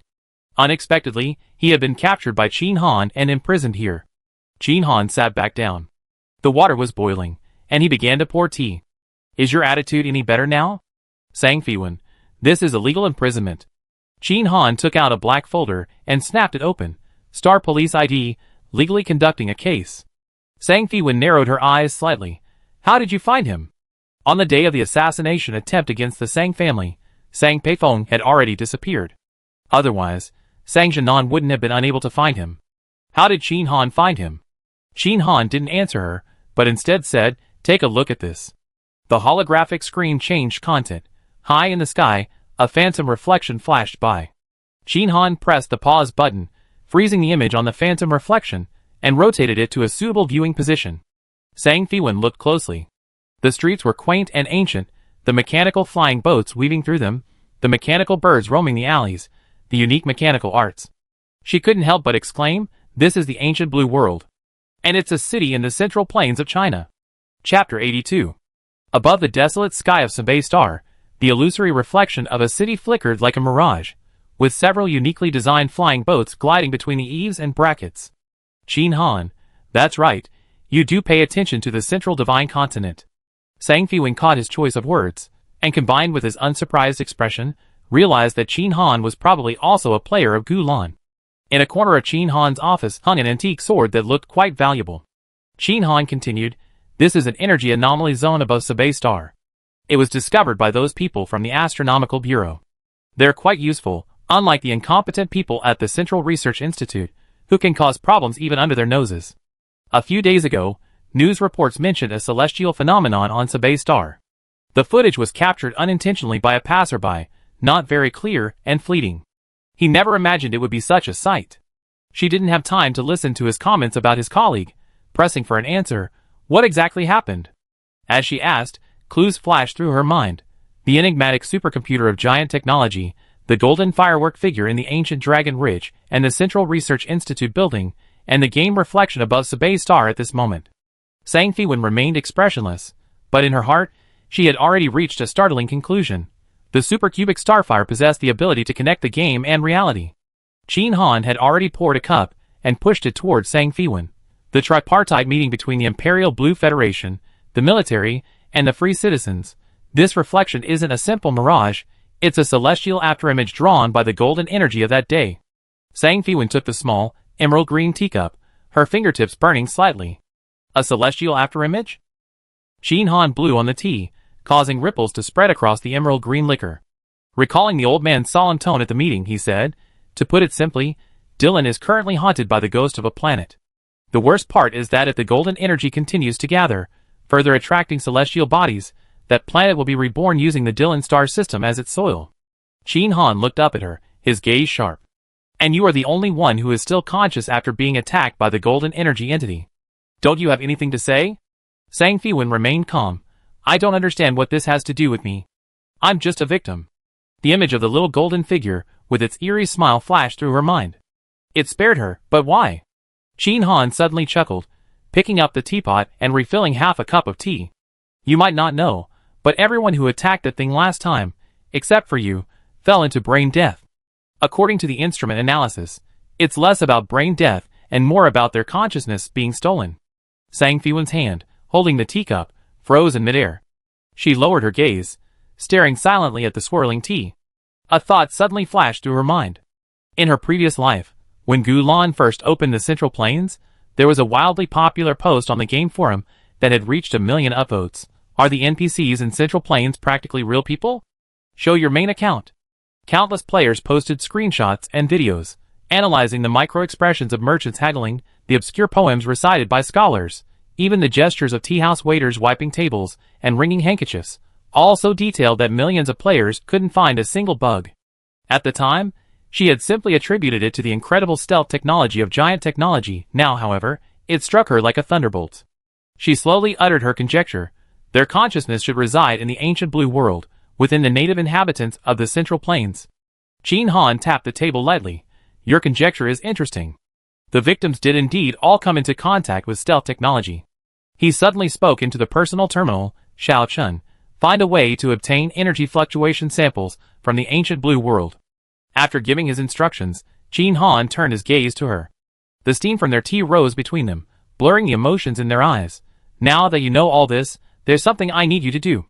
After this long build-up, seeing that he was finally about to get to the point, Sang Fiwen straightened her back, gently placed her teacup on the table, and listened attentively. Inside the Seoul Bureau.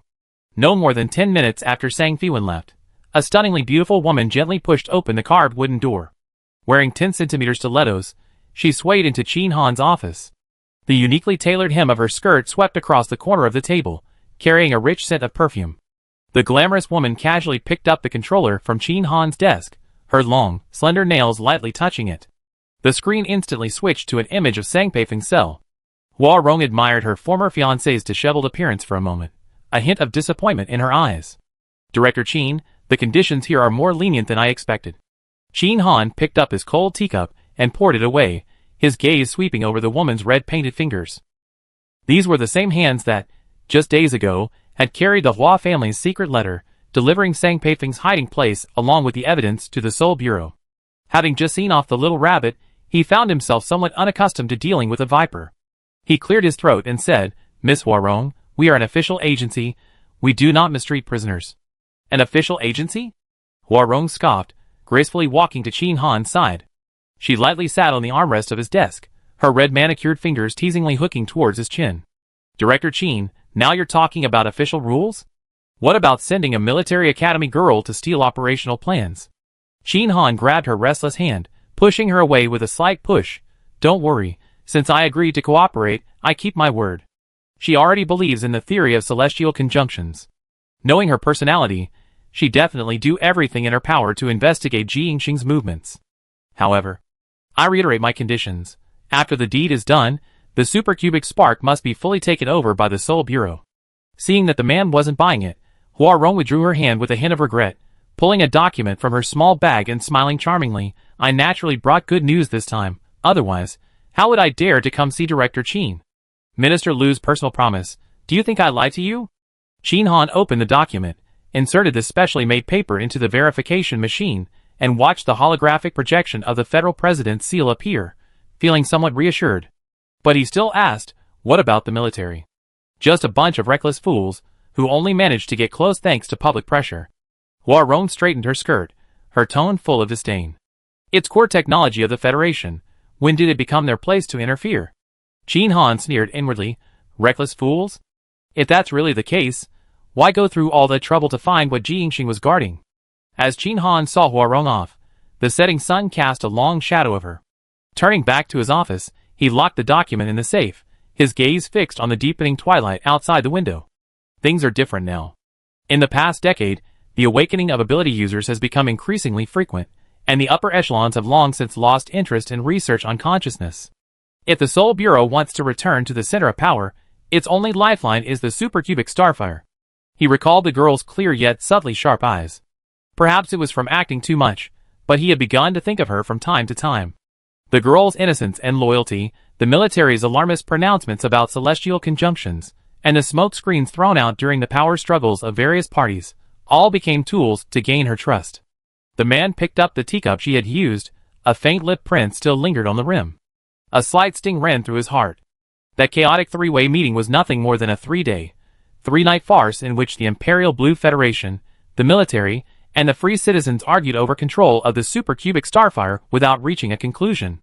He picked up the teacup, gazing at the gradually brightening starlight outside the window, his eyes gleaming with a determined light. Whether it was the supercube spark or the pinnacle of power, what he wanted was never just these things. As the hovercar drove away from the Seoul Bureau, the wind in the countryside whipped up sand and gravel that lashed against the windows. Surrounded by open space, Sang Fiwen switched the autopilot to its highest setting, leaned back in the soft seat, and closed her eyes. Clues swirled in her mind like a tangled mess, and she was trying to patiently unravel them. On the day the supercube spark went out of control, Bai Yuan clearly participated in the re-examination, but then withdrew his qualification on the spot. She hadn't understood before, but now she finally realized that the young man's participation in the examination must have had another purpose.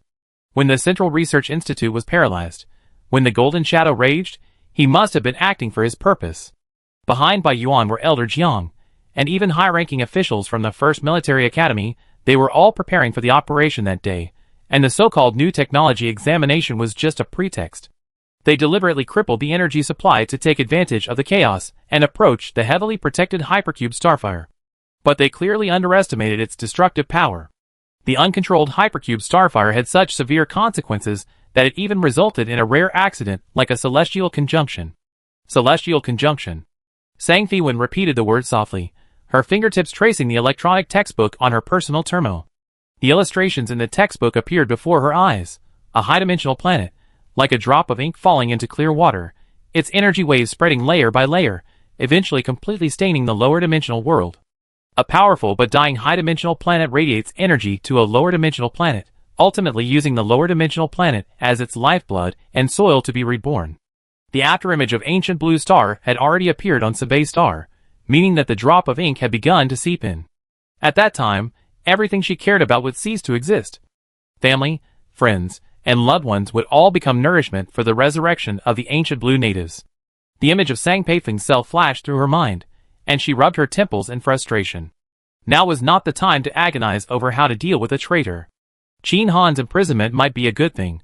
At least it would keep her soft-hearted father away from this vortex for the time being, preventing a tiger from returning to the mountains. Once the dust settles. If there is still a day when the dust settles, then let Sang Jinan decide whether to release him on bail or prosecute him. As for Qin Han's last request, obtaining what Ji Yingxing was guarding was indeed incredibly difficult. Qin Han was untrustworthy, but this was currently her only way to get closer to the truth. Moreover, she had already planned to investigate the previous mysteries after enrolling, including Bai Yuan's background. The schedule for tomorrow popped up on her personal terminal, a reminder of the entrance ceremony. Sang Fiwen reached into the car's refrigerator and pulled a bottle of mint-flavored nutritional supplement. The cool liquid slid down her throat, slightly easing her fatigue. Her other hand unconsciously went to her arm, where the lingering, tingling sensation from the snake-like telekinetic energy she experienced last time still lingered. On the capital planet of Dylan, at the First Military Academy, a research building covered in vines emitted a warm yellow light. Jiangzi, with his graying hair and vigorous spirit, looked up from the data screen, glaring at the black-haired youth before him. Bai Yuan was removing the medical device patch from his body when Jiangzi's gaze made him feel guilty. He quickly said, "Old man, this device is definitely broken. This injury is nothing serious. It'd be fine in a few days. You dared to use your Nen ability when your mental energy fluctuation index spiked to a dangerous level? Do you think you're made of iron?" The old man's white eyebrows furrowed, and he poked Bai Yuan's forehead with his finger. "You used Nen Snake and still got attacked by the purple Rakshasa. You're truly useless." Deep within Bai Yuan's consciousness, the little snake nervously wagged its tail and muttered, "It's all because you made me protect that woman. Otherwise, I would have swallowed those little purple things long ago." Bai Yuan grinned and turned his head away, but the back of his head bumped into the metal device behind him with a dull thud. He instinctively clutched his head and bent over, his brows furrowed like a wronged golden retriever. "Ouch! Old man, be gentle, my body can't take your two-finger thud." He played the patient with ease. Jiangzi quickly squatted down and grabbed the boy's wrist. His pulse was even and strong, showing no signs of illness. "All right, stop acting." The old man withdrew his hand, leaned back in his chair, and angrily turned his face away. "You've been using this trick since you were 12. Do you think I have dementia?" Bai Yuan, like a piece of chewing gum, said, "Teacher, please don't be angry. Every time you frown, my heart aches." He secretly glanced at Jiangzi and saw his tense jawline relax slightly, so he quickly pressed his advantage. The anomalies on Senbei Star are becoming increasingly obvious. Lu Tianming and his gang are definitely going to make a move on the supercubic starfire. You need to stay and oversee the military. You still know how to worry about this? You're so young, and you're practically a candle in the wind, yet you're still thinking about these things. The old man said, taking a pale blue vial from the drawer and handing it to him. "It's time. Don't forget to refill the injection." Bai Yuan immediately sat up, obediently injecting the serum to maintain his youthful figure, and began to fawn. "Old man, how can you be anyone else? Don't worry, I really know what I'm doing. You don't need to keep an eye on me." Jiangzi glared at him. "You know what you're doing? If you knew what you're doing, would you have been hurt by the purple Rakshasa? Look at your current state. You're in a bad mood, still wanting to seek revenge? Do you think Zi Lusha is so easy to deal with?" Cough cough. The old man choked on his words in his excitement. Bai Yuan quickly composed himself. Although he really wanted to eliminate everyone and everything that posed a threat to the young lady, the current situation. Bai Yuan quickly patted Jiangzi's back, brought him a cup of warm water, and seeing his teacher calm down, he continued to persuade him. "Old man, I know, but I'm worried. The Hua family is after the Sang family." Jiangzi drank the warm water, understanding dawning on him. He sighed. "All right, since it's about that girl. I hope my old face is still useful. I go tomorrow. You should focus on recovering during this time, otherwise, if you have any aftereffects, you won't be able to protect that girl." Although the current situation is not optimistic, the effect of nurturing the consciousness in the stealth cabin is real. While that thing can still be used by humans, make the most of it. Bai Yuan's playful expression vanished, his eyes losing all trace of humor, his entire being instantly transformed into a sharp blade sheathed. "I encountered that thing. If it truly poses a threat, I'm confident I can handle it." He had conversed with the hypercubic starfire in the golden ocean of consciousness, learning that AI within his own consciousness was its counterpart. If anything could harm it at a higher dimension, something of the same dimension would be most effective. Jiang Zi slapped him, scolding, "Just like your father, always trying to be a hero." These past few days, he had tested all sorts of biological instruments on Baiyuan, but he hadn't been able to decipher the anomalies in Baiyuan's body, only discovering that his lifespan was running out. Thinking of this, Jiang Zi sighed, even his beard seeming to have turned a little whiter. Seeing his teacher's low spirits, Baiyuan quickly cheered him up. "It was an accident last time. I'm going to nurture my consciousness now, and I promise I won't go out again. Even if you beg me, I won't go out." Jiang Zi's expression softened, and he chuckled, "You think I'm a worrier? I really owe your old man a debt. If it were anyone else, I would have let them fend for themselves long ago. At this age, he still doesn't think about settling down. Sai, you better hurry up with that Sangirl, or you regret it when someone else snatches her away." Old Master Zhang's words suddenly reminded Baiyuan of something. In the darkness, the young lady had indeed called out another man's name to him. Qin Han. That dangerous bastard, but he did seem to have a handsome face. Baiyuan knew very well that the young lady was obsessed with looks. A sense of crisis washed over him, and he immediately went to the long-unused stealth cockpit and lay down inside. Since he was afraid of implicating her in reality, he could only spend more time with her in the virtual world. The vast, deep blue sea was still and silent, like a colossal tomb, the salty, decaying smell of the sea seeping into one's lungs. The fairy, Gui Xiang, swayed gently on the inky black surface like a lonely, withered leaf, as if it might be swallowed by the boundless darkness at any moment. Sang Fiwen's consciousness had just returned to her character's body in Gulan. She was still leaning over her desk when she opened her eyes and looked out the window, only to see the scene. Suddenly, the floor shook, the ship shuddered violently as if gripped by an invisible giant hand, and the window frames creaked as if they were about to fall apart. She steadied herself and rushed to the window. Even though there was no wind, she saw a pale white wave crash heavily against the ship's side, the splashing water seemingly wreathed in wisps of eerie green flames. A knock sounded at the door. Sang Fiwen grabbed the magic core from the table, tossed it into her backpack, and asked, "Who is it?" "It's me, Lady Wan," Zhang San's voice came through the door. She quickly took out a bronze mirror, scanned the changing image in it, and only after confirming the transformation was complete did she pull the doorknob. Zhang San's face was slightly pale. He tried to be concise. "A sea monster is attacking the ship. Anyone who can fight, come to the deck." Sang Fiwen followed him to the deck, the cries from the corridor washing over her like a tidal wave. A woman hastily threw on a robe, clutching her child tightly as she crawled under the bed. An old woman jingled her prayer beads, her lips trembling as she chanted incomprehensible prayers. Someone tripped and fell, letting out a pig-like scream, while others ignored them, trampling over the fallen. Sang Fiwen helped up the person who had fallen. The person hurriedly said thank you and ran away like a headless fly. These ordinary people, incapable of fighting, huddled in the cabins, too afraid to venture out. Panic and anxiety filled their faces as they whispered prayers. They formed the source of terror, emanating a sweet, alluring scent. She saw Yue cowering in the kitchen, barely daring to breathe, a stark contrast to his cheerful demeanor during the day. Suddenly, the floor trembled violently, as if some colossal creature were ramming its head against the hull. The dull thuds crept up the planks, seeping into the very bones of everyone present. Sang Fiwen pushed through the panicked and anxious crowd, surrounded by genuine weeping and cowering. Her heart sank. If she died, she would simply be transported back to Dong-O in a flash of light. But what about these people? Perhaps their consciousness remained trapped within their bodies. Once the ship shattered and everyone perished, they would be like extinguished candles, utterly extinguished. The salty, fishy smell on the deck was overwhelming. A dozen or so men, swords in hand, stood in a semicircle with their backs to the ship's railing. Their shadows, stretched long by the pale moonlight, trembled like spiderwebs in the wind. They stared intently at the dark sea, each one as if facing a formidable enemy. Leading them was the eye-patch-wearing man, who had come to by the octopus tentacles earlier.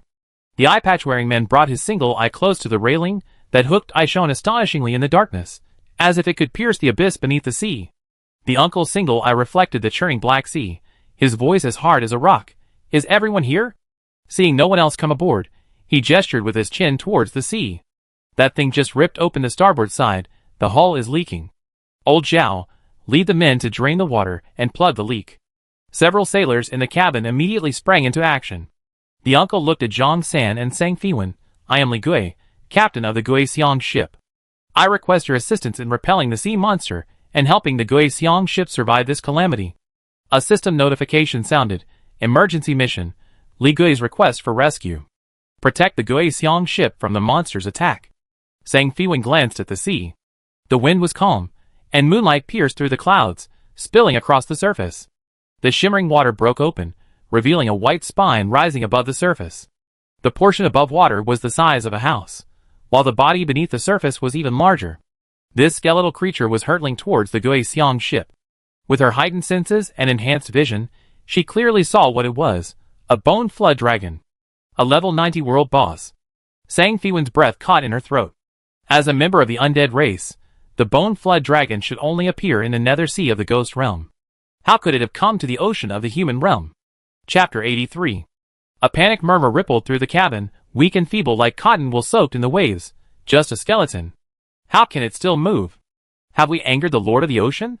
Before the words were finished, the ship tilted violently again, and someone tumbled out of the cabin, crashing against the bulkhead with a thud. The disbelieving murmurs were instantly replaced by screams of terror. Colorful lights illuminated the deck. The sorcerers were unleashing fireballs and lightning. Fireballs, trailing orange-red flames, crashed into the sea, while lightning wove a spiderweb in the air, exploding on the white, jade-like skeleton of the white skeletal dragon. Zhang Feiwen drew her peony flying sword. Its silvery shadow arced under the moonlight, slicing through the gaps in the white skeletal spine, sending sparks flying. -3,501, -2,452, -5,012, -4754. The bright red damage numbers were glaringly obvious in the darkness, yet like pebbles thrown into an abyss. The boss's health bar remained perfectly still. The level 90 world boss, the white bone dragon, had over 1,000,000 health points. Their attacks were merely a tickle. We can't even scratch it. Someone roared on the deck, their voice filled with despair. The white bone dragon's spine suddenly arched upwards, revealing millstone-sized joints. Ghostly flames flowed within the bone crevices, as if countless wronged souls were whispering within. Zhang Feiwen stared at the approaching behemoth, cold sweat beating on his palms. It seemed the undead dragon was preparing to ram the ship again. It was unclear how long it could hold out. The one-eyed Li Gui roared, gripping a curved sword in each hand, and leaped onto the ship's railing. His figure blurred in the moonlight, landing steadily on the thickest vertebra of the bone dragon. His twin blades danced like spinning wheels, slicing through the bone and sending sparks flying. The boss's health bar visibly dropped by a sliver. "Captain!" cried the people on deck, but no one dared to follow suit. The bone dragon seemed enraged, violently thrashing its body. Li Gui bounced on its back like a leaf, clinging tightly to the bone joints. Just then, the bone dragon's massive tail suddenly rose, lashing out at the ship with a terrifying whoosh. Zhang Feiwen's pupils constricted. With a slight flick of his fingers, he shot out a spider silk, binding himself firmly to a thick ship's pillar. The next second, the massive tail slammed into the center of the deck, throwing the entire ship into a washing machine-like frenzy, sending everyone into the air. "Ah! Help me!" Two sailors screamed as they flew over the railing, instantly swallowed by the dark sea, barely surfacing. The ferry crashed back into the waves, a cacophony of wails and howls echoing from the cabin. In a corner of the cabin, a girl in black robes watched the carnage on deck, a faint light flickering in her hand. On deck, Zhang Feiwen sheathed her flying sword, preparing to gamble. She took out a broken piece of peachwood, her fingers tracing its surface rapidly as she chanted an obscure incantation. 100 ghosts parade? A massive bronze gate suddenly appeared in midair. In the corner, the faint light in the girl's hand suddenly went out, and a very soft murmur came from beneath her hood to actually summon this. The broken piece of peachwood in her hand had turned to ash, and the demonic patterns carved on the gate suddenly lit up, as if coming to life. Zhang Feiwen knew she had won her gamble. It was the same gate she had used to summon the Emperor of Fengdu last time.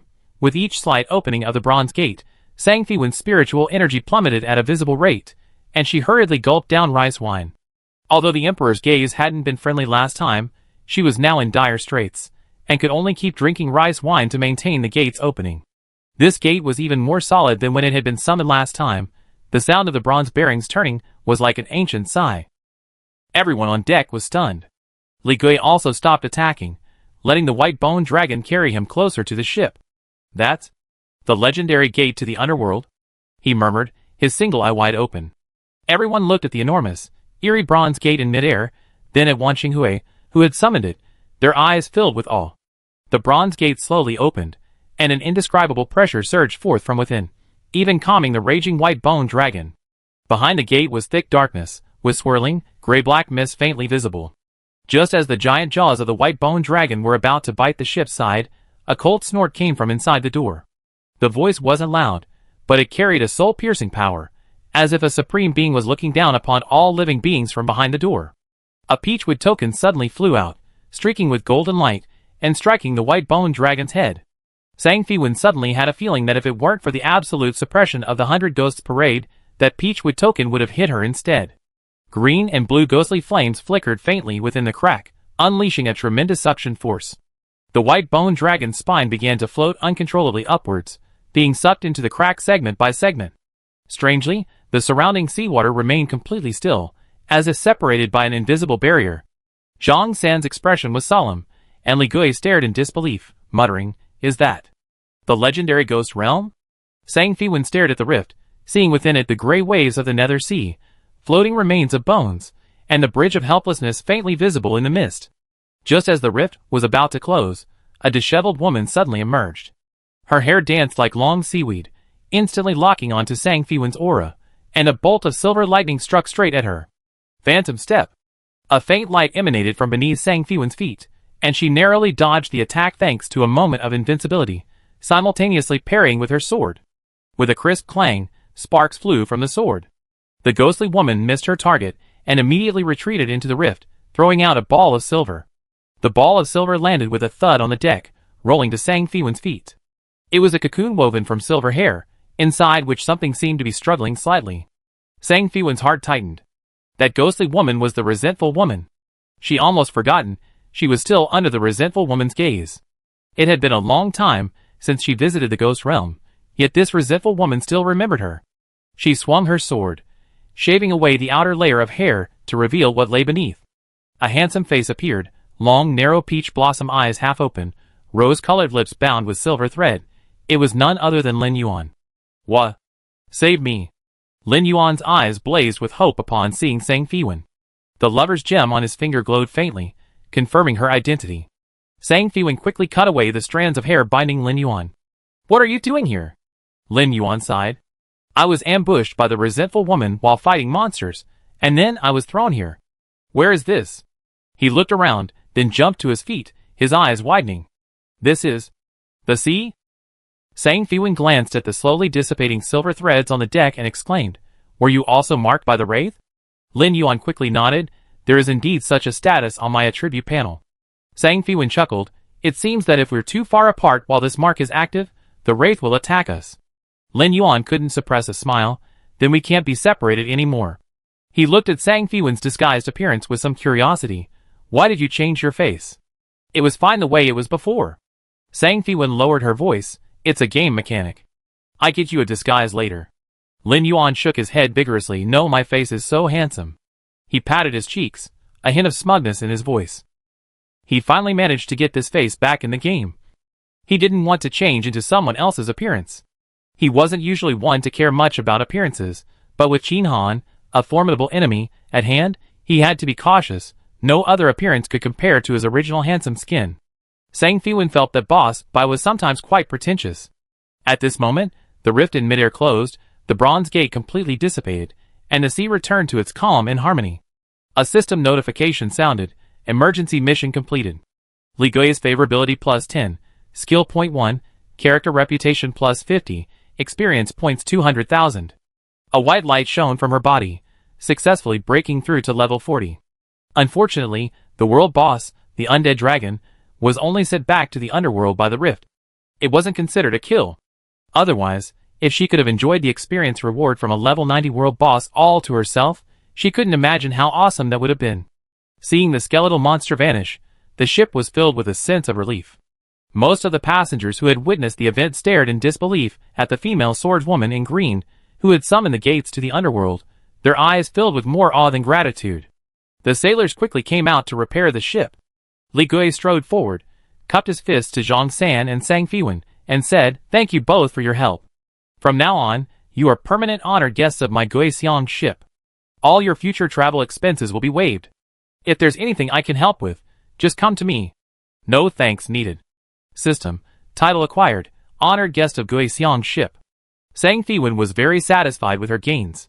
With this title, she could borrow the Gui Xiang ship to transport goods back to Dong'o. Li Gui also gave her extra rewards. 100 gold coins, a book on underwater swordsmanship skills, and a thick book. Sang Fiwen carefully put away the gold coins, and casually learned the underwater swordsmanship skill book. System. Underwater swordsmanship mastery has been learned, allowing for unimpeded use of swordsmanship skills underwater. Sang Fiwen opened the book titled Research Notes on Aberrant Marine Life, filled with illustrations of various bizarre marine creatures, each page marked with their location and aberration characteristics. Lin Yuan also came over to look at the book, so Sang Fiwen placed it between them, and they flipped through it together. This is the octopus tentacle I gave you last time. Are they all infected by demonic energy?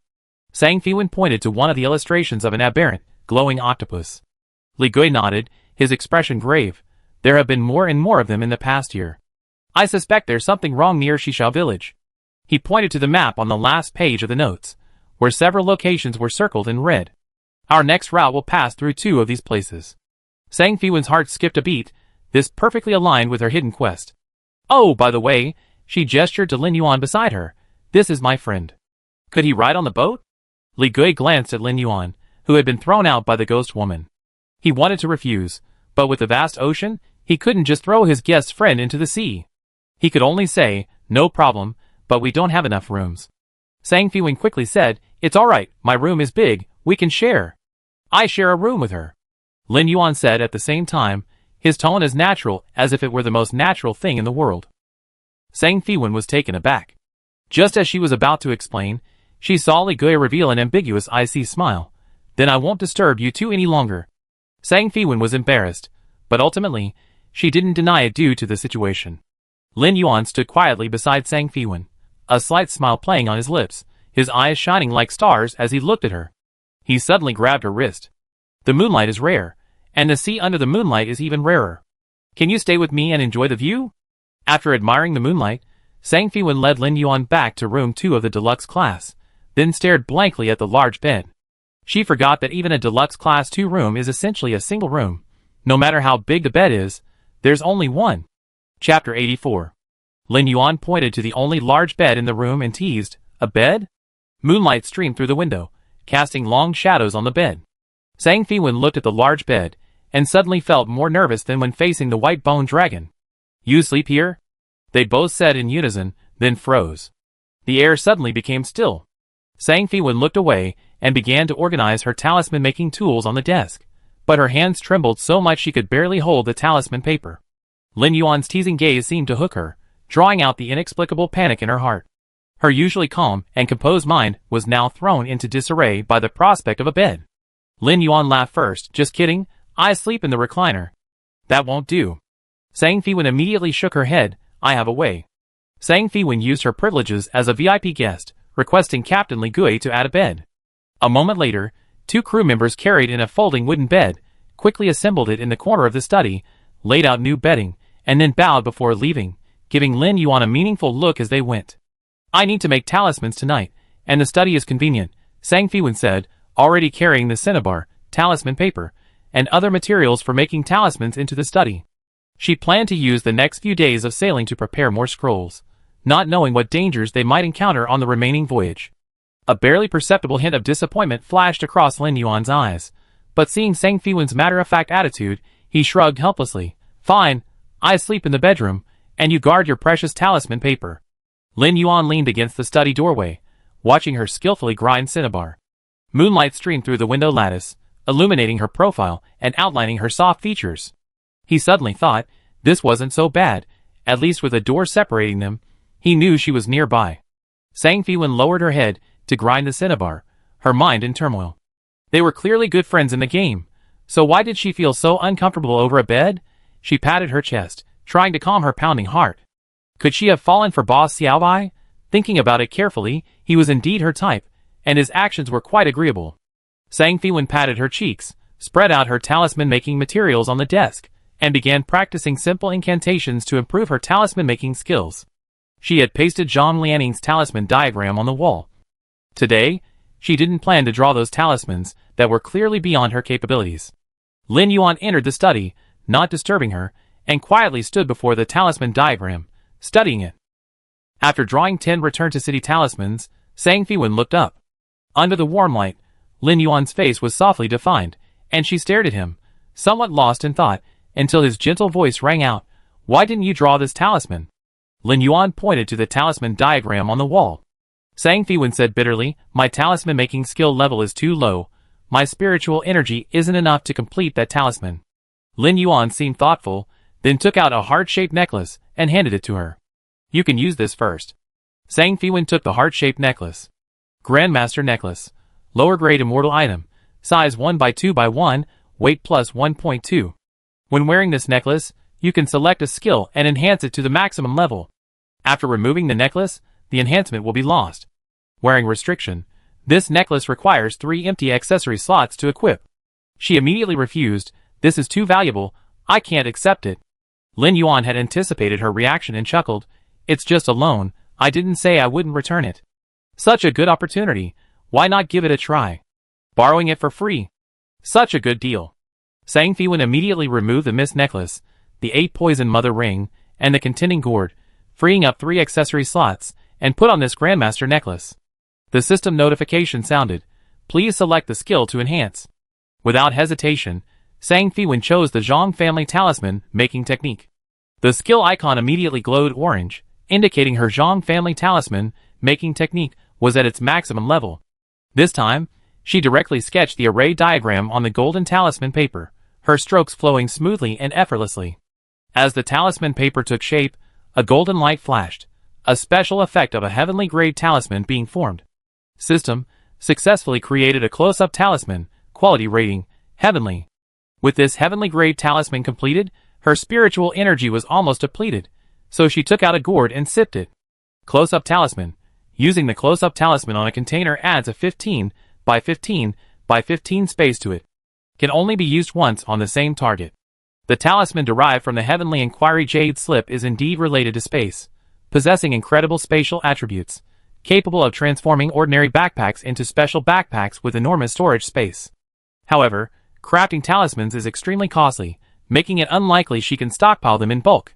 For now, she can only make 1 or 2 before bed. Now that money is no longer an issue, the extra-large special backpacks she creates will naturally be prioritized for the guild's warehouse. Having drawn another talisman, her stamina nearly exhausted, Sang Fiwen reluctantly returned the Grandmaster necklace to Lin Yuan. Seeing the lingering look on her face, Lin Yuan felt a mischievous urge and unceremoniously took the necklace. The girl's face indeed showed a longing expression. Lin Yuan smiled and said, "I lend it to you again next time you need it. If you need anything tonight, just call me." He casually left those words, and turned to walk into the bedroom. Sang Fiwen hummed in response, her ears subtly turning red. Finally, the day of the new semester arrived, and Sang Fiwen officially registered on campus as a student of the First Military Academy. Under the tree-lined avenues of the campus, upperclassmen in uniform set up stalls, distributing campus handbooks still smelling of ink. The students who could step through these gates were all outstanding among their peers, even their hair exuded a neatness, all were crisp, capable, and full of youthful vigor. Sang Fiwen's gaze swept over the throng of people, and immediately spotted the familiar, burly figure in the distance. Chi Chong was gesturing excitedly, as he spoke to Yu Meng, while 2 girls with strikingly similar builds were checking registration forms beside him. "Sang Fiwen?" A clear voice, tinged with excitement, rang out. Sang Fiwen turned around, and saw a refreshing girl with pigtails greeting her. "It really is you. What a coincidence." Sang Fiwen immediately recognized the girl. It was Ji Qian, the one who ranked second in the early admission round. But what impressed Sang Fiwen wasn't just this. Qin Han had given her a lot of information to help her complete the mission, including Jingxing's daughter was Ji Qian. Unexpectedly, it came so easily, Jingxing's daughter greeted her first. Sang Fiwen smiled and nodded. "I remember you, the one who's really good with the electro-optical dagger." Ji Qian, holding a notebook, handed it directly to her. "These are my university course preparation notes from the summer vacation. You can take a look." Sang Fiwen stared at the cover, Imperial Blue Starry Sky Disaster Prevention and Mitigation Preparation Notes, the neat, meticulous handwriting leaving her speechless. The twin-tailed girl before her was undoubtedly a master of cursive writing. Ji Qian looked at Sang Fiwen expectantly. I haven't asked yet. What did you do during your summer vacation? Faced with the Queen of Scrolls' question, although Sang Fiwen knew it was well-intentioned and enthusiastic, she still answered somewhat guiltily. I was training my physical fitness. Sang Fiwen quickly flipped open her notebook, changing the subject. Your astrology notebook is quite up to date. You even wrote about the unusual celestial phenomenon above Sabay star. Ji Qian naturally researched this hot topic. Yes, I didn't expect you to pay attention to it too.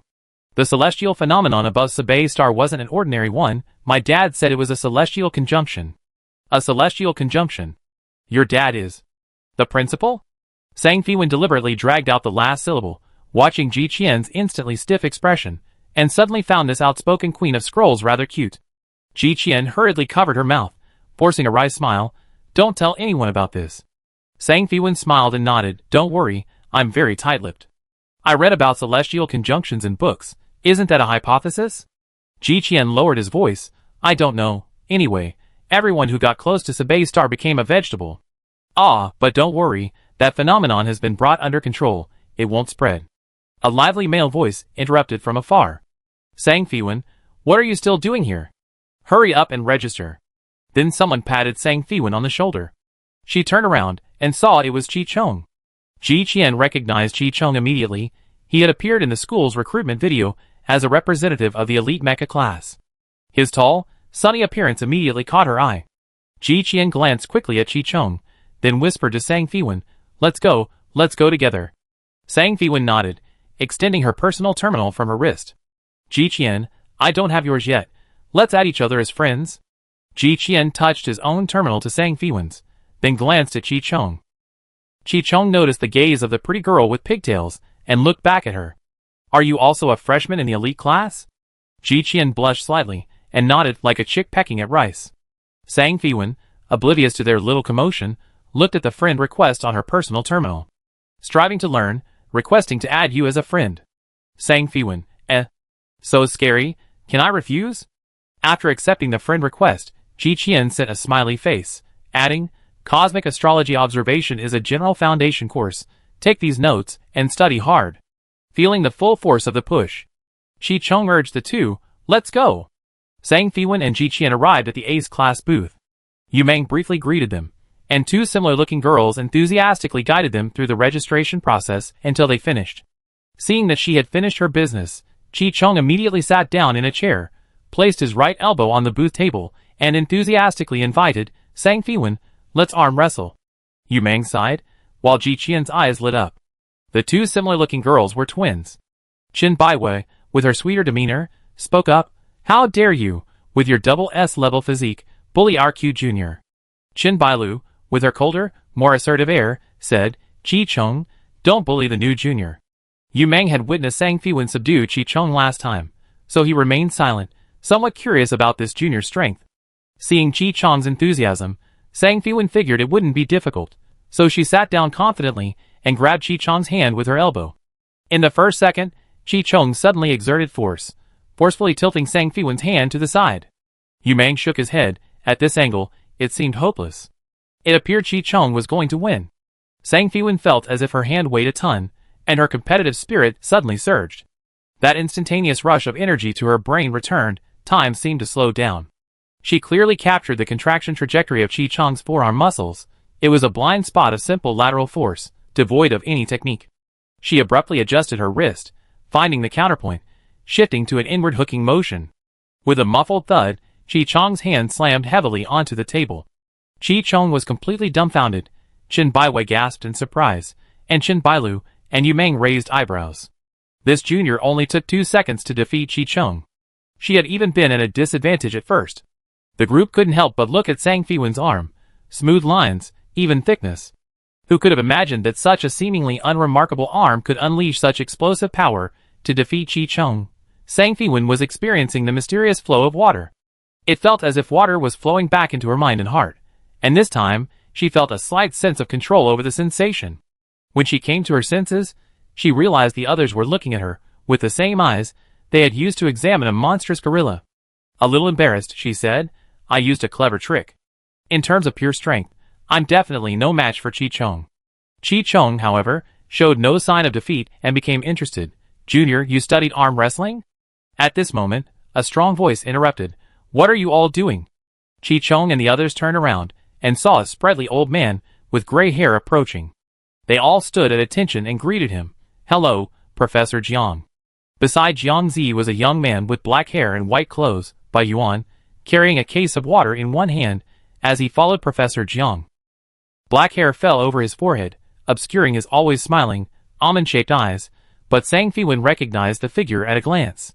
It was the tall, slender figure from the investment conference night. Jiang Zi chuckled. It's so hot, you all worked hard. Sang Fiwen stood at the back, and Bai Yuan, handing out water to everyone, slowly walked over and handed her the last bottle. Her heart raced, and looking at Bai Yuan, she couldn't utter a word. Her palms were sweaty. She tried to unscrew the cap 3 times but couldn't. Let me do it. Bai Yuan's voice was clearer than at the trade fair, with a youthful gentleness. Seeing she couldn't open the bottle, he naturally took it from her, unscrewed the cap, and handed it back to her. All done. Sang Fiwen's ears turned red. Thank you. Chi Chong, Yu Meng, and the others nearby were all drinking their water, oblivious to the situation. Jiang Zi observed their subtle interaction with considerable satisfaction. This kid clearly liked Sang Fiwen, but he always kept it hidden, like a mayfly afraid to make a commitment, avoiding direct contact with her.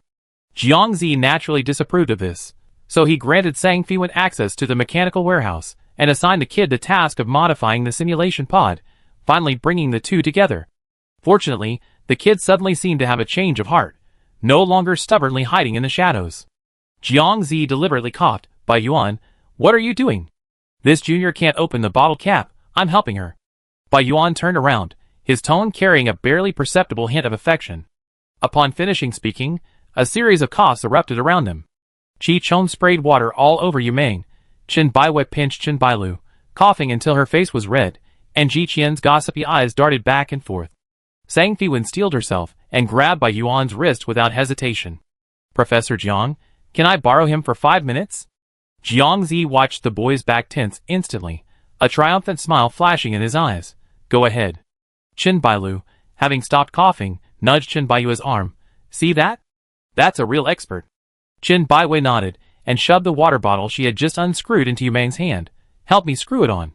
Yu Meng, Turning the corner of the teaching building, under the shade of a tree, Sang Fiwen pulled the lightsaber hilt from her pocket. She always carried it close to her body. It still retained her body heat.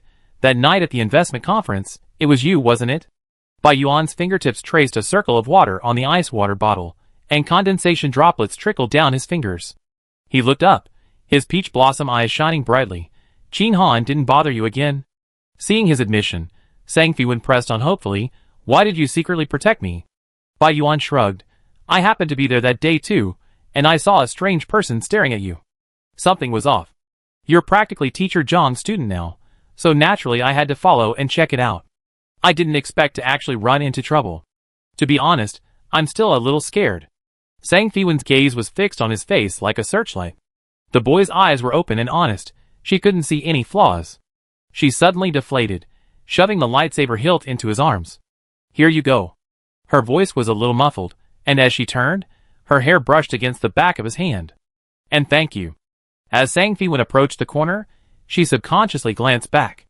The boy looked down at the hilt of the lightsaber in his hand, his black hair falling to obscure his eyes, a corner of his white shirt fluttering in the wind. Sunlight peeked through the clouds, casting a long, thin shadow at his feet. The shadow leaned slightly forward, as if reaching out to grab something, but ultimately remained still, silently gazing in her direction. Chapter 85. When Sang Fiwen returned, she didn't see Ji Qian and Chi Chong, but she did see another familiar face. Lu Qingcheng was standing with a girl with short, shoulder-length hair, clearly having just finished their registration. Seeing Sang Fiwen approach, Lu Qingcheng's eyes lit up, and he stepped forward, smiling. Fiwen, I was just wondering why you hadn't arrived yet, and here you are. The girl with short, shoulder-length hair frowned. Now that Lu Qingcheng was an investor, Sang Fiwen couldn't confront him like before. She could only politely say, I finished the formalities here, so I'd be going now. Lu Qingcheng called after her, I'm done too, why don't we go together? The girl with short, ear-length hair protested, Qingcheng, I'm not done yet, wait for me. Lu Qingcheng had no choice but to stop, first soothing the girl, then saying to Sang Fiwen, why don't we wait together? Hua Yun is very familiar with the campus. It'd be good to look after each other. Hua Yun reluctantly pulled Lu Qingcheng back. Qingcheng, I don't want to take her. Sang Fiwen was speechless. Big brother, what do you mean by look after her? Is this some kind of den of thieves? And big sister, I don't want to be with you either, okay? Just as she was about to retort, a nonchalant voice came from behind her. Why are you walking so fast? Bai Yuan caught up with her from behind, his hand naturally resting on her shoulder. Teacher Jiang specifically told me to be your guide, and not wander off. Sang Fiwen needed someone to smooth things over, so she didn't swat away the impolite hand.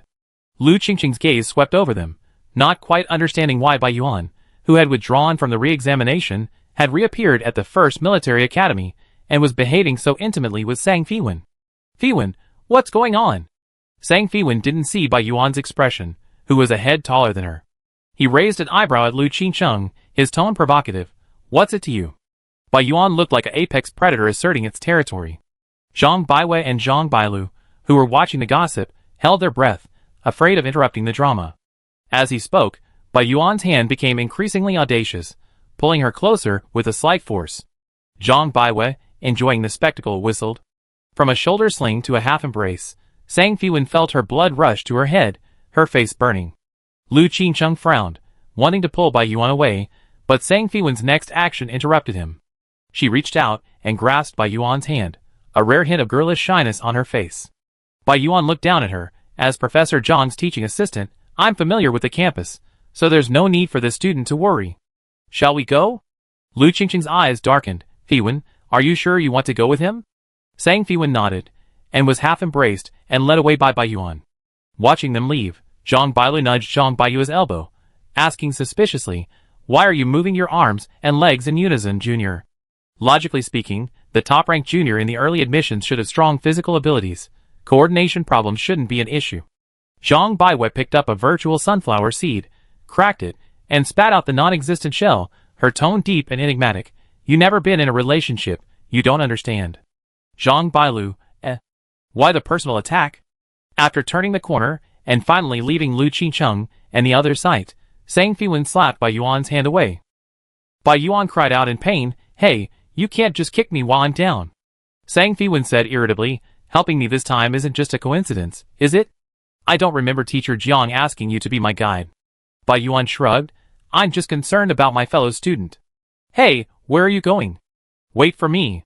Sang Fiwen headed straight for the auditorium door, her tone cool but furious. Okay, fellow student. Thank you for seeing me off. I won't trouble you anymore, fellow student.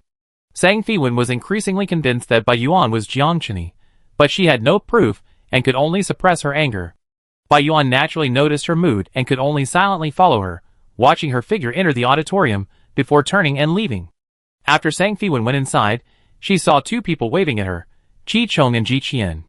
Qi Chong had brought Ji Qian here first. They had secured a good spot, and upon seeing her arrive, they quickly invited her to sit down. The freshmen were gathered in the hall, chatting enthusiastically while waiting for the opening ceremony. The hottest topic is still Gulan, which just officially announced its stealth technology. Almost every student at the first military academy is playing it.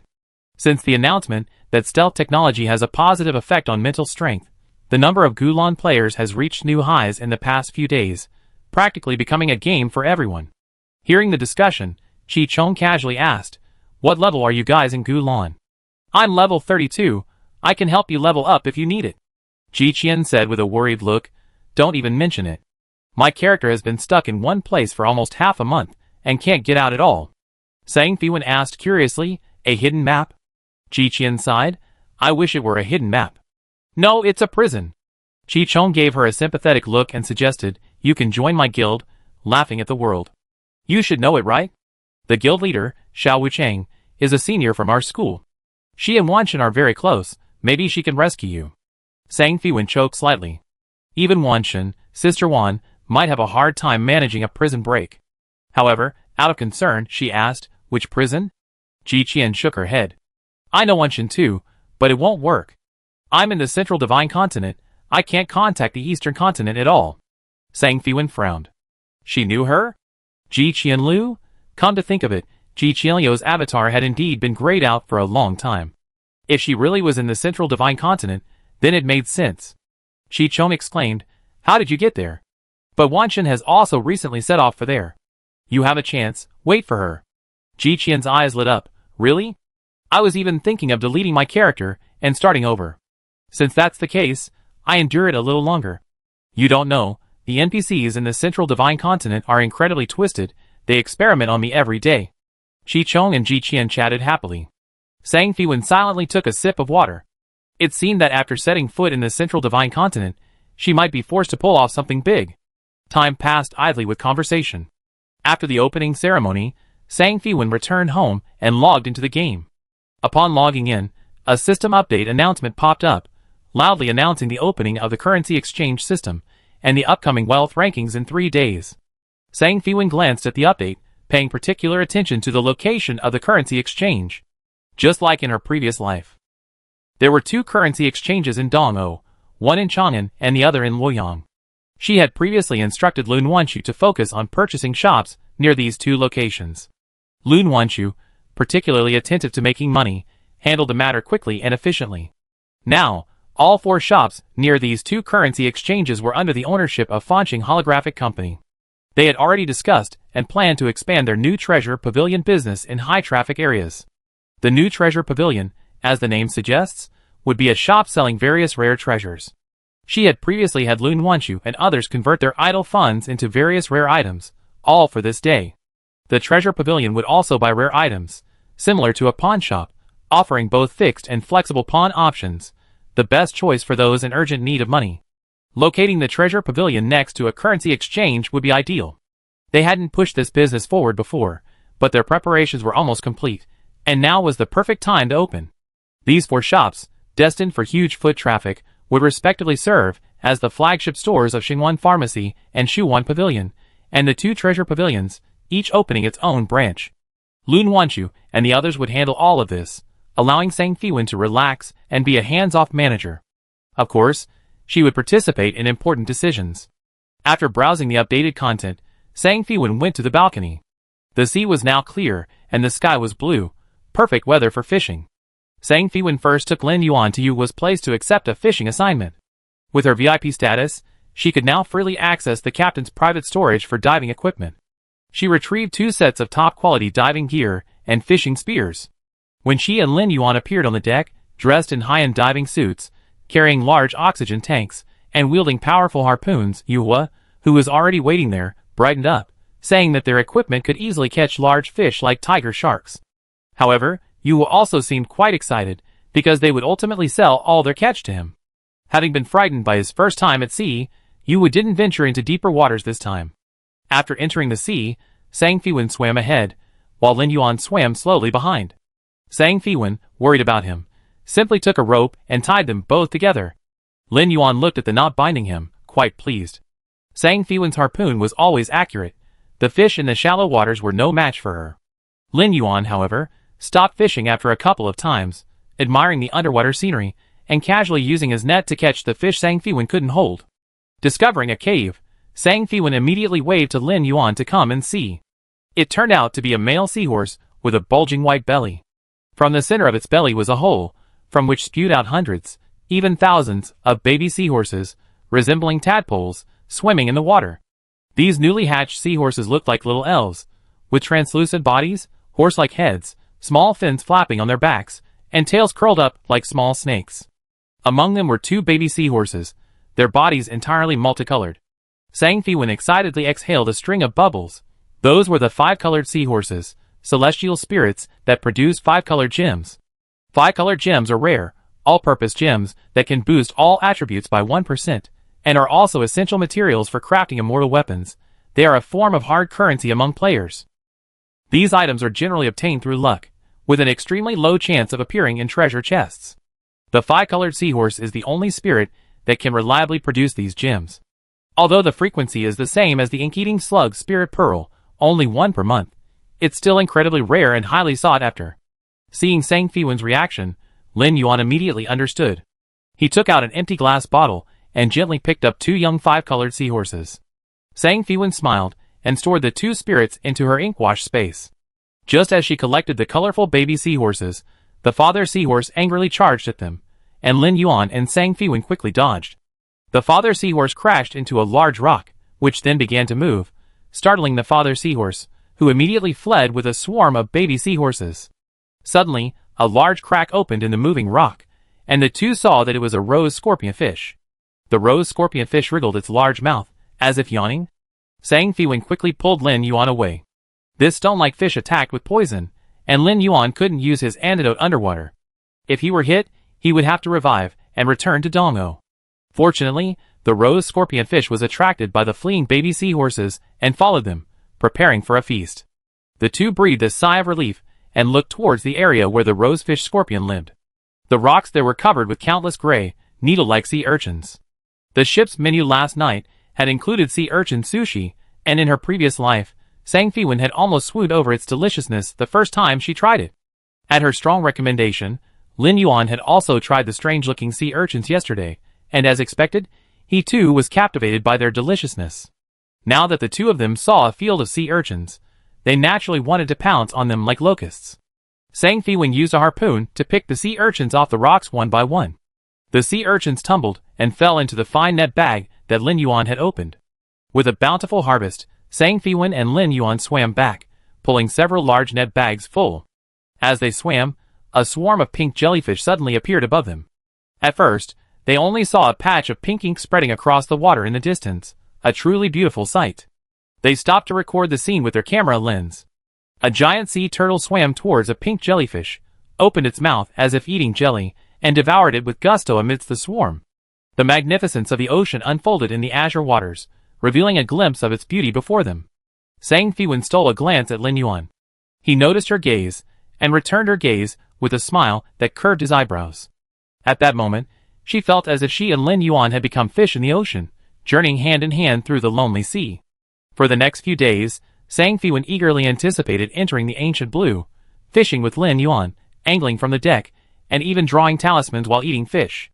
With Lin Yuan by her side, time in the game always flew by. The occasional loneliness she had felt underwater before had vanished. After several days of fishing, Sang Fiwen had unlocked all the fish in the shallow waters above 30 meters in her encyclopedia. She thought the clownfish was the cutest, while Lin Yuan thought the lionfish was the cutest. She didn't quite understand his thinking. How could that fierce, red fighting fish be so cute? Fortunately, they agreed on food. The best was still tuna, absolutely divine sashimi. Tuna lived in deeper areas, below 30 meters. Having learned their lesson from venturing into the deep sea, Yuhua absolutely refused to go down, and wouldn't let them either. She and Lin Yuan could only sneak off when Yuhua wasn't around. One morning, taking advantage of Yuhua's absence, they went into the water alone in a small boat, heading straight for the deep water. They hadn't swum for long when two bluefin tuna came into view. One of them was mutated, its gaping mouth filled with jagged, yellowed teeth, its deformed bones piercing its skin, like a killing machine swimming in a tattered rag. The other, smaller tuna swam affectionately alongside the mutated fish. Perhaps retaining its previous habits after the mutation, the mutated tuna, while biting anything that came near it, did not attack the tuna swimming alongside it. When Sang Fiwen was still 10 meters away from them, the mutated tuna suddenly swam frantically towards her. Chapter 86. Since entering the deep water, Sang Fiwen noticed the mutated magic core in her backpack was pulsating slightly. She suspected the mutated tuna was attracted by the core. Ever since the mysterious appearance of the undead shark, Sang Fiwen suspected this thing was behind it. She hadn't dared take it out of her backpack since, fearing it might cause another unsolvable disaster, especially since she had run out of peach wood to summon the Emperor of Fengdu. But she hadn't expected that the deeper she went, the more active the thing became, radiating a unique charm, even restless while in her backpack. Fortunately, this time it only attracted a mutated tuna. Sang Fiwen didn't need to use her sword skills. Relying on her excellent diving and fishing gear, she precisely hit the gills with a steel harpoon, taking down the mutated tuna. Lin Yuan followed up with another harpoon, capturing its loyal companion. Unfortunately, they couldn't catch them alive, and Sang Fiwen regretfully put the two tuna into his backpack. He gave the mutated one to the girl in the black robe, and kept the other one for himself and Boss Xiaobai as an extra meal. The two continued to wander in the deep water, and soon two more mutated fish appeared before them. One was a gar with fins and tail that had turned into curved bird claws. Its sharp teeth pierced its lower jaw, yet the gar's mouth continued to bite repeatedly, seemingly oblivious to the pain. The other was a twin eel with heads at both ends. The two eels were constantly tearing at each other, like playing a bloody version of a spinning game. Lin Yuan posted a message in the team chat. Why do all the mutated fish look so sanity dropping? However, these things were like gold coins to Sang Fiwen. For the money, let's endure it. She ended the lives of the two mutated fish with a powerful steel harpoon, storing them in her backpack. The mutated magic core inside the backpack became increasingly restless. Deep below, it was pitch black, with turbulent currents. Sang Fiwen stared down. Although she couldn't see anything, her senses told her that something large was approaching. Sang Fiwen quickly typed in the team chat, "Hide." She then swam towards a coral reef, and Lin Yuan immediately followed. The two hid in the crevices of the giant coral reef, like thousands of clownfish. Suddenly, two yellow lights lit up in the darkness of the seabed, growing larger and larger, accompanied by surging currents. An anglerfish lunged out, its withered yellow teeth snapping shut with a cracking sound. Fortunately, the two had already hidden, and the anglerfish that swam from the deep sea missed its target. The anglerfish's head, which had been holding a lantern-like fishing rod, had split into two enormous eyes, constantly churning and frantically searching for prey. Its scales were bursting open from bulging cysts, making it look like a disgusting giant popcorn. Following the aura emanating from the mutated demonic core, it locked onto the rocky outcrop where Sang Fiwen and Lin Yuan were, and began ramming the rocks with its massive body. Stone fragments rained down, and although Sang Fiwen and Lin Yuan dodged, they still suffered considerable scrapes and cuts. This mutated anglerfish was thick-skinned and incredibly strong.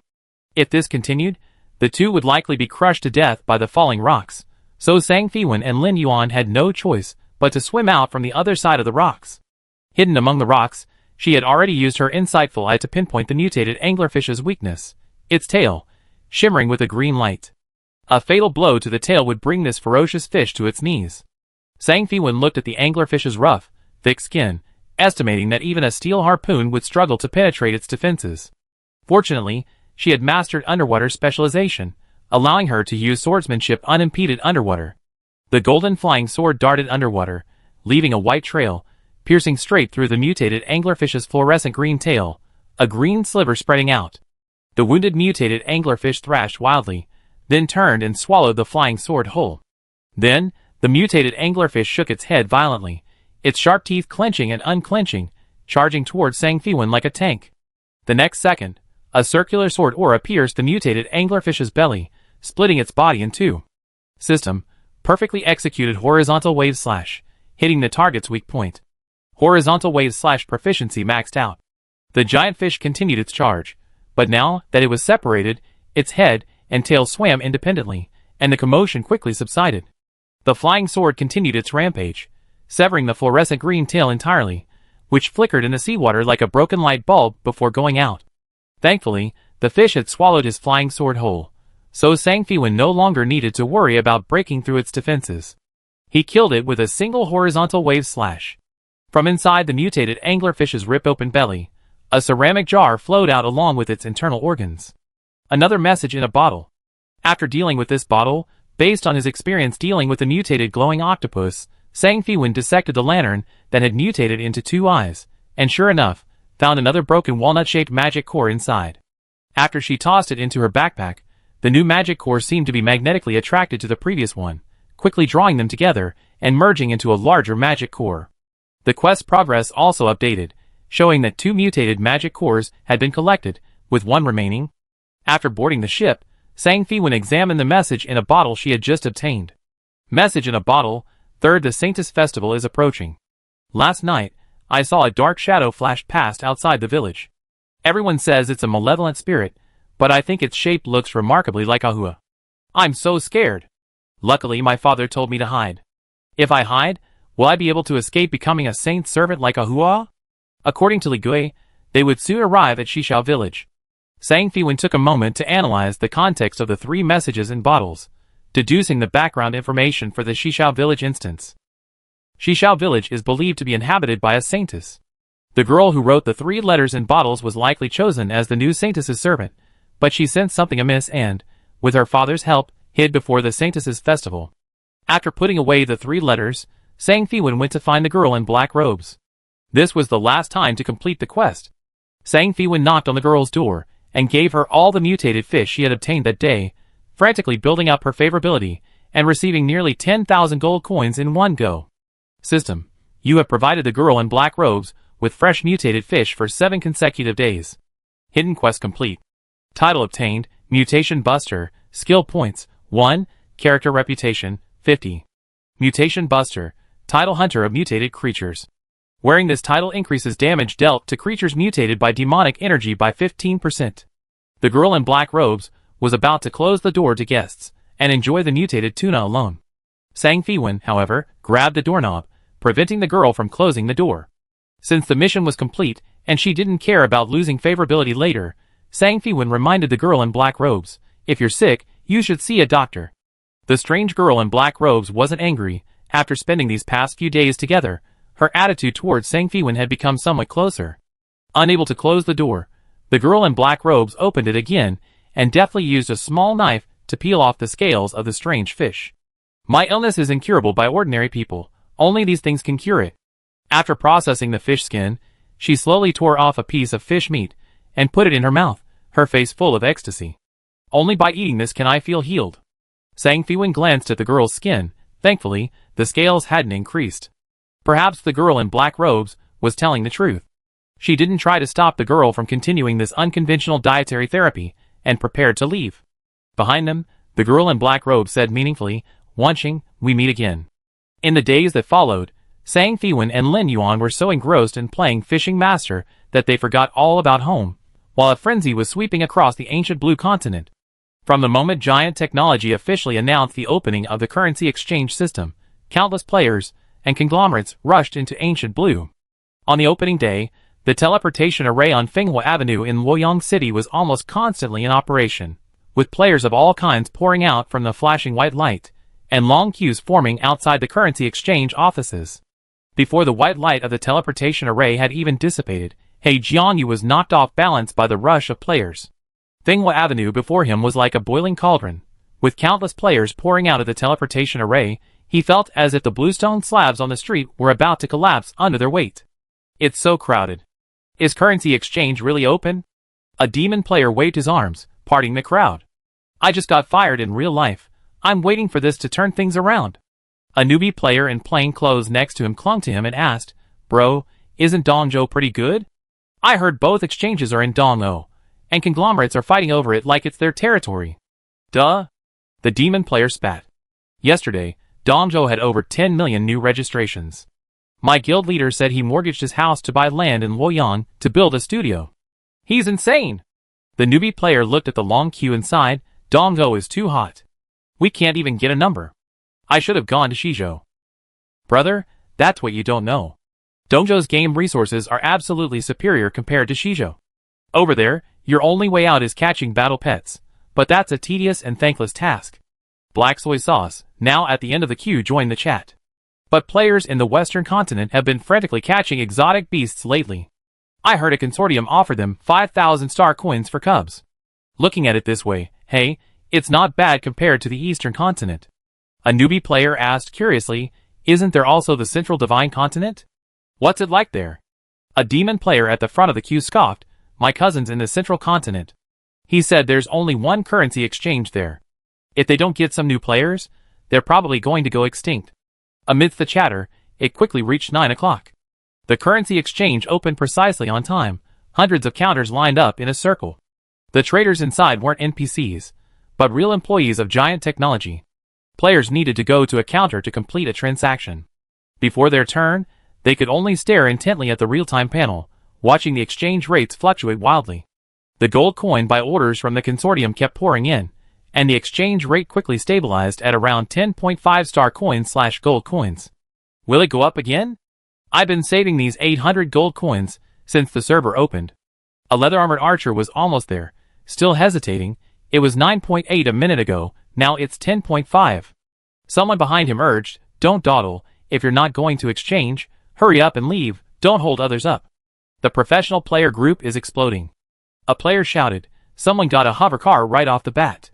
The leather-armored archer no longer hesitated, exchanging 500 gold coins. He was unemployed, and this price was already very good. It would be enough for him to live on for a long time. At that moment, a female player in a mage's robe excitedly walked out of the exchange, unable to contain her joy. "Gold coins to star coins exchange rate has broken 10. My pile of gold coins is finally enough to pay off my debts. Her words were like a spark falling into an oil drum. Outside the currency exchange, everyone forgot about queuing for a number and crowded the entrance, all incredibly excited. Shall we check out the Star Treasure Pavilion next door? A consortium purchasing agent, who had just bought a large amount of gold coins, nudged his companion. The newly opened Star Treasure Pavilion next door had its sandalwood doors wide open, and the consortium purchasing agents were immediately dazzled by the dazzling array of items. Pearls in the display cases glittered, spirit orbs exhaled spiritual energy on exquisite fountain stands, and the surface of thousand-year-old black iron shimmered with a cold light. Everyone was shocked and rushed in to examine them closely. They were all rare items rarely seen. The numbers on the counter labels made the ordinary players, who had just entered, gasp. Spirit orb. 5,000 gold coins. Holy crap. A Grandmaster-level Great Clarity pill recipe. A Spirit Race player rushed to the display case, his eyes filled with longing. It only appeared once in the auction house, and it fetched 30,000 gold coins. It's my biggest regret. Look at your wallet, his companion nudged him. Convert it to star coins, and you can buy a luxury spaceship ticket in real life. The Spirit Race player, dedicated to becoming a good alchemist, shook his head. You don't understand. Sigh, not enough money? I go sell something to get some. He took out a piece of Xian iron, which he had originally planned to use to find a good equipment blacksmith to forge weapons, but now that he had this recipe, he had to sell it. A shopkeeper in a brocade robe was packing spirit pearls and other items for a consortium's purchasing agent, while also soliciting individual customers, his abacus clicking rapidly. Don't worry, sir, you can exchange your valuables for these items. We accept them whether they're pawned or not. If you pawn this piece of black iron, we'd buy it for 20,000 gold coins. 20,000 gold coins. The Spirit Race player frowned. This black iron, listed at the auction house, could fetch at least 23,000 gold coins in 2 days. The Spirit Race player hesitated, then asked, what about pawning it? The shopkeeper in the brocade robe chuckled. Pawning it is also 20,000 gold coins. We hold it for you for a month. You can redeem it during that time, but the redemption price will be increased by 15%. This was overheard by a player at the door. Someone pulled out a white king wolf fang from their pocket, a rare material obtained after 3 months of grinding dungeons. Gritting their teeth, they walked to the counter. Shopkeeper, how much can I pawn this for? I just saw the gold coin price go up again. Seeing the increasing number of people, the Spirit Race player, fearing the recipe would be snatched away, quickly placed the Xian iron in front of the shopkeeper. Shopkeeper, I pawn it immediately. And so, gold coins flowed from the currency exchange to Xinglu Treasure Pavilion, and Xinglu Treasure Pavilion's rare treasures were exchanged for gold coins and flowed back to the exchange. In this way, on the first day, Xinglu Treasure Pavilion's transaction volume exceeded 1 million gold coins. These days, every time they held meetings via the quantum computer, Zheng Xiao, Lun Wanchu, and others were beaming with joy, only Sang Fiwen remained calm. As a reborn person, Sang Fiwen knew that Xinglu Treasure Pavilion couldn't keep earning like this forever. Right now, they were only enjoying the initial benefits of the newly open currency exchange system, resulting in high returns in the short term. In the long run, Xinglu Treasure Pavilion's daily profits would likely be on par with Shuwan Pavilion, but not as high as Xingwan Pharmacy. During the meeting, one person remained unsettled, Ai Cafe, the manager of Xingwan Pharmacy. The pharmacy had been struggling lately. With the influx of numerous conglomerates, a chain of pharmacies called Tianhua Pharmacy sprang up overnight, opening branches in major towns across the eastern and western states. Grand opening of Tianhua Pharmacy. All medicines 20% off. A clerk dressed in red silk shouted at the top of his lungs under the Tianhua Pharmacy sign, his voice carrying through the crowd to the other side, the territory of Xingwan Pharmacy. A new pharmacy and an established pharmacy were now directly across from each other, vying for customers with unwavering confidence. Chapter 87. Wow! Suddenly every major city is filled with Tianhua Pharmacy. A passing veteran player clicked his tongue in amazement, watching the pharmacists in Tianhua uniforms emerge from the teleportation array and enter the pharmacies. A well-informed player quickly boasted, I heard that Tianhua Pharmacy is backed by the real-world Huashan Consortium. They poured hundreds of millions of star coins into paving the way, operating the pharmacies according to the most profitable model. Apprentice alchemists get an annual salary of 200,000 star coins. An alchemist squatting on the steps of Xingwan Pharmacy, munching on a steamed bun, choked on his filling. No wonder, yesterday Lin Feng even asked me to go to Tianhua too. Bah, ungrateful wretch. Even his slag is cleaner than his conscience. Before he finished speaking, a carriage pulled by 2 Akaltech horses stopped across the street. As the purple-robed alchemist was half helped, half invited by the Tianhua guards to step off the steps, the alchemist who had been eating a steamed bun on the steps quickly stood up, spat, and closed the door. Lin Feng paused before the steps of Tianhua Pharmacy. He looked at the wind chimes incessantly vibrating in the back corridor as ZMO banged on the door. Beneath the chimes was Xingwan Pharmacy's welcoming phrase, "Refining medicine is like refining the heart." Lin Feng suddenly remembered the day he and ZMO first entered Xingwan Pharmacy. They were still apprentices with pitifully low success rates in alchemy. They stood by the perfectly heated cauldron, looking at the piles of expensive herbs beside them, their eyes full of hope. He remembered saying he would repay the owner and make Xingwan Pharmacy the #1 player shop in the entire server. At that time, ZMO smiled, revealing her gap-toothed smile, saying he didn't have such grand ambitions. He would help the owner once he made money, starting by replacing the wooden steps at the entrance with white jade ones. "Respected intermediate alchemist, Lin Feng, please come in." The shopkeeper's voice interrupted his thoughts. What could the future jade steps compare to the real gold and silver of the Huashan Consortium? Remembering the 500,000 star coins already deposited into his real-world account, he tugged at his collar, his eyes blazing with ambition. Surrounded by Tianhua guards, he entered the Tianhua Pharmacy without looking back. The shopkeeper at Tianhua Pharmacy was pasting new paper onto the price list, attracting a large crowd of players. The concentration pill is only 80 gold coins? Xingwan Pharmacy sells it for 120. A ranger player in leather armor pulled out his money pouch and squeezed towards the counter. "Give me 10 bottles, I desperately need these for dungeons." The queue erupted in commotion. One player, pulling out their savings from Xingwan Pharmacy, lamented, "I just recharged 100 gold coins at Xingwan last week. I should have waited until Tianhua opened." Another player took a picture of the price list with a mirror and posted it on the game forum with a catchy title, "Huashan Consortium enters Guilin. Tianhua Pharmacy opening specials. Come and grab the deals." Tianhua Pharmacy arrived with a vengeance.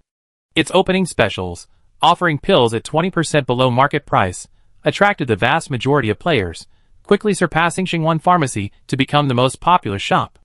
At Xingwan Pharmacy, the rosewood window was half open, revealing AI Coffee sighing over the ledger. Although the shop was crowded, most people lingered in front of the shelves, with very few actually paying at the counter. Regular customer Yun Luo twirled the jade bottle around several times before finally reaching the counter. "Love coffee? Is your Qingxing pill still 150? It's only 120 across the street."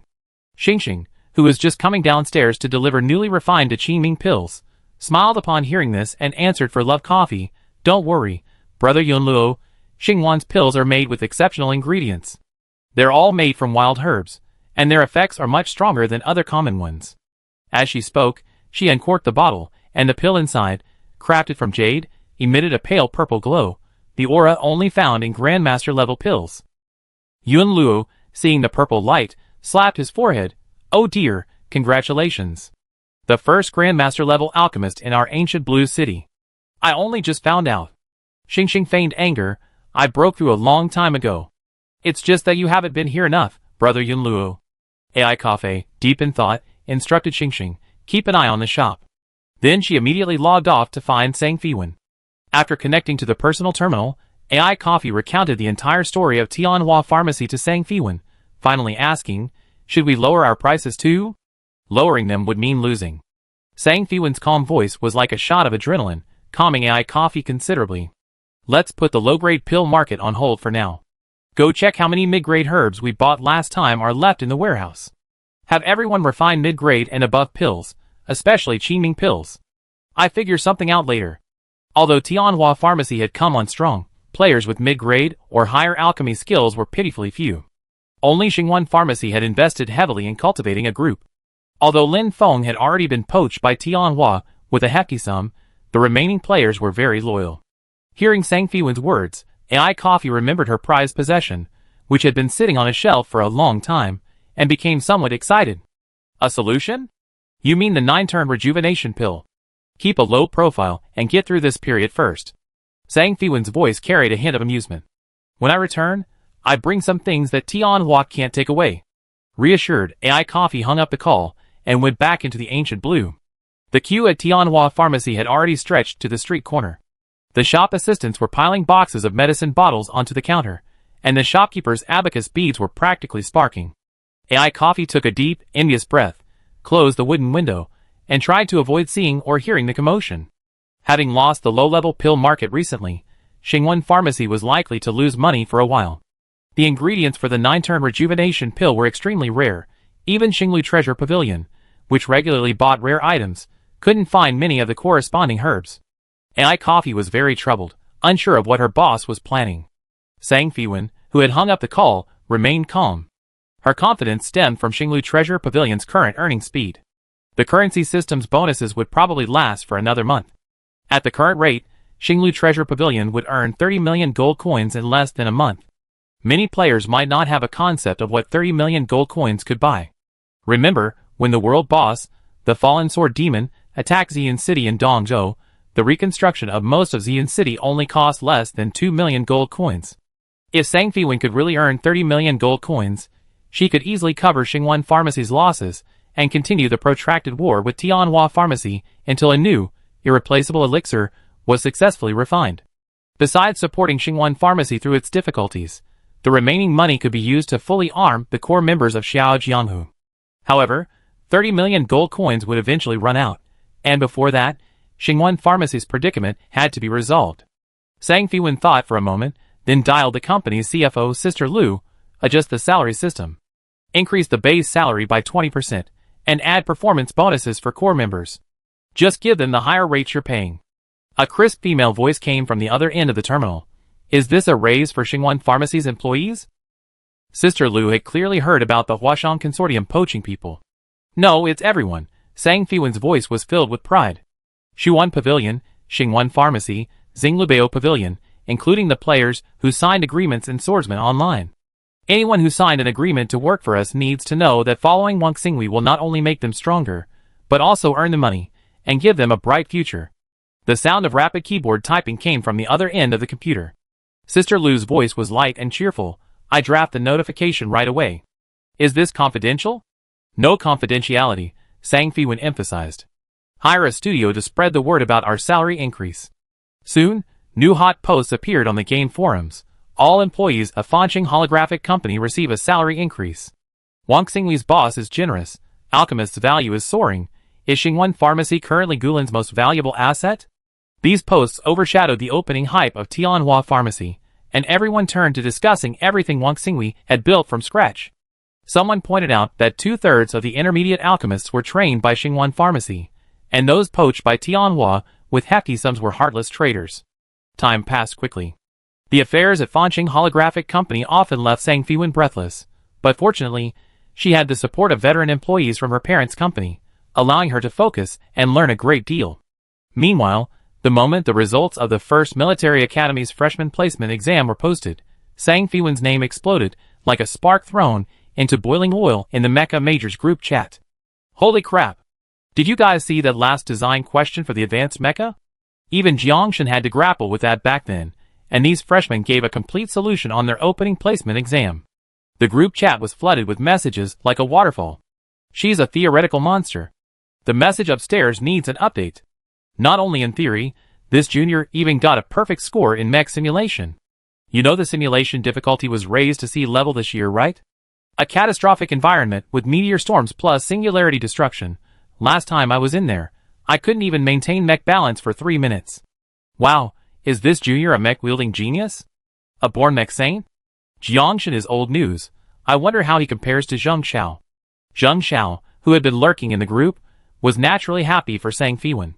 This perennial champion rarely popped up, but his comment stunned everyone. Don't compare me. As expected of the god of laughter, he disdained being compared to a junior, truly domineering. After a pause, Zheng Xiao added, I'm the old guard. The group instantly fell silent, as if time had been paused. A few seconds later, someone posted a kneeling emoji, followed by a flood of holy crap. And 555 in the group chat. Who is this person who can earn the approval of the god of laughter? As for Qi Cheng, Yu Meng, and the Zhang Baiwa sisters, they weren't surprised by Zheng Zhao's statement. However, this result once again refreshed their understanding of the super strong gorilla junior. Sang Fiwen had now been upgraded to a super strong mecha expert in their minds. Advanced Mecha Theory, a required course for mecha majors, is notoriously difficult and has a high failure rate. Over time, everyone jokingly referred to failing advanced mecha theory as a crash, with countless students failing each year. This course, which strikes fear into the hearts of countless senior students, was nothing more than a well-worn old book in Sang Fiwen's eyes. In her past life, she taught herself using textbooks and mecha blueprints bought from the black market. After her rebirth, with Elder Zhang's guidance and an entire mechanical warehouse as her hands-on practice base, it would be difficult for her to get a low score. A perfect score in the simulator was nothing compared to that. The modified KS simulator in Elder Zhang's warehouse had racing data filled with her battles with Bai Yuan. On the leaderboard with only their names, whenever she surpassed Bai Yuan, he would quickly overtake her the next day, each time by a mere 0.1 seconds, which infuriated her. Every time she saw that provocative 0.1 seconds, Sang Fiwen would grit her teeth and try again. Thus, the simulator difficulty level gradually increased from E to A, finally allowing her to firmly establish her name at the top of the leaderboard. Thousands of miles away, in the Starship Command Center, Chu Ci, busy with military missions, felt a surge of pride upon receiving Sang Fiwen's ranking test results. As Sang Fiwen's mentor, Chu Ci also felt guilty. The military had been busy lately, and she hadn't had a proper conversation with Sang Fiwen in a long time. She was determined to make it up to her obedient student once things calmed down. With this feeling in mind, Chu Ci didn't even glance at the series of exemption materials Sang Fiwen sent, readily signing them with her iris. Sang Fiwen, however, didn't feel guilty at all about being her mentor. Using Chu Ci's customized physical education classes as an excuse, she successfully applied for exemption from those classes, gaining herself even more free time. In her newfound free time, she naturally became a carefree fisherman with Lin Yuan. Taking the grilled fish he offered, and watching the handsome young man bathed in the warm gold of the setting sun, she felt a sense of pleasure, even finding the salty spray of the waves refreshing. Clang! The anchor of the Guixiang boat sank into the indigo sea, and the salty sea breeze, carrying the sunset glow, washed over the deck. The boat slowly approached the shore. Sang Fiwen, leaning on the railing, looked out and saw the setting sun painting the island golden. Dark green seaweed covered the exposed rocks, and breadfruit trees flourished on the island. Faint smoke rose from the depths of the island. Li Gui had said that was Shishao village, the place she was looking for. Li Gui hadn't forgotten their earlier agreement. After settling things on the ship, he led Sang Fiwen and Lin Yuan off the ship, and the three ventured deeper into the island. Zhang San didn't come along. He had shown little interest in these deformed sea creatures throughout the journey. Sang Fiwen had noticed this during the last attack by the undead dragon. It seemed this Grandmaster-level sorcerer was seasick. On the ship, aside from meals, Zhang San mostly stayed indoors. Sang Fiwen followed Li Gui onto the beach. She walked quickly, kicking up soft sand that seeped into her shoes, making them a little uncomfortable. Lin Yuan walked beside her, his black robe with flame pattern sweeping across the sand, leaving faint lines. The rough sand made her quicken her pace. She had only taken 2 steps when her wrist was suddenly gently grasped, a cool touch on it. Lin Yuan abruptly squatted down. Xiao Bai. What are you doing? Sang Fiwen's words caught in her throat, forced into a one-legged stance, frantically grabbing his back for balance. Her toes curled, feeling the ticklish sensation of his fingers brushing against the soles of her feet.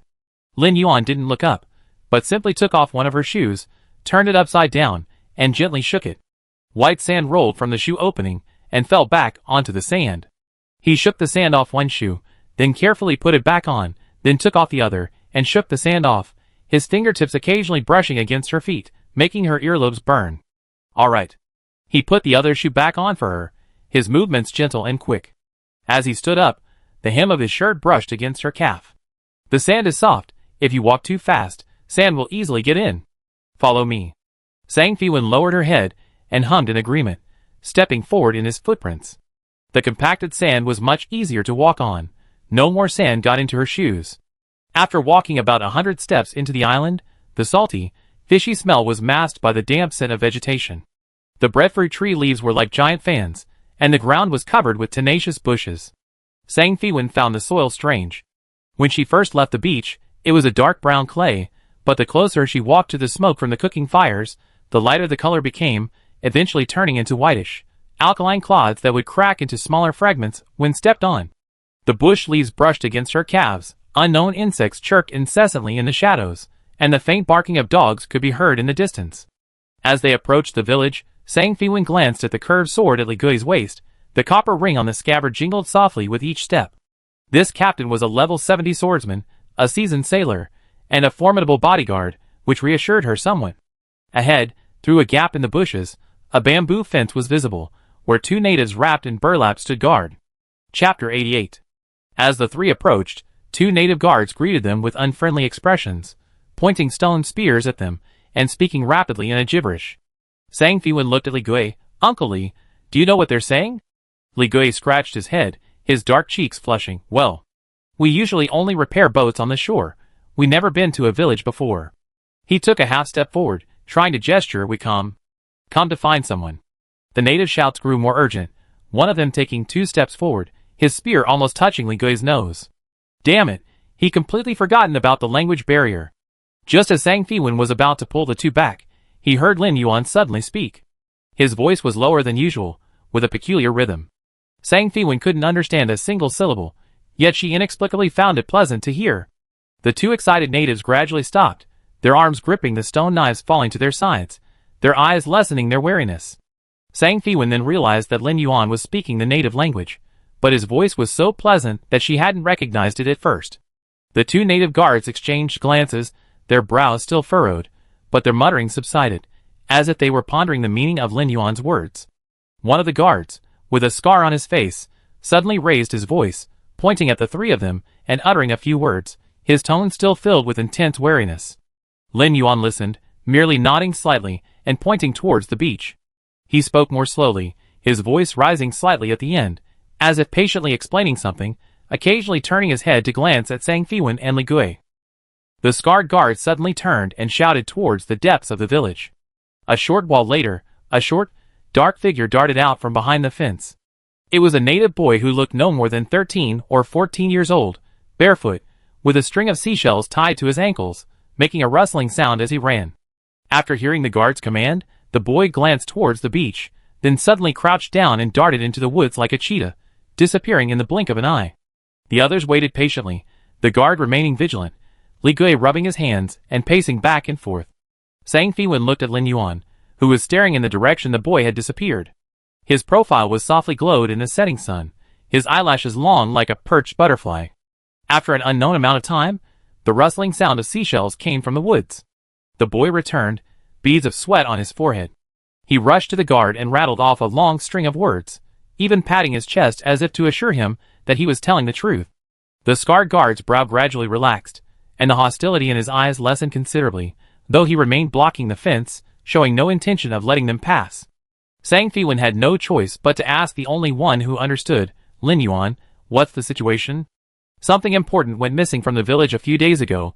His voice was low and carried the coolness of the evening breeze. "The guards suspect all strangers." "I just explained that we just landed, and weren't the people they were looking for." The boy who went to the beach was probably checking if the boat had just been moored. Sang Fiwen nodded and continued, "Is there any way to let us into the village?" Lin Yuan smiled casually, his eyes slightly upturned. "They said all the able-bodied men in the village have gone to search the mountains, and their food supplies are almost gone."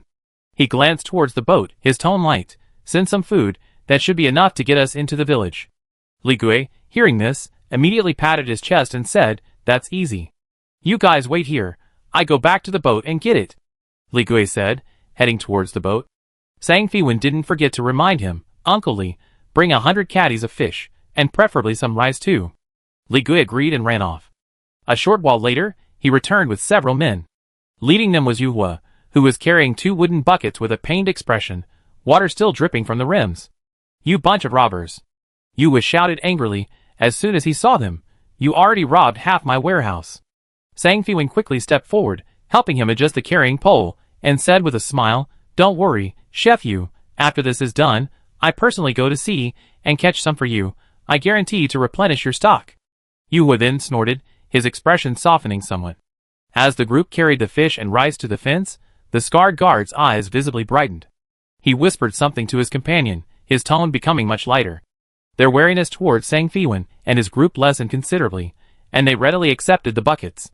An elderly man in a linen robe emerged from the village, took the food, and nodded to the guards. The scarred guard then stepped forward, pointed at Lin Yuan, and said something, his brow furrowing as if he were making demands. Lin Yuan listened, raised an eyebrow slightly, and replied in the native language, his tone neither too firm nor too soft. The two exchanged a few words, the scarred guard's expression shifting repeatedly. After glancing at the elderly man in the linen robe, he finally stomped his foot angrily, reluctantly nodded, and stepped aside. Lin Yuan pulled Sang Fiwen along. We can enter the village now, but only 2 people at a time. Uncle Li, wait for us at the village entrance. Sang Fiwen quickly had Lin Yuan form a team, and included Li Gui, so they could keep track of each other's status. After being added to the team, Li Gui developed a strange sense of connection, able to vaguely perceive the status of the other 2. He explained to Lin Yuan, I long heard that foreigners possess empathy, but today I truly witnessed it. Li Gui glanced at Wan Qinghui and Lin Yuan, nodding in agreement. Brother Lin, you are of impeccable character. We ancient Lan people have never formed a romantic relationship with a foreigner. I wish you a long and happy life together. Lin Yuan chuckled, thank you for your kind words, Brother Li. Sang Fiwen thought about it, it was true. In her previous life, she had never heard of a player marrying an NPC. Wait, she and Lin Yuan weren't. Li Gui had misunderstood something big. Sang Fiwen's lips twitched slightly. She had disguised herself as a native of Gulen after boarding the ferry, which led the honest captain to misunderstand her. But she didn't intend to explain, otherwise Lin Yuan, as a foreigner, would likely be kicked off the ship. Lin Yuan, standing beside her, smiled. He had been in a good mood since boarding the ship, and the two followed an old man in a hemp robe towards the village. The village was nestled in a mountain valley, divided into 2 levels along the mountainside. The lower level at the foot of the mountain was crowded with houses of various shapes and sizes.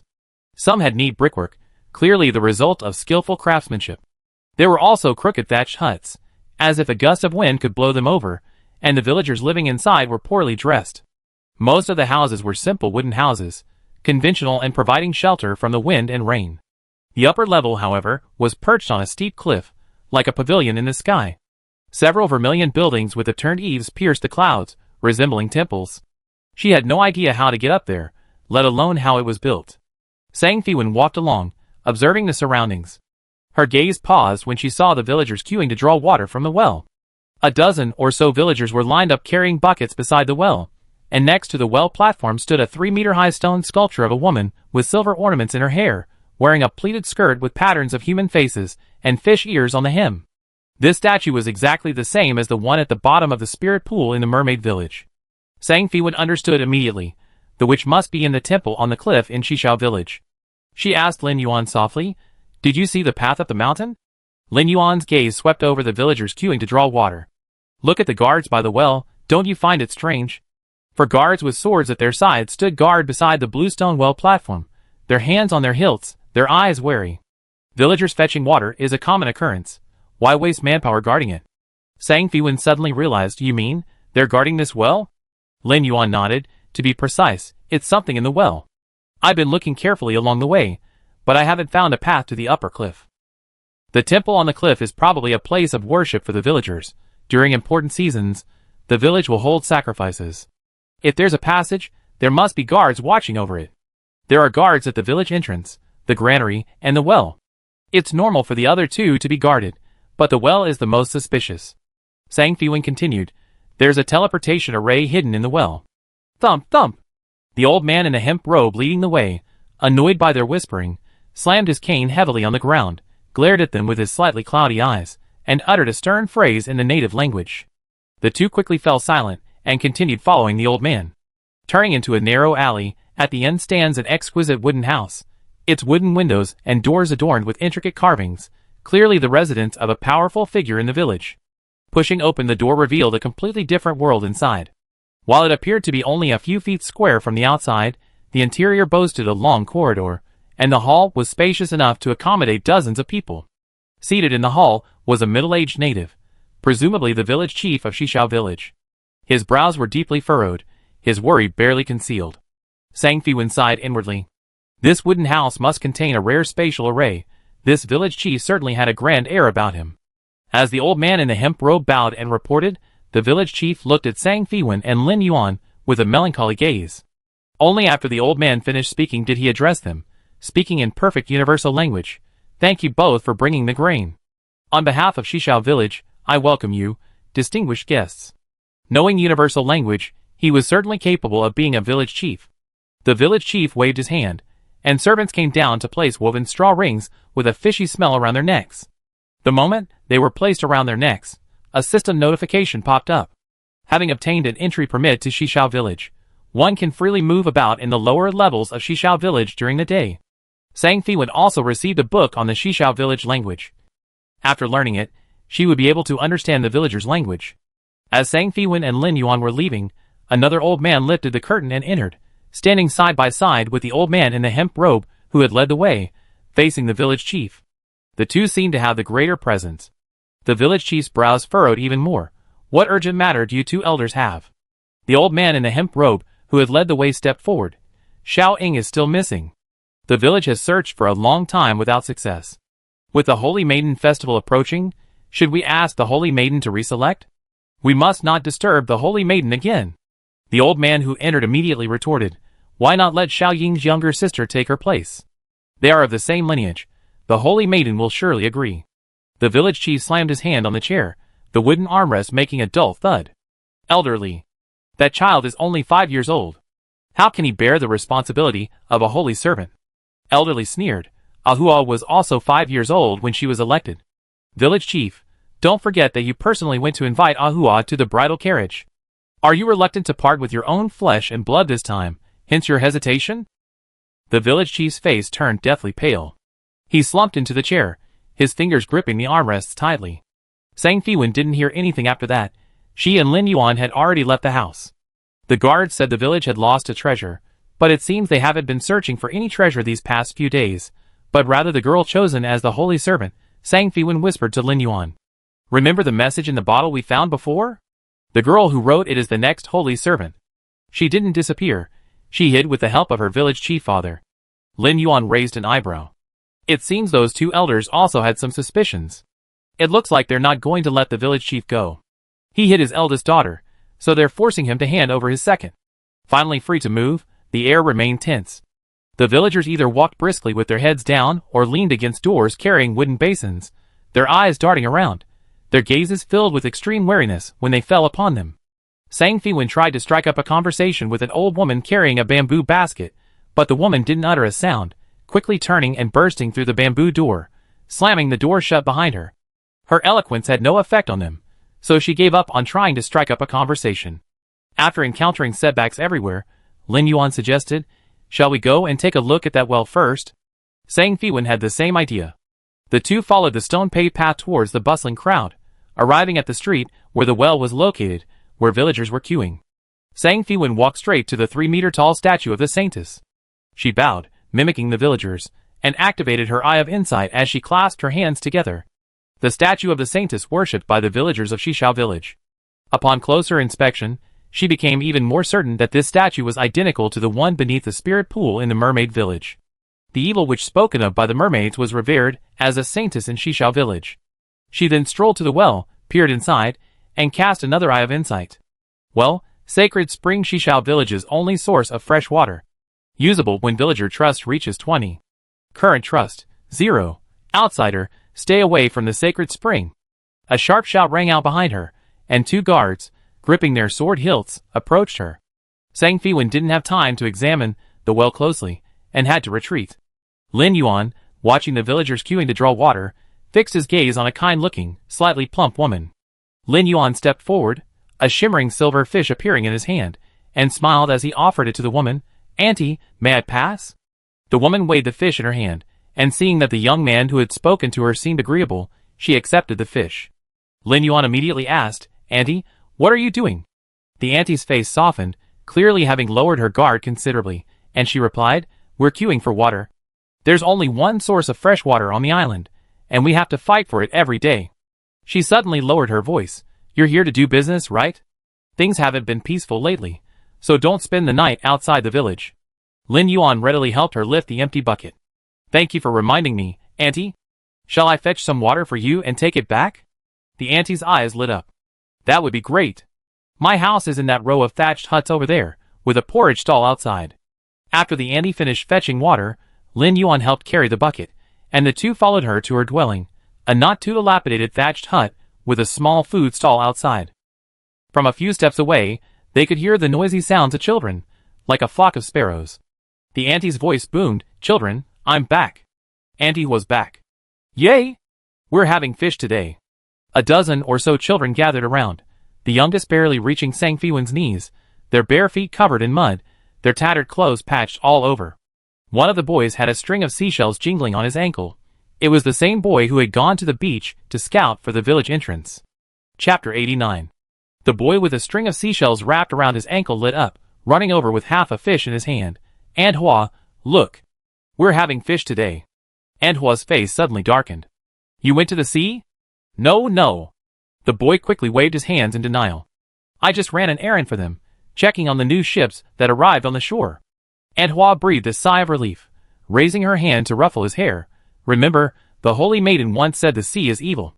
If you encounter a sea monster, you're doomed." "I know." The boy pouted. Sister Hua admires the Holy Maiden the most. "I'm sick and tired of hearing her say that the sea is full of fish monsters with human faces." Aunt Hua paused, bending down to add firewood to the stove, her voice somewhat somber. "It's good that you remember." Although she understood that this was a game world, looking at these pitiful children, Sang Fiwen still felt a pang of sadness. Ignoring all other supplies, she frantically rummaged through her backpack for the remaining fish and rice. Lin Yuan noticed her unusual behavior and ruffled her hair with one hand. Sang Fiwen swatted his hand away, but Lin Yuan's interruption made her feel a little better. Lin Yuan had already helped set up the large iron pot for cooking porridge. When Sang Fiwen took out a bag of rice from her backpack, Aunt Hua quickly waved her hand and declined. This is too much. Please accept it." Sang Fiwen poured rice directly into a bucket beside her, then grabbed a handful of rice grains and put them into the pot. "The children are growing." Aunt Hua looked at the pile of food in astonishment and said with emotion, "You are such kind people. Alas, because of the sea monsters, we dare not go out to sea to fish.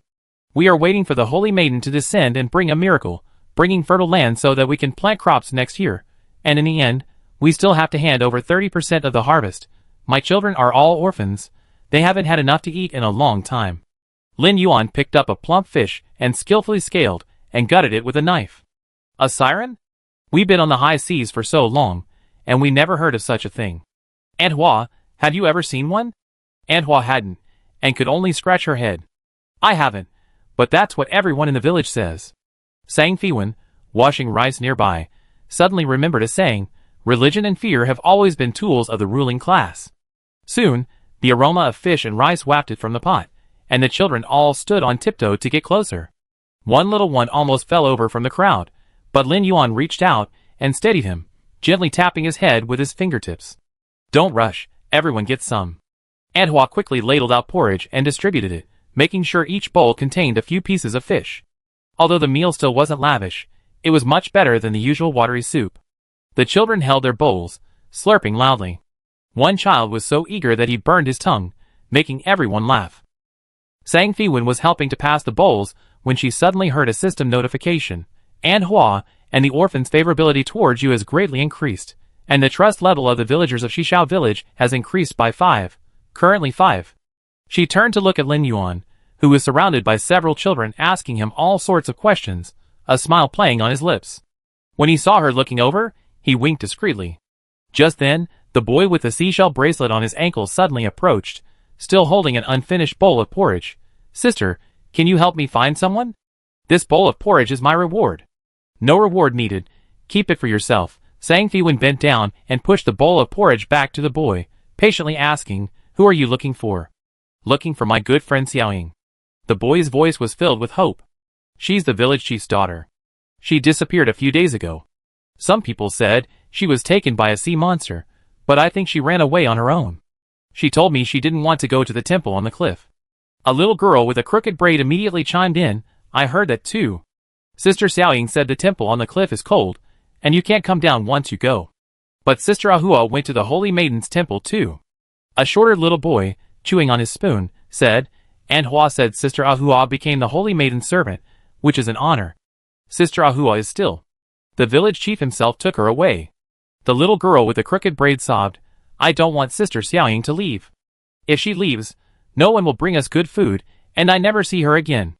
A shorter little boy muttered, "But if Sister Xiaoying doesn't become a holy servant, the Holy Maiden will be angry, and the surrounding land won't grow food, and everyone in the village will go hungry." The little girl with the crooked braid asked in confusion. Why will she be angry? Doesn't the holy maiden already have many holy servants? Like Ahua Xiaoyun. No one could answer the little girl's question. The chattering children fell silent. The shorter boy broke the silence. By the way, Aunt Hua, when can we go see Sister Ahua? Aunt Hua was squatting by the stove picking up empty bowls when she heard this. Her hand trembled suddenly, and she forced a smile, saying, even the village chief and elders can't get into the holy temple, so Ahua has become a holy servant. Of course she's living a good life, don't worry. Seeing the boy with the seashell bracelet still staring at her hopefully, Sang Fiwen could only say, don't worry, Xiaoying is probably living the high life somewhere. If I see her, I definitely tell her you miss her. The boy scratched his head. That's true. Xiaoying is the village chief's daughter. She'd definitely be fine. It seemed the fate of the villagers here had already been decided by that so-called holy maiden. Sang Fiwen glanced at Lin Yuan, seeing him gazing at the distant cliffs, his expression cold and somewhat unfamiliar. On the distant cliffs, the Vermilion Temple, like a silent behemoth, slept peacefully on the backs of the villagers of Shishao village, coldly watching everything below. Noticing her gaze, Lin Yuan turned his head, the coldness in his eyes instantly melting into spring water. A familiar smile curved his lips, and he even reached out to ruffle her hair. What are you thinking about? Sang Fiwen slapped his hand away. Nothing. We should act now. Hopefully, we can make it in time for the Holy Maiden Festival. It seemed that to unravel all this, they first needed to build up enough trust, approach the well containing the teleportation array, and then find a way to climb the temple suspended on the cliff to meet that so-called Holy Maiden. Leaving Anhua's small restaurant, the two began their quest to gain the villagers' trust. Passing a general store, Sang Fiwen noticed bundles of incense and candles, red-stained rice cakes, and a gilded lacquer box piled in the corner, the very offerings placed before the statue of the saintess. Lin Yuan said generously, Boss, give me the best set of offerings. At the shopkeeper's recommendation, he bought the most expensive gilded lacquer box, filled with the finest sacrificial water and incense. When the two reached the statue of the saintess, they arrived just as the villagers were gathering to fetch water. Lin Yuan, holding Sang Fiwen's hand, knelt down under the watchful eyes of the crowd. Together, they raised the lacquer box above their heads, their foreheads touching the cool stone slab, their devout action silencing the surrounding whispers. Some villagers carrying buckets quietly put down their loads, clasped their hands in prayer, and bowed deeply before the statue. Their hostility lessened considerably as their gazes swept over them. System notification. Your sincere offering has moved the onlookers. Trust level with Shishao village villagers +5, currently 10. With the increase in trust, the surrounding air seemed to lighten. Passing the weapons shop, the bearded shopkeeper, no longer glaring at them, scratched his head and said, Young man, could you help me find some deep-sea fish bones? They're especially sharp for making knives. Reaching the thatched hut at the end of the alley, the old woman who had previously avoided the two like the plague coughed, Ahem, good young man, good girl, could you help me find 3 kinds of seaweed? I'm just missing a few for the medicinal ingredients. Suddenly, a flood of trivial tasks came rushing in, helping the embroiderer find seashells to sew her skirts, helping the old woman chop firewood, delivering a pottery jar to the grandfather drying salt. Fortunately, Sang Fiwen and Lin Yuan had worked hard at sea the past few days, catching plenty of these scarce items on Gui Xiang's boat.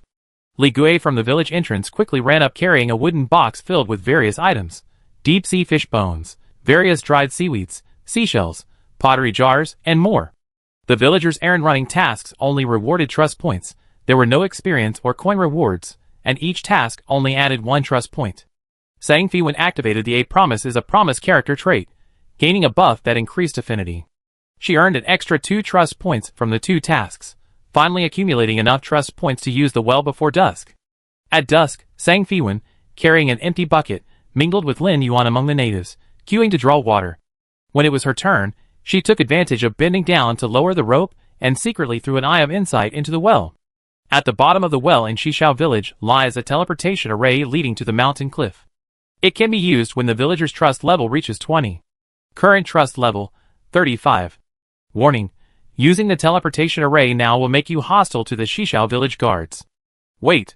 Glancing at the level 70 elite guard standing by the well, his hand on his sword, Lin Yuan whispered, Let's act later. Earlier, when the two were helping the old woman chop firewood, they had learned that the village guards would rotate at 10 p.m. Now everything had to wait until the guards rotated. Dusk fell, and outsiders were not allowed to linger in Shishao village. Sang Fiwen and Lin Yuan left the village entrance, avoiding the village guards' patrol routes, and rested near the beach. Night fell, and the temperature plummeted. Lin Yuan glanced at Sang Fiwen's thin clothes and started a fire with dry branches. Sang Fiwen immediately moved closer to the fire, adding dry branches every now and then. Out of the corner of her eye, she suddenly caught sight of 3 dark figures darting through the woods. Those shadows moved as fast as grasshoppers skimming the tips of blades of grass. As they approached the village fence, they leaped up as if springy, silently vaulting over the fence. What were those? She asked, pointing with a branch to where the shadows had disappeared. Did the villagers come out to farm in the middle of the night? She had indeed seen a patch of black soil there during the day, planted with lush green crops, and guards patrolling with spears. Lin Yuan hadn't seen clearly either, so the two walked towards the spot where the shadows had been. Lin Yuan pointed to the ground beneath their feet, and said, "The soil here has turned gray." Sang Fiwen squatted down, scooping up a bit of soil. The originally brownish-black earth had turned grayish-white, like it had been covered in frost. It really is. The place now resembled the barren land surrounding the village. Looking at the thriving seedlings, Sang Fiwen sighed, "What a pity, these crops won't live for more than a few days." At 10 o'clock that night, taking advantage of the guard shift change and the village's lax security, 2 ghostly figures moved swiftly and stealthily. The changing guards were exchanging weapons under the torchlight, and no one noticed the wooden bucket by the well suddenly wobbling. Sang Fiwen grabbed the rope and leaped down, Lin Yuan close behind. The moment they hit the bottom of the well, the teleportation array flashed white for a moment, unnoticed by the guards with their backs to the well. This was one of Sang Fiwen's few nighttime activities. After some warm-up, she had adapted to the debuffs of nighttime activity, her attributes decreasing by about a third. Correspondingly, the attributes of monsters at night would increase by a third. It was generally accepted among players that leveling up at night was very inefficient, and frequently staying up all night would result in a shortened stamina bar. The wind on the cliff was much colder than down the mountain. The temple stood alone in the woods, its vermilion walls gleaming eerily in the moonlight. Even the chirping of insects had vanished. It was so quiet you could hear each other breathing. "I go in and scout ahead," Sang Fiwen said, pushing open the vermilion temple door and slipping inside with cat-like steps. Lin Yuan watched her figure disappear through the doorway, then activated his teleportation skill, his figure ethereal and silent as he followed, like a loyal shadow shield. Without moonlight, the dark hall was pitch black. Sang Fiwen quickly changed into an accessory that granted dark vision. As far as the line of sight went, 3 thick pillars supported the hall. A thick layer of dust covered the altar, the offerings long since decayed into black clumps. Her senses alerted her to something further ahead, beyond her sight, where a powerful monster lurked. Sang Fiwen activated her phantom step, moving with silky grace, rolling beneath a large incense table. Looking out, she saw 3 figures in pleated skirts wandering back and forth, their silver ornaments jingling softly. The closest figure was exceptionally short. Sang Fiwen broke out in a cold sweat as soon as she saw the scene before her. It was a deformed girl. Horn-like growths grew abnormally from the sides of her head. A draft lifted her temples, revealing her full form. Where her eyes should have been round, dead fish heads were embedded, their mouths opening and closing in vain. A slimy fish tail protruded from behind her ears, swaying slightly. It appeared as if 2 living fish had grown inside her brain, one on each side, their heads and tails extending between her ears and eyes. Suppressing her discomfort, she cast a piercing glance at the nearby, grotesquely small girl with the distorted head. Holy Servant Ahua, the failed embodiment of the witch. 2 other figures gradually came into focus. One girl's arms were twisted into the shape of a fish tail, her entire body covered in foul-smelling scales. The other's back was hunched high, like carrying half a fish, making a creaking sound as she walked. It was Xiaoya and Shaoan. They had become holy servants, yet had been transformed into this. Sang Fiwen suppressed the chill in her heart, trying to go around behind the pillar to continue probing, but as soon as she emerged, the 3 monstrous girls all turned to look at her. The sound of their necks turning was chilling. 3 distorted heads faced her, Ahua's fish eyes reflecting an eerie light in the darkness. Screech! A piercing scream shattered her eardrums, the sound waves scraping her cheek like tangible blades. Sang Fiwen felt an invisible shockwave slam into her, her entire body thrown back by a tremendous force, her back slamming heavily against a thick pillar, her health bar instantly dropping by more than half. Just then, a warm breeze enveloped her, and her health bar visibly recovered. This was a fully leveled rejuvenation spell.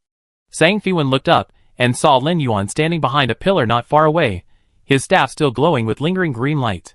You have alerted the Holy Servant. Holy Servant, Leader Level 85, Health 150, 000/150, 0003 monsters were already charging forward with twisted steps, the clinking of silver ornaments mixed with their shrill screams, like a death knell. Sang Fiwen's hand rested on the gourd at her waist, quickly calculating. The Phoenix is still evolving, and has over a day left before it can fight, so it cannot be summoned. 3 level 85 leaders. She would be at a significant disadvantage in a direct confrontation. However, their movements are stiff, clearly lacking sentience, making them a potential kite. Furthermore, Lin Yuan's max-level rejuvenation spell can stabilize her health. If she can finish the battle quickly, she should be able to avoid alerting the witch, who might be slumbering deep within. She gestured to Lin Yuan, her eyes sharp as knives. Since there's no escaping it, then let's fight. Chapter 90. The leftmost servant, Ahua, abruptly stopped, her neck snapping halfway around. Her dead fish head, embedded in her face, turned halfway towards the pillar, its murky fish eyes locking onto Lin Yuan behind it. She lunged forward, bringing a stench of blood. Crystal mirror. An identical illusion appeared beside Sang Fiwen, whirlwinding forward with her sword, intercepting the servants Xiaoya and Xiaoyun. At the same time, she herself crushed an acceleration scroll. Pale blue energy flowed from her ankles to her legs, and combined with her now cooled phantom step, she instantly transformed into a blurry afterimage, rushing diagonally forward. Ahua's sharp claws were only half an inch from Lin Yuan's head when Sang Fiwen's sword blocked them. Clang! The claws clashed with the peony sword, producing a crisp sound that sent her staggering back half a step. This monster's strength was incredible. As she retreated, she grabbed Lin Yuan's shoulder, using the recoil to spin and flip to the side, barely avoiding another servant's sweeping fishtail. The mutated fishtail scraped across the floor like a steel blade, leaving a trail of sparks. This level 85 boss monster was still too strong. Sang Fiwen's illusion could only barely hold onto one servant. Taking advantage of this opening, the servant Ahua suddenly stretched her arm like rubber, her sharp, scaly fingertips slicing across Sang Fiwen's gauntlets. Warning: Saint Ahua has inflicted continuous damage on you. Hydra Gauntlet's durability reduced by 50%. Sang Fiwen felt a burning sensation in her arm, her vision turning red, and her health bar plummeting. Subtract 1857, subtract 1855. Without turning around, she thrust the peony sword at Ahua's armpit, where there were no scales, a weakness exposed when her arm was extended earlier. The moment the sword tip pierced her, a green light suddenly enveloped her. The burning pain from the bleeding subsided as if doused with cool water, and her health bar steadily began to recover. Thanks. Sang Fiwen didn't turn around, confidently entrusting her back to Lin Yuan. Lin Yuan was standing behind her, the green gem at the top of his staff shining brilliantly. He had changed his staff at some point. The top was inlaid with a life gem the size of a pigeon's egg, the staff itself a tapestry of emerald green and gold. When he cast the rejuvenation spell, tiny white flowers bloomed from the gem, a truly beautiful sight. Just as he finished healing her, the white flowers withered, followed by a burst of golden light, and a beam of light as bright as day slammed into the head of the holy servant Ahua. The holy servants let out heart-wrenching screams, their scaly skin melting away, the fish heads embedded in their faces convulsing violently in the bright light, and a large, blood-red number floated above their heads, minus 12,021. Sang Fiwen recognized the skill. It was the healer's compassionate salvation. The healer's unique top-tier attack spell was so effective against dark creatures. Sang Fiwen stared in disbelief. Lin Yuan stepped forward, standing beside her. With a slight flick of his wrist, the golden patterns on his staff lit up, and 2 more beams of light descended upon the hall like searchlights, precisely striking the other 2 holy servants. Minus 13,752. Minus 14,098. The light was too blinding. The holy servants screamed in agony, collapsing to the ground, curling into a ball, their movements becoming even more sluggish. By the light of the skill, Sang Fiwen finally saw clearly the staff in Lin Yuan's hand. It was a rare celestial-grade weapon. No wonder it could break through defenses of a higher level and deal such astonishing damage. Your staff. Sang Fiwen was about to ask when a foul, fishy smell suddenly entered her nostrils, like rotten fish mixed with decaying soil, with wisps of black smoke drifting out from the depths of the temple. Watch out. A chill ran through her. She moved closer to Lin Yuan, drawing her forest shield to shield him. She then lightly tapped the gourd, focusing her attention on maneuvering her flying sword among the holy servants. With the forest shield protecting them, Lin Yuan, no longer needing to focus on healing, unleashed a barrage of merciful salvation and Buddhist light spells, each landing on a holy servant with crimson critical hit numbers. -12,145-13095.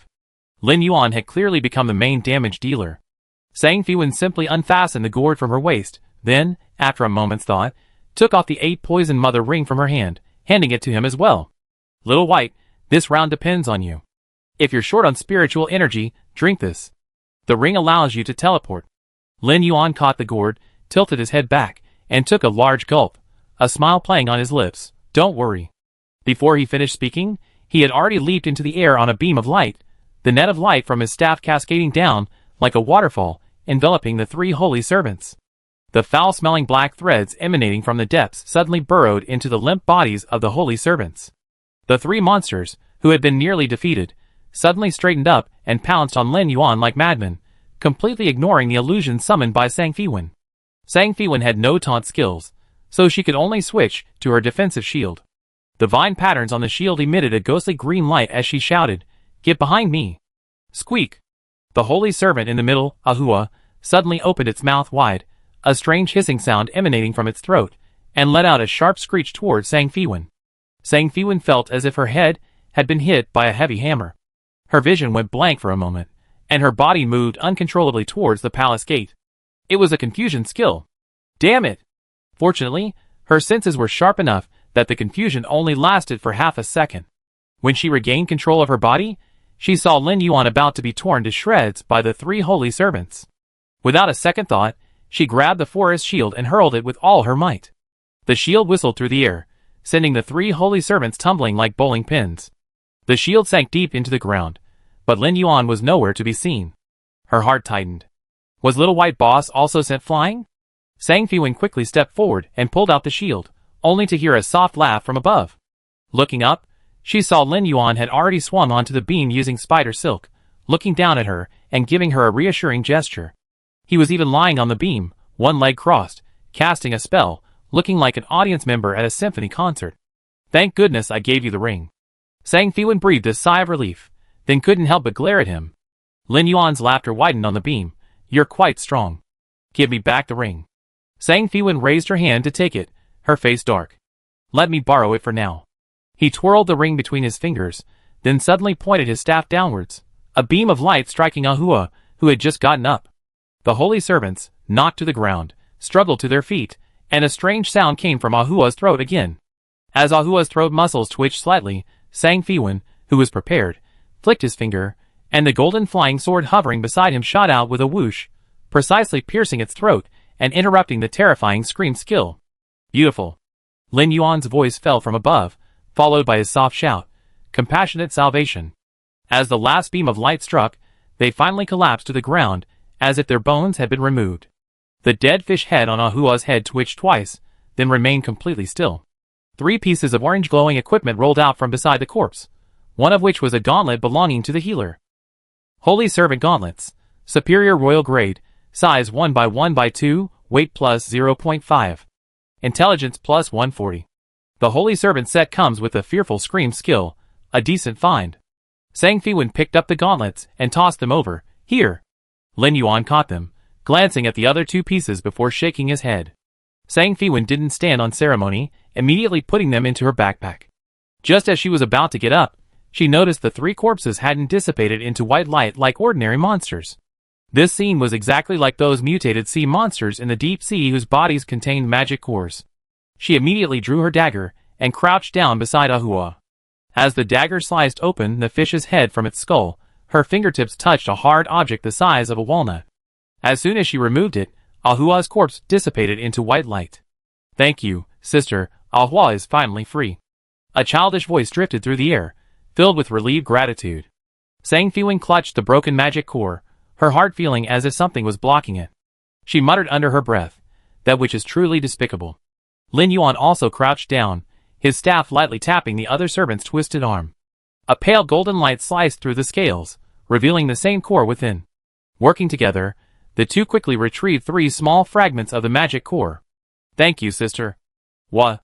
2 faint sobs echoed in the hall, fading into the air with a sigh. Sang Fiwen rummaged through her backpack and retrieved the large, broken magic core she had found earlier, placing the 3 new fragments beside it. As soon as they were arranged, the fragments suddenly moved on their own, crawling towards the large magic core as if alive, automatically merging into the gaps, and finally piecing together a complete magic core, gleaming with a dark light. Hidden quest completed.